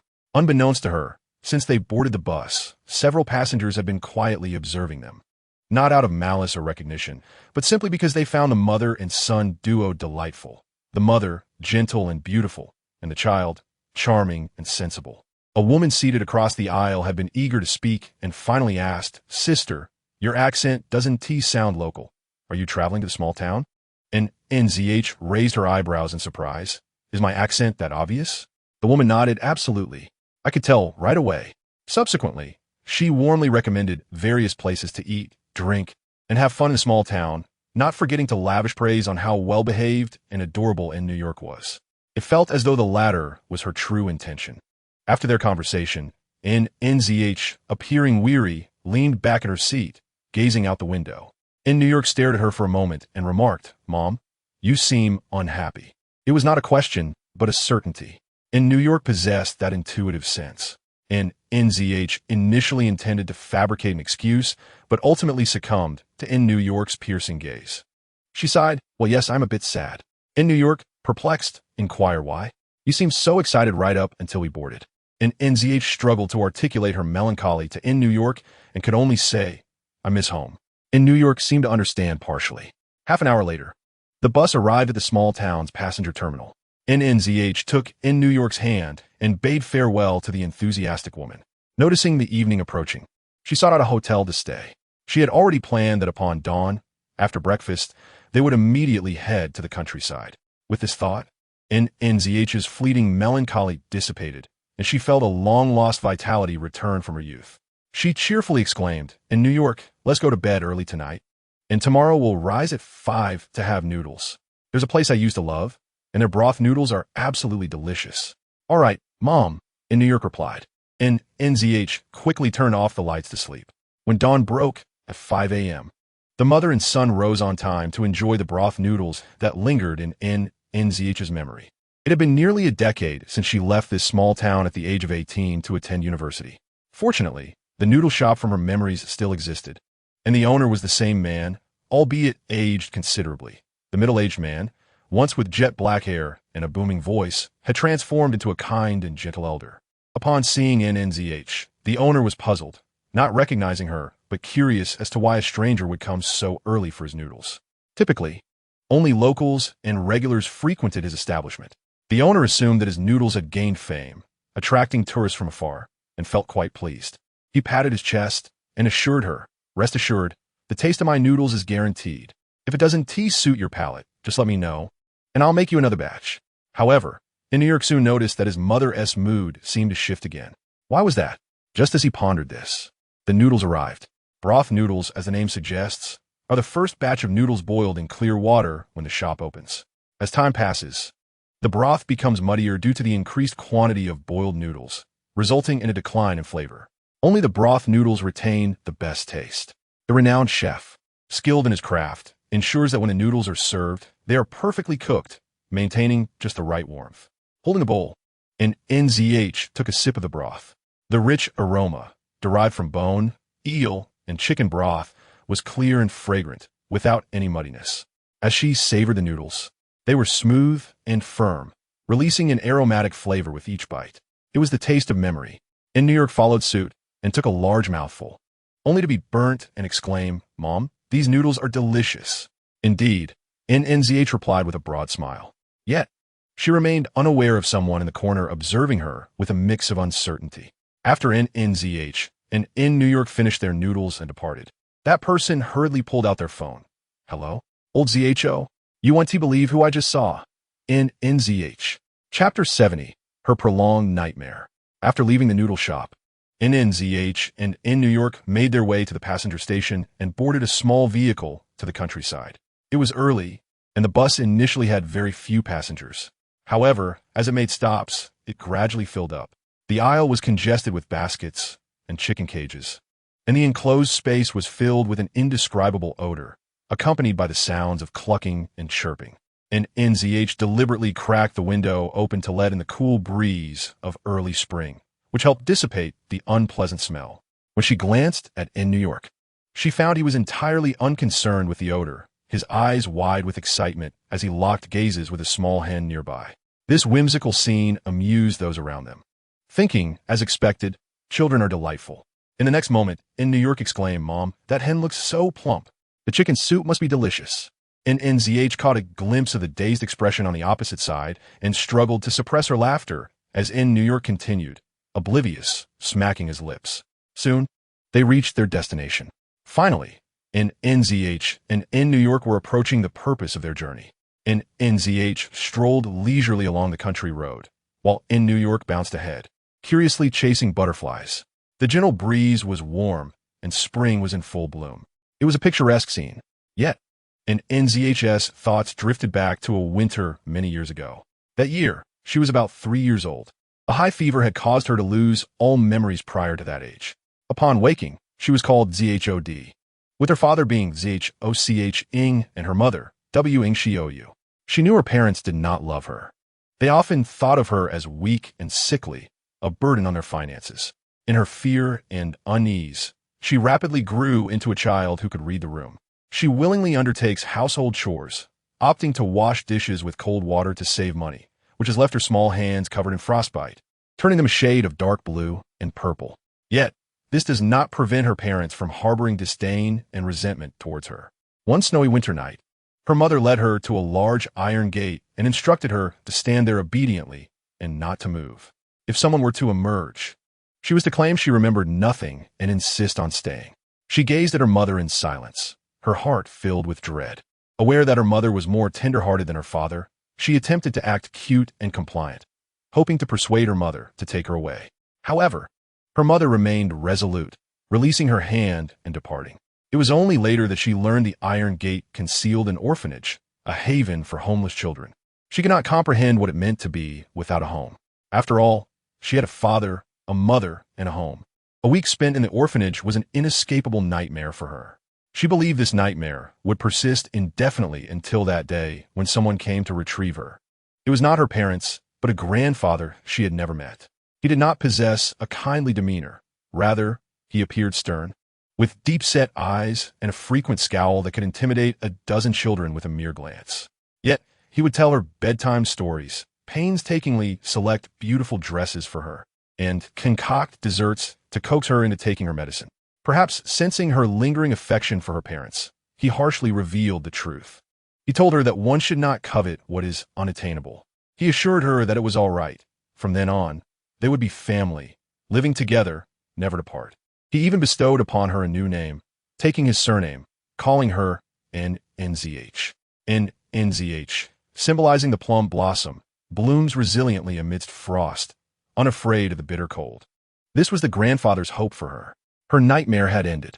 At the end of the path, there was a small grave mound, nearly engulfed by rampant weeds. The gravestone was coated in dust, the inscription barely legible. Grave of N.N.P. Ing Hesichin. And Nzh's gaze softened. New York slowed his pace, obediently standing beside her. Greeting, great-grandfather, I have arrived. And Nzh felt a warmth in her heart. The original sadness lessened significantly. Indeed, today was a day for joy. She stood there, and New York stood beside her. Grandfather, this is my son, New York. He is a sensible, clever, and well-behaved child. New York felt somewhat bashful from the praise. After a moment of thought, he earnestly declared, Great-grandfather, you can call me YY.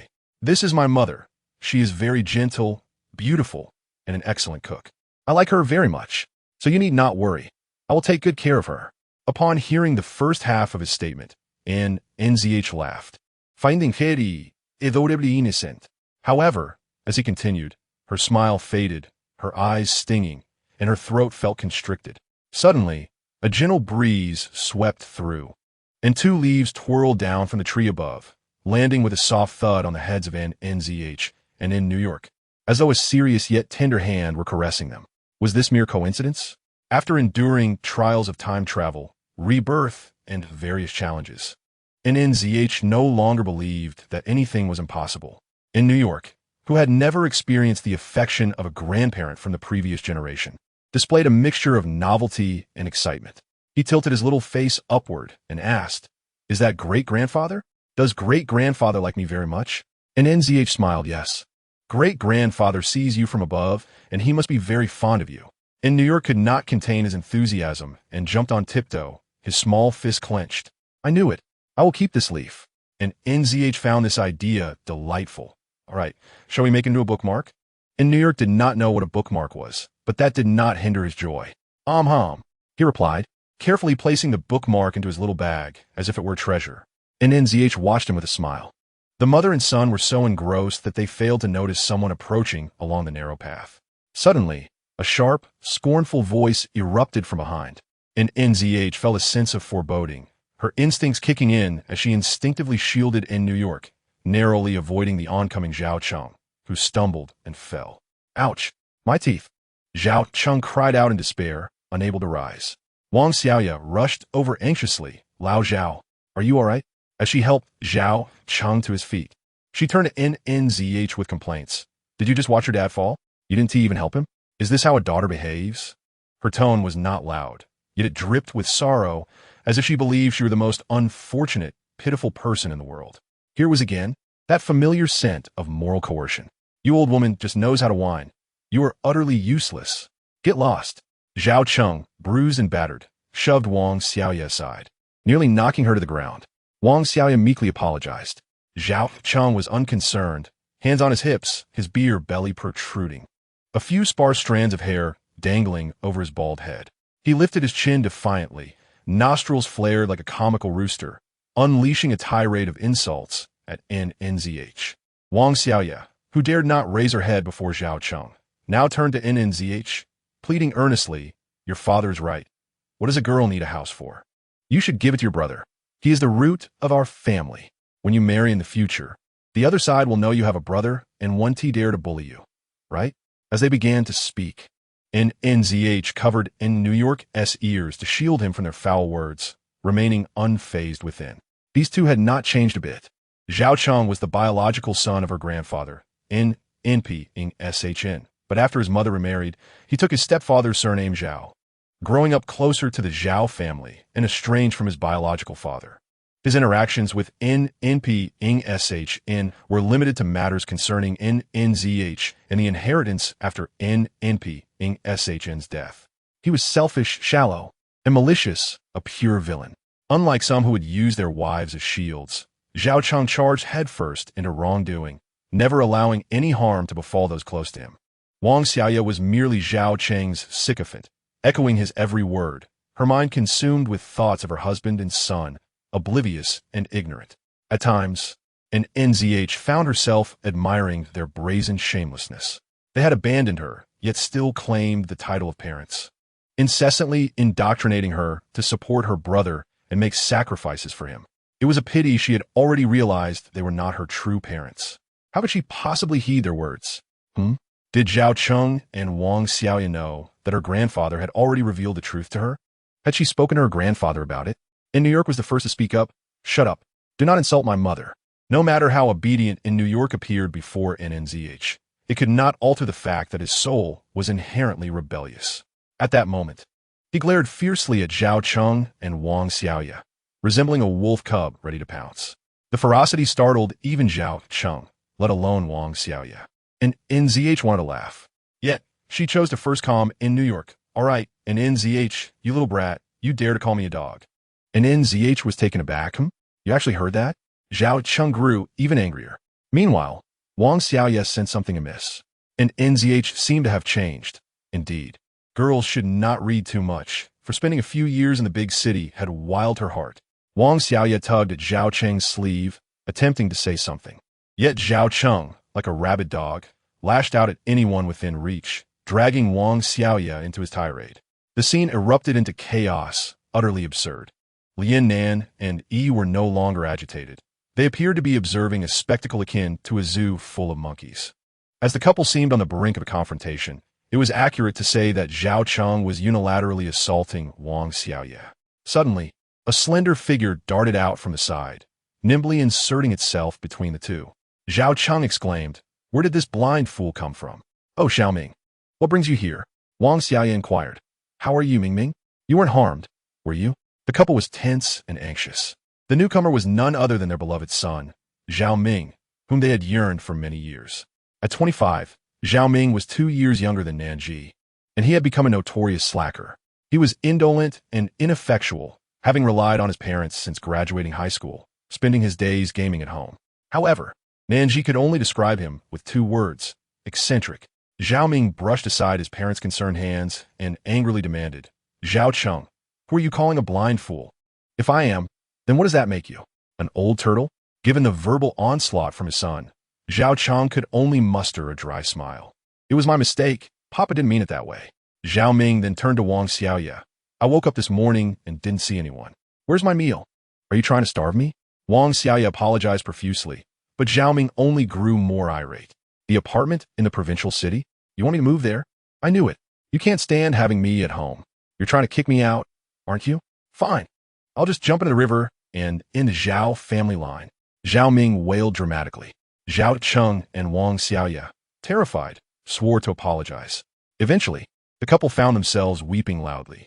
Overlooked in this commotion were Nan Zhi and Nan Yi, both of whom felt a mix of shock and disbelief at the spectacle they were witnessing. If such a scene were to unfold in another household, Onlookers might lament the unfilial son. Yet, in the Zhao family, people would merely say, evil begets evil. Zhao Ming's relentless wailing distracted Zhao Cheng and Wang Xiaoye completely from thoughts of the apartment. As Zhao Cheng was about to leave, he pointed at Nan Zhi, and Zhao Ming, who originally intended to depart, paused. "Sis, have you been well all these years?" he inquired. Nan Zhi nodded, her expression towards Zhao Ming a blend of complexity. She neither particularly liked him nor disliked him, yet his presence had undeniably alleviated many of her troubles. Zhao Ming scratched his head and pulled a dark notebook from his pocket. "This belonged to Grandpa, which my parents secretly hid, but I think he would have preferred to leave it to you." He thrust the item into Nan Zhi's hands and dashed away, his voice fading in the wind. Chapter 72, the second episode, begins recording. Nan Zhi and Nan, he spent a total of 5 days in the small town. During this time, Zhao Cheng and Wang Xiaoye did not seek her out, perhaps subdued by Zhao Ming or perhaps unable to locate her residence. Aside from visiting her grandfather's grave, Nan Zhi also took some money to hire someone from a nearby village to tend to the graveyard. Additionally, she and Nan explored places from her childhood memories, including her grandfather's small restaurant. The establishment, aptly named Nanjia Shaoguan, once thrived so magnificently that even those from the provincial city would drive 2 to 3 hours to queue for a meal. Back then, Nan Zhi sincerely believed her grandfather was the finest cook in the world. Regrettably, after Zhao Cheng took over, the restaurant was transformed into a noodle shop, with its decor drastically altered to appear shabby and unclean. Witnessing the changes from a distance, Nan Zhi felt a pang of sadness and subsequently reported the noodle shop. Fatefully, she had encountered Zhao Cheng surreptitiously rummaging through spoiled vegetables. The innkeeper informed them that a new leader had arrived in the town, eager to develop local tourism and transform it into a trendy destination, thus intensifying efforts to rectify food safety issues. As a result of her report, Zhao Cheng's noodle shop would likely be deemed a negative example and face strict penalties.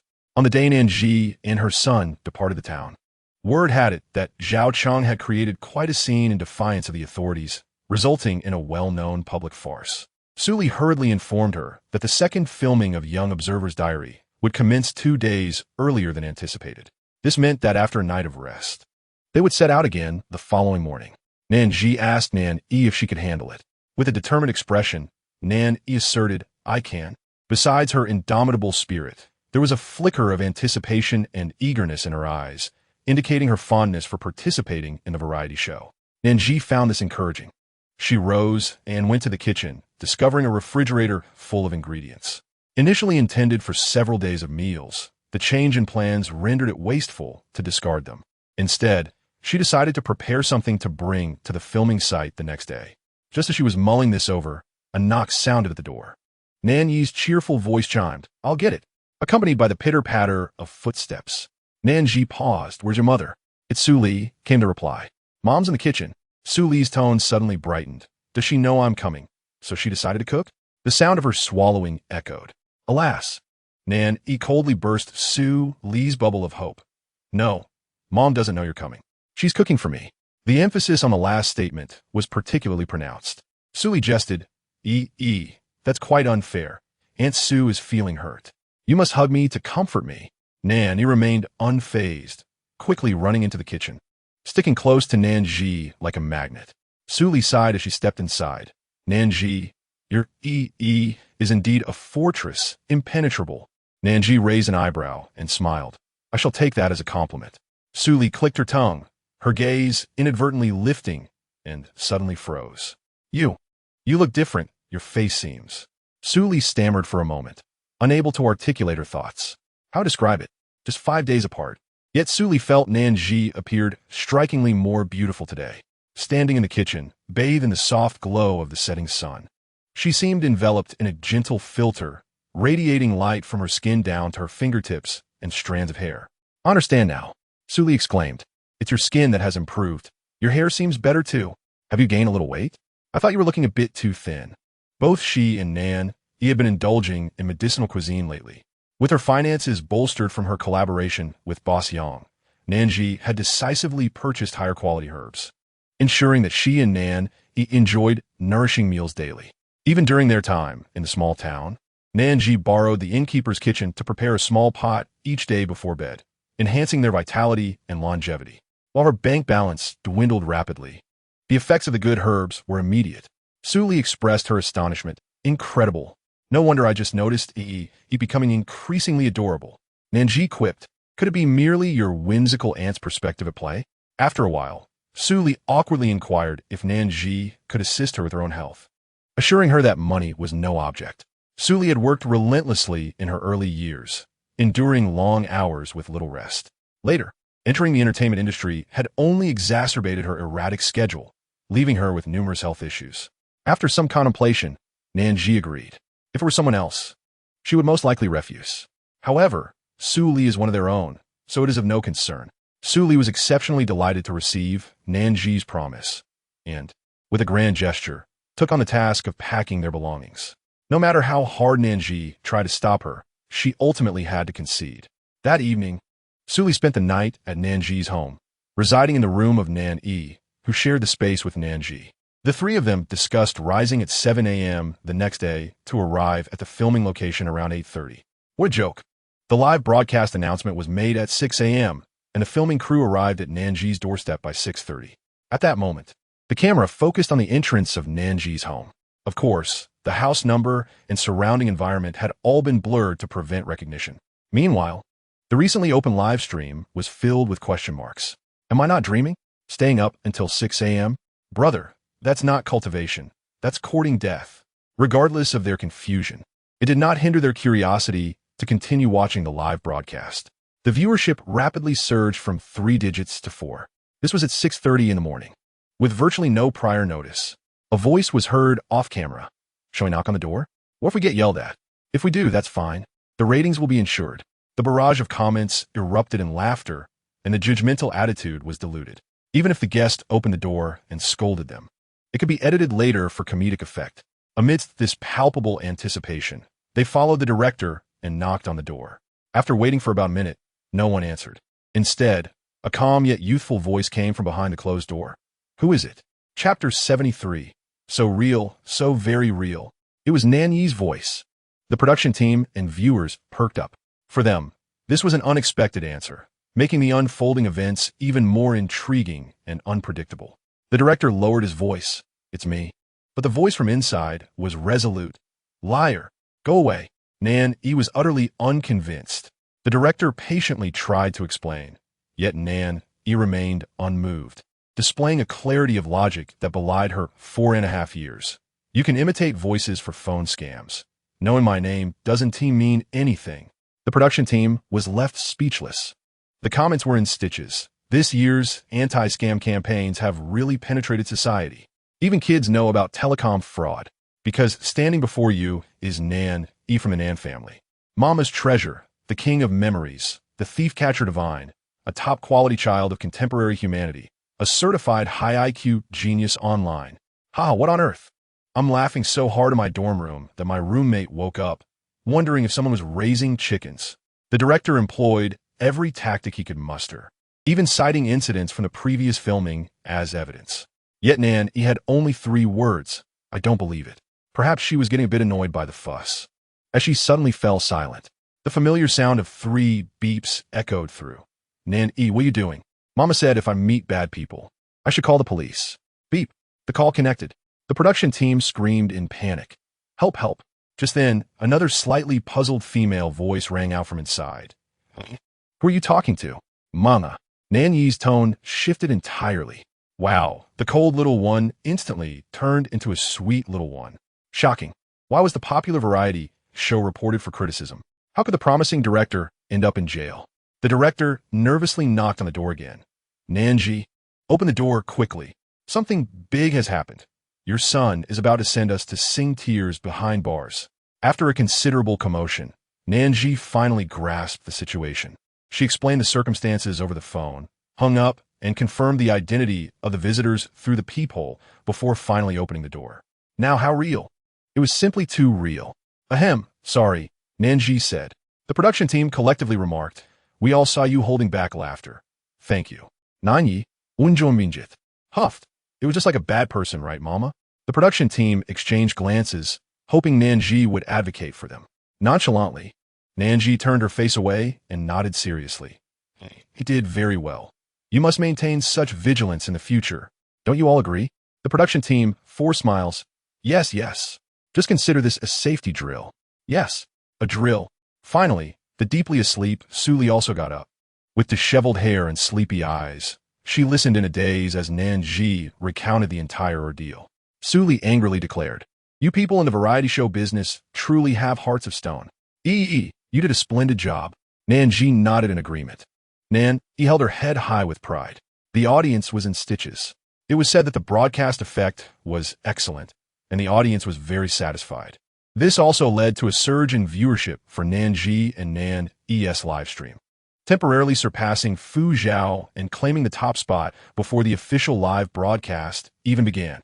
Regardless of how small the gap, this was a truly astonishing feat. At this moment, Nan Zhi and Nan Zhi finally boarded the vehicle heading to the filming location. The director in the passenger seat was rustling about, producing soft sounds. Nan Zhi excitedly kicked her little legs. "Are we going to draw lots?" The director eagerly announced. "Correct. Please, guests, draw your identity cards for this episode. Remember our rules? 4 identity cards will determine your living conditions moving forward, so choose wisely." He strained to twist his body, holding a familiar cardboard box. Last time, Nan Zhi knew that they had drawn the worst identity cards. To avoid disappointing Nan Zhi, she had willingly taken on the task of drawing lots. So she let Nan Zhi take charge of the draw. Nan Zhi was both thrilled and expectant. Upon hearing this, she immediately jumped up from her seat, her little hand diving into the box, feeling around for quite some time, her brows furrowing and relaxing alternately like a nimble caterpillar. After waiting a long while, Nan Zhi could no longer contain her curiosity. "Is it done yet?" Almost. After about a minute, Nan Zhi solemnly retrieved an identity card. But she did not dare to look and immediately shoved it into Nan Zhi's hand. "Mama, look." She turned her little face away, her lips pressed into a tight line, revealing just how anxious she was. Nan Zhi flipped the card over. Bankrupt small shop owner. Chapter 74. Bankrupt small shop owner, you're the owner of small shop. And after years of hard work and savings, you have lost everything due to poor business. As your shop teeters on the brink of bankruptcy, your task is to turn it around and pay off the overdue rent. Available funds, 2,000 yuan. Overdue rent, 3,000 yuan. Nan Zhi fell into a contemplative silence. "Manga, did I draw a bad card?" Nan Zhi turned the card face down. "Our new identity is small shop owners." Your luck is amazing. Now we have a shop." Nan Zhi was so stunned by the surprise that she could hardly believe it. "Really? Is it true?" Nan Zhi nodded with utmost certainty. And Nan Zhi, without a hint of skepticism, struggled to suppress her laughter, her little face glowing with excitement. The director fell suspiciously silent, unsure of whether to continue explaining. Initially, the viewers in the live stream were completely oblivious and nearly believed Nan Zhi's words. The comments fell silent for a few seconds. I almost believed it. I was about to exclaim that Nan Zhi had drawn the best identity card this episode. So is it really the best or not? I'm dying of anxiety. Yeah, the last time was indeed poor, but there was no debt. This time, however, we have to pay rent. Have you all forgotten Nan Zhi's culinary skills? Even reopening a fried rice stall would be more profitable than running a shop. Or she could apply to be a chef. There's only hungry customers, not hungry chefs. What if the small shop is a restaurant? Is it not possible to replicate the success of the last time? Once again, a hellish beginning ignited fervent discussions among the audience. They eagerly devised strategies for Nan Zhi and Nan Zhi, each participant brimming with a sense of involvement. However, they were even more curious to see how Nan Zhi and Nan Zhi would respond to the challenges ahead. Taking advantage of Nan Zhi's momentary distraction, Nan Zhi silently raised his gaze. His eyes, neither heavy nor light, fell upon the director accompanying him. The director, feeling the pressure, awkwardly chuckled. "This is not something we could decide." Clearing his throat, Nan Zhi offered a subtle hint with his glance. The director understood and proceeded to speak in a rather ambiguous manner. In the previous episode, the tasks were relatively simple as it was a transition period for newcomers.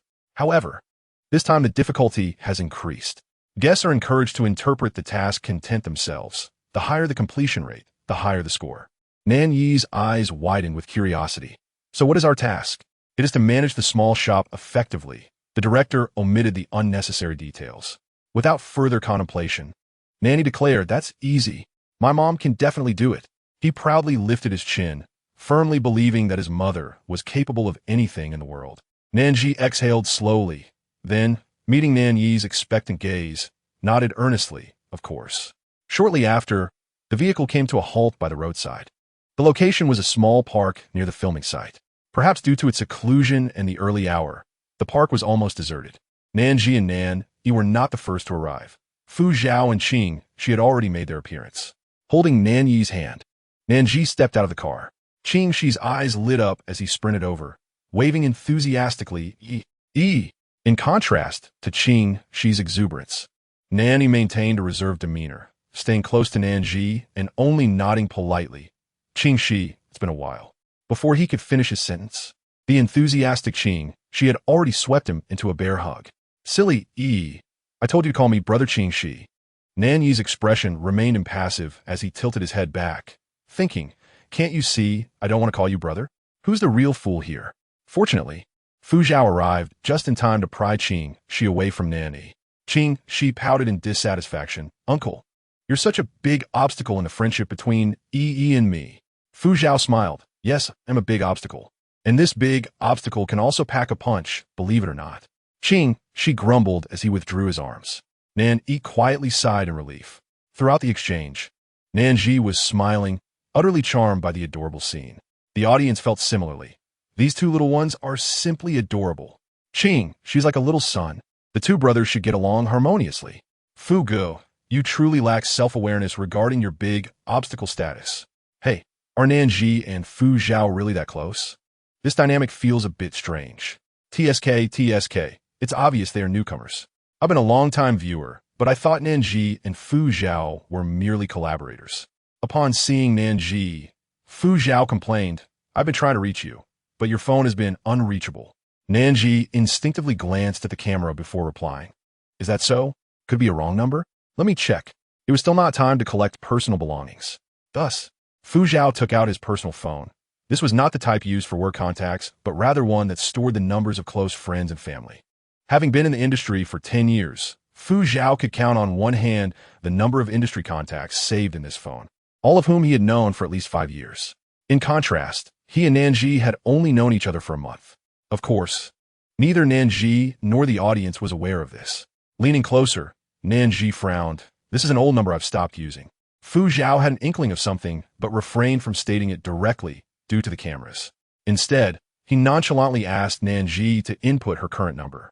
Nan Zhi complied, simultaneously inquiring, Did you need to reach me for something? Not only was Nan Zhi curious, but the audience was also intrigued. Facing the inquisitive gazes, Fu Zhao cheerfully replied, Did we not agree that I would treat you to a meal? Nan Zhi responded with an O. Many viewers followed suit with the realization, particularly Fu Zhao's female fans, who breathed a sigh of relief. Actually, asking for a number is quite. My Fu Ge considers her a friend, so why not ask openly? Those with ulterior motives see everything with suspicion. It's amusing how quickly Fu Zhao's fans are changing their tune. You weren't saying this before. What is Chow? An abbreviation for recipes? I can handle Chow. Fu Zhao continued. Actually, there's one more thing. Just then, another guest arrived. Chapter 75. Your loyal worker. Fu Zhao's words were abruptly interrupted. He followed Nan Zhi and the curious little ones to the roadside. A black vehicle gradually came to a stop. Director Xiaoyu stepped out and turned, cradling his daughter, Xianan, in his arms. According to the information, Xiaoyu is already 30 years old this year. Though he appeared younger, he possessed sharp features, elongated eyes, and thin lips that exuded a cold, aloof charm, reminiscent of an academic hero clad in a white shirt on a university campus. In stark contrast to his indifference, his daughter, Xianan, was a sweet, soft little rice dumpling, both beautiful and adorable, resembling a doll from comic. Upon seeing Nan Zhi and the others looking in her direction, she felt a bit shy. Noticing that the two older brothers, Nan Yi and Qing Shi, were standing on the ground while she was being held by her father, she began to feel embarrassed. Daddy, put me down, she murmured. Xiaoyu, clearly oblivious to his daughter's feelings, responded in surprise. Did you not just say your feet hurt and you didn't want to walk? His voice was not loud, but it was sufficient for Nan Zhi and the others to hear. Xianan's face instantly flushed. It's another day where the father fails to understand his daughter's feelings. Director Xie is truly oblivious. Can't he see and is embarrassed? This family cannot do without me. I am not infatuated with Xiaoyu. I merely wish to be an Anne's mommy. Let me reiterate.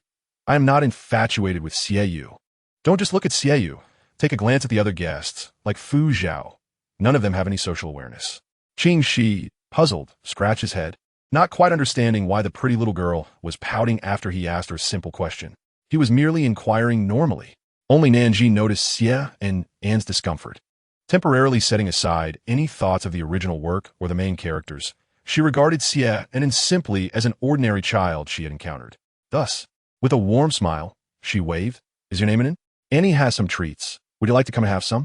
She had brought 3 boxes of snacks, originally intended for sharing with the other guests. However, her conversation with Fu Zhao had diverted her attention, and she only now remembered to take them out. Xianan was indeed attracted by the offer, momentarily forgetting her earlier embarrassment. Even Xie Yu turned to look. Xianan exclaimed, "Ah, it's you, the beautiful auntie who makes such delicious fried rice." Xie Yu cautioned, and then do not point at people. Xianan quickly hid her hand behind her back, but mumbled, "Daddy watches the beautiful auntie's cooking videos every day." Xie Yu froze for a moment. Then, bending down to place his daughter on the ground, he used this action to mask the sudden awkwardness that had crossed his face. Nan Zhi, however, remained composed, interpreting Xie Yu's behavior as merely a sign of his love for food. Fu Zhao, on the other hand, was energized, scrutinizing Xie Yu with a critical eye, as if evaluating a prospective son-in-law. The atmosphere became subtly charged. Fortunately, the allure of Nan Zhi's snacks was strong enough to dissipate the tension within a minute. Everyone had crowded around to see the treats. The snacks Nan Zhi had personally prepared had recently received unanimous praise from parents and children in the community after she had made them for Nanny. To captivate a group of esteemed guests is merely a matter of time. Nan enthusiastically introduced, "This snowflake cake is delightful." Qing Shi, feeling indignant, took a hefty bite, declaring, "The egg yolk pastry is undeniably superior." Xianan tenderly cradled the delicacy, reluctant to indulge. "I prefer the cloud slice cake. It's soft, fragrant, and sweet." Xie Yu remained silent, munching on a peach pastry with a satisfying crunch. Fu Zhao, disregarding his observations of Xie Yu, hurriedly selected his favored radish cake from the dessert box. "Excellent. Everyone has their preferred treats, and there is no contention amongst them." They eagerly leaped from a car. "Apologies for our tardiness. We encountered a traffic jam due to an accident." Upon closer inspection, they noticed a throng of individuals surrounding the dessert box, engrossed in their indulgence. After a brief moment of hesitation, they joyfully joined the fray for food. Chi Pei, a vivacious and extroverted individual, spoke with a pitch slightly higher than her companions, radiating vibrant energy as if she possessed boundless vitality. As a talented original singer known for her chart-topping hits, Chi Pei excelled even at flattery. "Wow, this peach pastry is both crisp and flaky, disintegrating upon contact, and it's not cloying at all, just delightfully sweet. It surpasses the peach pastry I had at the renowned establishment in Yanjing.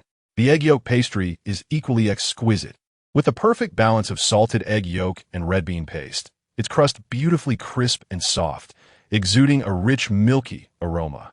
Chi Pei truly showcased her flair for praise, overshadowing the compliments of others, which suddenly seemed lackluster in comparison. With a touch of her aunt's charm, she raised her voice, "Superb. I absolutely adore it." Nan Zhi chuckled softly, her eyes sparkling with joy, radiating warmth like a gentle stream. Chi Pei gazed at her in a daze, slightly taken aback. Then a thought struck her, and she eagerly interjected, "So, Nan Zhi, what role did you draw? Shall we collaborate next?" "Wait a moment. I arrived first." "Nan Zhi, our last collaboration was delightful. We can certainly work together again. You cannot abandon your loyal worker." As she spoke, Fu Zhao dragged over Qing Shi, whose face was smeared with crumbs. "Look, we have another little worker here." Qing Shi appeared bewildered. Even Xie Yu, not one to be outdone, joined the conversation, his tone calm, yet self-assured. "Let us collaborate. My identity card indicates I am a breakfast stall owner, which should be of considerable assistance to you." "Considerable assistance?" "With a breakfast stall and Nan Zhi, it would be a recipe for replicating the success of the previous fried rice stall." Chapter 76. Nan Zhi's Store Diary? Concealed not far away. Su Lin widened his eyes in disbelief. What? The other members were equally anxious, fidgeting like ants on a hot pan. What should we do, Director Su? Are we truly going to witness their collaboration? The previous pairing of Nan Zhi and Fu Zhao had already exceeded our expectations. And now this again? I believe it's feasible. At least the last outcome was quite favorable. Wasn't it? Indeed, our rules never stated that partnerships were prohibited.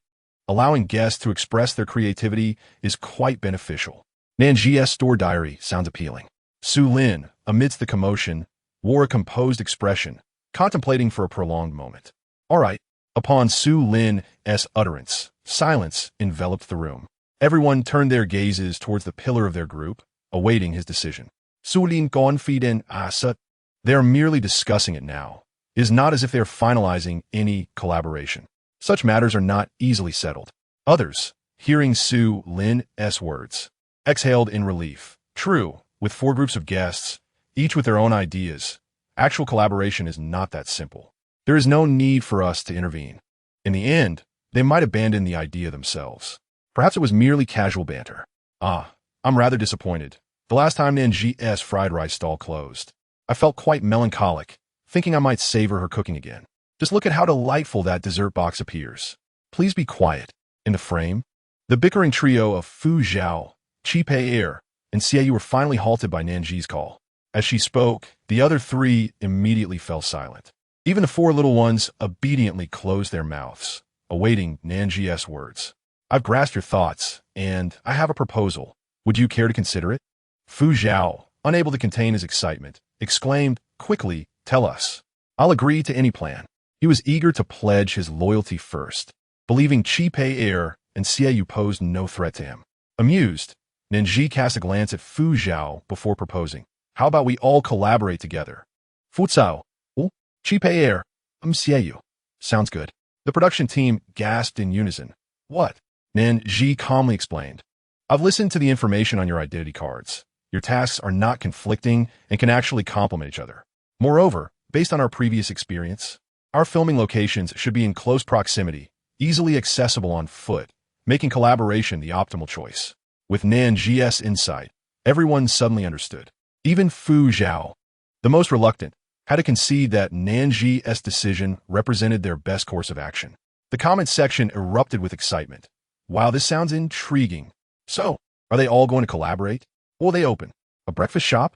I'm eager to watch, no matter what. Fugu, oh dear. Fans, please be quiet. Can't you see your idol is grinning like a fool? Let us not even mention it. After watching Young Ones, my admiration for Fu Zhao has completely shattered. He is utterly foolish. What is the synopsis of their Young Ones observation diary? Featuring celebrity guests experiencing the lives of ordinary people with young ones. Overcoming harsh environments and challenging realities, showcasing interactions between parents and children, along with the reactions and growth of the young ones. What about the harsh environments? What about the challenging realities? Now that they are collaborating, what difficulties could possibly remain? At that moment, someone suddenly had a revelation. Wait, where there are people, there are disputes. When the 4 groups of guests collaborate, disagreements may arise, and their supporters will engage in fierce debates in the live stream. Traffic, discussion, one tea that generated its own buzz. Immediately, a colleague retorted with righteous indignation. Is that not permissible? It is, and it's rather enticing. Throughout the history of variety shows, countless successful programs have launched from conflicts. If they can do it, why can't Young Ones? Su Lin's eyes sparkled as he seemed to contemplate the implications. Ultimately, he made a decision and stated meaningfully, indeed. Excellent, the final obstacle had vanished. Consequently, everyone became even more eager to see how Nan Zhi and her companions would collaborate. Would conflicts arise even before their cooperation began? The anticipation was slightly thrilling.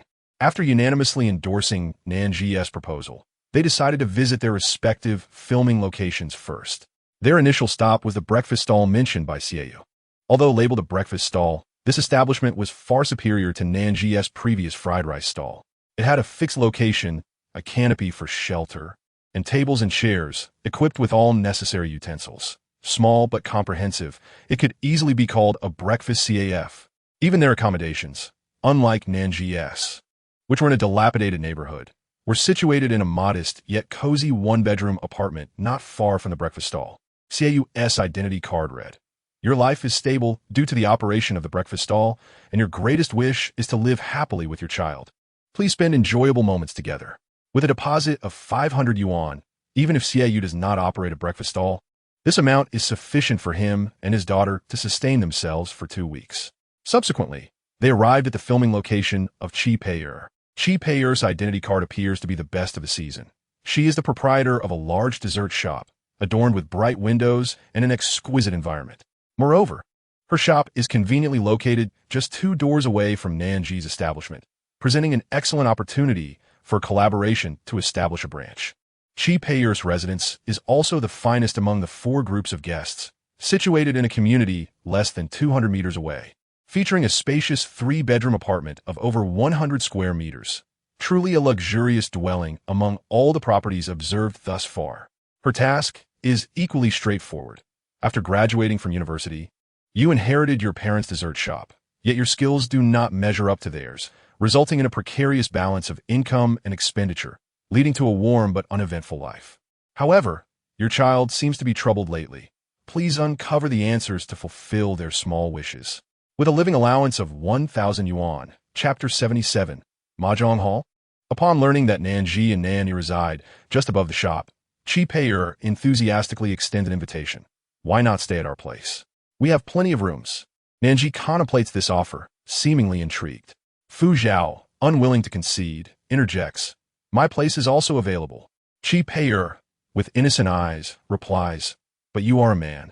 It would surely be inconvenient for Nan Zhi to live under the same roof as you. Fu Zhao, momentarily rendered speechless, reluctantly accepts defeat. In truth, Fu Zhao's residence is quite pleasant, a cozy 2-bedroom apartment facing the street, perfectly aligned with the persona described on his identity card as a diligent real estate agent. As a hard-working real estate agent, you are well acquainted with the neighborhood and maintain excellent relationships with your neighbors, who are always willing to do you a favor. Yet, you too have your concerns, such as wishing to buy your mother a new mobile phone. Unfortunately, the expenses of raising a child are hefty. After diligently saving for many days, you are still 1,000 yuan short of your goal. Indeed, this time, everyone drew identity cards that, regardless of the size of their establishments, allowed them to be their own bosses. Only Fu Zhao remained steadfast in embodying the role of a loyal employee. The job of a real estate agent seems slightly better than Sedu's modest breakfast stall. The distinction between their tasks reveals the reality. Sedu has a deposit of 500 yuan, while Fu Zhao's deposit is effectively 500 yuan minus the 1,000 yuan task fee, resulting in a net of 500 yuan. Calculating this against Nan Zhi's situation, 2,000 yuan minus a debt of 3,000 yuan, ultimately equating to 1,000 yuan, reveals a similar predicament. However, for Nan Zhi and Fu Zhao to accomplish their tasks, they must exert considerable effort to earn money. From a certain perspective, Nan Zhi and Fu Zhao could be considered comrades in hardship. Finally, everyone arrived at Nan Zhi's small shop, marking her first visit. The information on her identity card is rather vague, merely indicating the keyword bankrupt shop. Upon standing at the entrance and observing the decor, she falls into a moment of subtle silence. The others share similar sentiments, forming a line at the doorway. The shop is not small, its decor is quaint, exuding a certain charm. However, the concern arises that this is a mahjong hall. Inside, there are 2 rows of 8 mahjong tables, and a corner features booths for card games and tea. Who on earth opened a mahjong hall? The expressions on Nan Zhi and her companions are absolutely hilarious. What is wrong with a mahjong hall? Are you looking down on our national treasure? Indeed, in Yanjing, mahjong halls are typically found in older districts. I must say, opening one on this street is a sign of bankruptcy. Nan Zhi and her companions share similar thoughts. They push the door open and venture further inside. A wall separates the 2 spaces. Fu Zhao suddenly exclaims in delight. Is that a smoke exhaust duct? Everyone gathers to take a look. Even the 4 little ones, who are entirely clueless, mimic their actions, standing in a line, stretching their necks to peer inside with remarkable uniformity. Nan Zhi, witnessing this, is pleasantly surprised. If they intend to convert this mahjong hall into a restaurant, the most significant challenge would be ventilation and smoke extraction.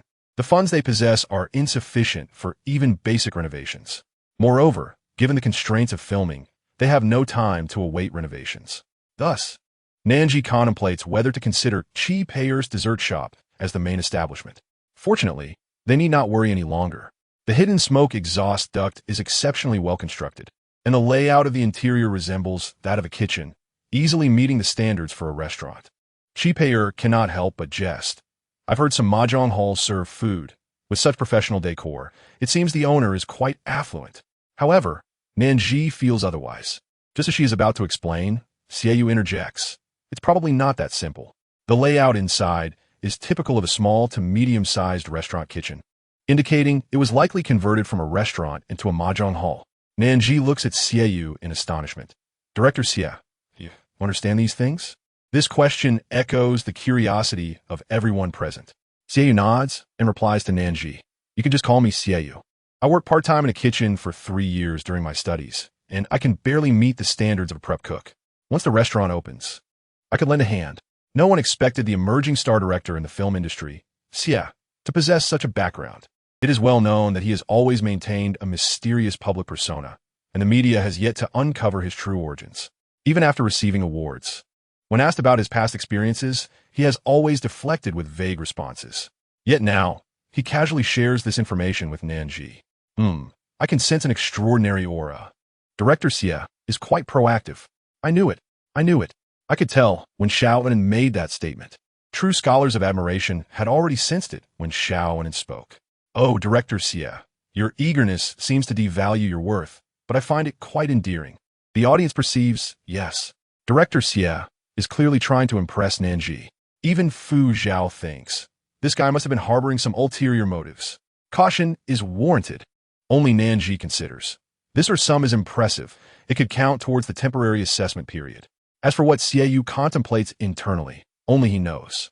After inspecting the kitchen, everyone's spirits are high, and they proceed to explore Nan Zhi and Nan Yi's room, accessible via a concealed staircase. This space is a partitioned section on the second floor with a modest ceiling height. Nan Zhi and Chi Peier can walk upright, but Fu Zhao and Xiaoyu, both exceeding 1.8 meters, must stoop slightly. The lighting is inadequate, with only a small slanted window at the top allowing faint light to illuminate the cluttered arrangement filled with various furniture and items. The only advantage over a dilapidated shanty is the quality of the furniture, which is not as shabby and does not require Nan Zhi to repair manually. This small space does not necessitate a detailed tour. A few glances suffice to ascertain its condition. Even Fu Zhao, typically argumentative, now suggests, I think Chi Peier's proposal is quite good. You and he should stay at their place. The accompanying director behind them shakes his head vigorously, even using his phone to display the large characters NO in an attempt to intervene. Fu Zhao glances over but pretends not to see. Continuing, the environment here is indeed quite harsh. Wow, Xia Anan exclaims, this is a secret little room. Chapter 78, I am the unlucky star. He bounces around, exclaiming, this place is stunning. I absolutely adore it. Auntie, can we stay here? She nods in agreement, her eyes sparkling. It feels like a mysterious cave. Let us play a treasure hunt game here. This proposal was swiftly met with unanimous approval from the children. Even Nan Zhi, who had been rather reticent since entering the room, pursed his lips and reluctantly nodded. After a jubilant cheer, the 4 children scattered, stirring up a cloud of dust. The 4 adults remained in place, exchanging glances. The children's thoughts were straightforward. To them, the cluttered space was akin to a treasure trove. Initially disheartened by the dismal surroundings, they were unexpectedly healed by the children's exuberance. Indeed, one's experience of life is often dictated by one's mindset. Even a shabby little house can be perceived as a grand castle. Observing the distorted expressions of others' elicited laughter, the chaos was reminiscent of the infamous Mom's Furious series. As for the dust, what should they do if the children could not keep it? Amidst the piles of clutter, she raised a dusty music box high, exclaiming, I found it. The other 3 children hurried over, their eyes gleaming with envy. Wow, I want to find treasure too, exclaimed Xiaonan. In contrast, Nanny maintained a cooler demeanor, but declared defiantly, I will find something right away. Unfazed, she cradled the dusty music box as if it were a precious artifact. Look, little uncle. He grinned, revealing his pearly white teeth, while beads of sweat rolled down his forehead, leaving distinct traces. He was the very image of a mischievous little rascal. Fu Zhao's palm itched to take action. standing beside him. Nan Zhi cleared her throat and softly reminded him to rein in his temper. Fu Zhao took several deep breaths, managing to suppress his anger. Apologies, we all heard that. If my child behaved this way, I would likely suffer a stroke from anger. Indeed, when my child jumps into muddy puddles, I wear the same expression as Fu Zhao. It's uncanny.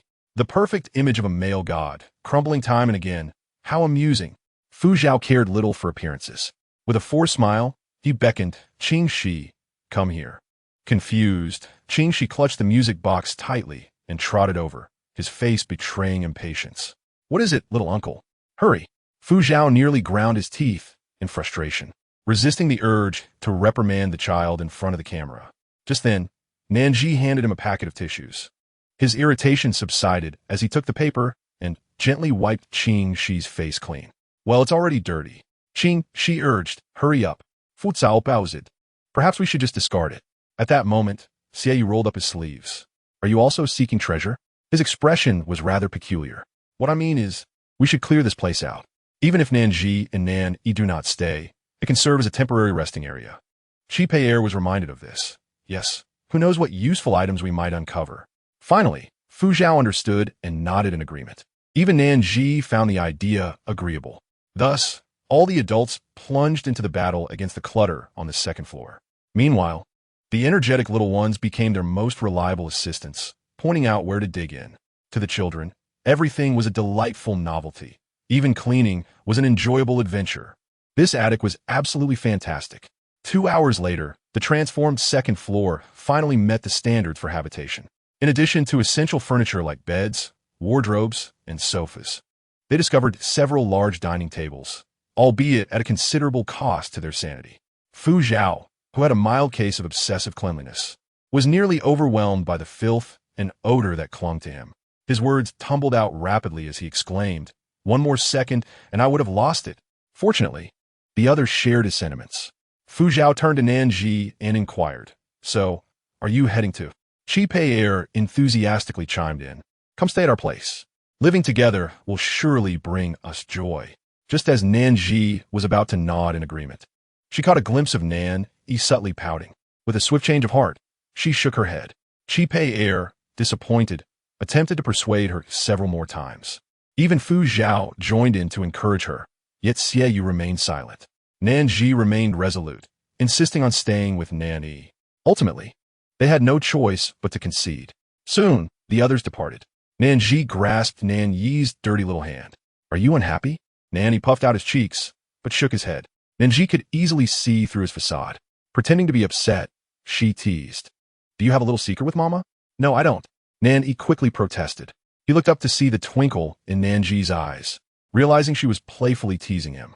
He felt a small spark of annoyance, scrunching his nose, but soon deflated, lowering his head to ask, Mama, is my identity card the worst? Nan Zhi was taken aback. Why do you say that? Nan Yi pouted. I've noticed. Their homes are all better than ours. Their shops too. I'm so unlucky. I'm a jinx. I even burned Mama. He felt both disheartened and despondent. Yet, above all, he feared that Nan Zhi would be upset. Thus, he couldn't help but steal glances at her expression. To his surprise, Nan Zhi only appeared slightly astonished before breaking into a warm smile. How could that be? There are no best or worst identity cards. Life is what you make of it. Do you think our last identity card was poor? Were we not happy afterward? There are countless examples of starting with a good hand and ruining it, just as there are stories of overcoming dire beginnings to achieve success. Life is inherently unpredictable. Nan Yi began to grasp this notion. Chapter 79. This is an excellent excuse unbeknownst to Nan Zhi and Nan Yi. A dramatic scene unfolded shortly after they left home that morning. Outside Building 1, a flurry of activity ensued as people moved items in and out. A flamboyantly dressed elderly couple, their expressions sharp and critical, disdainfully observed the belongings being removed, as if they were viewing refuse. Were these things? Are they really bringing such junk into their home? How pathetic. At their feet, a slightly plump young boy squatted, staring blankly at the comings and goings. Suddenly, he spotted a familiar beloved toy car and jumped up, shouting, "That's mine. Don't touch it." The elderly couple replied dismissively, "Zhi Xing, you're too old for a toy car. Your younger cousin could use it instead." The boy, once the local bully Wang Zhi Xing, erupted into tears. "That's mine. I won't give it to my brother. Your parents have become destitute. Your grandmother and I are doing you a favor by taking you in. What's wrong with taking a few of your things? You're heartless, just like your father." The elderly couple unleashed a torrent of insults upon Wang Zhixing, who, refusing to back down, wailed and thrashed about. The scene quickly devolved into chaos, attracting a crowd of onlookers who began to murmur among themselves. "Isn't that Wang Zhixing? Who are those old folks? What's happening in their family? My goodness, do you not know? Wang Zhixing's father was reported for embezzlement and bribery and has been arrested. The evidence is irrefutable. And now his mother is being investigated too. They may not be out for a while. Even their house is under scrutiny. Those two old folks are Wang Zhixing's grandparents, here to take him in. Are they really his biological grandparents? How ironic. Wang Zhixing's family always doted on him. But now that his parents are in trouble, he's become someone else's burden. He deserves it. Last time, he burned my little sister's braid. And I knew he was rotten to the core. Wasn't he also bullying Nan Zhi, only to get beaten by him? Indeed, everyone cheered for that. It is truly regrettable that this scene should be witnessed by NNY and his mother. Indeed, it is a pity. Had NNZH and NNY seen the loathsome individuals suffer such a fate, it would have brought them great joy to share some peach crisp and spring rolls with them. A group of people were lost in thoughts of the delectable flavors that lingered from days past, completely forgetting to enjoy the spectacle. Outside the community, a Bentley was parked at the roadside. Within the tinted windows, LSHX was perusing through paper documents. After a while, he casually inquired, "How is the situation?" However, TON was aware that Mr. L was more concerned about whether Miss NN had seen it. Seen what? Certainly, the aftermath of the Wang Zhixing family, who had bullied Miss NN. What a display of fury for the sake of a beloved. TON had come to witness a side of Mr. L that he had never anticipated, a man who seemed to live his life rigidly, like a robot programmed to adhere to logic devoid of emotion. Yet, for the sake of Miss NN, he hesitated time and again, engaging in actions he would have never considered before. What a poignant tale of love. Of course, TON felt a myriad of emotions within, but he dared not reveal even a hint of it. Attention had already been drawn. Feedback would arrive in 3 minutes. In truth, it did not take 3 minutes. After a mere minute, TON's phone began to vibrate intensely. He glanced down, and beads of sweat formed on his forehead. In the eerie silence, LSHX suddenly spoke. "Is there a problem?" TON dare not breathe. How could he explain the current situation? Days prior, after the conflict between NNZH and the Wang Zhixing family, TON had promptly reported to LSHX. Though Mr. L appeared indifferent on the surface, he had secretly ordered an investigation into Wang Zhixing's family. Within half a day, problems were uncovered. The father of Wang Zhixing, believing himself to be cleverly disguised, had been as transparent as a sieve under their scrutiny. Consequently, LSHX instructed TON to choose an opportune moment to reveal the findings. TON understood that this opportune moment was when Miss NN could witness it. He was confident, believing it was merely a minor task. Little did he expect that the following day, Miss NN would take her child and fly to the province. Of course, TON had not been idle during these days, reporting as necessary and submitting required materials. Yet, Miss NN had taken her child to film a variety show, and she had left early in the morning. TON, unable to conceal the truth, cautiously informed LSHX. Surprisingly, LSHX did not react. He absent-mindedly stroked the warm, polished sandalwood beads on his wrist and quietly asked, "Where are they?" After TON provided the address, he felt a twinge of unease. Mr. L did not appear angry in the slightest. Rather, there was a subtle hint of pleasure. Wait a moment. Did Mr. L perceive this as a splendid excuse to meet Miss NN? In an instant, TON felt he understood everything. He solemnly suggested, "Sir, I believe such an important matter should be communicated to Miss NN. I heard that her filming will conclude at 9 p.m. What time is the afternoon meeting?" At 4 p.m., expected to end at 8:30 p.m., just in time, TON thought, feeling quite pleased with himself. In his moment of pride, he inadvertently met the gaze of Mr. L reflected in the rearview mirror. "Oh dear." TO North froze in place. LSHX said, "Do not presume to be clever." Understood. Despite the reprimand, when evening arrived and the meeting concluded, LSHX instructed T.O. North to drive to the street where NZH's shop was located. As the lights began to twinkle, they could see the mother and child strolling leisurely along the dimly lit street. Their conversation wafted over from a distance. "Mom, can we open a shop tomorrow?" "Yes. All the paperwork is done, and the ingredients are nearly prepared. Tomorrow, once Uncle Shi Y brings over the cooking equipment, we can start operating immediately. Will we sell fried rice again? I can continue to collect the money. Good little cashier, this important task is entrusted to you." The warmth of their dialogue and the gentle spring breeze seeped through the cracks of the car window, reaching LSHX's ears and evoking an inexplicable envy within him. Chapter 80. Is there something wrong? For lunch, NZH prepared clay pot rice. The clay pot, freshly retrieved from the attic's clutter, was washed multiple times until spotless, then coated with a thin layer of lard before being filled with soaked raw rice. The chosen rice was silky and long, fragrant and rich, perfectly suited for absorbing flavors, making it the ideal choice for clay pot rice. Once the rice was cooked to about 80% doneness, sliced Cantonese sausage was layered atop, along with a hollowed-out egg, before being covered to simmer. When the lid was lifted again, blanched greens were added, drizzled with a special sauce. The sound of sizzling filled the air, releasing a rich aroma of rice intertwined with the savory sweetness of sausage. Mixing it all together with a spoon, the fragrance continued to rise with the steam, tantalizing the taste buds. The clay pot was not large, yet NH and NY each had one, and both were thoroughly satisfied. It is known that the greatest joy of eating clay pot rice lies in scraping the crispy, golden brown rice crust from the bottom of the pot. The lingering fragrance remained as they chewed, determined to polish the pot until it gleamed. NZH's culinary skills were undoubtedly exceptional.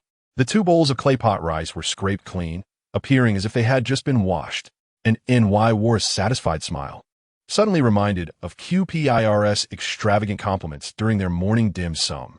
Wonderful. He had learned something. "Mom, your clay pot rice is super delicious," and NY finally managed to say after much effort. After uttering this, he appeared somewhat downcast, secretly lamenting his lack of education from kindergarten, feeling inadequate in expressing himself. Yet, upon hearing this, NZH felt immense joy. Nothing was more important than NY's happiness while eating. While washing the dishes, NY initially volunteered to help, but unfortunately, even standing on a stool, he could not reach the height of the sink. NY pouted. NZH laughed heartily. After tidying up the utensils, the mother and son set out to meet with others. In order to open for business as soon as possible, there were numerous tasks to attend to today. The restaurant required a business license, health certificate, and fire inspection. Additionally, figuring out how to renovate everyone's shop, integrating resources to minimize expenses, was an art in itself. In summary, they faced a plethora of challenges. Throughout this process, their ideas clashed, arguments arose, and discussions flourished, filling the live stream with engaging content. However, the live stream, originally expected to conclude at 9 p.m., extended to 9:30 p.m. Yet, they did not seem to feel fatigued. NY remained full of energy, while NZH continued to be patient and meticulous. The goal was to ensure the safety of the guests and prevent any unforeseen incidents. Thus, when NZH and NY reached the entrance of the shop and spotted a black Bentley parked by the roadside, as a man stepped out, the production team immediately became alert. LSHX casually lifted his gaze. Without uttering a word, the aura of authority he had long been steeped in caused others to hesitate. LSHX regarded the young man, attempting to shield NZH with a discerning eye. The young man felt the icy scrutiny of a powerful figure upon him. Yet he mustered the courage to ask, "Who are you? What do you want?" LSHX remained silent, his expression indifferent. NZH felt a surge of complex emotions. Instinctively, she reached out to touch NY's head, realizing he was clinging tightly to her. Thinking NY recalled that loathsome uncle and felt frightened, she comforted him, saying, "Don't worry." As she spoke, she gently patted NY's back. "Some issues cannot be evaded, but must be confronted directly. He is someone I know." And NY immediately clutched the hem of her clothing, his small face resolute.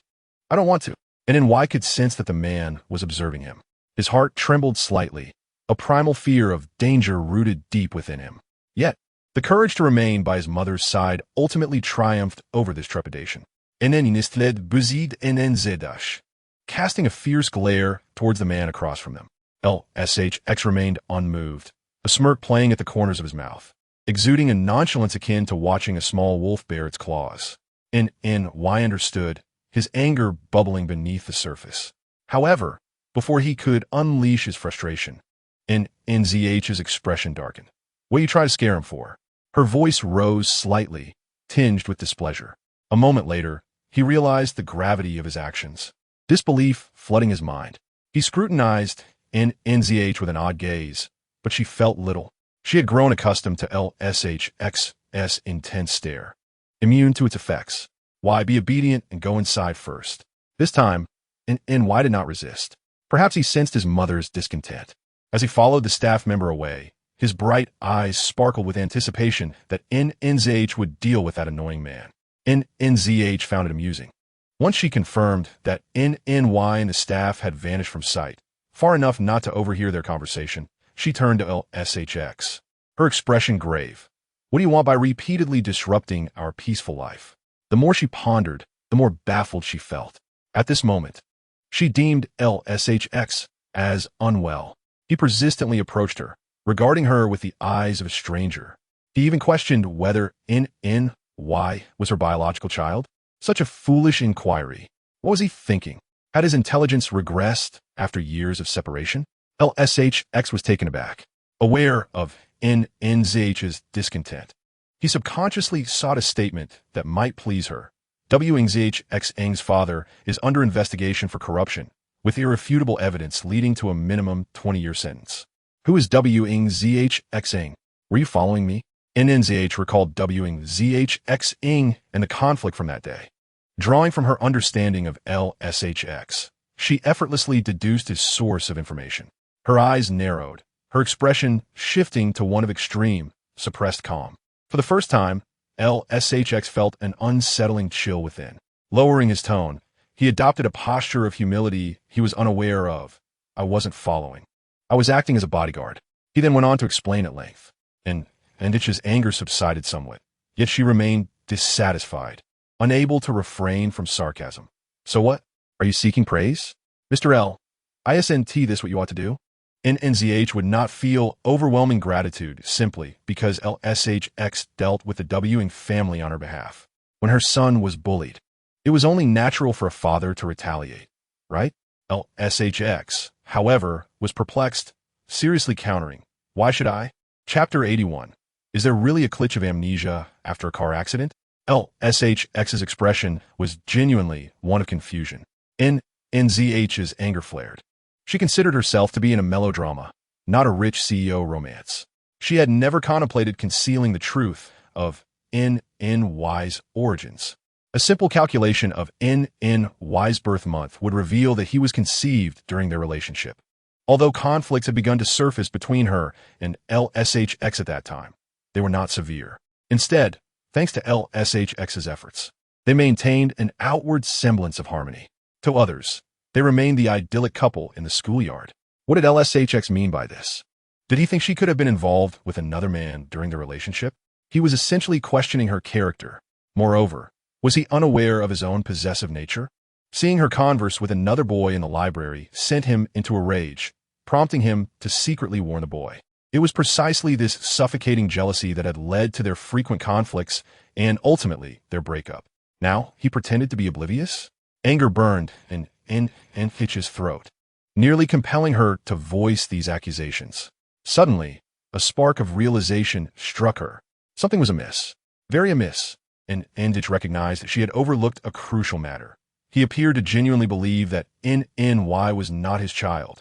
Furthermore, he seemed disturbingly calm about this fact. Could this be possible? LSHX had once been so possessive that he could not bear her speaking to another man.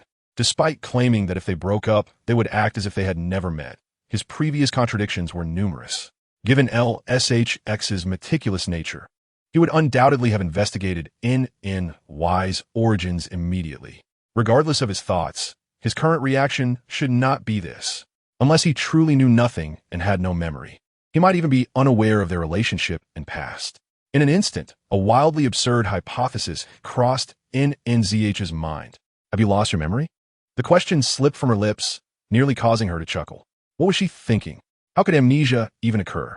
Wait, why did LSHX's expression seem so peculiar? LSHX did not respond. He merely furrowed his brow slightly, a minuscule, inadvertent gesture. And NZH almost immediately deduced she was correct. How did you lose your memory? An accident? Or was it a car crash?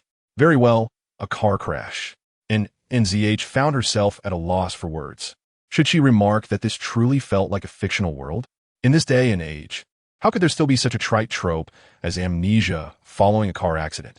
This left NZH with an indescribable sense of nuance. It was neither joy nor anger. She fell into a contemplative silence, unwilling to speak. LSHX, however, could not remain composed. This was an emotion he had not felt since he was 18. Even his shrewd grandfather could not decipher his thoughts and feelings from his reactions. Yet, NZH could effortlessly do so. Why? You know me, LSHX concluded immediately, and NZH barely smiled. I don't know you. A lie. If her prior thoughts were merely speculation, now she was 100% certain. But LSHX did not feel offended. Quite the opposite. The inner ice that had frozen him for years began to crack, a flicker of joy escaping through the fissures. In an instant, it spread throughout his being, making every cell feel elated. This sensation was foreign, yet LSHX did not resist it. He even found himself eager for NZH to recount their past. NZH swiftly organized her thoughts and emotions. Regardless of how melodramatic or incredulous it might be, amnesia from a car accident had indeed occurred. Could this be fate's design? She decided to go with the flow. All right, we may be considered acquainted, but only in name. So how do we meet? LSHX relentlessly probed for details. It appeared he would not rest until he had answers. And NZH bluntly informed him. We had conflicts. It was quite unpleasant. And our relationship was poor. This statement perfectly encapsulated the dynamics of a post-breakup couple. And NZH felt she was not lying. At most, she was withholding some information. LSHX asked, what should I be doing? Isn't it every citizen's duty and responsibility? I do not believe that. And NZH raised an eyebrow, retorting, then why don't you enlighten me on what answers you seek from me? LSHX fell silent. He lowered his gaze, his tall, imposing figure standing quietly, more silent than the night itself. Yet, within that silence, a hint of vulnerability seemed to emerge. And NZH turned away, recalling the expression he wore when they broke up years ago. But she had no desire to repeat the mistakes of the past. Nan Zhi, aware of the words that would provoke Lu Shirshu, teased him lightly, saying, Mr. Lu, if you keep coming over like this, I might think you have feelings for me and wish to pursue me. Lu Shirshu suddenly lifted his gaze, his lips tightening imperceptibly. Yet, the noise of his racing heart echoed in his ears. The cracks in his icy demeanor quietly widened. Unfortunately, I harbor no interest in you, Mr. Lu. I have no intention of pursuing romance or marriage. My sole focus is on nurturing my child. Nan Zhi seemed oblivious to the fact that she had interrupted Lu Shirshu's thoughts. She spoke with a carefree tone, tilting her head with a smile, yet her words struck like arrows. Lu Shirshu's pride was unexpectedly pierced, threatening to reveal his unprepared vulnerability. The noise in his ears grew louder, yet it only brought him annoyance. Very well. Lu Shirshu had his own dignity. He was not the type to shamelessly seek approval from a woman who had rejected him. She was not the only one he desired. It was merely a peculiar and unfamiliar sentiment. Who said this constituted affection? Lu Shirshu's jawline tightened further as his voice emerged, almost squeezed from the icy crevice. I understand. With that, he turned abruptly, pulling the door open to leave. In the front seat, Tao anxiously observed Lu Shirshu through the rearview mirror. Lu Shirshu raised a hand to loosen his tie, his expression one of indifference and coldness, untouched by the mundane. Leave this place. I have understood what I needed to. The Bentley sped away, leaving Nan Zhi with a tranquil heart. 5 years ago, she had firmly declared that she would not regret their breakup, and she felt no remorse now. Chapter 82. Blame it on youthfulness. 5 years prior, at the age of 20, Nan Zhi was a student at the prestigious Yen University. Although her childhood experiences had endowed her with wisdom beyond her years, she remained as transparent as a blank sheet of paper before true schemers. Otherwise, she would not have easily fallen for Lu Shirshu's deceitful words, believing their encounters in the library were mere coincidences. At that time, she was simply thrilled at the prospect of finding a like-minded friend with whom she could share everything. They were constantly engaged in conversation, to the extent that Lu Shirshu monopolized all her time and energy. Nan Zhi felt no sense of wrongness, lost in the sweetness of their budding romance. Completely unaware that Lu Shirshu's possessiveness was growing wildly, like creeping vines, shadows, and nets, silently infiltrating every corner of her life. When a junior approached her, Lu Shirshu would secretly warn him that such advances were unacceptable. The most outrageous incident occurred when Nan Zhi decided to work at a senior's milk tea shop. Lu Shirshu disapproved, but Nan Zhi was resolute. Even when he sulked and gave her the cold shoulder, she remained steadfast in her decision. Nan Zhi understood that while Lu Shirshu never mentioned it, he likely came from a wealthy family. His clothing bore no labels, yet the craftsmanship and fabric were top tier. He drove a modest Volkswagen, yet it came with a dedicated chauffeur. The unassuming watch he wore was from an exclusive, globally limited luxury brand, discussed among male classmates. Such instances were countless. Thus, she never insisted that Lu Shirshu comprehend her world. However, she never anticipated that he would sabotage the senior's milk tea shop in retaliation. This was Nan Zhi's first confrontation with Lu Shirshu's cold-blooded and cruel side. She felt utterly distressed and vented her anger at him. Lu Shirshu offered no explanation, merely accepting the blame. Although they reconciled shortly thereafter, the underlying issues remained unresolved. Consequently, when Nan Zhi discovered that Lu Shirshu was not a student at their university, but rather an overseas hire with a prestigious title capable of crushing reputations, she felt a genuine chill in her heart. What angered Nan Zhi was not just Lu Shirshu's deception, but also the fact that during their discussions about future careers and marriage, she eagerly mapped out their plans while Lu Shirshu remained utterly silent. At that moment, she realized that he had never envisioned a future for them. She felt like a clown, performing on the stage of lies he had constructed. She was exhausted. Ultimately, she uttered the words to break up. This was the first time in their 2-year relationship that either had suggested such a thing. Lu Shirshu was taken aback and furious, his emotional turmoil surpassing anything Nan Zhi had ever witnessed. To her surprise, she felt a flicker of vindictive pleasure. Subsequently, her grandfather fell gravely ill, prompting her to leave in haste. At the funeral, she fainted and discovered she was pregnant. The subsequent blows left her on the brink of collapse, forcing her to swallow her pride and seek Lu Shirshu's help. Yet, his number had become unavailable, as if he had vanished from existence. From that moment on, Lu Shirshu was merely her ex-boyfriend. Her childhood abandonment had instilled a sense of vigilance and skepticism in her character. Thus, she was reluctant to discuss the past and unwilling to fully invest her heart. Even in the sweetest moments, she maintained a deliberate emotional distance. Lu Shirshu wished to help her lead a more relaxed life, but she felt her pride wounded. Beneath his gentle exterior lay a soul more stubborn than any other. She resembled a hedgehog, instinctively erecting defenses at the slightest touch. Only after enduring the trials of life and death did Nan Zhi realize how naive her past thoughts had been. But what could be done? The past was simply past. Nan Zhi transitioned her mindset rapidly.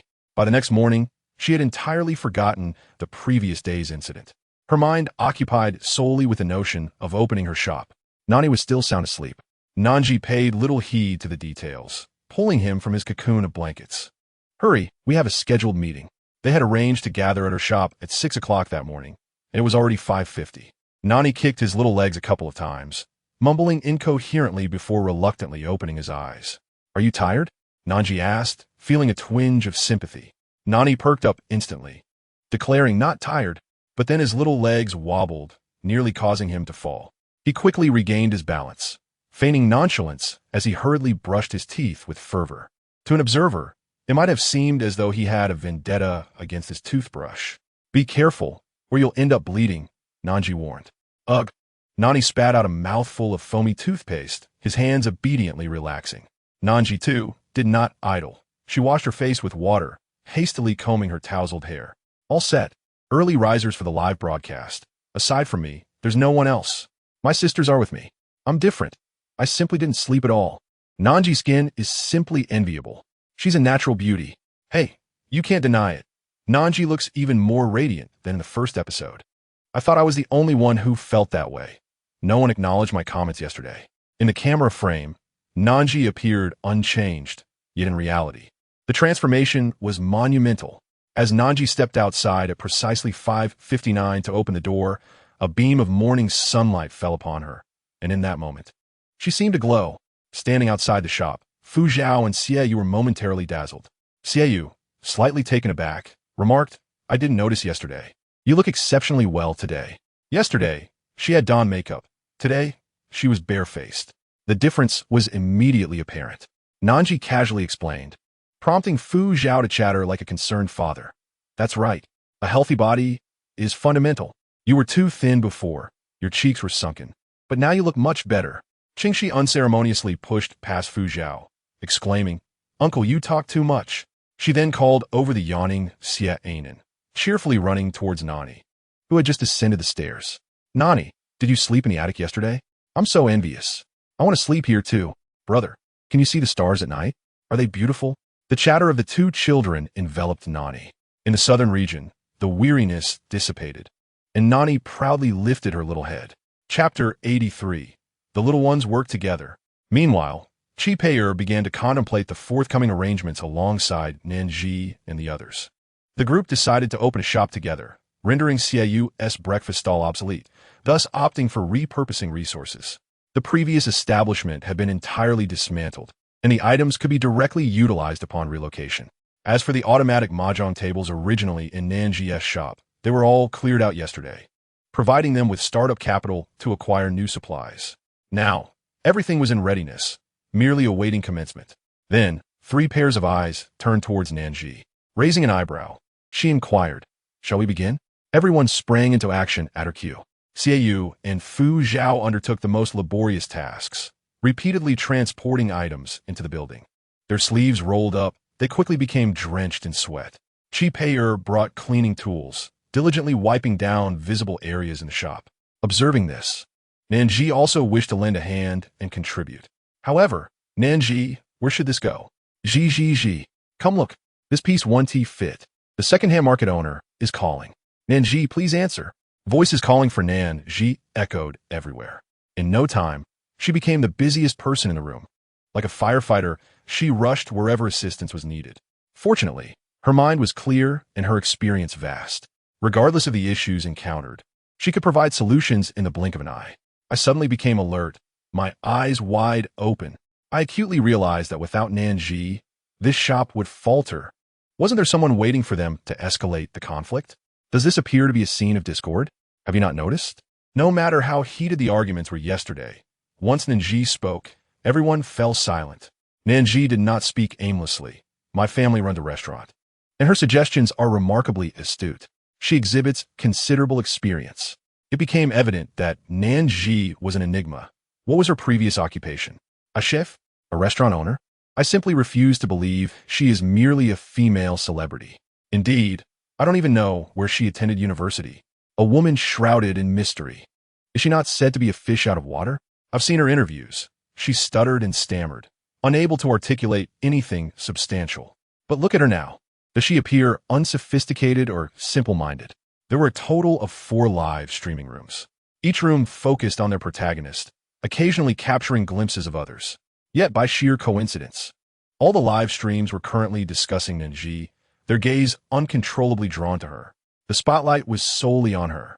Strangely, this incited neither jealousy nor dissatisfaction, for the contribution of Nan Zhi was evident to all. At this moment, apart from the area where the little ones played, the entire shop buzzed with activity and noise. The 4 little ones sat in a circle, earnestly sorting through treasures unearthed from the attic yesterday.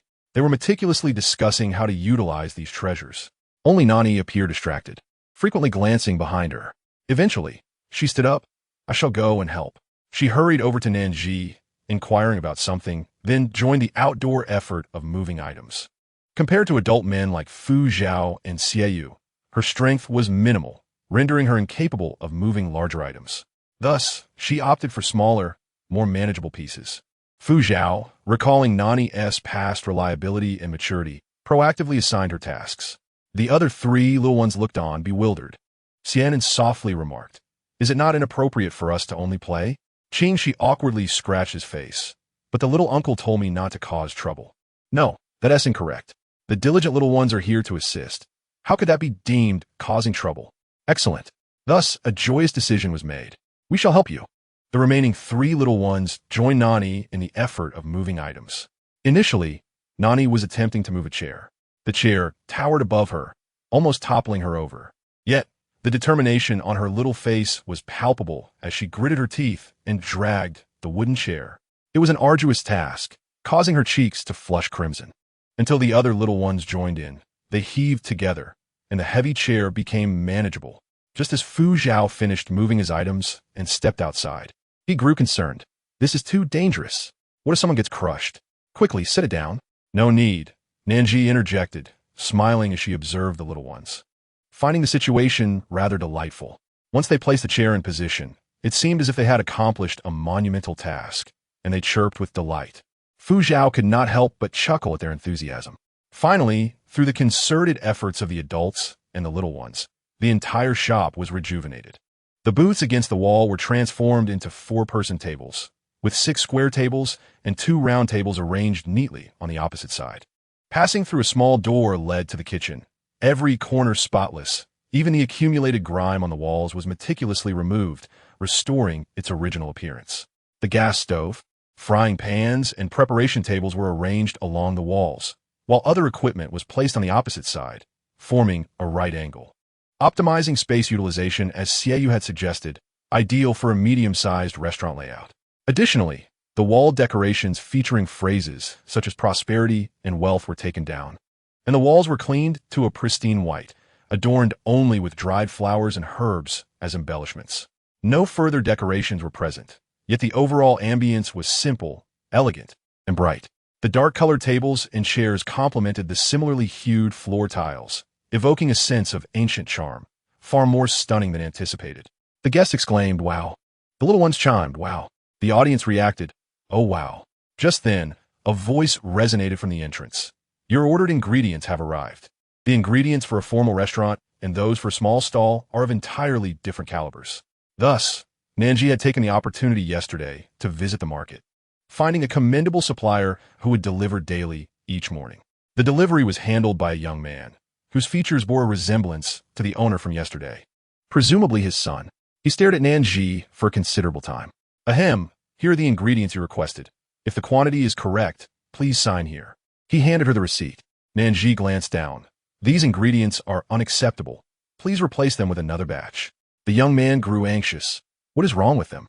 Chapter 84. Wielding a broadsword before Guangong, Nan Zhi spoke bluntly. Everything is wrong.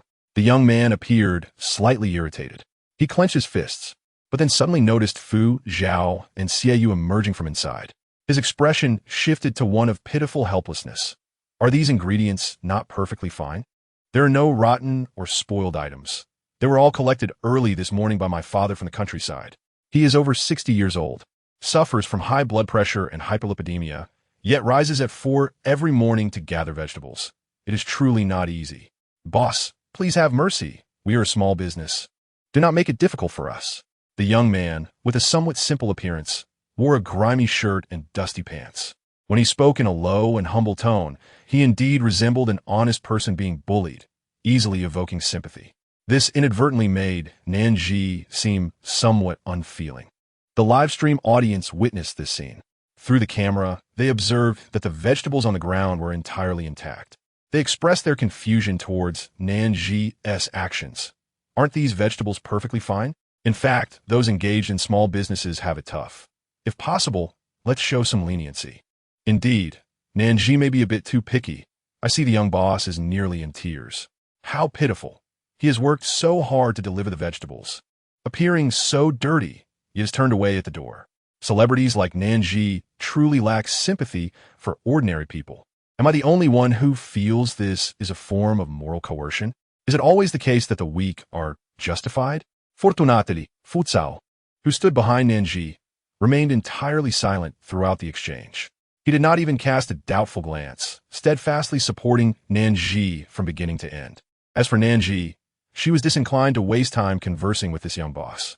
She took out her phone, dialed a number, and pressed the speakerphone button. Soon, the call connected, and a cheerful voice emerged. "Hello, Boss Nan? Did my son deliver today? As vegetables?" Nan Zhi coldly interrogated. "Boss Yang, the vegetables you sent today? I fear they do not match what I observed yesterday." On the other end, Boss Yang appeared puzzled. "No, that is not right. I selected everything according to the standards you mentioned yesterday, and there was absolutely no watering down. Boss Nan, I know how discerning your eyes are. Who would dare to play tricks in front of Guangdong?" Nan Zhi glanced at the visibly perturbed young Boss Yang. "Is that so?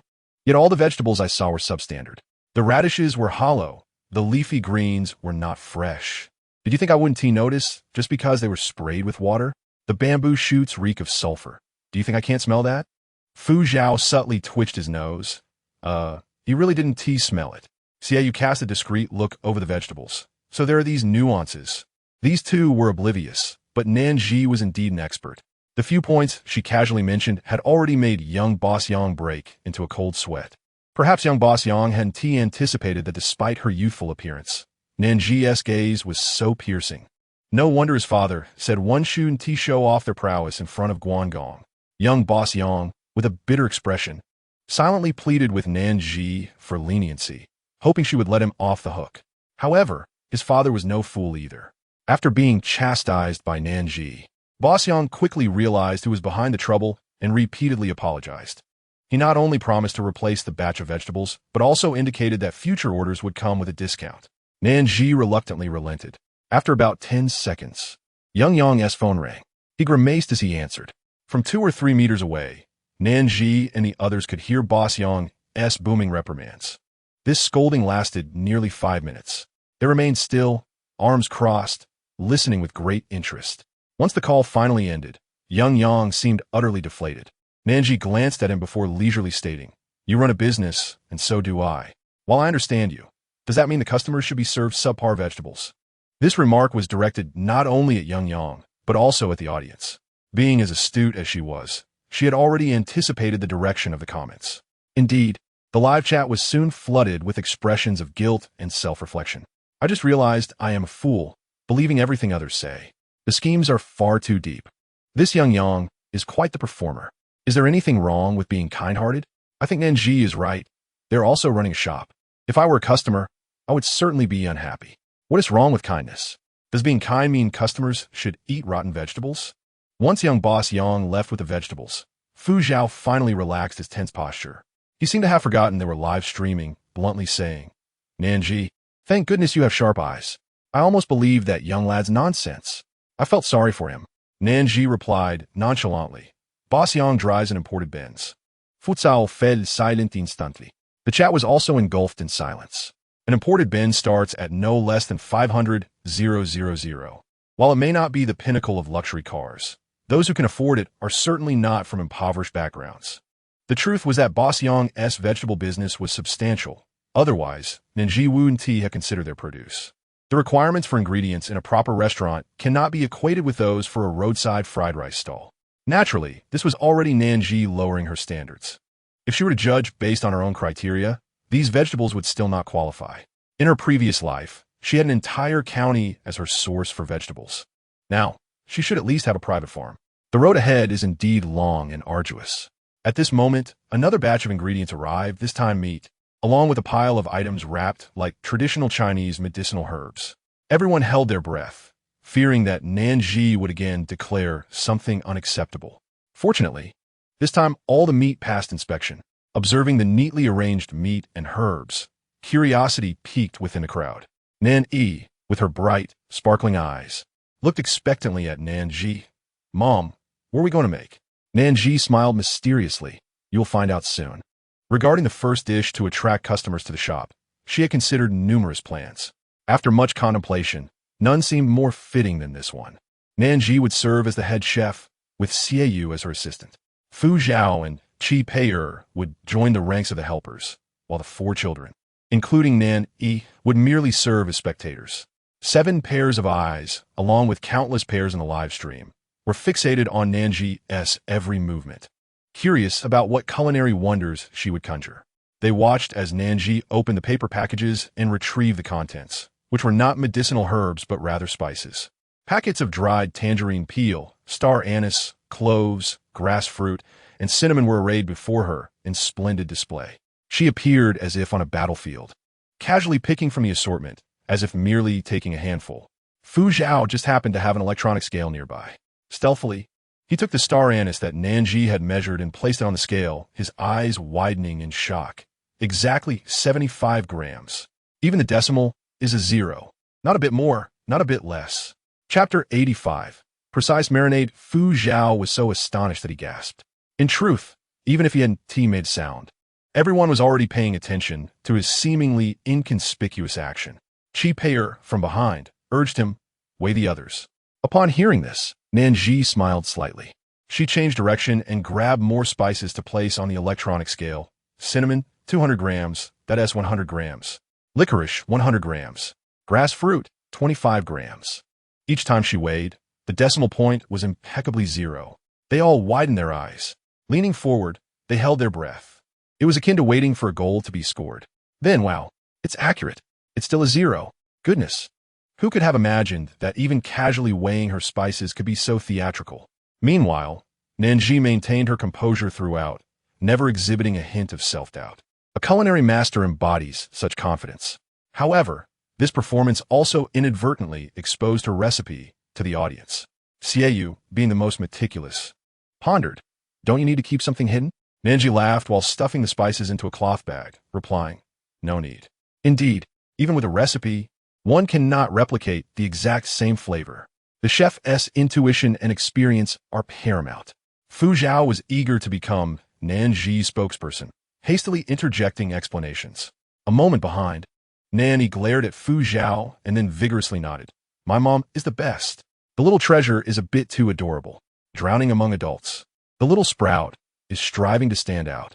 Is Director Xie overreacting? It's just a marinade recipe. Is there really need to be so anxious? It's easy to say when standing. The person is actually opening a shop. Do you think this is child's play?" Exactly. The earlier vegetable incident was proof enough of how challenging it is to run a shop and how easy it is to make mistakes. "You made me anxious. Should we be worried?" That is not necessary. Fu Zhao is right. The same set of teaching materials doesn't guarantee everyone goes to Yin University. Indeed, by now, the veil over Nan Zhi's mysterious dish had been lifted. Braised delicacies. This is a universally recognized, absolutely national-level dish. Just from a multitude of braised delicacy shops in every nook and cranny, along with the trendy braised duck necks and braised chicken feet, one can gauge its popularity. Even professional chefs and culinary influencers online occasionally take the time to instruct their followers on how to prepare a pot of marinated broth, encouraging them to craft their own delicacies at home. This has led many to believe they can critique Nan Zhi's culinary skills, instantly becoming animated. "I know. Just last week, I made duck carcass stew. It was absolutely delicious. I have some concerns. The more straightforward the dish, the more it tests the chef's expertise." "Nan Zhi, are you questioning my prowess as the god of night market fried rice?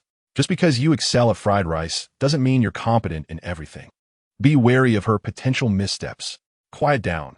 Haven't you noticed that Nan Zhi's method is unlike anyone else's?" Not only the audience noticed this, but others did as well. However, they had the advantage of being able to ask directly. Fu Zhao inquired, "Aren't you using light and dark soy sauces? What kind of soy sauce is this?" Chi Pei'er interjected, "Of course, spicy seasoning is essential for marinated meat."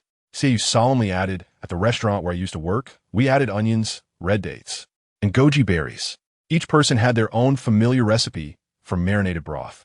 Nan Zhi leisurely explained, "There are primarily 3 types of marinated broth: red, white, and fermented. Red broth is the most common, which is what I am preparing. However, there is no fixed recipe. It is a symphony of complex spices colliding and melding. A minute change can create a vastly different flavor." As she spoke, her hands were in constant motion, heating the pot, adding oil, then incorporating brewed soy sauce, shaoxing rice wine, and rock sugar, finally tossing in a bag stuffed with spices. "Now we wait," Nan Zhi proclaimed. Others were taken aback. "That's it? There's nothing else? And it won't spoil?" It turned out that 2 weeks were not the limit for the broth, but rather for them. 100-year-old broth? Will it truly not go bad? Using the same broth continuously, how is that different from gutter oil? If it were me, I certainly wouldn't eat it. such filthy broth that never changes. There's a store downstairs that boasts fresh marinated dishes daily. Is Nan Zhi's method truly acceptable? Some people need to understand the essence of exquisite broth.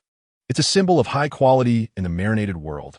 All ingredients are purely natural, which is why many stores don't use it due to the high cost. And there's a limited skill level. Exquisite broth demands a high standard from chefs, and a careless mistake could lead to disaster. Only long-established shops dare to sell exquisite broth. Some are double standards. If it were a certain country's century-old street food, a pot of soup passed down through 3 generations, you'd probably be eager to try it. Despite the barrage of comments explaining how rare exquisite broth is and its significance to chefs, Nan Zhi prepared it with apparent ease. She only lifted the pot lid twice during the process, once to check the state and declare it satisfactory. Thus, to the audience, the task of brewing this broth seemed not particularly daunting. In the blink of an eye, Nan Zhi had tossed in fresh beef and pork belly to simmer. The rich, fragrant aroma billowed like waves. Inside and outside the kitchen, a group of people gazed longingly. However, only Nan Zhi, as her son, nestled by Nan Zhi's side, continually asked, "Mom, is it ready?" It felt like an eternity before Nan Zhi finally announced they could eat. She then fished out a piece of beef from the pot, cut off a small piece, blew on it, and placed it in Nan Zhi's mouth. Nan Zhi's eyes widened in an instant. "Fu cao lind, inigirli, Nan Zhi. I want some too." Nan Zhi, being her biological son, had an advantage. Fu Zhao, however, was simply shameless. Fortunately, Nan Zhi was accustomed to it, smiling gently, no rush. "Everyone will have some." In no time, each person was savoring the freshly cooked marinated meat. Whether it was beef or pork belly, they all shared the same astonished expression upon tasting it. How could it be so delicious? Right before their eyes, such simple seasonings had birthed a truly divine flavor. Chapter 86, starting with marinated meat. Inside the recording studio, Su Lin waved his hand. "Let us switch to our new camera." The staff, unaware of the details, expressed surprise, whispering, "Isn't that a macro lens? When was it changed? Is it not? Let us not waste time. My mouth is watering. Aren't we supposed to be working? Should we not become the first batch of customers for Nan Zhi? Isn't that cheating? It feels wrong. What if the audience finds out? I'll just have my mom drive to buy some." "No need. Director Su just sent someone to inquire. It's confirmed that the new intern, Xiao, doesn't know the guests." With the professional-level, ultra-high-definition macro lens of the culinary documentary, the distance between the camera and the food was infinitely close. The marinated meat, once scooped up, wobbled like jelly on the cutting board. Broth splattered, juices overflowing, and steaming heat rose. The marinated meat had been cooked to perfection, and when sliced, the cross-section gleamed with a rosy tenderness. Even the fat appeared translucent. Each fiber of meat was saturated with the rich aroma of the marinade, and with every bite, an explosive fragrance danced upon the tongue. No one could resist such temptation. In an instant, everyone in the kitchen, aside from Nan Zhi, who had tasted the marinated meat, displayed expressions of rapture as if they were entranced. "How delicious is this marinated meat? I'm practically drooling behind the screen. Is it really that exaggerated? It's just marinated meat. Hey, that sounds familiar. Didn't someone say it was just fried rice last episode?" Hee. Nan Zhi is determined to slap every doubter of her skills in the face. "Huh, the foolish are here drooling, while the wise have already purchased train tickets to Yanjing for marinated meat, like me. Wow, I never thought of that. Hold on, sis. Let us team up. Let us all go to Yanjing for marinated meat." Nan Zhi, having tasted Nan Zhi's culinary prowess multiple times, was the first to regain his composure. With his cheeks puffed out and lips glistening with oil, he resolved to be the first to praise his mother. He raised his thumb high, "Mom. So delicious." Nan Zhi smiled warmly. At that moment, she chimed in, "Mom, this is incredibly delicious. Can I have another piece?" Nan Zhi was momentarily taken aback, then burst into laughter. Nan Zhi, on the other hand, glared fiercely at Shi, his face darkening. Unfortunately, Shi remained blissfully unaware, lost in the aroma of the marinated meat. However, Shi's exclamation seemed to have flipped a switch. Chi Peier exclaimed, "What nonsense are you spouting? Nan Zhi, my dear, do you need a half-sister? Just take a look at me. I can clean, do laundry, and give you shoulder massages. I can be your caring little assistant." Xianan chimed in, "Auntie, I've never had such delicious marinated meat before." "Thank you." With her little curly hair and big eyes, Her expression was exceptionally sincere and sweet, like a soft, fluffy cloud. It's no wonder so many online were clamoring to make her their internet daughter. Even Nan Zhi was somewhat charmed, reaching out to pat Xianan's head. Meanwhile, Nan Yi, who was fiercely glaring at Qing Shi, suddenly leaned in, subtly pushing Xianan aside to place himself between her and Nan Zhi. Then, like a tiny sloth, he clung to his mother's leg, vigilantly glaring at anyone who might approach her, guarding against any potential threat of losing her. Nan Zhi found it amusing and playfully ruffled Nan Yi's hair. His little face turned bright red, but he relished the affection. The others watched enviously, wishing they had such a celestial mother. Fu Zhao whispered, "Are we really not allowed to eat more? This is what will be sold in the shop. If we finish it, what will customers buy?" Xiaoyu was the most clear-headed among them. However, after a pause, he said, "Unless it doesn't sell, then we can eat the leftovers."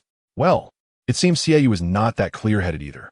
Otherwise, how could one perceive such exquisite and ethereal Lu Rou, reduced to the point of being unsold? It was as if Fu Zhao murmured, "That's it, it's hopeless." A cloud of despair hung over everyone's faces. Opening a shop seemed trivial. Their minds were consumed solely by thoughts of Lu Rou. Nan Zhi remarked with a smile, "Beef is relatively expensive, and our initial capital is limited, so we can't indulge too much just yet. Get some time, and it will be fine." She spoke with great confidence, and so did the others. To be frank, the previous incident of being cheated while purchasing vegetables had severely undermined their confidence, almost extinguishing their hopes of starting a business. However, after tasting this Lu Rou, their minds were filled with the words, "Who could rival us?" They thought of punching the competition like Sure Duck Neck and kicking Black Duck, eager to seize the Lu goods market and establish a nationwide chain.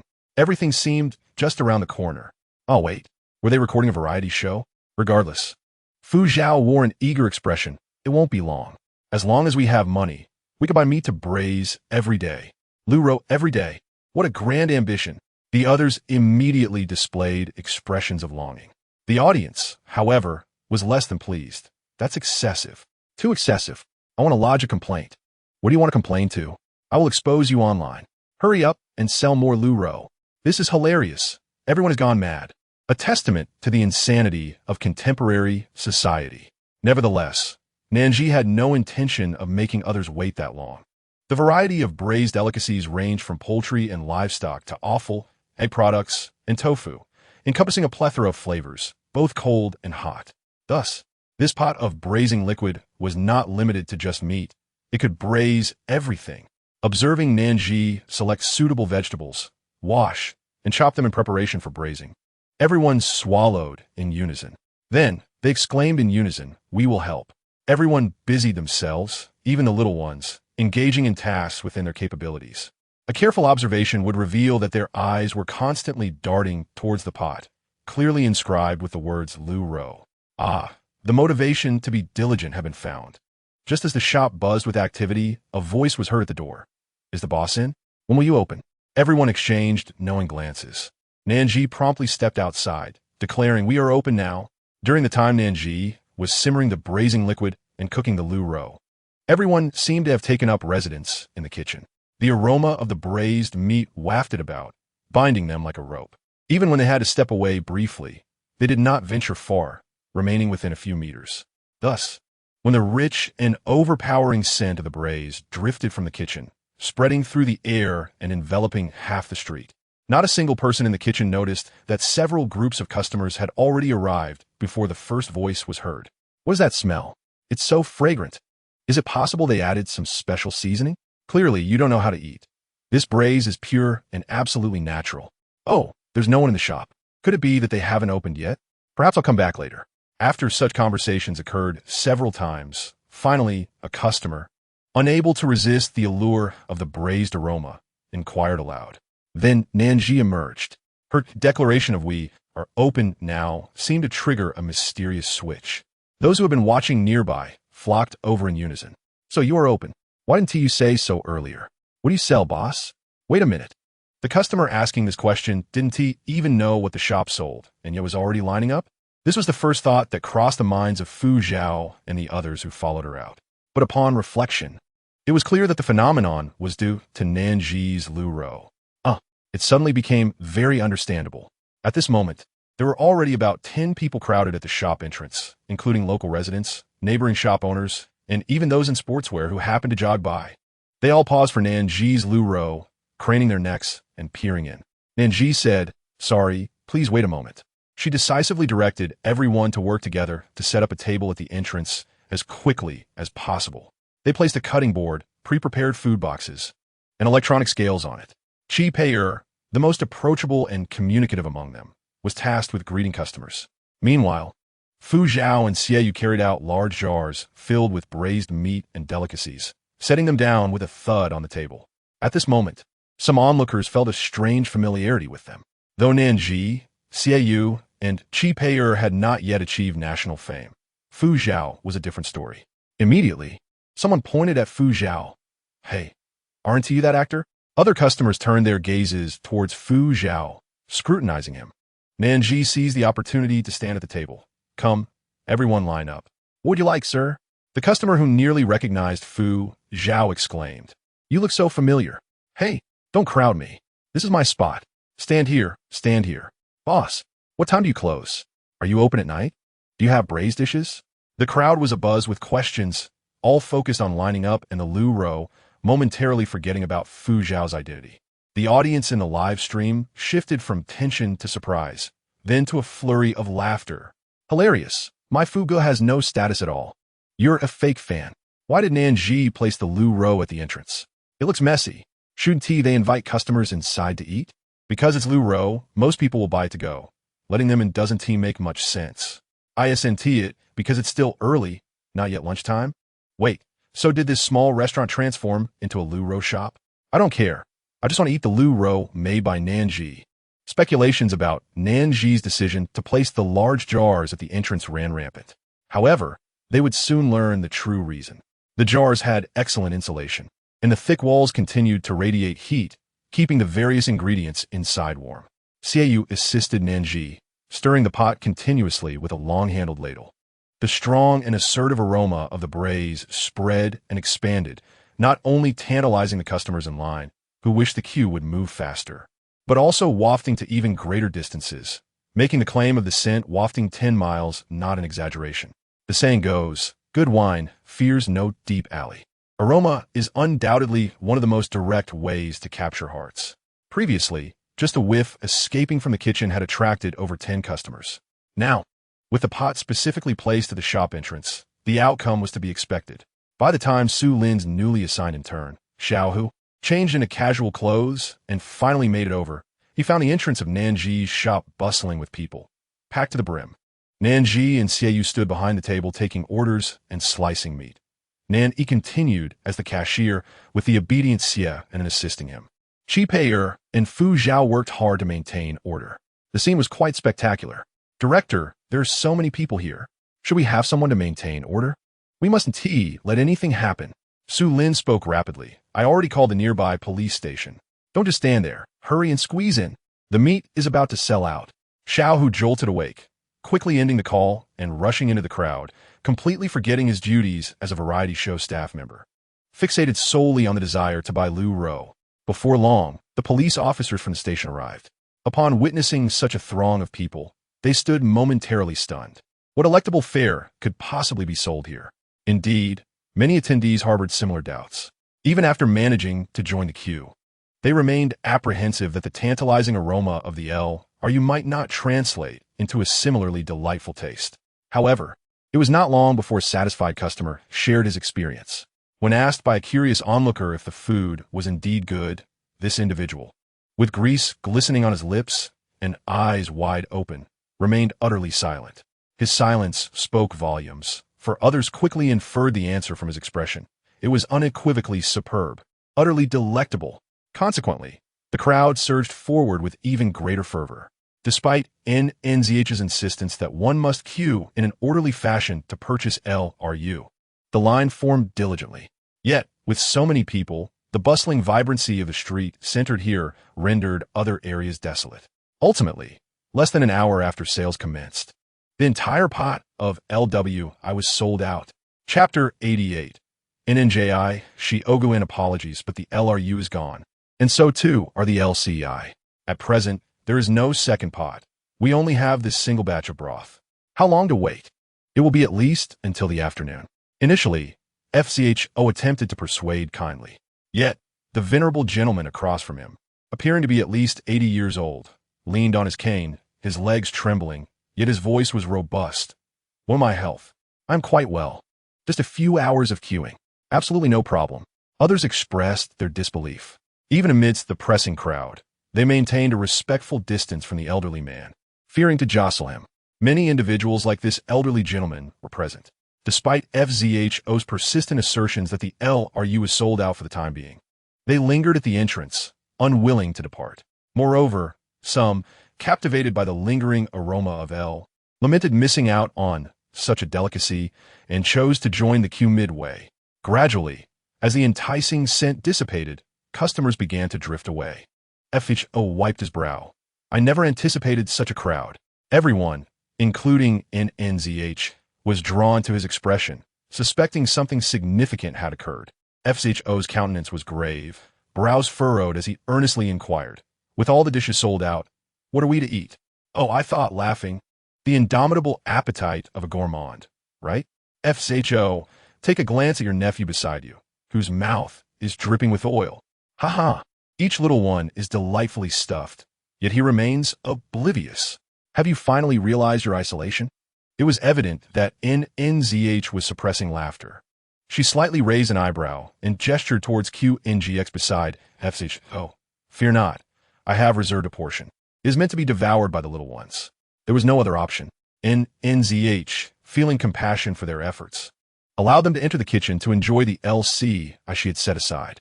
A group of children found a gap and stealthily slipped in, joyfully indulging in a large basin of food, completely immersed in their feast. Many vegetables remained uncut, retaining their substantial form, making it challenging for their small hands to grasp. Yet they persisted in their efforts, eagerly shoveling morsels into their mouths.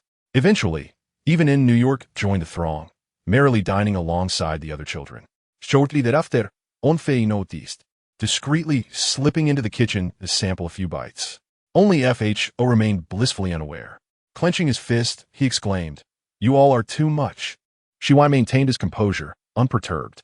QPIR awkwardly averted her gaze. The four little ones gazed up with innocent, wide eyes, embodying ignorance. NNZH inquired, "There is a bit left. Would you like some?"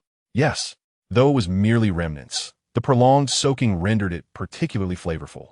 FZHO's discontent quickly dissipated, soothed by the culinary delight. He even found himself thinking that the essence lies at the bottom of the pot. You all know nothing. It could be said he was easily appeased. In truth, everyone was somewhat fatigued. Although the LRU was only sold for about an hour, the sheer volume of people required considerable effort to maintain order, depleting their energies. Each individual was engaged in demanding work, their feet scarcely touching the ground. And by the end of that brief hour, they felt quite drained. And this was merely the first day, a mere appetizer.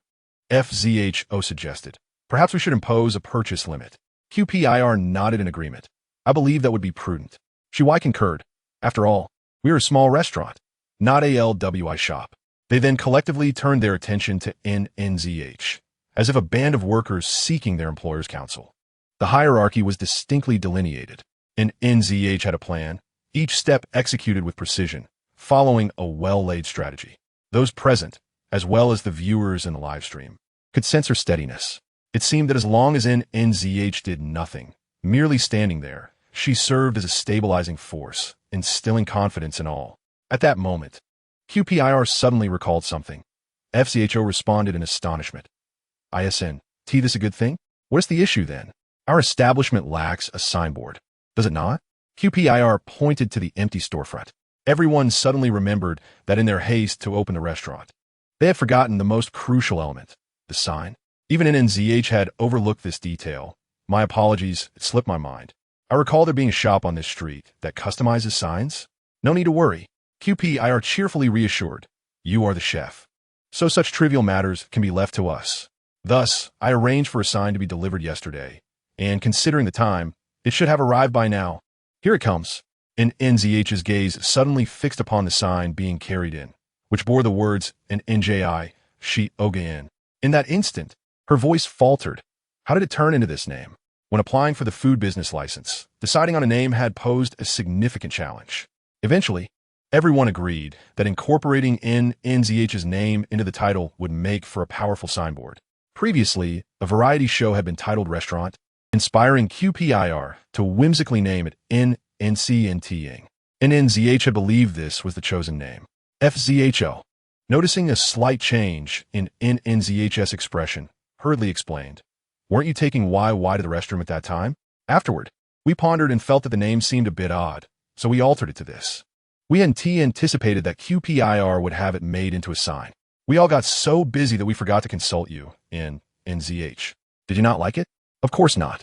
And NZH gazed at the identical name as her grandfather's establishment, marveling at the serendipity that had brought it here in such a fortuitous manner, contemplating how this name would proliferate with the popularity of the show. And NZH felt a swell of emotion. It seemed in New York since her thoughts. He subtly tugged at her finger, gazing up at her with his strikingly clear eyes. And NZH smiled and patted his head. She was utterly enamored. Chapter 89. A female teacher and a male apprentice. Upon the hanging of the sign for NNJI, she Oguin, the entire spirit of the establishment seemed transformed. In FZHO's words, it felt as though they had suddenly acquired a purpose. Everyone nodded earnestly in agreement. As lunchtime approached, NZH reminded them, calling for Shi-Y. "Let us head to the kitchen and prepare." Shi-Y nodded, leisurely rolling up his sleeves, ready to follow NZH into the kitchen. And be careful. It was evident that despite the relative unfamiliarity in their exchanges, Shi-Y's concern for his daughter beneath his cool exterior was no less than anyone else's. Shi clutched the hem of her dress, gazing eagerly at Shi-Y. "Daddy, can I stay in the kitchen with you?" Shi-Y firmly declined. "No, it's too dangerous." Xia hung her small head in disappointment. Nan Zhi, upon witnessing this, refrained from interjecting, recognizing that this was a matter between father and daughter, in which she was merely an outsider. However, beside her, Nanny proactively declared, "Mom, don't worry, I will be good." The way he looked up at Nan Zhi, reminiscent of a puppy seeking praise, elicited a gentle pat on his head from her, who praised him for being so sensible. Seeing Nan smile, Nan Zhi felt reassured and, alongside Xiaoyu, proceeded to the kitchen. In stark contrast to the lively atmosphere of the morning, the kitchen now contained only the two of them. Standing at over 185 meters, Xiaoyu appeared to tower over Nan Zhi by a significant margin. His model-like physique, characterized by broad shoulders and a narrow waist, exuded an imposing presence. At first glance, his figure seemed capable of enveloping Nan Zhi entirely. Despite her own height of 1.7 meters, her excessive slenderness made her appear diminutive in comparison to Xiaoyu. However, aside from physical stature, the dynamics were clear upon their arrival at the stove. It was evident who was in command and who was merely assisting. With a casual demeanor, Nan Zhi leaned against the counter and instructed, "Let's start by chopping a potato." She directed with remarkable ease. After a brief moment of silence, Xiaoyu inquired, "Why?" Nan Zhi met his gaze calmly. "We need to assess your skills to determine whether you belong in the role of sous chef or merely as a helper." "All right," he acquiesced. Xiaoyu was not typically characterized by a gentle disposition. Instead, he was quiet, reserved, and preferred minimal conversation. Yet surprisingly, he lowered his head before Nan Zhi and followed her directives, slicing the potato, as instructed. Stir-frying vegetables? Certainly manageable. One dish sufficient? Should they add meat? The viewers observed with fascination, noting how Xiaoyu displayed unusual compliance in front of Nan Zhi. The atmosphere between them was undeniably intriguing. While Xiaoyu was significantly taller and more imposing, he instinctively lowered his head when Nan Zhi spoke, embodying the dynamic of a male apprentice and female mentor. Unbeknownst to Nan Zhi, the online comments were buzzing with commentary about her and Xiaoyu's interactions. If she had been aware, she would have been left with a profound sense of confusion. She crossed her arms, intently watching Xiaoyu as he cut the vegetables, meticulously observing his posture, grip, and speed. After a short while, she nodded in satisfaction. "Your fundamentals are quite solid. Have you truly only worked in a restaurant?" "No. The head chef back then believed I had talent and wanted to take me on as an apprentice. I hesitated, but ultimately decided to pursue filmmaking." Though he spoke nonchalantly, the challenges he faced were palpable. That single decision nearly cost the film industry a rising star. then the culinary world would have gained an immensely promising chef. Nan Zhi mused, amused by her own thoughts. Xiaoyu paused, silently gazing at her. After a moment of contemplation, he responded, "That would indeed be quite remarkable." The viewers were captivated, noting the unexpected camaraderie developing between them. The atmosphere was sweetly harmonious, with an uncanny understanding evident in their exchanges. However, some comments questioned the validity of comparing chefs to directors, highlighting the disparities in social status. The discussion soon devolved into a debate about the hierarchy between professions, igniting a fervent exchange among the audience. Despite the distractions, Nan Zhi and Xiaoyu remained focused on their tasks. Before long, Xiaoyu had completed the entire cooking process as guided by Nan Zhi. She contemplated for a moment. "Your knife skills still require some refinement. For now, you will be in charge of washing the vegetables." Xiaoyu did not inquire further and nodded in agreement. Nan Zhi added, "You can observe my cutting technique."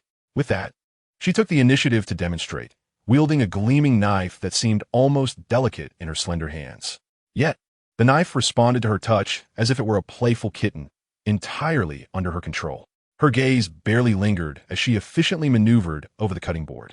"Your fundamentals are solid, but your cutting posture needs adjustment. If you continue as you are, you will tire quickly." The primary criterion for knife skills is mastering the grip and the technique, followed by adapting your methods to suit the characteristics of the ingredients. For instance, when cutting pieces, those with bones should be smaller than those without. When slicing, softer textures require thicker cuts than harder ones. And when shredding, the angle differs for pork, chicken, and beef. Remember these key points. As she spoke casually, Xiaoyu listened intently, and even the comments quieted down, absorbed in her instruction. Time slipped by unnoticed as Xiaoyu practiced, showing marked improvement with each attempt. Nan Zhi felt a sense of satisfaction, beginning to understand why the head chef had desired to take him on as an apprentice. Xiaoyu was genuinely intelligent, quick to grasp concepts and adept at applying them. Even she found herself appreciating his potential. Unfortunately, he had already achieved great success in his directorial career and could not pursue a culinary path. The rationale behind Nan Zhi's investment in nurturing Xiaoyu was simple. She wished to avoid excessive exhaustion over the next 2 weeks. The previous week, merely running a fried rice stall had left her utterly drained, yet she had persevered through it. Now, the complexity of the restaurant menu had increased exponentially, necessitating an exceptional assistant to shoulder a significant portion of the workload. In these moments, she often reminisced about her subordinates from another world, where it was rumored that the notorious official Kai Jing placed immense importance on culinary arts. In his household, preparing a single bun required a dedicated chef for each step, resulting in a collaboration of over a dozen individuals for just one dish. While her own team had not been quite as extravagant, their division of labor was similarly efficient, with dozens of individuals assigned specific tasks, all meticulously trained by Nan Zhi herself, making her work seamless and effortless. Often, with just a glance, she can convey her desires, prompting others to present the most exquisite results, thus sparing her considerable effort. However, at present, she must make do. Nan Zhi sighed with a hint of regret. Yet her hands moved deftly, the knife never pausing, her speed surpassing that of earlier teaching moments. Xiaoyu's gaze was intently fixed on her hands, while the livestream audience marveled at this silent display of skill. Suddenly, the rhythmic sound of chopping ceased. Nan Zhi turned her head, and Xiaoyu followed suit, only to see a fluffy little head peering around the kitchen door. "Daddy, Zhi, it was Xiaonan, with her hair styled in twin ponytails. The pom-poms at her hair ties bobbed as she spoke in a sweet voice. Uncle Fu said guests have arrived and asked you to prepare. What are we preparing for?" Xiaonan blinked her big eyes, momentarily at a loss. Xiaoyu understandingly interjected, "Preparing to take orders?" "Yes." Xiaonan clapped her hands joyfully, her gaze towards her father filled with admiration. However, after fulfilling her task, Xiaonan lingered at the kitchen door, reluctant to leave. Xiaoyu, absorbed in his culinary lessons, noticed her behavior out of the corner of his eye, his brow furrowing slightly. "And then don't stand there." His intention was clear. The kitchen door was a thoroughfare for serving dishes, and if Xiaonan remained there, she could be scalded by hot soup or oil. His concern was evident, though his tone was somewhat stern. Yet, he failed to grasp his daughter's delicate feelings. The next moment, Xiaonan's eyes glistened with unshed tears. Clenching her small fists, she lowered her head, whispering, "I'm sorry, Daddy." Nan Zhi initially wished to remain uninvolved. But upon witnessing the struggle to hold back tears reminiscent of the former Nani, her heart softened. "And then come in," she said. Xiaoyu looked at her in surprise. Nan Zhi calmly explained, "As long as she stays away from the stove, it's fine. Just now, when I was braising the meat, Anin was sensible enough not to come close." The kitchen was not particularly cramped. Besides the wall-mounted layout, there was an island in the middle that separated functional areas. When everyone was in the kitchen in the morning, the other children would crowd around the stove to some extent. Only Xie and Anin remained behind the island. Xiaoyu suddenly recalled, she was once burned by a pot. I had warned her, and it seemed she remembered. Nan Zhi, both persuading and reflecting, remarked, "Children are smarter than we imagine." Xiaoyu fell silent. After a few seconds, he said to Xiaonan, "Come in, but stay behind the island and don't go near the stove, understood?" "Understood." Xianan's earlier grievances vanished instantly. She hopped into the kitchen, climbed onto a small stool, and leaned over the island to watch Nan Zhi and Xiaoyu at work, her eyes wide with excitement. Occasionally, Nan Zhi would turn around and see that Xianan's position had hardly changed, prompting her to smile and ask, "Aren't you bored?" Xianan pondered for a moment and nodded. "I want to help you." Nan Zhi then fetched a small basin of pre-peeled garlic. "You only need to remove the skins. Can you do that?" Xianan excitedly nodded vigorously, her little face shaking with enthusiasm. Thank you." Nan Zhi smiled silently, considering it a small favor. As she organized the spice jars, she failed to notice another little head quietly emerging at the kitchen door. After a while, Nani, holding a menu, slowly walked in. "Here," he said, his calm expression seemingly unchanged from before. Yet Nan Zhi sensed his discontent. Was it because of Xianan? Nan Zhi boldly asked, "Would you like to stay in the kitchen and help Mommy?" Nani's face instantly brightened. "Can I? What is stopping you?" Nan Zhi arranged for Nani to stand next to Xianan, both on small stools, both responsible for peeling garlic. Xianan raised her hand to greet him. Nani scoffed, glancing at the progress in Xianan's basin with disdain, then focused earnestly, determined to complete his mother's task quickly and well, striving to outdo Xianan. Unbeknownst to Xianan, she remarked, Gidge is so strange." She scratched her head and continued peeling garlic. Nan Zhi observed the interaction between the two little ones, especially the competitive spirit between Nani and Xianan, and thought to herself, indeed. However, her mood was subtly complex. In the original storyline, was her fond of the lead character, Xianan? Wasn't it said that he cherished her warmth, viewing her as his sole salvation? Thus, the boy who currently regarded Xianan as his greatest rival was this little vinegar jar. Nan Zhi shook her head helplessly, her eyes filled with fragments of amusement. She affixed the first and currently only order to the wall, then retrieved the chopped pork ribs. The ribs had been soaked in cold water to remove any blood, ensuring they were odorless. She heated oil in the wok, added rock sugar until it melted, then fried the ribs until they turned golden brown. Adding hot water, garlic, ginger, soy sauce, cooking wine, and vinegar, she simmered over high heat until the sauce thickened. While waiting, Nan Zhi continued to teach Xiaoyu the essentials of chopping vegetables. Xiaoyu inquired, "Why does your sweet and sour pork ribs feel different?" Nan Zhi explained, while chopping, sweet and sour pork ribs are widely known, and the methods vary across cuisines such as Chuan, Hu, and Huaiyang. For instance, in Hu cuisine, the distinct feature is the addition of tomato sauce, while in Zhi cuisine, the preparation is more refined with a stronger flavor. However, the first two are at least cooked dishes, whereas in Chuan cuisine, sweet and sour pork ribs are served as cold dishes. Cold dishes? Sweet and sour pork ribs can also be made as cold dishes? Xiaoyu found it hard to believe. Yes, using a fried technique with the addition of Sichuan peppercorns for spiciness, it's typically served as an appetizer. Xiaoyu listened attentively. Behind the island, Nani and Xianan also paused their garlic peeling, listening intently. Xiaoyu asked, "So your method belongs to Huaiyang cuisine?" "Yes." Sweet and sour pork ribs in Huaiyang cuisine combine the strengths of various styles. Most importantly, its flavor appeals to a broad audience, making it more universally acceptable. Did you see that? Xiaoyu's gaze towards Nan Zhi has completely changed. He is in awe. My admiration flows like a river. I can fully understand Xiaoyu. Who would have thought that just half a month ago, I was criticizing Nan Zhi's poor acting skills? I previously thought the menu was a bit sparse and consisted of only home-style dishes, but now it seems I underestimated the master. Nan Zhi has undergone tremendous changes. Now she plans meticulously, unlike the scatterbrained Nan Zhi of the past. Perhaps Nan Zhi prefers cooking over acting. So, Chef Nan Zhi, when will you make the switch?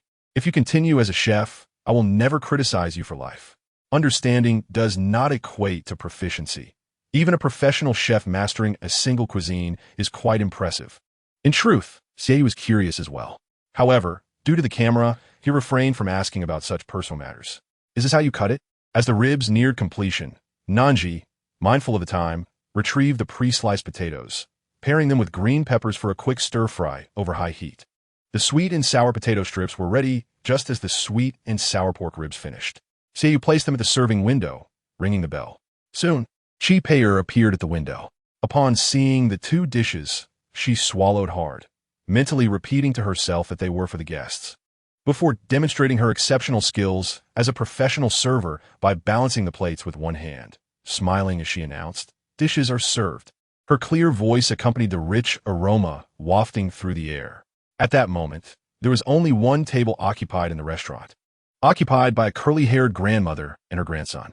The grandmother appeared to be in her 60s, dressed casually, likely a local resident. Yet, she was not the doting grandmother type, incessantly chattering. "Is the bamboo shoot stir-fried with meat delicious?" Juan Madama, Fu Zhao, the elderly lady resolutely chose to ignore the foolish grandson and continue to chatter away at Fu Zhao. "Young man, just say if you can offer a 20 discount. There are even new restaurants opening with 50 off. You cannot run a business like this. It is bound to collapse sooner or later." Fu Zhao smiled awkwardly, his legs aching from standing, yet he steadfastly shook his head. "We cannot offer discounts. Nan Zhi's craftsmanship is already priced at a loss. In a better environment, that flavor could easily command 98 yuan for a portion of stir-fry." "What? A discount? That would be a profound insult to Nan Zhi." Fu Zhao maintained a polite smile on the outside, while internally he was remarkably obstinate. The comments in the live stream, however, painted a different picture. This lady is truly hard to deal with. If she finds it expensive, she shouldn't eat, yet she insists on ordering and demands discounts. I am genuinely astounded. Do not question the customer. Perhaps the lady is simply tired and does not want to move. Moreover, local ladies from Yanjing may not lack money. They just enjoy haggling. Even a little savings is cherished. In my opinion, their pricing is indeed a bit steep. For such a small eatery, an average cost of 30 to 40 yuan per person is the norm, yet their average price is nearly doubled. This is Yanjing, thank you. Do not compare the prices of top-tier cities with those of other cities. If the ingredients are good, the costs are high, and naturally, the prices will be elevated. The prices are clearly posted on the wall. If you dislike them, you need not purchase. Feel free to come and go. Without further ado, I believe Nan Zhi's culinary skills are worth this price. Have you tasted it to deem it worth the price? Even now, some still think Nan Zhi's culinary skills are scripted performances. Wake up. Amidst the relentless bargaining of Juan Madama, Chi Pei'er delivered the dishes. She placed the tray down. Your sweet and sour ribs and spicy sour shredded potatoes are ready. The aroma wafted through the air. Juan Madama's words caught in her throat. Even her little grandson halted his actions, staring intently at the two plates before them. Indeed, they were very homely sweet and sour ribs and spicy sour shredded potatoes. But their presentation was anything but ordinary.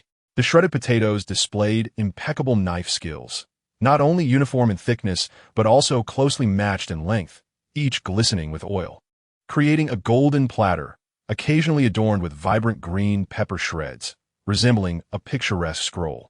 As steam ascended, the scent of rice vinegar continuously evaporated and spread. Merely inhaling, it was appetizing. Of course, the most stunning dish was the sweet and sour ribs, each rib glimmering like amber, shiny and moist, stacked like small mountains. With no excess sauce pooling at the bottom of the plate, as it was evenly coated on the ribs consistent throughout. The complex aroma of sweet and salty intermingled boldly and intensely, compelling one to salivate profusely. Gulp. Who was swallowing? It was Juan Madama, her mischievous little grandson, and Fu Zhao. The lady suddenly regained her composure, eyeing Fu Zhao warily. One might think Fu Zhao intended to snatch her food. That did not seem entirely impossible. Chapter 92. Worth the price. The mischievous child promptly sat up straight. "Grandma, I want to eat." Surprisingly, Juan Madama no longer brought up the discount. Instead, she called out to Fu Zhao, "Young man, bring 2 bowls of rice." "Certainly." Fu Zhao genuinely breathed a sigh of relief. Upon reflection, he felt an overwhelming sense of pride. Such a difficult lady had chosen to give in. Truly Nan Zhi. Yet he remained curious about the taste of those sweet and sour ribs and spicy sour shredded potatoes. Fu Zhao swiftly served 2 bowls of rice. The restaurant charged per person for rice, but refills were unlimited. Initially, the lady had expressed dissatisfaction with the price of the rice. However, upon tasting it, she instantly fell silent. The rice was personally cooked by Nan Zhi. Different varieties of rice have varying water absorption rates, requiring different amounts of water. The restaurant used long-grain rice from the north. Too little water made it hard, while too much made it sticky. Yet this bowl of rice was perfectly cooked. Each grain distinct, tender yet resilient, with an even more pronounced rice fragrance. The moment one tasted it, a hint of sweetness emerged. The lady paused awkwardly with her chopsticks, while her little grandson unabashedly exclaimed, "Wow, Grandma, this rice is tastier than ours." Children typically dislike bland rice, as did her little grandson. However, at that moment, the little one dug in vigorously, relishing every bite. "Shut up, just eat your own," the lady retorted. The little grandson pouted and clumsily scooped up his favorite sweet and sour rib. Upon taking a bite, his eyes instantly widened. The lady misunderstood and urgently asked, "Did you burn yourself? Spit out. MMPH." The little grandson mumbled incoherently. The lady even put down her chopsticks, rushing to check on him. Yet, the little one quickly polished off the rib, chewing heartily, his gaze resolute as he repeated, "I won't spit it out. Absolutely not." Only then did the lady realize she had misjudged the situation and picked up her chopsticks again. Observing her grandson, who was covered in sauce, the lady felt a twinge of happiness, yet could not suppress her bitterness. "Grandson, it's because your grandma's sweet and sour ribs aren't as good as this restaurant's." "No, they're worlds apart." From a distance, Fu Zhao and the others nearly burst into laughter. This truly was a loyal grandson. The lady's facade cracked, and in irritation, she forcefully picked up a rib. Sweet and sour ribs all taste the same. How good can they be? When your father took us to Ji, such expensive dishes didn't seem that impressive. The lady stubbornly believed that her little grandson's lack of experience led him to compare the sweet and sour ribs from this small eatery with hers. Holding on to her disdainful attitude, she popped the rib into her mouth. Her first impression was of its tenderness. It fell off the bone with a mere nibble. Yet, alongside that tenderness, it maintained a slight crispness on the exterior. Soon, her teeth sank into the fibrous meat, and the rich juices flowed, filling her mouth. The balance of sweet, sour, and salty was impeccable, occasionally punctuated by a barely perceptible hint of scallion and ginger, enhancing the rib's complex flavor profile, leaving one astonished. Most incredibly, as she continued to chew, the layers of aroma unfolded. Each moment felt like a divine indulgence for her tongue, an unparalleled pleasure among mortals. The lady's expression mirrored that of her little grandson. Delicious. So delicious. Why was it so good? If there were only a slight difference. She could still deceive herself and brazenly claim it was nearly the same as her sweet and sour ribs. But this disparity was monumental. The gap between the dishes was beyond description. Even the lady had to admit her culinary skills paled in comparison to the flavors offered by this establishment. She then eagerly picked up a chopstick full of spicy, sour shredded potatoes. If the sweet and sour ribs were for her grandson, then the spicy, sour shredded potatoes were for herself. The lady adored this dish, whether at home or dining out. Yet none had ever provided her with the surprise she experienced now. The shredded potatoes were crisp and refreshing. The spicy, sour flavor whetted the appetite. Perfectly cooked with precise seasoning, this seemingly ordinary home-style dish had transformed into something akin to a national banquet dish. Although the lady had never tasted banquet cuisine, it did not prevent her from believing it must taste just like this. This was the highest praise she could offer from her heart. Glancing over at her little grandson, who was like a machine for devouring ribs, he was unaware of the sauce dripping from his mouth. As he continued eating, the little grandson cheerfully looked up, speaking at a volume just right for the restaurant to hear. "Grandma, you said that since my grades are poor, I can only learn a trade to become a chef, which is simply wonderful. I want to be a chef. Then I can eat super delicious sweet and sour ribs every day." The lady looked at her grandson with a complicated expression. "You misunderstand. Not all chefs in the world possess this skill." She felt too shy to look at others in the store and urged, please eat quickly. Subsequently, she buried herself in her meal. Before long, one bowl of rice was finished, and the elderly lady had refilled her bowl for the second and third time. Even her notoriously picky grandson devoured 2 large bowls of rice. By the end, 2 plates of dishes were left spotless, not a trace of residue to be seen. When the elderly lady went to settle the bill, she refrained from mentioning any discounts, instead persistently inquiring with Fu Zhao about how to achieve such a delightful flavor in the rice. As she led her grandson away, she cheerfully declared, "We will come again tomorrow," clearly indicating her intention to become a regular patron. Fu Zhao, feeling triumphant, celebrated by punching the air in joy. Chi Pei dashed inside to share this auspicious start with Nan Zhi.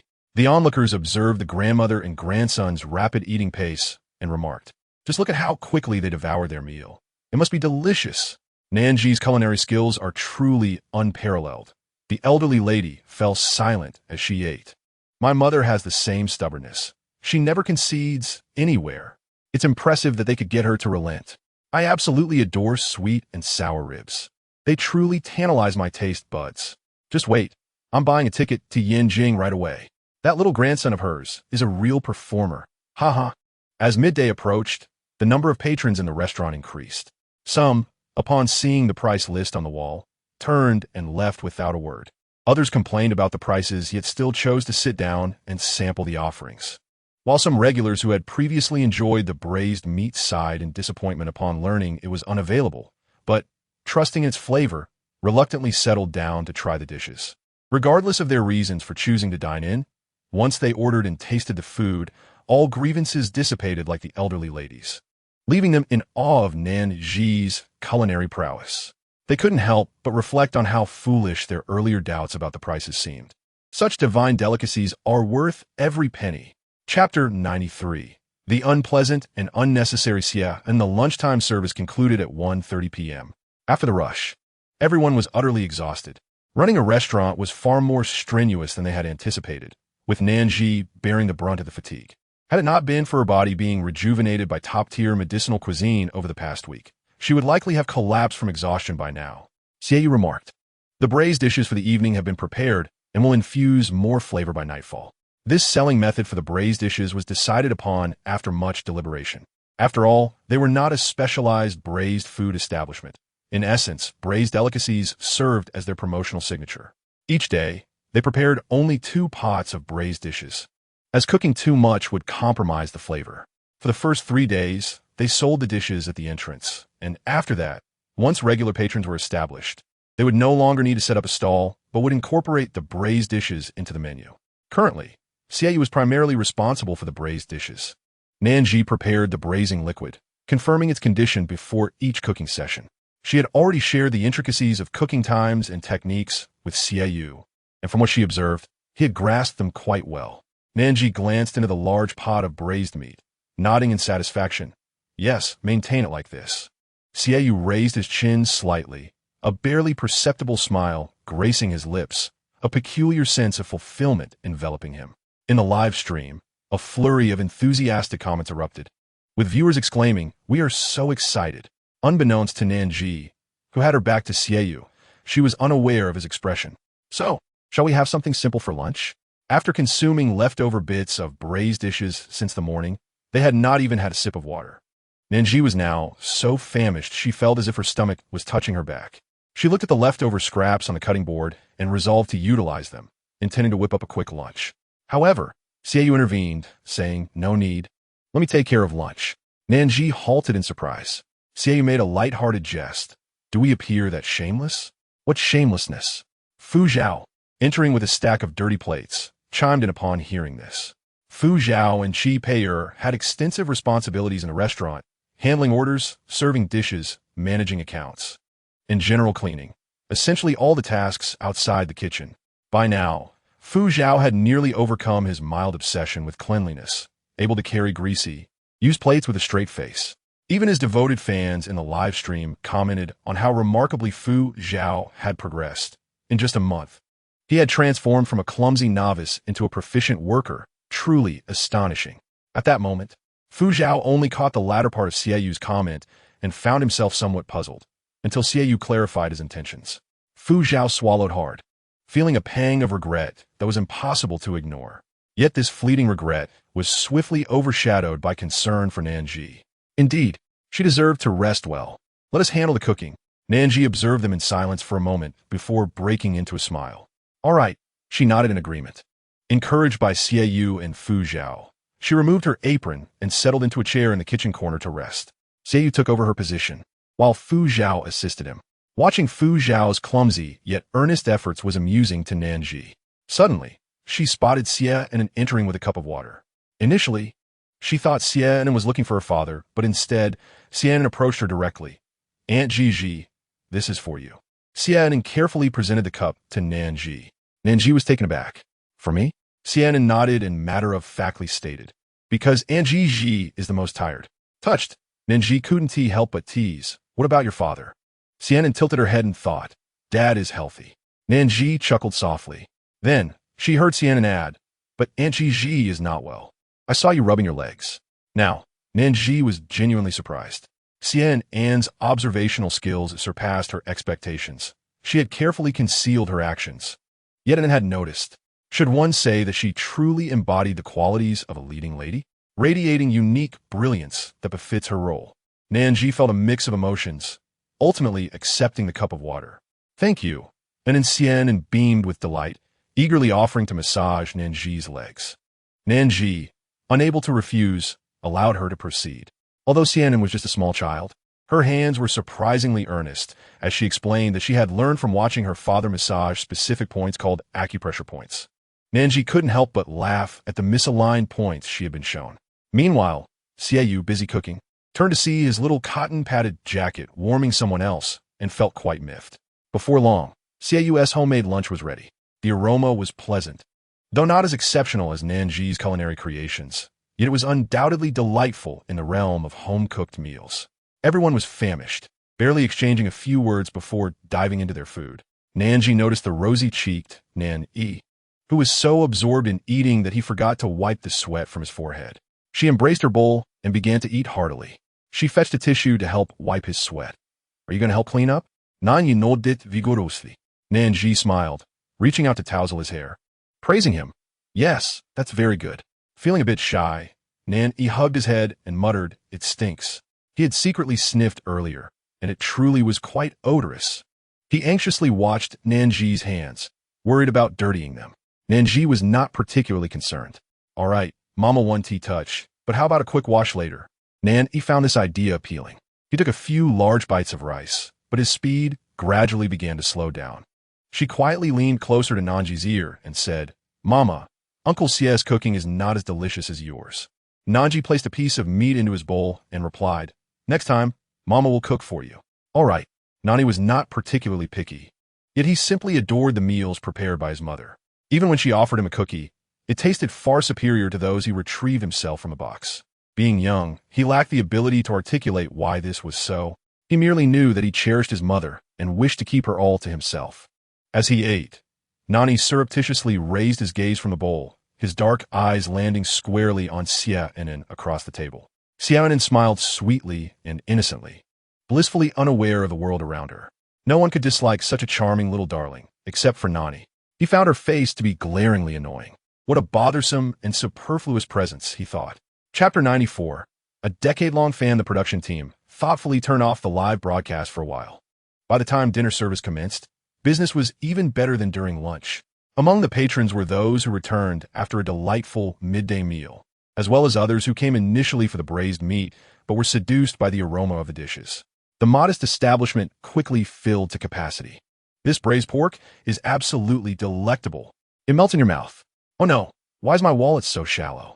Why can't I indulge in the freedom of dining at small eateries? Are you still thinking about that? Is the Kung Pao chicken not enticing enough? Or is the oil-braised bamboo shoots lacking appeal? Dear, please, just give me one more piece of rib. Mama, I promised to attend tutoring classes. So can I order the Beijing-style shredded pork? Every face radiated joy and happiness. The satisfaction brought by exquisite cuisine was direct and tangible, yet irreplaceable by anything else. The emotions evoked were so intense that they even affected the viewers in the live stream. The DJ VU from the last episode was already strong, and now it's even more pronounced. It's a complete culinary management simulation game. Indeed, this is an upgrade in the gourmet genre, right? From night market fried rice stalls to small eateries, what next? A grand restaurant? And after that, a state banquet? Seeing them enjoy their meals so much makes my tears flow uncontrollably. Why wasn't I born in Yinjing? I'm just a weary worker who can't take a day off. Everyone can tune in to Nan Zhi's live stream in the kitchen, where she teaches Xiaoyu. I learned quite a bit, and many of the tips are genuinely useful. My cooking has improved. Highly recommended. As for Chi Pei, forget it. It's hilarious that no one recognized Fu Zhao. This restaurant is so professional that no one dares to think this is actually a variety show. This only indicates that our show isn't popular enough, right? In reality, it was not that their show lacked popularity. Young Cub's observation diary was undoubtedly a dark horse that emerged in the variety show scene this year, destined for the top spot. As for why no one surrounded Fu Zhao in the restaurant, it was simple. When faced with such culinary delights, who had the mind to focus on celebrities? The food that filled their stomachs took precedence. For instance, one evening, a guest happened to be a decade-long fan of Fu Zhao. A true devotee, she meticulously tracked data, purchased merchandise, and participated in fan activities. Upon learning that Fu Zhao would be collaborating with Nan Zhi to open a restaurant, she harbored subtle grievances towards Nan Zhi, genuinely concerned that Fu Zhao might be hindered. After all, her beloved brother was exceptional.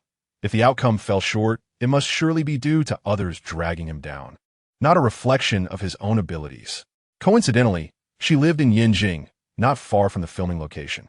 After notifying her fan group sisters, the staunch fan, nicknamed Little Yi, gathered her entire family and headed to Nan Zhi's small eatery to support her idol. From the moment they entered, Little Yi muttered her discontent. Why is it called Nan Zhi's small eatery? Little Yi's mother paused, asking, what are you standing at the door for? Aren't you going in? Let us go. Little Yi stormed through the threshold with determination. Then, she immediately spotted Fu Zhao approaching. His simple yet elegant server attire failing to conceal his perfect physique, long legs, and refreshing gait, accompanied by a flawless smile. Oh no, I can't handle this. Someone bring me an oxygen tank. I'm about to faint. Little Yi's mother, puzzled, inquired, why is your face so red? It's not hot in here. What could Little Yi possibly say? Should she admit that it wasn't the heat of the restaurant, but rather the overwhelming excitement of seeing her idol that made her blush? She waved her hands dismissively, saying, no, it's nothing. I just walked a bit too fast. She stole glances at Fu Zhao, hardly daring to look at him for too long, fearing she might tarnish the sanctity of her idol. Her family, however, had no such reservations. Although Little Yi initiated the outing, she and team mentioned that her idol was working there, only stating that a friend had recommended the restaurant for its delightful flavors. Fu Zhao graciously guided the family inside. Let us sit at this round table. As he spoke, he pulled out chairs for the elderly grandparents. Little Yi's family expressed their gratitude, while she internally screamed, Fugu spoke to me. Fugu even pulled out chairs for my grandparents. That is practically him pulling out a chair for me. Unable to contain her excitement, she discreetly took out her phone beneath the table, eager to share a live update with her fan group. Little Yi's mother nudged her with her arm. Little Yi, aren't you going to order? Didn't you say you wanted to treat the family to dinner?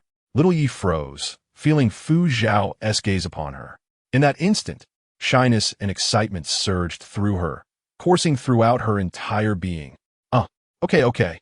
Little Yi quickly grabbed the menu, not daring to lift her head, and hastily pointed at a few dishes. Fu Zhao noted them down, while occasionally responding affirmatively.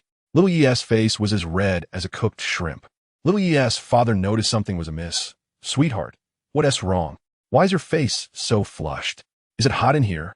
Little Yi's mother kindly explained. She said she walked too quickly. This child is always so hasty, never knowing how to take it easy at her age. Little Yi felt her embarrassment reach new heights, her toes curling in mortification. Oh dear parents, can you please save me some dignity in front of Fugu?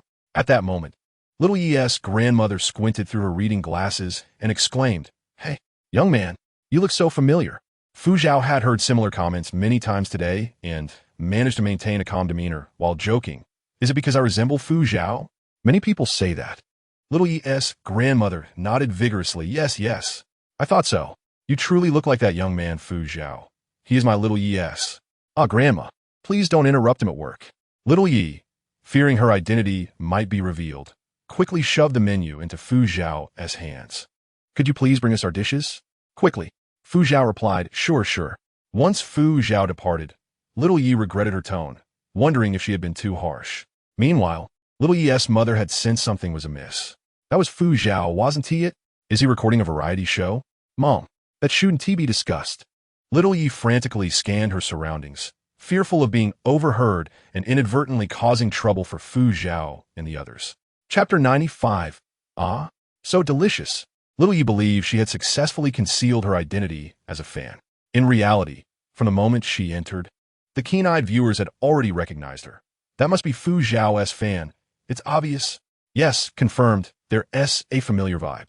"Could she be the one who said she would bring her family for dinner? Oh, I'm so envious." She's super excited yet trying to act nonchalant. She's really putting in the effort. Ha. Fu Zhao recognized her too and even brought them a dish. Unfortunately, this sister is unaware that she naively believed Fu Zhao's opening discount. Unbeknownst to her, she wondered if she would later regret watching the video. Xiaoye, entirely oblivious to this, proudly informed her parents, "Mature fans do not trouble their idols. So please, keep this to yourselves and act like ordinary guests." Her parents found her both amusing and exasperating, and a flicker of curiosity arose within them. Were they truly filming a variety show? Was it a culinary program? No, it was a children's variety show. Xiaoye's parents were taken aback. Soon, the dishes were served. Initially, Xiaoye's parents had assumed that celebrities could hardly cook. Merely having the food cooked would be impressive. However, the presentation of the dishes exceeded their wildest expectations. Xiaoye's father couldn't resist asking, "Sweetheart, they truly haven't hired a professional chef?" Xiaoye, engrossed in messaging her friends, replied without looking up, "No, the guests prepared it themselves," neglecting to mention Nan Zhi's name. The fans of Fu Zhao were sharply divided. Some believed that since Fu Zhao and Nan Zhi had a good relationship, they could extend their affection to her, while others insisted that the past transgressions of Nan Zhi could not simply be overlooked based on their interactions on the show. Xiaoye clearly belonged to the latter group, having recently engaged in a heated argument with her fans over this very issue. At that moment, she resolutely declared in the group chat, "No matter how delicious Nan Zhi's dishes are, I will steadfastly dislike her. I will never yield." Her like-minded friends cheered in agreement. Xiaoye felt a surge of pride, but suddenly sensed something amiss. Why were her parents so quiet? Upon lifting her gaze, she found them engrossed in combat with the array of dishes before them, their chopsticks moving with precision and fervor, leaving her nearly convinced she was witnessing an illusion. "Mom, Dad, must you be so exaggerated? No wonder our darling knows how to choose a restaurant. The food here is simply exquisite. Indeed, your father mentioned wanting to visit a place called Zhu Xian Lu yesterday. I believe it pales in comparison to this establishment." Her parents lavished praise on the flavors of the dishes.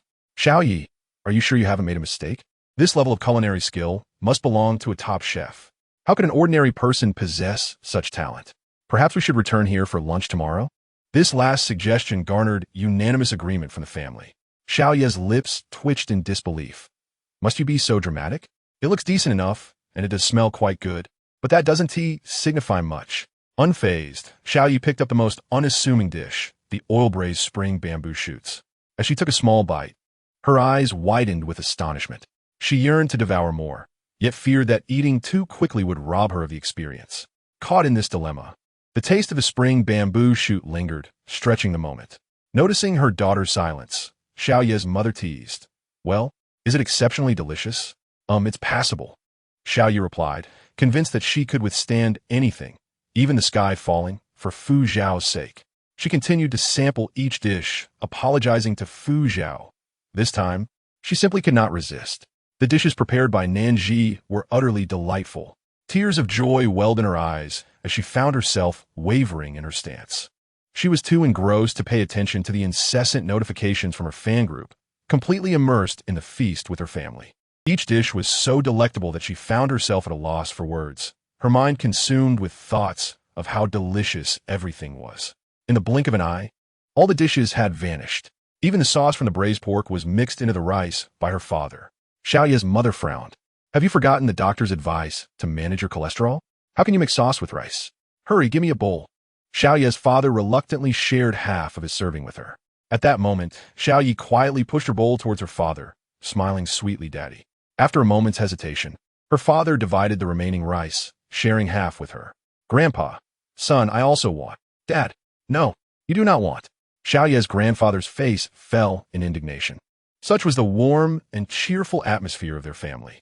As they departed, Xiao Ye's family expressed immense satisfaction with the meal, showering praises upon Fu Zhao, who had assisted with the bill. Standing before Fu Zhao, Xiao Yi wore an expression of restrained excitement. Fu Zhao raised his eyes, somewhat troubled about whether he should acquiesce to the subsequent request from his fans for photographs and autographs. He had always been a polite and accommodating idol, striving to meet the reasonable requests of his fans. "Fu Ge, you must maintain a good relationship with Nan Zhi." After a few seconds of silence, Fu Zhao responded, "Huh?" Xiao Yi replied, "Oh, so you noticed? I won't hide it from you. To be honest, I previously harbored many negative opinions about Nan Zhi, but now I profoundly repent. I was narrow-minded and misjudged such a kind girl. Please convey my apologies to Fu Ge, and this meal was truly exceptional. Fu Jie, you must cultivate a good relationship with Nan Zhi and let us know where she opens her restaurant in the future. I would go to support her, even if it meant eating dirt. You are such a fake fan." Xiao Yi left Nan Jia Shaoguan with a complete turnaround in attitude, smiling brightly. As she stepped out the door, she remembered to message her friends in the fan group. Nan Zhi, capable of creating such divine delicacies, is indeed a goddess. From this day forth, I am her fan. Forgive me, but my heart cannot belong solely to one person. Chapter 96. Strategy is merely a matter of time. The fan group erupted in outrage. Simultaneously, some were curious about just how delectable Nan Zhi's dishes must be to transform Xiao Yi so dramatically. Perhaps they should give it a try too. Chat records were captured and shared online, drawing countless viewers. "I saw this girl in a live stream. Fu Zhao thought she was there for autographs, but she wanted him to befriend Nan Zhi. Hilarious. Before the meal, I will never yield. After the meal, so delicious. I'm furious. Our Fu fans are not such fickle-minded individuals. I demand her fan membership be revoked." Someone dug up this girl's account. She has a large following and is a prolific content creator, amassing nearly 100,000 fans, purchasing 10,000 copies of each magazine. So, ahem, we must respect individual choices.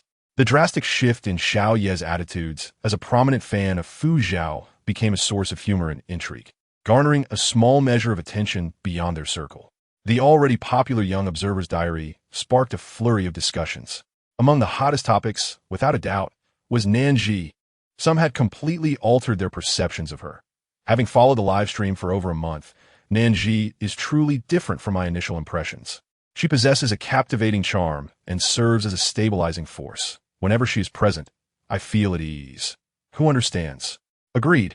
I believe someone who receives unanimous affection from guests and attracts the young ones cannot possibly be the same person depicted in the past scandals. Although Nan Zhi's previous controversies were legitimate, people are complex. As long as she doesn't act, merely participating in variety shows and opening restaurants, I will support her. Others stubbornly clung to their previous views. I'm truly astonished. Does the internet have no memory? A person with such a tainted past can wash away their sins through a variety show? Truly a decline in societal values. When the videos of Nan Zhi acting arrogantly on set were exposed, you didn't say this. I truly wonder which influential figure is guiding Nan Zhi. How could this once empty-headed fool manage such an incredible turnaround? Fool? Ignoramus? Do they even realize whom they are insulting? A group of mindless, two-dimensional beings. Within a hospital ward in Yanjing, sharp, scolding voices echoed. Please be advised, host, do not reveal your identity or face the punishment of erasure. The girl had long since grown numb to the term erasure. She rolled her eyes in response. Isn't this a fictional world? So what if it's overheard? What kind of intellect is required? A further warning to the host. Understood. She simply cannot fathom it, though she possessed the same body and face. Why was she subjected to scorn across the internet while the original owner garnered entirely different evaluations? Jealousy gnawed at her heart like a venomous serpent. A thought flickered through the girl's mind. She then took out her phone, located a number, and dialed. Yes, proceed as I instructed, and upon success, I will offer you double the price. The system in the void listened silently. After ending the call, the girl felt a surge of satisfaction. This body may lack in many respects, but certainly does not lack in wealth. Previously, Nan Zhi was impoverished, possessing only a dilapidated house, barely enough to buy 2 bags. Utterly useless. After a brief silence, the system reminded her, the task deadline is pressing. Please focus on the target. The girl waved her hand dismissively. I know. Am I not about to be discharged? Furthermore, isn't it also your wish for the antagonist to walk the path they are meant to? She clicked her tongue, leaning back against the soft pillow, feeling confident. If it weren't for this body suffering injuries from a car accident, confining her to the hospital for over half a month, her strategy would have seen progress long ago. The previous identity of Nan Zhi, starting as a child's mother, had truly hindered her. The disparity in status was simply too great, preventing her from even approaching the task objective, causing her years of hard work to yield nothing. This time, however, it would be different. Her identity was that of a genuine heiress, residing in the same echelon as her target, as long as she could draw near to the other party. Conquering the formidable figure would merely be a matter of time. It was nearly closing time. Xie glanced at the clock on the wall. Even Nan Zhi felt a sense of relief. Thankfully, she had taken a nap in the afternoon to replenish her energy. Otherwise, she would have truly struggled to endure the evening shift. After some contemplation, Nan Zhi said to Xie, tomorrow, you should attempt to take the lead. Xie was invigorated. I will do my best, he replied earnestly. This serious demeanor elicited an involuntary chuckle from Nan Zhi. At that moment, Nan Zhi suddenly rushed in. Mama. His small face bore an odd expression, causing Nan Zhi to momentarily suspect something was amiss.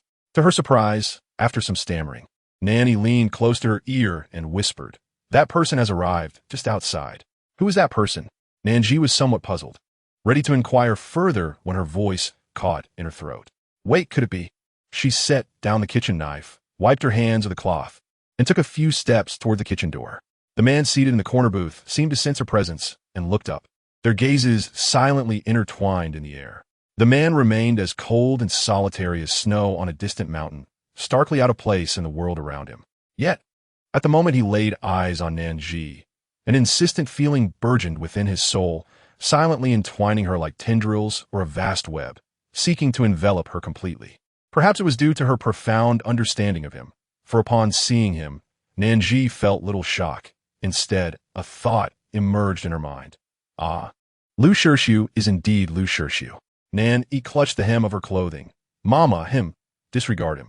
She barely cast another glance at Lu Shirshu. Meanwhile, aside from Nan Zhi and Nan Zhi, another individual had also recognized Lu Shirshu's presence. It was not until Qi Pei'er approached to remind him. Fu Zhao, aren't you going to clear the table? Ah, yes, of course.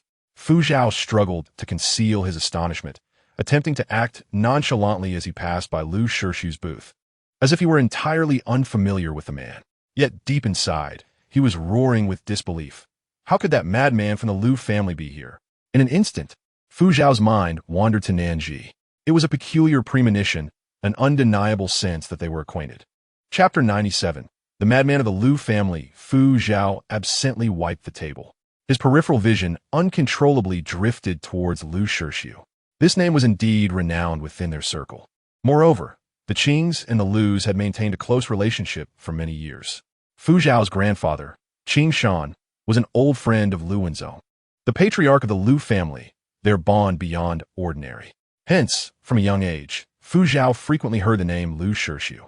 Just a year younger than him, Lu Shirshu's life trajectory was entirely distinct.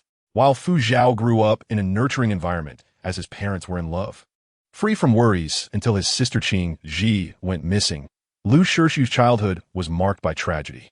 His father, Lu Wenzhou, the only son of the Lu family head, was a promising genius scientist. Tragically, he passed away in his 30s. Yet his numerous scientific achievements had positioned him as a likely candidate for a Nobel nomination among the young scientists of Huaguo. Unfortunately, an accidental fire in the laboratory led to his demise, extinguishing his brilliance. A year later, Lu Shirshu's mother, Pei Yun, the eldest daughter of the Pei family, unable to cope with her husband's death, ultimately succumbed to despair, setting herself ablaze in a villa, and was declared dead after unsuccessful rescue efforts. At that time, Lu Shirshu was merely 6 years old. It was only after the successive deaths of his parents that Lu Shirshu came to public attention. Before that, even the Qings, who had close ties, were unaware that Lu Wenzhou and Pei Yun had a son. The Lu family's public explanation was that Lu Shixiu was a premature infant, physically weak from a young age, and advised by experts to conceal his existence until he turned 6. The fewer who knew, the better. Logically, this made sense. It did not spare them from rampant speculation. Some claimed Lu Shixiu was merely an adopted child, taken secretly from an orphanage by Lu Wenzhou to consolidate power after the loss of his beloved son, not of Lu bloodline. Others suggested he was an illegitimate child of Lu Wenzhou, hence the distant relationship with the Pei family, only slightly better than that of strangers. There were even conjectures that he was a test tube baby or perhaps the illegitimate son of Lu Wenzhou. Rumors proliferated. Ultimately, these speculations were laid to rest when Lu Shixiu turned 24. No one anticipated the Lu family's fortune would be so favorable, first with Lu Wenzhou, and then with Lu Shixiu. Lu Shixiu surpassed his father in brilliance. Lu Wenzhou was a prodigy, entering university at 16, while Lu Shixiu was admitted to Stanford at 15, obtaining dual degrees in just 3 years.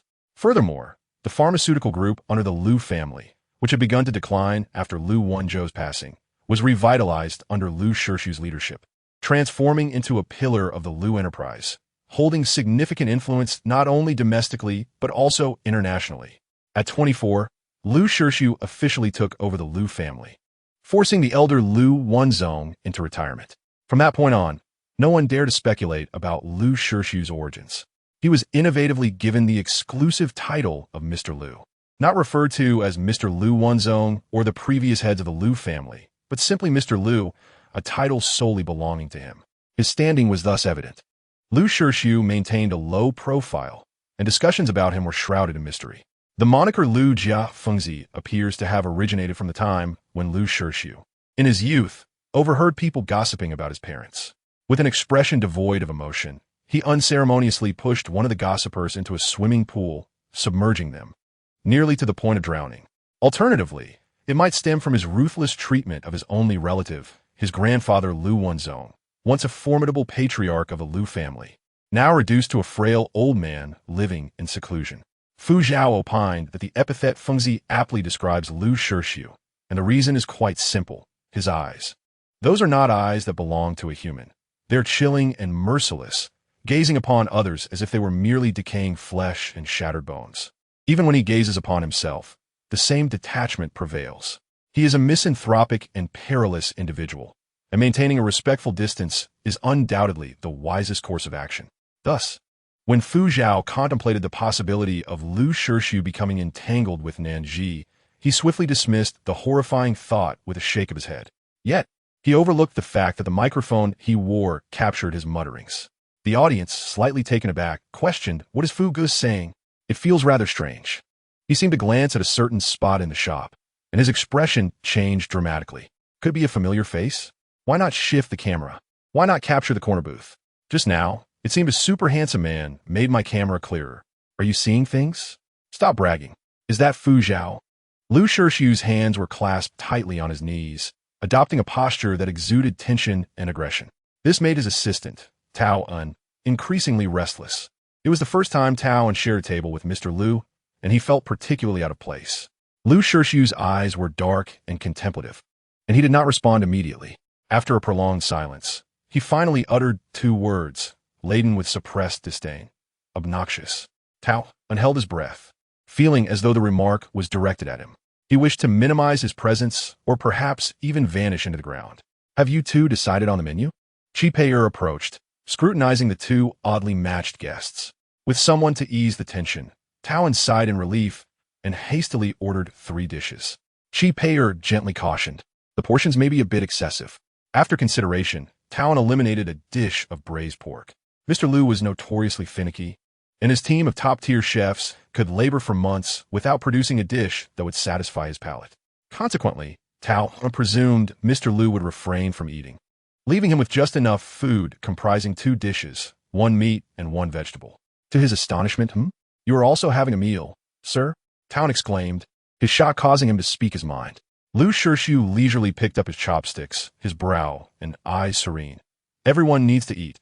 Is that so unusual?" Tao Un forced a dry laugh. When he then connected these dishes to Miss Nan Zhi, everything suddenly seemed to fall into place. In just one day, Towan witnessed the phenomenon of a powerful individual being humbled. That was Mr. Liu, always correct, calm, and rational, never questioning his decisions. The outcomes invariably validated that all his choices were indeed right. Being his subordinate felt akin to boarding a high-speed train. Mr. Liu was the engine, and they were the carriages. The tracks beneath them led them towards the pinnacle of brilliance.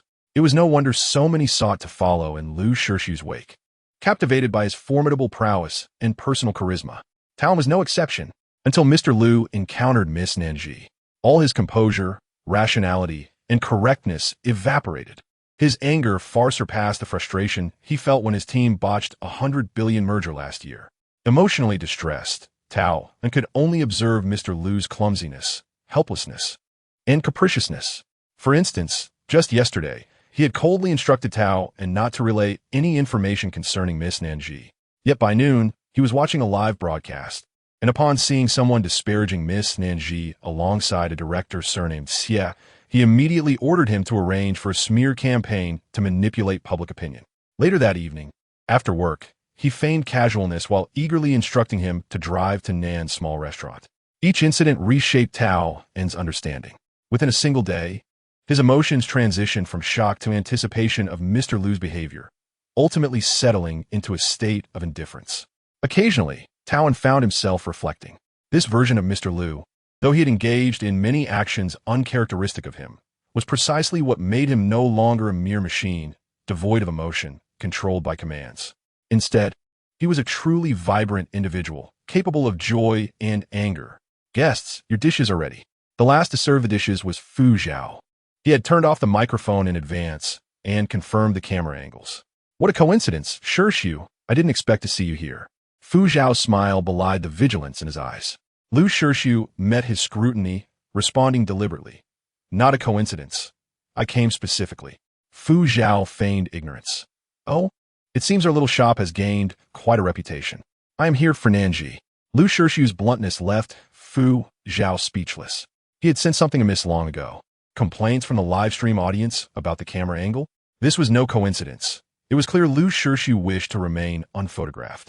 Fu Zhao recalled seeing Liu Shirshu's car near a slum during a previous shoot, initially dismissing it as a figment of his imagination.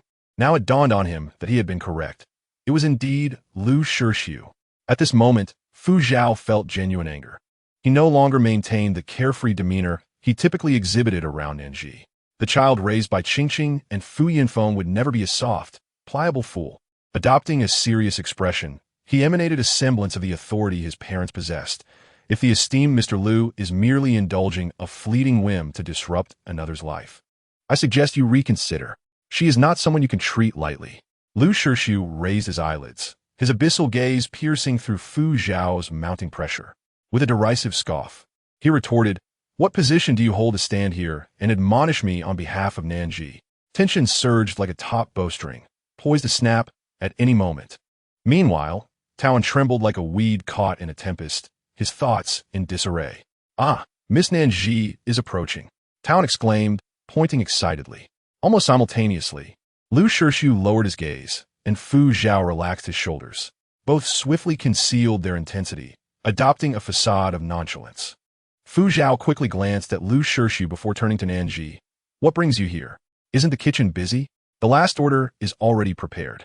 I just came out to see what you were doing." Liu Shirshu's table was indeed the last order. Shortly after Nan Zhi finished, she heard Qi Pei'er rush in to announce that Fu Zhao seemed ready to confront a guest. The first name that sprang to her mind was Liu Shirshu. Thus, with a mindset of caution, she stepped outside, only to find her instincts had been correct. To her surprise, "So you two know each other?" she remarked, astonished by the unexpected connections. Fu Zhao replied, "Sort of." Liu Shirshu interjected, "Not acquainted." Their eyes met, a silent exchange laden with palpable tension. Nan Zhi had no choice but to remind them, "The live stream hasn't concluded. We shouldn't delay too long." Fu Zhao raised an eyebrow, seizing the opportunity to say, "Right? I almost forgot. Come on, didn't we agree to hold a debrief after today's business?" His tone suggested a desire to swiftly extricate Nan Zhi from the perilous presence of Liu Shirshu. Nan Zhi, too, was disinterested in prolonging the conversation with Lu Shixiu. She nodded slightly and departed with Fu Zhao, her silhouette devoid of any lingering attachment. This sight left Tao and feeling alarmed and apprehensive. He had worried that Mr. Lu would be displeased after Miss Nan Zhi's departure. Yet to his surprise, Mr. Lu's demeanor was far more composed than he had anticipated. It was rather peculiar. Could it be a mere illusion of impending turmoil? Tao failed to notice that he had inadvertently voiced his innermost thoughts. After all, Fu Zhao was hardly worthy of his concern. Mr. Lu, displaying an uncommon patience, took the time to elucidate his thoughts. The expression on his face even hinted at a semblance of joy. From the moment Miss Nan Zhi appeared, Mr. Lu discerned that there was no hint of ambiguity between her and Fu Zhao. Not only did Miss Nan Zhi lack such intentions, but Fu Zhao did as well. As for Fu Zhao's underlying motives shrouded in hostility, Mr. Lu could not be bothered to investigate further. What mattered most to him was that when Nan Zhi looked at him, she exhibited not a trace of aversion or resistance. This was infinitely better than the worst-case scenario he had envisioned. The rejection he faced yesterday had left him feeling utterly humiliated, with his pride momentarily prevailing. However, after enduring a tumultuous struggle, he ultimately acknowledged that insatiable obsession, or rather, a tormenting demon. Why should she dictate when he should relinquish his pursuits? He was not a dog to obey her every command without question. He was determined to remain, to ensure she would always see him. Chapter 99. Consumed by jealousy, a fervent madness surged from his very bones, clamoring for him to take action. Mr. Lu was oblivious to the fact that his gaze had become unfocused, as though his soul were mired in a quagmire. Across from him, Tao shrank back in terror, exclaiming, "Mr. Lu, the dishes are getting cold." Clenching his teeth, he clung to the last vestiges of his responsibilities as an assistant, pushing the freshly served dishes forward. His actions were akin to a small hammer, shattering the icy silence surrounding Mr. Lu. The aroma of the food seeped through the cracks of the ice, reaching him. As he surveyed the meal before him, he picked up his chopsticks, took a bite, and began to chew. An indescribable deliciousness spread across his palate. The void within him was filled by this direct sensory stimulation. His wandering soul, adrift in darkness, found its way back to reality through this exquisite taste. Was eating truly such a joyous affair? Mr. Lu had no idea. At the age of 7, his mother had attempted to drag him into a fire to perish together. Since then, he seemed to have lost his sense of life. Others might feel a yearning for life due to the blue sky, the gentle breeze, and a satisfying meal. But he never did. He could not even comprehend that sensation. Until now, when he savored the dishes prepared by Nan Zhi herself. They were delightful. He murmured to himself. Tao En, who had inadvertently overheard, nearly thought he was hallucinating. Soon after, he witnessed Mr. Lu meticulously consuming every last morsel of food, leaving not even a single leaf behind. Unable to contain himself, Tao En asked, "Mr. Lu, how is your stomach faring?" Those around Mr. Lu were well aware of his mild aversion to food. He seldom ate unless absolutely necessary. His long-standing irregular eating habits had led to serious stomach issues. For a healthy adult like Tao En, a balanced meal of meat and vegetables was just right, but for Mr. Lu, it was rather excessive. "I am well, Mr. Lu replied, setting down his chopsticks, appearing somewhat unsatisfied. Tao En found this utterly astonishing. He could not help but ponder that Mr. Lu's meals had always been a challenging issue. If he were to start ordering takeout from Nan's family restaurant every day, would that not imply? Suddenly, a childish voice interrupted Tao En's thoughts. "Excuse me, sir, we are about to close. Would you like to settle the bill?" Turning his gaze, Tao En saw a small boy, no more than 3 or 4 years old, with delicate features, earnestly holding a ledger and reciting his service script with the poise of a seasoned waiter. Could it be that this child might one day become Mr. Lu's son? Tao En felt a jolt of realization, as if a broad avenue had suddenly opened before him. "Of course, we will pay. How much is it? Do you need help calculating?" Tao En said with unusual eagerness. The child, Nan Zhi, pursed his small lips and replied with serious decorum, "Thank you, but it is not necessary." Although Tao En's intentions were to curry favor with Nan Zhi through his connection to Mr. Lu, seeing the boy's pretended seriousness was utterly endearing. Nan Zhi cast a wary glance at Tao En, feeling that this uncle was rather peculiar. He discreetly stepped aside and announced the bill, lifting the payment code hanging from his chest. With a polite nod, Nan Zhi added, "Thank you for visiting us again." Then, He exchanged glances with Taoan, their eyes locked in a silent standoff, neither willing to move. Taoan, after a moment's delay, finally reacted, we would like to sit for a while longer. Is that all right? Very well, Nan Zhi replied, his small face drooping in apparent reluctance. After all the other customers had left, leaving only this table.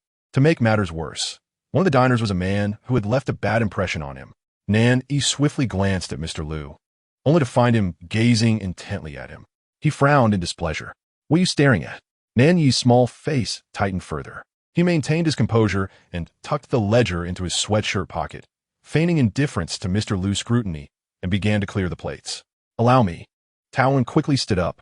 Even if not out of a desire to please, as an adult, he could not simply watch a child carrying plates without lending a hand. However, Nan Zhi disregarded his offer and deftly evaded his grasp, declaring, You are the guest. You should rest. I can manage. His eyes sparkled with determination, brimming with a stubborn resolve. Let him do it. This was Mr. Liu's instruction to Taoan. He watched in trepidation as Nan Zhi executed his tasks with a surprising level of intelligence. He poured the soup into a bowl first to avoid spilling while walking. He took multiple trips to carry the stacked plates, ensuring they weren't too heavy. After clearing the plates, he brought a cloth and diligently wiped down every corner, ensuring everything was immaculate. When he finished, Nan Zhi even inquired whether Mr. Liu and Tao needed tea. One could say his service was impeccable. Tao initially intended to decline, but Mr. Liu nodded. Thank you. After receiving a nod from Nan Zhi, he turned and stepped onto a small stool, his slender arms trembling as he lifted the heavy teapot to pour water, his face flushed with effort. Taoan felt a pang of sympathy and whispered, Sir, he's so young. Shouldn't we at least help him a little? Besides, you're trying to win over his mother. Shouldn't you go out of your way to please him and fulfill his every request? Mr. Liu, however, replied, rather than treating him with condescension due to his age, he would prefer you to respect his work. Taoan found this amusing. What work could such a small child possibly do? Wait a minute. Whether it was settling the bill or cleaning up, Nan Zhi performed admirably, did he not? Why should he hastily dismiss the boy's efforts? Once again, Mr. Liu's insight was remarkable, Taoan thought to himself, complimenting Mr. Liu discreetly. Mr. Liu remained silent, observing Nan Zhi, his mind racing with thoughts of who this child's father might be and who had once made a significant mark in Nan Zhi's life. Despite rationality urging him to disregard such matters as remnants of the past, how could he possibly not care? Just the thought of Nan Zhi being intimately close with another man drove him to the brink of madness with jealousy. Chapter 100. Are you upset again? The so-called review meeting concluded in less than 5 minutes. What Nan Zhi and her team aimed to accomplish was merely to tally the sales of the menu items and adjust the ingredients for tomorrow's procurement accordingly. Once these matters were swiftly settled, Nan Zhi began to scan the vicinity in search of Nan Yi's figure. Where could he be? Xiaoxi, have you seen Yi? Nan Zhi had no choice but to inquire of Qing Shi, who was drowsily nestled in a small chair. Qing Shi lifted his sleepy eyes and replied, I don't know. Yi went outside to help with the billing. Billing? Are there still customers? She asked, her curiosity piqued. Is it Lu Su? Upon hearing this question, Fu Zhao appeared bewildered. Huh? Qi Pei'er, did you not go? Qi Pei'er looked even more perplexed. Weren't you supposed to go? It turned out that a lack of timely communication had led to this mix-up. They hurried to the kitchen door, only to discover that Nan Zhi had not only collected the payment, but had also cleaned the dishes and tables thoroughly. Fu Zhao was left speechless, exclaiming, You are incredible. Qi Pei'er also gave him a thumbs up, saying, as expected of Yi, today, Nan Zhi had assisted considerably, yet everyone, mindful of his age, only entrusted him with minor tasks. This was the first time he had independently managed everything from start to finish. I was wondering why he kept darting in and out, but little did I know he was actually helping. Perhaps he stepped up because he saw the adults conversing? Nan Zhi is truly remarkable. One cannot help but acknowledge Nan Yi's significant progress. Who would have thought that the initially reticent and gloomy child could grow to be so understanding? Have you considered that perhaps he was always like this, and it is the biases of certain individuals that have cast a colored lens over him? The initial discontent towards him stemmed from his biological mother, didn't it? Is there no bias or lens when it comes to Nan Zhi? While everyone praised him, Nan Yi's heart remained undisturbed. It was only when Nan Zhi, smiling, complimented him on his performance that the corners of his mouth slightly lifted, revealing a hint of concealed joy. As Nan Zhi glanced at the time, intending to conclude the day's filming, Chi Pei Air casually looked out the door and remarked, "Huh? Why haven't those customers at that table left?" Following her gaze, Nan Zhi confirmed it was indeed Lu Shisu. The man was as perceptive as a radar. The moment she looked over, it was as though he had activated a switch within himself, and half a second later, his gaze followed hers. Fu Zhao noticed this, but remained silent. Instead, Nan Yi explained that table of customers said they wanted to linger a bit longer. Keep the moved here apron seating, but we have already closed. I should go speak with them. As soon as Chi Pei Air stepped out of the kitchen, Nan Zhi showed no reaction. Fu Zhao, unable to contain his excitement, leaned closer and asked Nan Zhi, "Aren't you going?" Anyone with eyes could see that Lu Shisu was waiting for her. Amused, Nan Zhi retorted, "Why should I go? I've already expressed everything I needed to say. If Lu Shisu chooses not to give up, that is his decision, not mine. Besides, I do not believe that the amnesiac Lu Shisu can hold on to such vague feelings for long. He will inevitably relinquish them sooner or later. At that point, it will truly be a case of paths diverging." Fu Zhao exclaimed, "Exactly. You are spot on." His enthusiasm drew the attention of others, even startling Qing Shi from his slumber. Nan Zhi watched him with a mix of exasperation and amusement. Fu Zhao awkwardly scratched his head. Qing Shi complained, "Uncle, you're annoying." Fu Zhao rolled up his sleeves, brimming with energy, and began bustling about the kitchen. Nan Zhi realized that Lu Shisu understood her intentions. She smiled, not dwelling on the matter, and joined the cleaning crew. With everyone working together, the small restaurant was restored to a clean state in less than an hour. The little ones were nearly nodding off, except for Nan Yi, who stood beside Nan Zhi with wide, bright eyes. Qing, she had fallen asleep, being carried on Fu Zhao's back, with the sound of soft snoring faintly audible. Xianan sat on her father Xieyu's arm, about to leave when she suddenly tugged at his collar and whispered something in his ear. Xieyu's expression became somewhat nuanced. Yet he had to comply with his daughter's wishes and approached Nan Zhi, saying, "She wants to say something to you." "Huh?" Nan Zhi was puzzled. Just then, Xian leaned forward, getting close to her, and sweetly said, "Aunt Zhi, good night. I really like you." Nan Zhi was initially taken aback, but then smiled warmly. "Thank you, Nan. I like you too." Suddenly, the hem of her garment was tugged tightly. Nan Zhi quickly glanced over to see Nan Yi with his head bowed, revealing only his dark, tousled hair. Was this little jealous one upset again? Nan Zhi thought to herself that she would likely have to invest considerable effort to soothe her darling later. She hurriedly bid farewell to everyone and watched them leave. Once the door closed, Nan Zhi quickly grasped Nan Yi's small hand. In a deliberately cheerful tone, she asked, "What's wrong? Are you unhappy?" Nan Yi lifted his face, but to Nan Zhi's surprise, he did not appear displeased. "I'm not." Regardless of whether Nan Zhi believed him, he shook her arm and insisted, "Mom, you should wash up quickly. You must be very tired today. Go to bed early." With that, he pulled Nan Zhi's hand and headed upstairs. Along the way, the little caretaker, Nan Yi, meticulously reminded her of everything, as if their roles had been reversed. Nan Zhi was swept along by his momentum. She raised her empty hand, gently resting on the back of his head. "What about E? Aren't you tired? I saw you did a lot today." "I'm not tired. I'm amazing." Nan Yi puffed out his chest proudly. Little did he expect that Nan Zhi would suddenly bend down and pinch his little leg. Caught off guard, Nan Yi's face contorted instantly. "Ouch. It hurts." Nan Zhi felt a pang of sympathy while also finding it amusing. "Yet you claim you're not tired?" After a moment of stammering, Nan Yi finally replied, I don't want Mom to worry about me."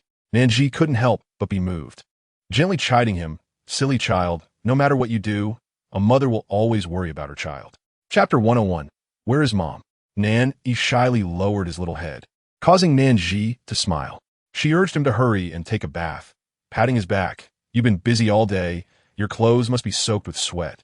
Go wash up properly and don't." Initially hesitating and lingering near Nan Zhi, upon hearing her words, Nan Yi's short legs sprang into action. Before Nan Zhi could finish her sentence, "Actually, I just wanted him to be mindful and not catch a cold," Nan Yi felt a surge of embarrassment, fearing she might find him unpleasant. The little fellow certainly held onto his idol image quite dearly. Nan Zhi shook her head and teased him. Suddenly recalling something, she deliberately softened her footsteps as she headed toward the stairs. A dim light brightened the back kitchen on the first floor, accompanied by the sound of splashing water. Nan Zhi was diligently scrubbing himself in the bath. When he emerged from the steamy bathroom, his hair was damp and his cheeks flushed.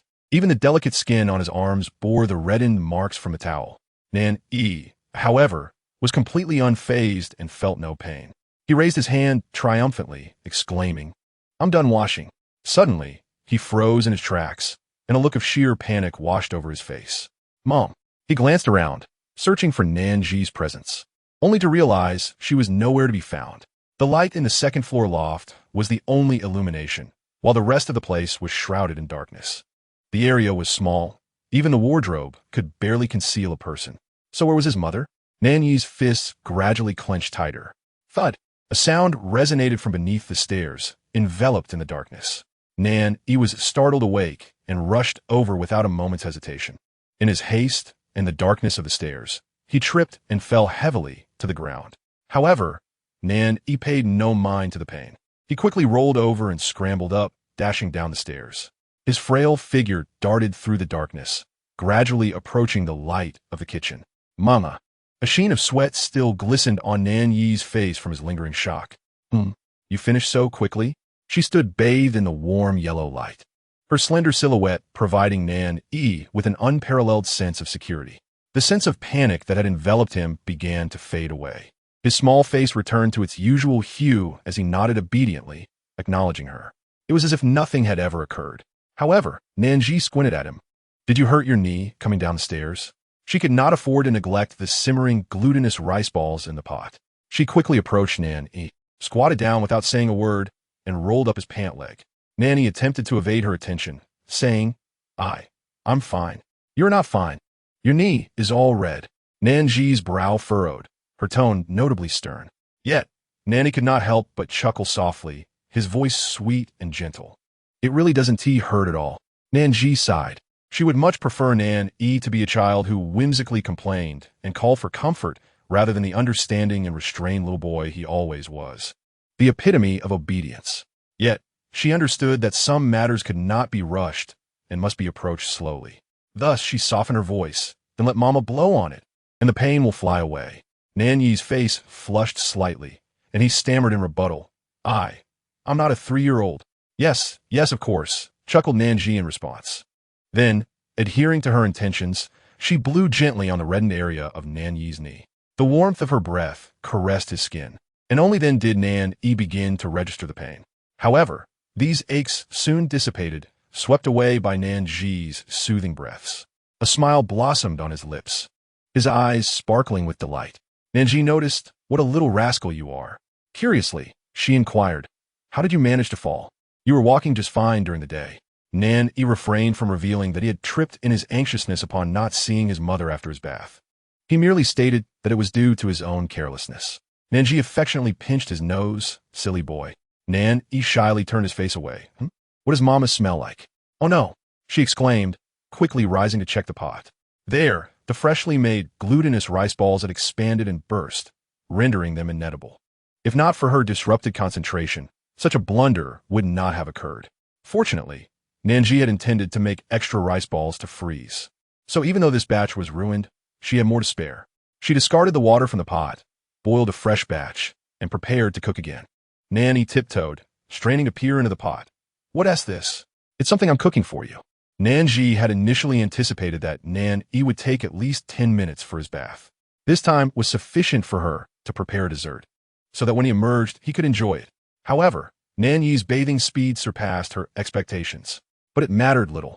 The glutinous rice balls were ready. Nan Zhi scooped the buoyant, round rice balls from the boiling water and placed them into a thick, sweetened red bean paste, drizzling a touch of translucent osmanthus syrup atop. She presented the dish to Nan Zhi. "Here, try the osmanthus red bean rice balls." Nan Zhi's eyes widened in surprise. Is this for me?" After a brief pause, he asked, "But didn't you say I shouldn't eat anything at night?" Nan Zhi often experienced erratic eating patterns, leading to minor digestive issues.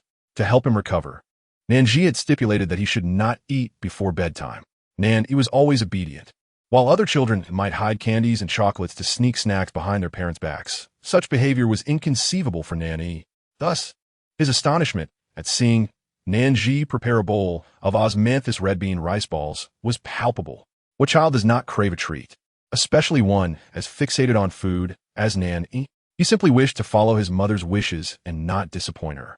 The sweet aroma wafted from a small bowl, and Nan Zhi's nostrils flared as he unconsciously swallowed. Nan Zhi smiled warmly, explaining, "Today is a special exception, so it's all right." In truth, she aimed to comfort Nan Zhi's feelings. She had spent the entire day in the kitchen, inevitably neglecting him. Moreover, considering the earlier confession from Xianin, it was only natural for Nan Zhi, the little jealous soul, to feel upset. He denied it, but Nan Zhi knew better. Look at him now, enjoying his meal with such joy. Seeing him relish the food made her happy as well. "Take your time, don't burn yourself." Nan Zhi nodded vigorously. Meanwhile, in Lu Shirshu's courtyard, the door creaked open. Lu Shirshu emerged, his complexion somewhat pale. Talon grew anxious. "Did you throw up? It seems you ate too much at dinner, and your stomach can't handle it. Sir, perhaps we should call a doctor." "No need," Lu Shirshu replied wearily, lowering his brow as he bypassed Talon and settled onto the sofa. Then he added, "Are you suggesting I should go to Nan's restaurant to get takeout?" "No, I'll go myself." In Chapter 102, he was a greedy little rascal. This bowl of osmanthus red bean rice balls was lovingly prepared by Nan Zhi during the day, intended for Nan Zhi's breakfast, so she paid special attention to it, monitoring the cooking closely. Although the osmanthus syrup was store-bought, Nan Zhi had carefully chosen the finest from various shops. The glutinous rice balls were small and light, for Nan Zhi feared that Nan Zhi would overindulge at night and suffer from indigestion. This meticulously crafted dessert was silken and delicate, sweet and delectable, gliding down the throat like silk, leaving a fragrant aftertaste. It would not be an exaggeration to proclaim it the epitome of culinary delight. On this slightly cool spring night, a bowl of warm and delicious osmanthus red bean rice balls made Nan Zhi feel all cozy inside. After finishing, Nan Zhi took Nan Zhi for a leisurely stroll around the store, checking his stomach to ensure he felt well before accompanying him to brush his teeth and wash his face. Changing out of the sleepwear that had become soiled from his fall. Now it was time for bed. After a busy day, Nan Zhi was so tired that her eyes could barely stay open. She held on, gently patting Nan Zhi to lull him to sleep, humming a slow, off-key lullaby. "Mama, you should sleep first." Nan Zhi quickly blinked her eyes, forcing herself to stay alert. "No, Mama is not tired. I will sleep after I've put you to bed." In the darkness, Nan Zhi's eyes shone like self-illuminating obsidian. He stared at Nan Zhi for quite a while before resolutely closing his eyes. Moments later, Nan Zhi's breathing became steady. Had he fallen asleep already? So soon? Nan Zhi listened intently and softly called out his name. When she noticed he didn't respond at all, she finally felt at ease and drifted off. A few minutes later, Nan Zhi opened his eyes. He gazed fixedly at Nan Zhi's tranquil sleeping face, wanting to touch her cheek, but fearing he might wake her. At this moment, he felt entirely awake.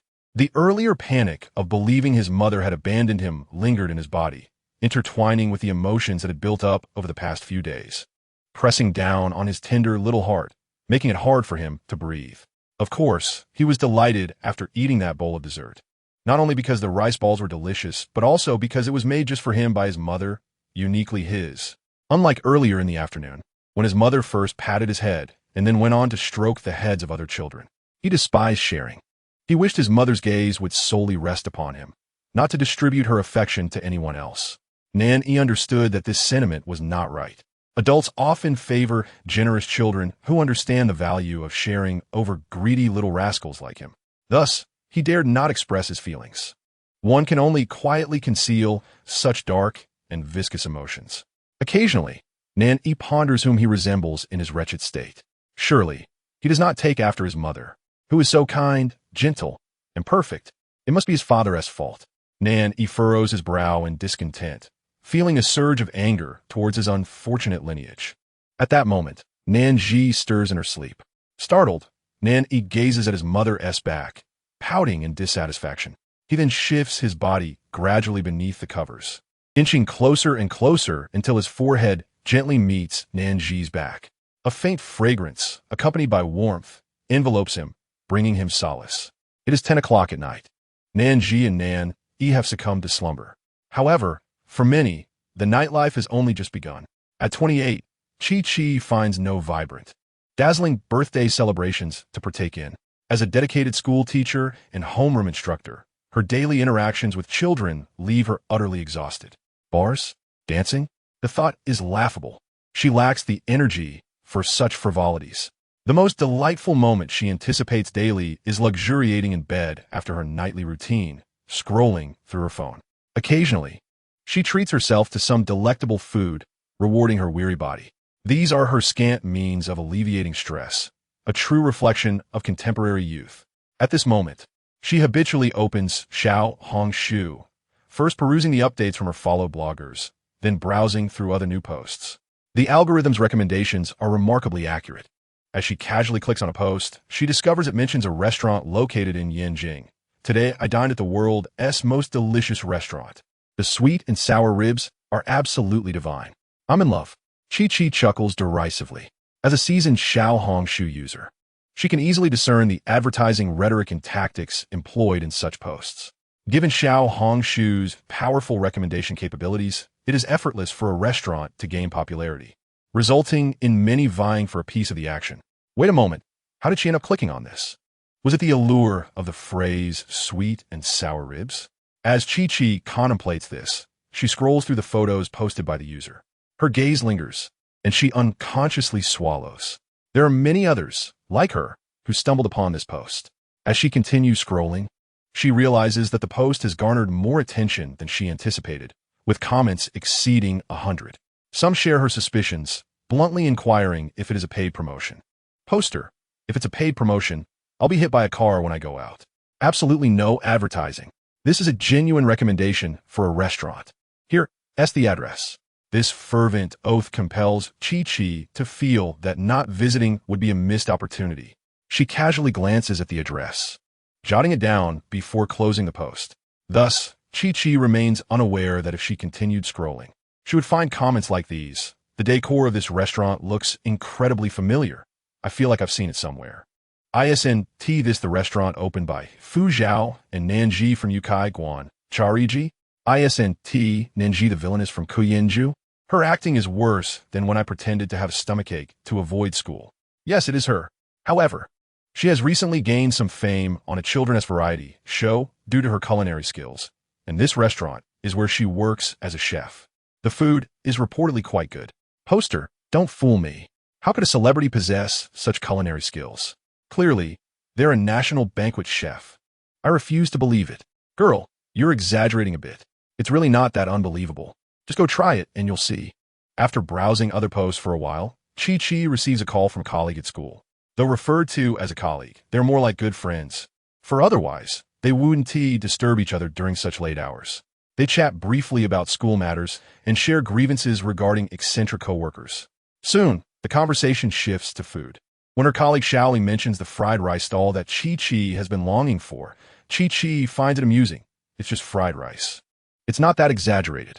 And how long has it been since you've been thinking about it? By the way, I just found a restaurant with decent food recommended on Xiao Hongshu. How about we check it out tomorrow? It's near the school, called Nan Zhi Xiaoguan. Chapter 103. The peculiar little restaurant in the elementary school office.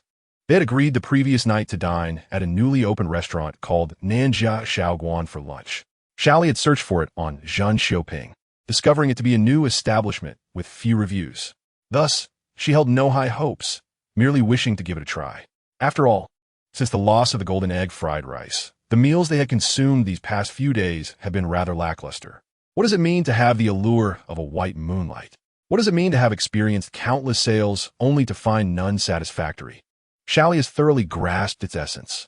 Sighing, she is interrupted by her husband, Lao Zhang, who is accustomed to finding her at mealtime. Realizing she had forgotten to inform him, she exclaims, "I've made plans to have lunch with Chi. Do you want to join?" Lao Zhang, understanding, declines. "What would I go for? By the way, why the sigh? Has something happened? Speak up, and we can figure out together." Lao Zhang, so mewat an si yosu, fears that his wife might be concealing something from him. Xiaoli, initially melancholic, rolls her eyes at her husband. "I'm just missing my golden egg fried rice." What's wrong with that? Lao Zhang is momentarily taken aback, realizing he is not alone in his longing. He has been dreaming about that bowl of fried rice, salivating at the thought. Why must fate treat him so? Once, such a delectable dish was in front of him, yet he did not cherish it, and now he deeply regrets it. Given a second chance, he would choose to eat it 10 times a day. I actually have a method that has proven quite effective recently. Lao Zhang eagerly shares, flipping through his phone. Xiao Li expects him to unveil some grand secret. Instead, Lao Zhang merely shows her a photo, grinning foolishly. Look, I still have a photo of that fried rice. Lately, when I eat, I just look at the picture while eating, and I must say, it's quite delightful. Xiao Li gazes at her husband with a bemused expression, as though observing a fool. Oh, you're not just foolish, you're truly a simpleton. Let us go. Away from fools. Preserve your intelligence. Chi-Chi, bewildered, only understands the situation when Xiao Li vents to her midway. Chi-Chi bursts into laughter. Your Lao Zhang truly deserves the title of the school's renowned foodie. Everyone says he has an extraordinary palate. He is a true gourmand. A gourmand, one who can eat and does so with exceptional taste. Xiao Li feels such a sophisticated term is wasted on her husband. He is merely a glutton. Chi-Chi chuckles. I'm quite curious about how delicious that fried rice you mentioned truly is. I miss it as well, but it's a pity I can't have it. Upon arrival, Xiao Li opens the door to find the wooden sign of Nan Zhi, Shaoguan adorned with fresh characters. It is mealtime, and an unexpected crowd has gathered in front of the quaint little restaurant. Xiao Li is taken aback. Didn't they just open yesterday? Why are there so many people? Could it be a ploy? Chi-Chi and Xiao Li exchange glances, both of them seasoned diners who have explored countless eateries. Having visited so many establishments, they know that a restaurant packed to capacity on its second day is either offering significant discounts or resorting to deception. However, the absence of any promotional posters or discount information suggests the latter. A sudden impulse to turn back wells up within them, but just then, someone approaches swiftly. With instinctive reflexes, they step forward in unison. In an instant, they seize the end of the queue. Not far away, a low murmur of frustration escaped from the onlookers, who begrudgingly positioned themselves behind Xiao Li and Chi-Chi. The two exchanged silent glances once more. Xiao Li, didn't we say we should leave? Chi-Chi, shall we take another look? Then let us take another look. Just then, the individuals ahead began discussing this establishment, prompting the two to perk up their ears. You didn't manage to get any yesterday? Indeed, I asked the owner to hold some for me, offering her double the price, but she flatly refused. The owner is quite unyielding. Even my granddaughter couldn't succeed. Today, since we arrived so early, it should be fine. That is uncertain.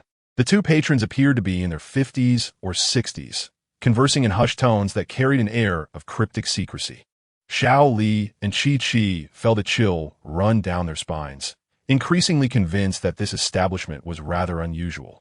They found themselves torn between staying and leaving. To their surprise, the line moved faster than anticipated. After just over 10 minutes, they found themselves at the forefront, with a throng of people trailing behind. A table was set up at the entrance, behind which stood a beautiful girl, assisted by an adorable little boy. The girl, who was Chi-Pei, inquired, "Are you two here for takeout or dining in?" "Dining in, please," Chi-Chi responded, then curiously asked, "Can we do both?" Perhaps having been asked similar questions too many times, Chi-Pei answered with practiced ease, "Of course, but it may take a bit longer, at least half an hour." Chi-Chi reluctantly abandoned the thought and decided to dine in. Chi-Pei nodded and called out, "We have 2 customers." Crossing the threshold, Chi-Chi and Xiao Li stepped into a cacophony of voices. Every table was filled to capacity.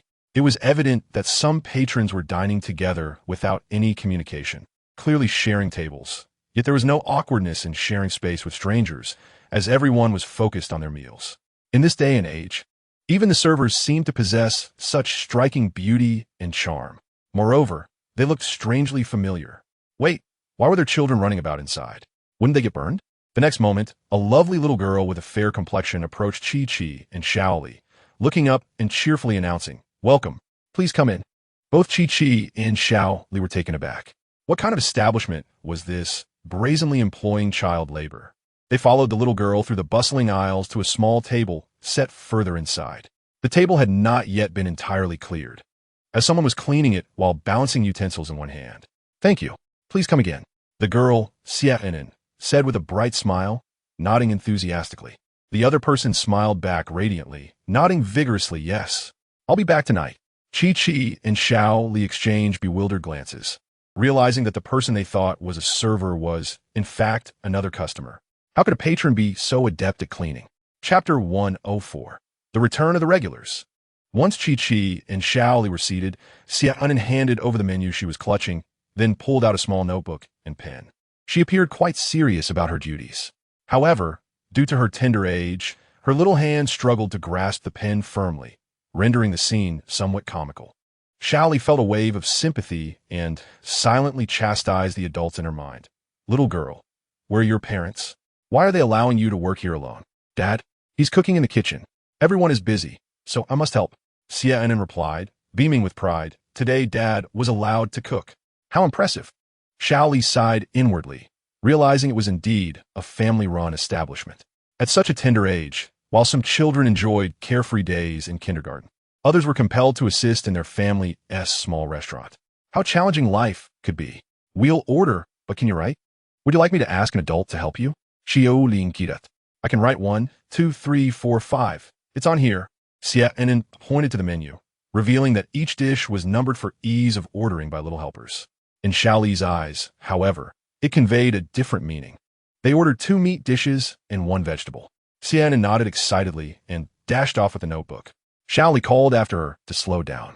Once the little girl vanished through the kitchen door, Xiaoli frowned. These parents are quite carefree. Exactly. Why bring such a small child to help? They could easily hire someone. Chi-Chi chimed in, equally indignant. The two continued to vent their frustrations until their ordered dishes began arriving. The enticing aromas wafted through the air, prompting them to salivate. Chi-Chi unconsciously swallowed hard. When she looked up, she realized Xiaoli was mirroring her expression. They both felt a bit embarrassed, considering they had just been complaining about the place, thinking that if not for the plight of the little girl, they would have likely left this scam of a restaurant. Were they being slapped in the face by their own words? Quick, let us eat. Xiaoli urja, quickly grabbing a piece of meat. The rich flavors filled her mouth, and she discovered she had never imagined a simple home-cooked dish could be so delectable. It evoked a long-lost sense of wonder akin to the first time she tasted golden fried rice, perhaps even surpassing it. No, that is not right. Golden fried rice was her cherished ideal. One simply could not betray such an ideal. Xiaoli chastised herself internally, yet her chopsticks moved even more swiftly. Chi-Chi was similarly engrossed, devouring her meal and mumbling. No wonder the poster praised it so highly. It truly is delicious. In her haste, Chi-Chi accidentally burned her mouth, yet she couldn't bear to spit out the rib she had just bitten into, and after much effort, she finally swallowed, tears streaming down her face. A small figure paused nearby and approached their table, asking, "Would you like some cool boiled water?" The inquiry was directed at Chi-Chi, but Xiaoli was the one frozen in astonishment. She nearly leapt from her seat, exclaiming, You, little boss." Nanny looked puzzled, blinking as memory surfaced. "Hello, Annie. You're back." Xiaoli swallowed the mouthful of food in surprise and joyfully asked, "You remember me?" Nanny nodded, "Of course. You were one of our customers at the fried rice stall. You've come 3 times. His expression was remarkably calm, as if recalling one among the hundreds of customers from over half a month ago was no significant matter. Xiaoli, however, was filled with excitement. Nodding vigorously, "I never expected to cross paths with the little boss of the fried rice stall here again. Does this mean that this restaurant is also run by your mother?" Nanny pondered for a moment. "I suppose so. Anyway, my mom is in charge here." He was astute and perceptive, quickly catching on to Xiaoli's intentions. "But right now, we're not serving fried rice." "Understood." Despite her disappointment, Xiaoli quickly reconciled with the notion. While fried rice was indeed delicious, the extensive menu before her promised an array of flavors and richness that could easily rival it. What? Could one betray their cherished ideal? Family matters could hardly be termed betrayal. They were not here to dismantle this family, but to join it. How delightful it was to be harmonious. Observing the gleam in the auntie's eyes, Nanny shook his head, already accustomed to such adult peculiarities. "Then I'll help you with some water." He swiftly excused himself. Xiaoli was undeterred. A small restaurant was far easier to locate than a mobile fried rice stall. "I'll explain everything shortly." Xiaoli signaled to Chi-Chi and dialed her husband, Lao Zhang. Lao Zhang's weary voice came through. "What's the matter?" "I'm eating." "Alas, recently the photos of fried rice have lost their charm." Xiaoli replied directly, "I'll send you an address. Hurry over. I found a fried rice stall owner." "What? Really? Have you seen them? Where? Are we eating or not?" "Eating." Xiaoli hurriedly hung up the phone and called over Xianan, adding another dish. "Let's order a portion of yin du xian." Xiaoli was prepared. She intended to savor the entire menu from start to finish at the fastest pace possible. All right, Xian replied. Yen Du Xian was a new dish introduced at the restaurant. Nan Zhi had originally planned to launch it 3 days later. But the business was even more booming than she had anticipated, prompting an earlier debut for the new items on the menu. As a seasonal dish of spring, Yen Du Xian is known as the finest delicacy of Jiangnan. Yen refers to the salted meat, while Du in Wu dialect means simmered over low heat. Xian signifies the fresh spring bamboo shoots. A piece of bamboo shoot, a piece of fresh meat, and a little bit of fresh pork belly are all it takes to create a simple Yen Du Xian. Some might choose to add green bamboo shoots or tofu knots for extra flavor, but Nan Zhi felt it unnecessary. With her carefully brewed broth as the base, it sufficed. The broth is fundamental to Chinese cuisine, and its preparation methods vary subtly across different culinary traditions. Nan Zhi began simmering her broth at 6 in the morning, using old hens and pork bones as the base, maintaining a roaring fire without adding water, resulting in a superior broth after 5 hours of diligent effort. Although Nan Zhi could concoct an even more exquisite broth, it would require more time and was unnecessary. After all, she was preparing Yen Du Xian, not boiled cabbage. The 3 main ingredients of Yen Du Xian were selected with great care by Nan Zhi. The spring bamboo shoots, known as the first shoots of early spring, were tender shoots spurred by spring rain, sweet and crisp. She peeled them, cut them into chunks, and simply boiled them in water to achieve their utmost freshness. The salted meat and pork belly both came from pork, and the finest would be the 2-headed black pig, but it was too expensive for a small establishment. Nevertheless, the salted meat and pork belly chosen by Nan Zhi were of excellent quality, having been meticulously sourced from local markets. She tossed them into the bubbling broth, a process requiring patience, simmering over medium heat for at least an hour.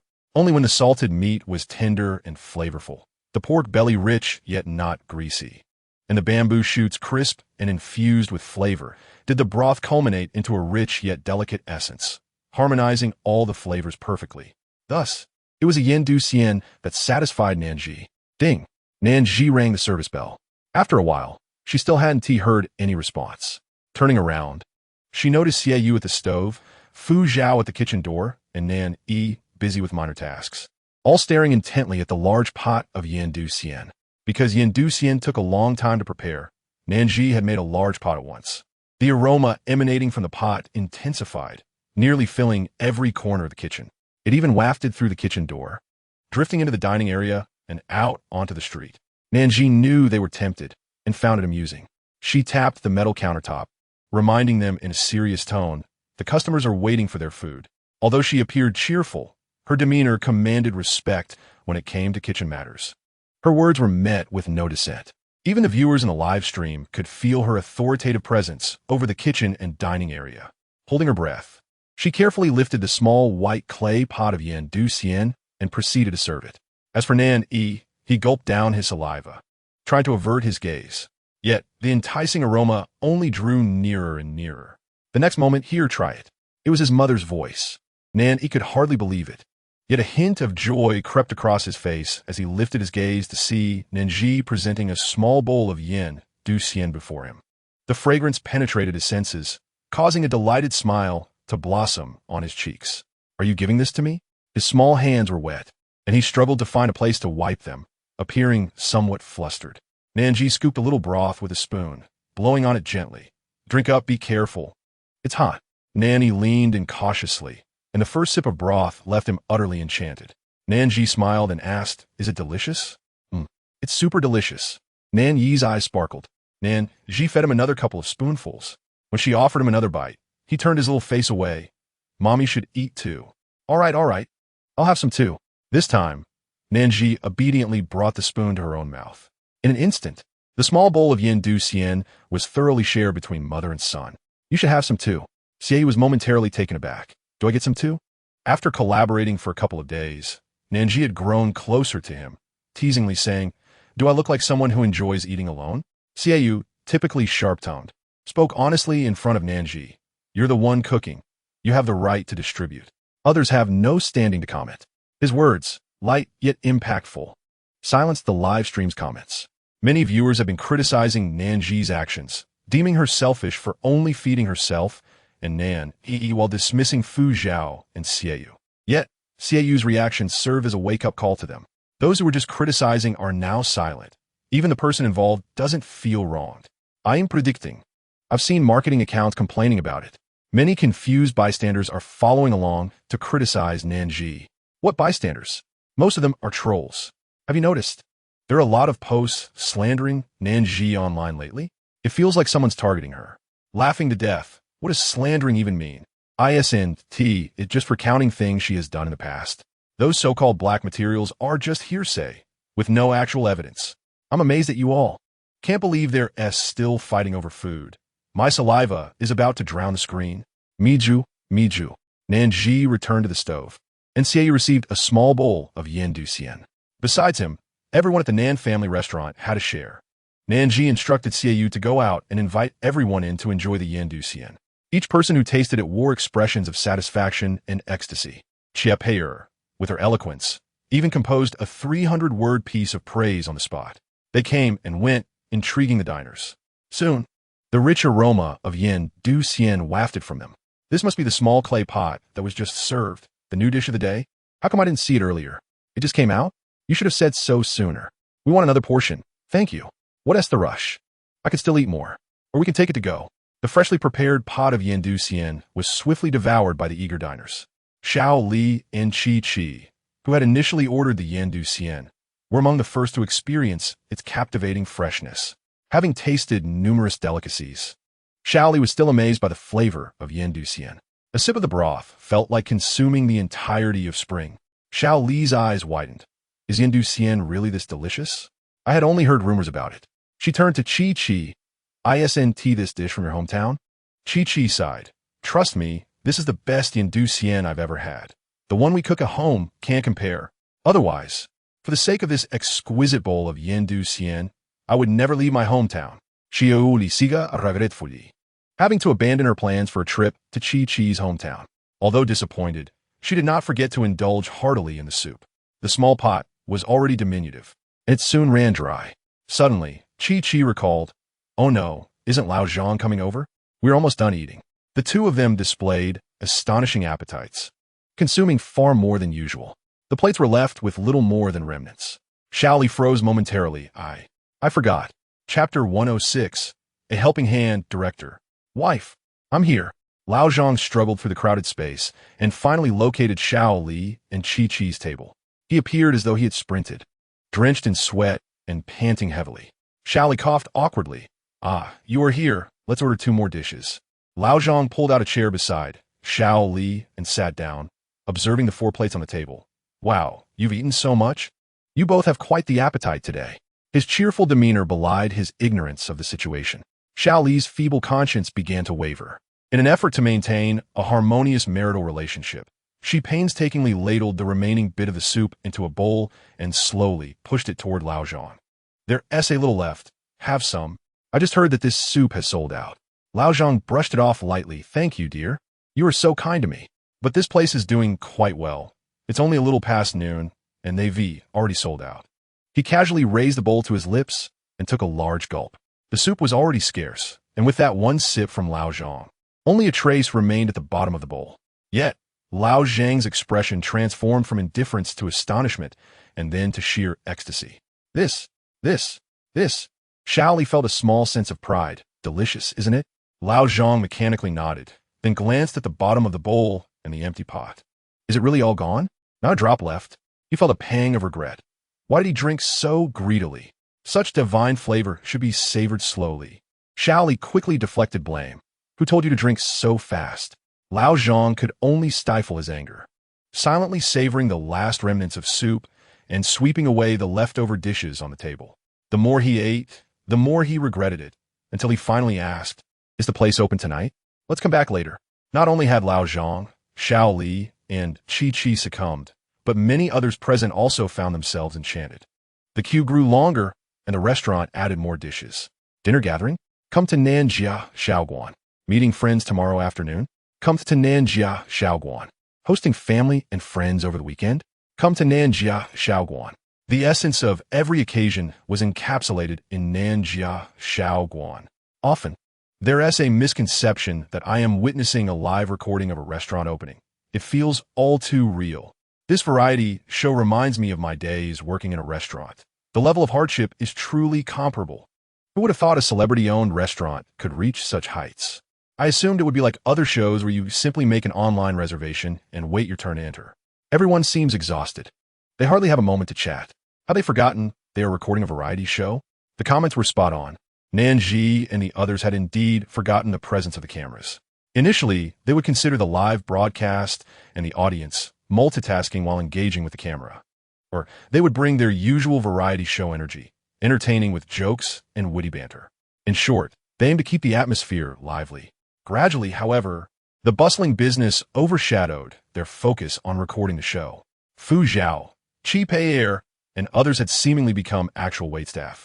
Nan Zhi and Xiaoyu appear to be true chefs. Moreover, they seem to find joy in their roles. The other three youngsters enjoyed a sense of playfulness. Their energy unprecedented. As for Nan Zhi, he treated it as a serious job. So focused and diligent was he that Nan Zhi could hardly bear to watch. Under the guise of finishing kitchen chores, she urged Nan Zhi to take a break. However, it seemed the concept of resting had no place in his mind. When the kitchen was idle, he wandered the dining area, unable to pause for even a moment. Finally, the lunch service came to a close. The diners reluctantly departed. Those waiting outside lamented and paced, inquiring about the evening's opening hours. The dining hall transitioned from lively chaos to quiet solitude, leaving behind a table strewn with remnants. Even someone as seasoned as Nan Zhi felt a sense of relief. This cannot continue, she declared. The others, engrossed in their frenzied tasks, turned to her, somewhat perplexed. They understood her statement, but were uncertain what could be done unless they implemented reservations and limits. Nan Zhi did not elaborate, simply signaling to the production team to convene for a discussion. So sudden? Wow, everything is unfolding right before my eyes. It feels a bit thrilling. I thought they would avoid the audience. Instead, it's a full live broadcast. How intriguing. The audience's emotions were also stirred, eager to hear what suggestions Nan Zhi might propose. Soon, the staff arrived in response to the news, led by none other than the chief director, Su Lin. Upon entering, Su Lin felt a twinge of apprehension. He thought to himself that no matter what suggestions Nan Zhi made, they would need to deliberate carefully. Director Su is here? Chi Pei suddenly emerged, grabbing Su Lin's sleeve. He sensed an ominous feeling and wished to extricate himself quickly. However, constrained by the cameras, he had to feign calmness. What is the matter?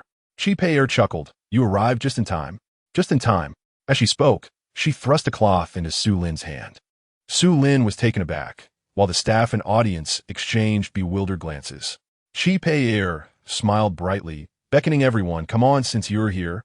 Why not lend a hand before you go? Su Lin cleared his throat. This is a variety show. Didn't you say before filming that guests and staff are one? Chi Pei innocently countered. That was merely a courtesy. Su Lin retorted. Regardless of whether Chi Pei truly believed it, she was genuinely eager for assistance. Please help out, director. Where there is liveliness, there is Qing Shi. Yes, let us help out together. Uncle Director. Xianan felt compelled to join in. Uncle Director, we need your help.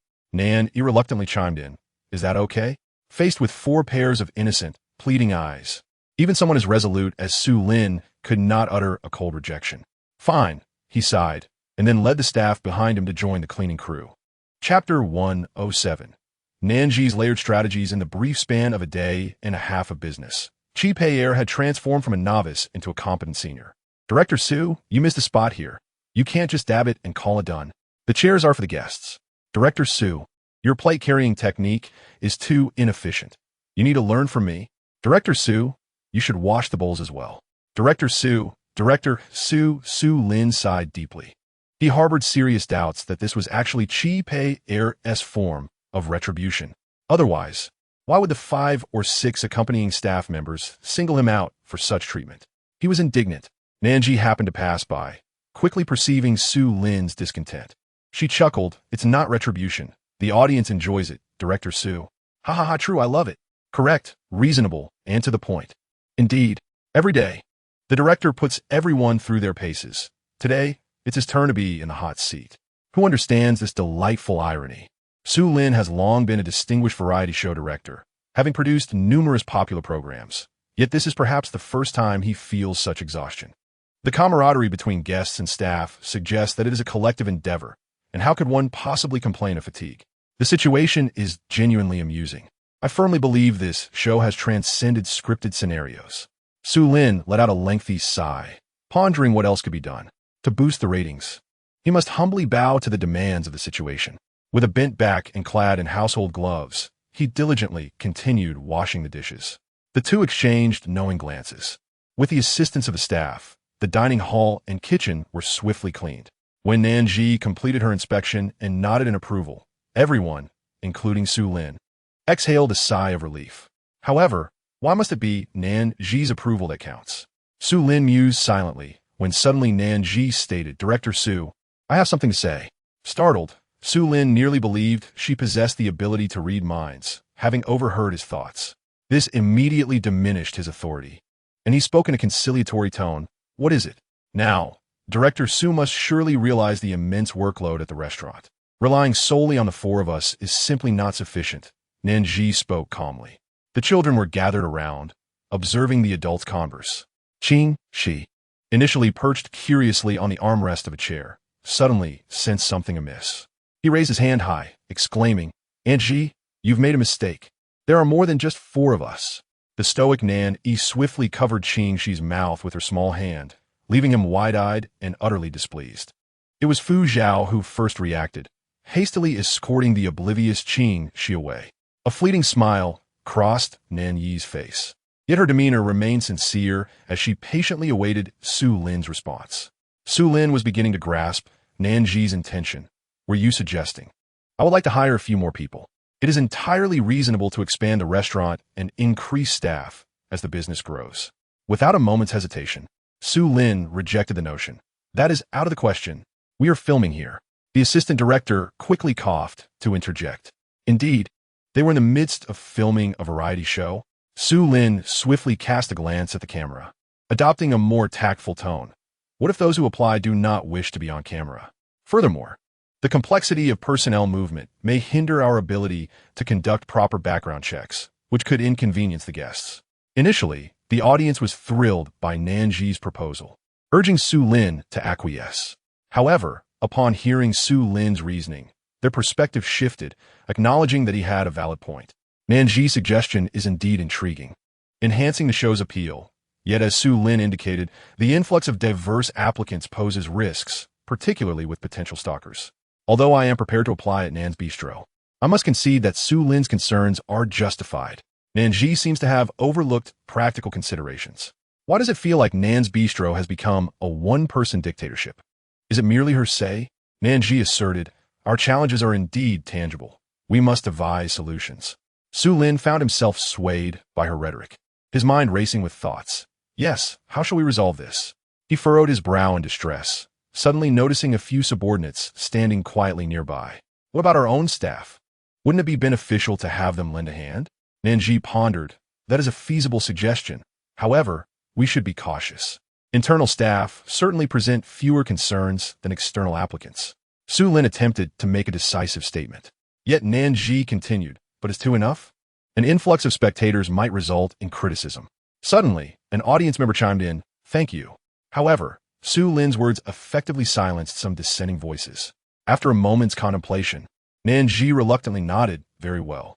Su Lin sighed in relief, but as a smile began to form on his face, it quickly faltered. He belatedly realized he may have been outmaneuvered. Su Lin cast a complex gaze toward Nan Zhi. She smiled politely and subtly. At that moment, Su Lin understood. Nan Zhi had initially aimed to recruit staff to assist, but knew that a direct approach would likely meet resistance from him. Thus, she cleverly employed a strategy that would compel him to voice the suggestion himself, all while under the scrutiny of the live audience. Su Lin found himself cornered, unable to retract his words. Internally, he raged. Is this truly Nan Zhi? The one he had once known as Na-ve and transparent? Nan Zhi raised an eyebrow. "Director Su, how do you find this job? Why not participate directly? The audience would surely enjoy it." "No," Su Lin managed to utter. Nan Zhi nodded in regret. Gradually, the audience began to grasp the situation. Impressive. Nan Zhi's intricate scheme. Su Lin must be quite the seasoned veteran. Yet he fell into Nan Zhi's trap without realizing it. Now that he has figured it out, look at his expression. He appears utterly frustrated. Why am I so amused? What is there to act out? You treat this as a game, and the staff are mere tools, toiling for the restaurant owners. Chapter 108. Some emotions exist inherently. The staff dispatched by the production team swiftly took their positions in the afternoon. The selection process was determined by an internal game of chance. Those who lost would go. It was evident that there was reluctance to embrace this labor assignment. Naturally, no one would express such sentiments in front of the guests. By afternoon, while Nan Zhi was cooking, she casually shared some food with the newcomers, leaving them with greasy mouths and beaming smiles. The other staff members were astounded. You never mentioned this job includes meals. They observed from behind the monitor, their mouths watering. The allure of this job suddenly surged in their eyes. Soon after, discussions began about who should rotate in to work the next day. How could we let them bear the burden alone? Everyone should share the load. I'm more than willing. I'm willing too. Not just for the food. I genuinely want to contribute. Shall we decide by chance again? Fine, but whoever wins goes. The business at Nan's Bistro was booming, leaving no surplus staff to spare. Not to mention delivery services. Even patrons wishing to take leftovers were politely declined. With the braised meat nearing depletion, what was to be done next? What the audience recognized them. Thus, nothing could surpass the straightforward approach of sending staff to assist. Amid a lively discussion, Su Lin stood quietly at the back. As the chief director, he felt it inappropriate to join in. But upon hearing their words, he felt a twinge of regret for having turned down Nan Zhi's proposal. By evening, Nan's Bistro was still thriving. When Lu Su arrived, it coincided with the peak dining hour. A black Bentley parked at the roadside, and a lengthy queue was visible from afar. Talon gasped. Since Lu Su had not brought a driver, he was responsible for driving. The thought of squeezing into that bustling scene made his scalp tingle. It seemed Miss Nan's establishment was flourishing. Talon offered a quiet compliment, hoping Lu Su would tolerate the crowded environment for Miss Nan's sake. Lu Su tilted his head, his gaze through the car window, landing on a particular spot. He looked towards it. Isn't that Miss Nan's son?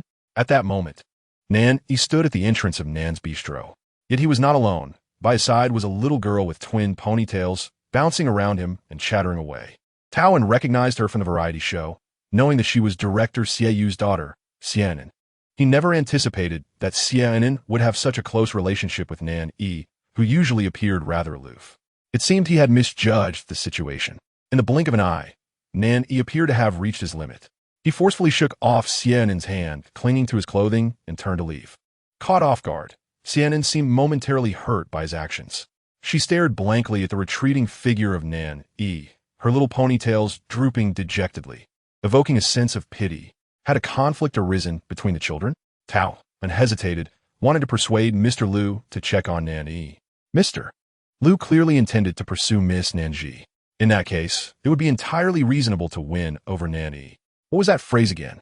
Oh yes, a roundabout way to achieve one's goals. Click.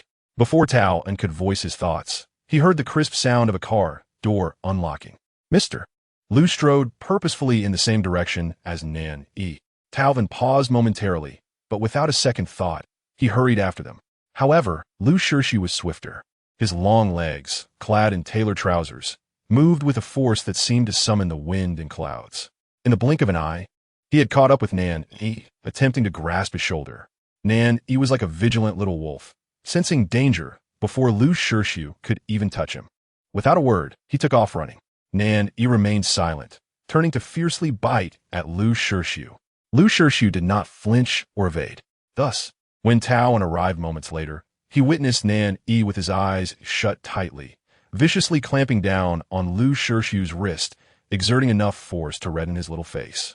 Meanwhile, Lu Shi gazed down at him with an unperturbed expression. After a few seconds, he calmly inquired, "Is that enough?" Nan Yi finally opened his eyes. Upon realizing who it was, he bit down even harder, perhaps unconsciously venting his frustrations. Lu Shi observed him thoughtfully. Tao, reacting swiftly, rushed over to embrace Nan Yi, exclaiming, "The little one is mistaken. Our Mr. Liu is not a bad person." Nan Yi's eyes flashed with defiance, and he bit down with even greater intensity, filled with a wild, unruly spirit. "He is a bad person. I remember this guy. I detest him for always being near my mother." Town was at a loss, his anxiety mounting. Lu Shirshu lowered his gaze, asking, "Did you tell her you ran out?" Nan Yi's fierce expression faltered, as if the ice within him began to thaw. At last, he slowly released his grip, spitting on the ground as if he had bitten into something foul. He then glared at Lu Shirshu, his actions expressing his displeasure regarding the mention of his mother. Lu Shirshu turned his wrist to examine the wound, raising an eyebrow slightly. Tao En, however, was alarmed, exclaiming, "It's bleeding. Should we bandage it? Do we need to call Dr. Jiang? Or go to a nearby hospital or clinic?" "No need," Lu Shirshu replied nonchalantly, as if it were merely a trivial injury. Tao En's mouth fell open in shock. The skin was broken, blood seeping out, and the area where the teeth had marked was red and swollen, clearly revealing the force behind the bite. Was this truly just a minor injury? In an instant, Tao En found himself admiring Mr. Lu. He had originally intended to suggest that Mr. Lu win over Nan Yi through indirect means, yet Mr. Lu seemed to have grasped the essence of the situation intuitively and executed it flawlessly. Lu Shirshu did not glance at Tao En, but fixed his gaze steadily on Nan Yi. "Why did you run away? It has nothing to do with you." Nan Yi finally spoke, though each word dripped with hostility and distaste for Lu Shirshu. This sentiment seemed innate, as if it had always existed. Lu Shirshu replied, "Oh, but it does concern your mother." "Absolutely not," Nan Yi retorted, his eyes widening in indignation.